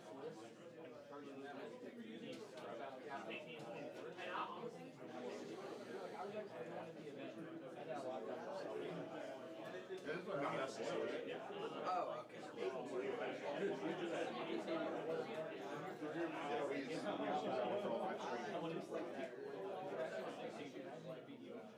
I'm so mad.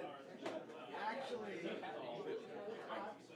straight up, what I should have done was just talk a little bit more, saw his hand, saw he had no good hands, but also being at the top table, like when you try to make that deal, I need to like think out because I said it out loud. I was like, you could just go there, sorry guys.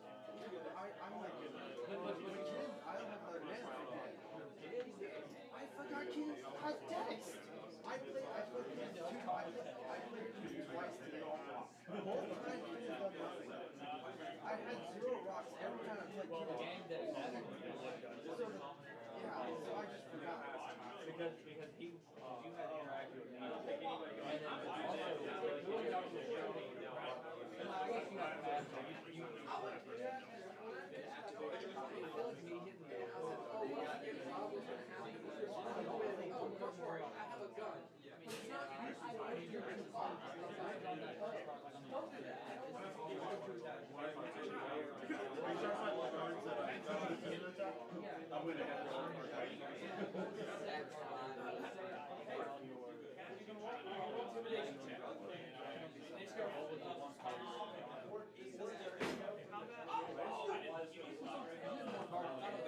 So I got it. Yeah. Which at first I saw the ball, and I was like, oh, this is hard. Well, you didn't have the 760. And I wasn't anticipating getting a 760. Peter goes, my initial thought was, jumps in the air like this. So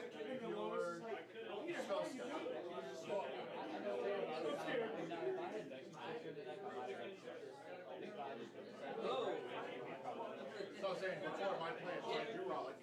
My plan was to do Raleigh, his and then bring in the bowmaster. I would have all the sequence jiggers, whatever. And then it could that was the initial plan. And it wasn't until like I reread the book as I was just kind of skipping through it. I was like, I didn't know that was a thing.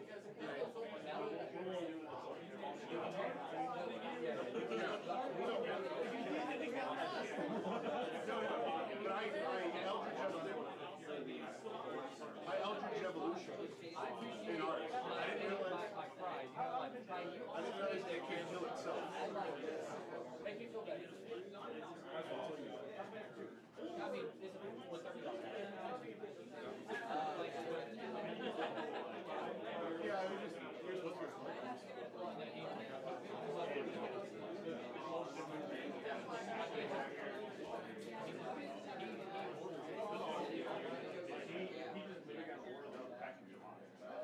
But I think it was only supposed to be like I was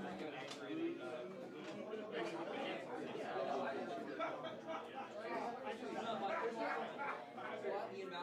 Who won? I didn't know how to kill itself.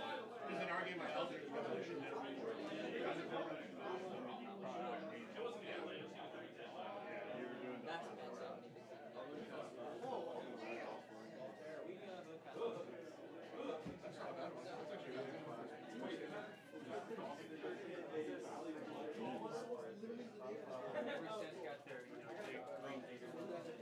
There's actually a really good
So I was like sitting on it, like, okay, I don't know what to do. Because it was also, I went door, so I was sitting there like, okay, well, I can pull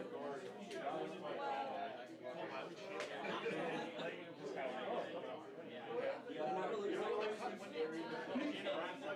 expected to come to the guy, but I was kind of getting desperate for it now, so I was like, I'm going to come to it, but it was only trying to cut off, and then I'm going to pass. I'm going to kill him.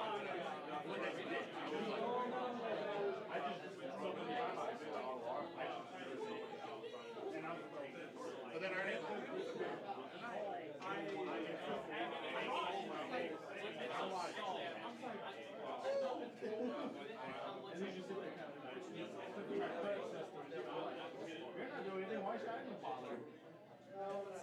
there's also just like, yeah, I was just I also wasn't getting anything at the time that they didn't like more interact with me. You are so we're just man had nothing to do with it. I was gonna cast the market force of will too, like it's good. Oh yeah, I did. That's right. You know what's funny? I hard cast the Andre trap twice today. Yeah, that quick too. I was like, and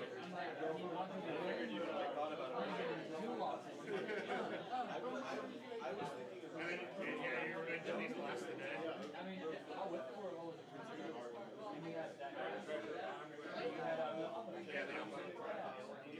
My initial plan before you remove my offer was the spell seeker and the neo form and then start neo forming. Yeah, I couldn't do it. Without you 100% you made the right call. 100%.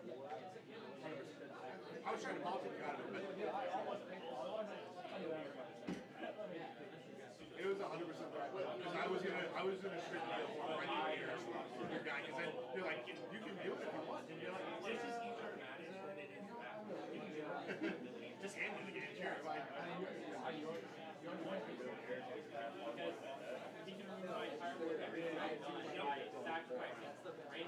That's the most thing I probably longer than. It drew more cards being a creator for Tim now than it did because it has polyblock. You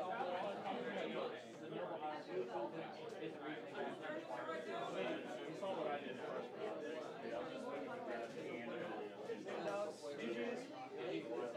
I'll get my revenge. I do think I don't think you win that game.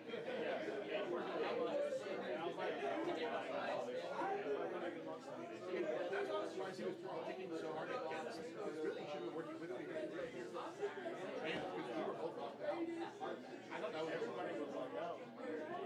Yeah, you were like dominating both of them. And I thought it was really touch your way. It's like, no one's going to be able to stop it. Probably I should have probably just like for taking him out and then take him out. The only thing that's really like he doesn't have his bonus bounce.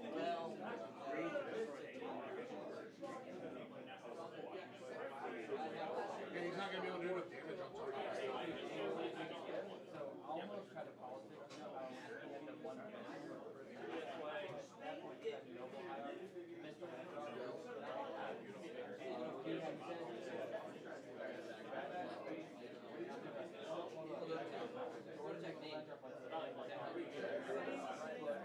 Yeah, I 100% would have said it.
had the blue. Like I saw it, I don't know why. Like I saw the island there and I didn't process it was my blue man. So I didn't think I had gracias. When I really sat there, I do have gracias, but the devoted druid, I can't get rid of the devoted druid right now. Yeah, couldn't line up better. You had it the other day. And now they come together. I'm glad it's you. I'm glad it's not from the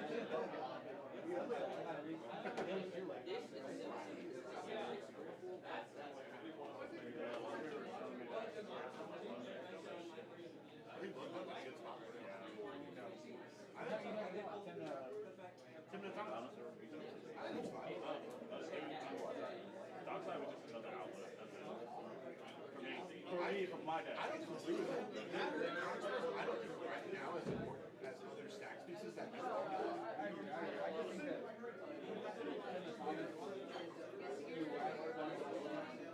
And when you come to like last year, the next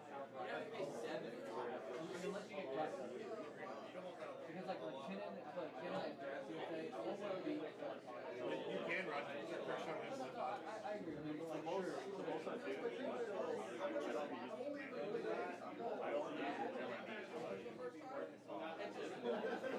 You don't got stand up for value. You don't got stand up for value anymore. Not really. That's true. So you don't have to wait how I do it. Because this will die, and this will go down. But this will die, and then this will go down. I still want to check to see if I can. Hey, Six, any responses? Well, I can give you 50 cents. It's instant speed, so I just keep doing it. Yeah, so the only thing that I could never work is that those guys. Yeah, even if it was 50 cents. It's not like the rabbit where there's only one. Well, so we end up gambling. Dude, I could rack it up. Find out.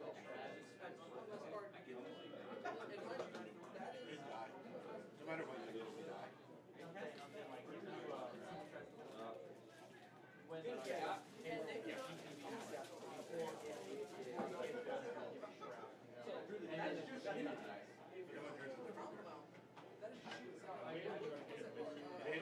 Hazel doesn't do it. Hazel just adds stability on the card. It's the food code. Oh, you were. That's why it's doused. Yeah, I was crazy. They started to get the Hazel.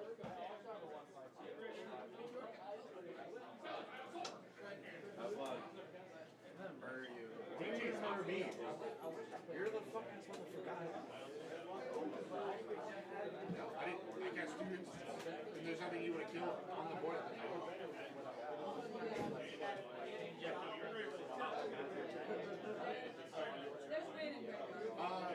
And you didn't know what was on top of your deck. You would have had a draw off the silence.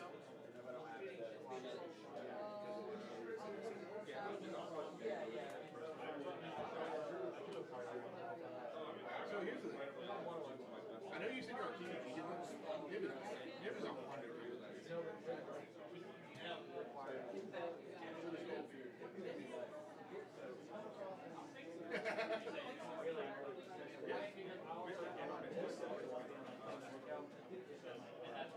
I mean, I'm more happy. You don't have to. You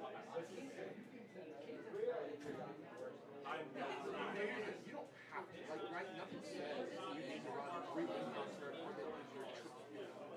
You're high back. You know what I mean?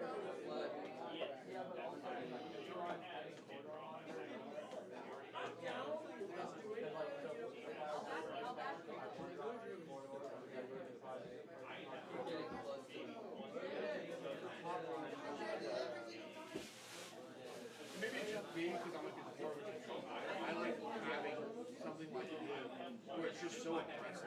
I agree. That's why.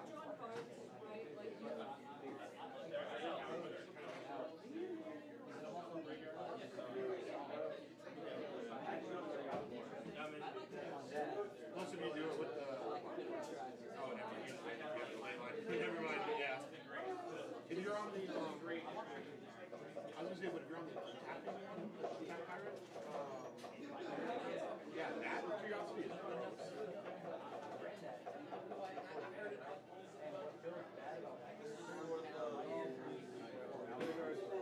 Is this for the last no, All copies of because that's what Lowe's been running. If I can recruit with Leyline, it's gross. Also with that?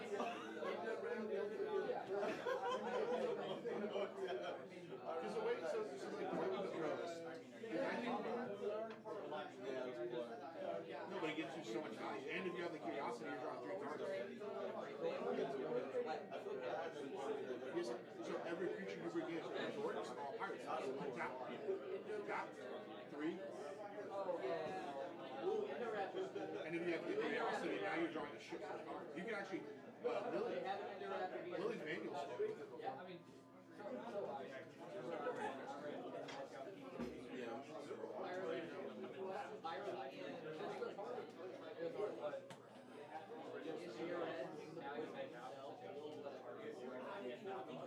Just keep going. Why do you recruit? You try it and then you draw 3 cards and then decide if that's one. Curiosity.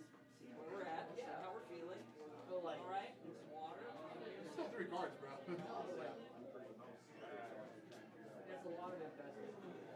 cards. And I get it. But I think though, like, right, if your turbo win, because that's what you're trying to do, right? You're trying to get your stuff. If your turbo win falls apart for any reason, then you want to be able to pivot to like hard combo lines like, or not combo, hard value lines like that, where you can start surviving into more of the range. Yeah, that's what I've always played. Oh, you literally always did that. But also top 16, so it's not like it went 8. But also, I didn't want to This card is I mean, they also this card is even better. I want to hell like they went through a lot. This one is most of the time, you know. I put kind of basic. This whole but from what it was to advance. I mean, except for the end that I was base. Went through a lot. I'll respond. No, reckless line being able to win through alignment. On the record. Did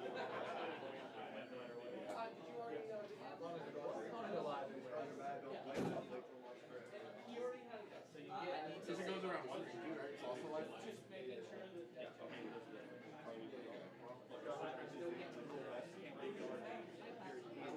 unless somebody has a response off of like some people want to say you can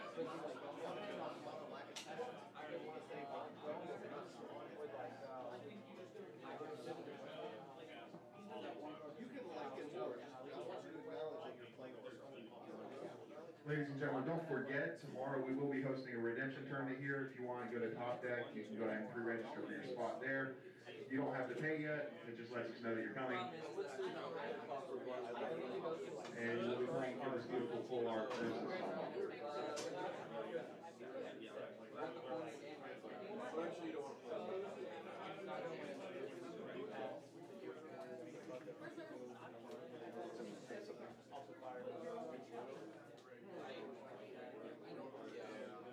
Hey, out of curiosity, when you guys run the camera too? In there? You just run it to the ceiling?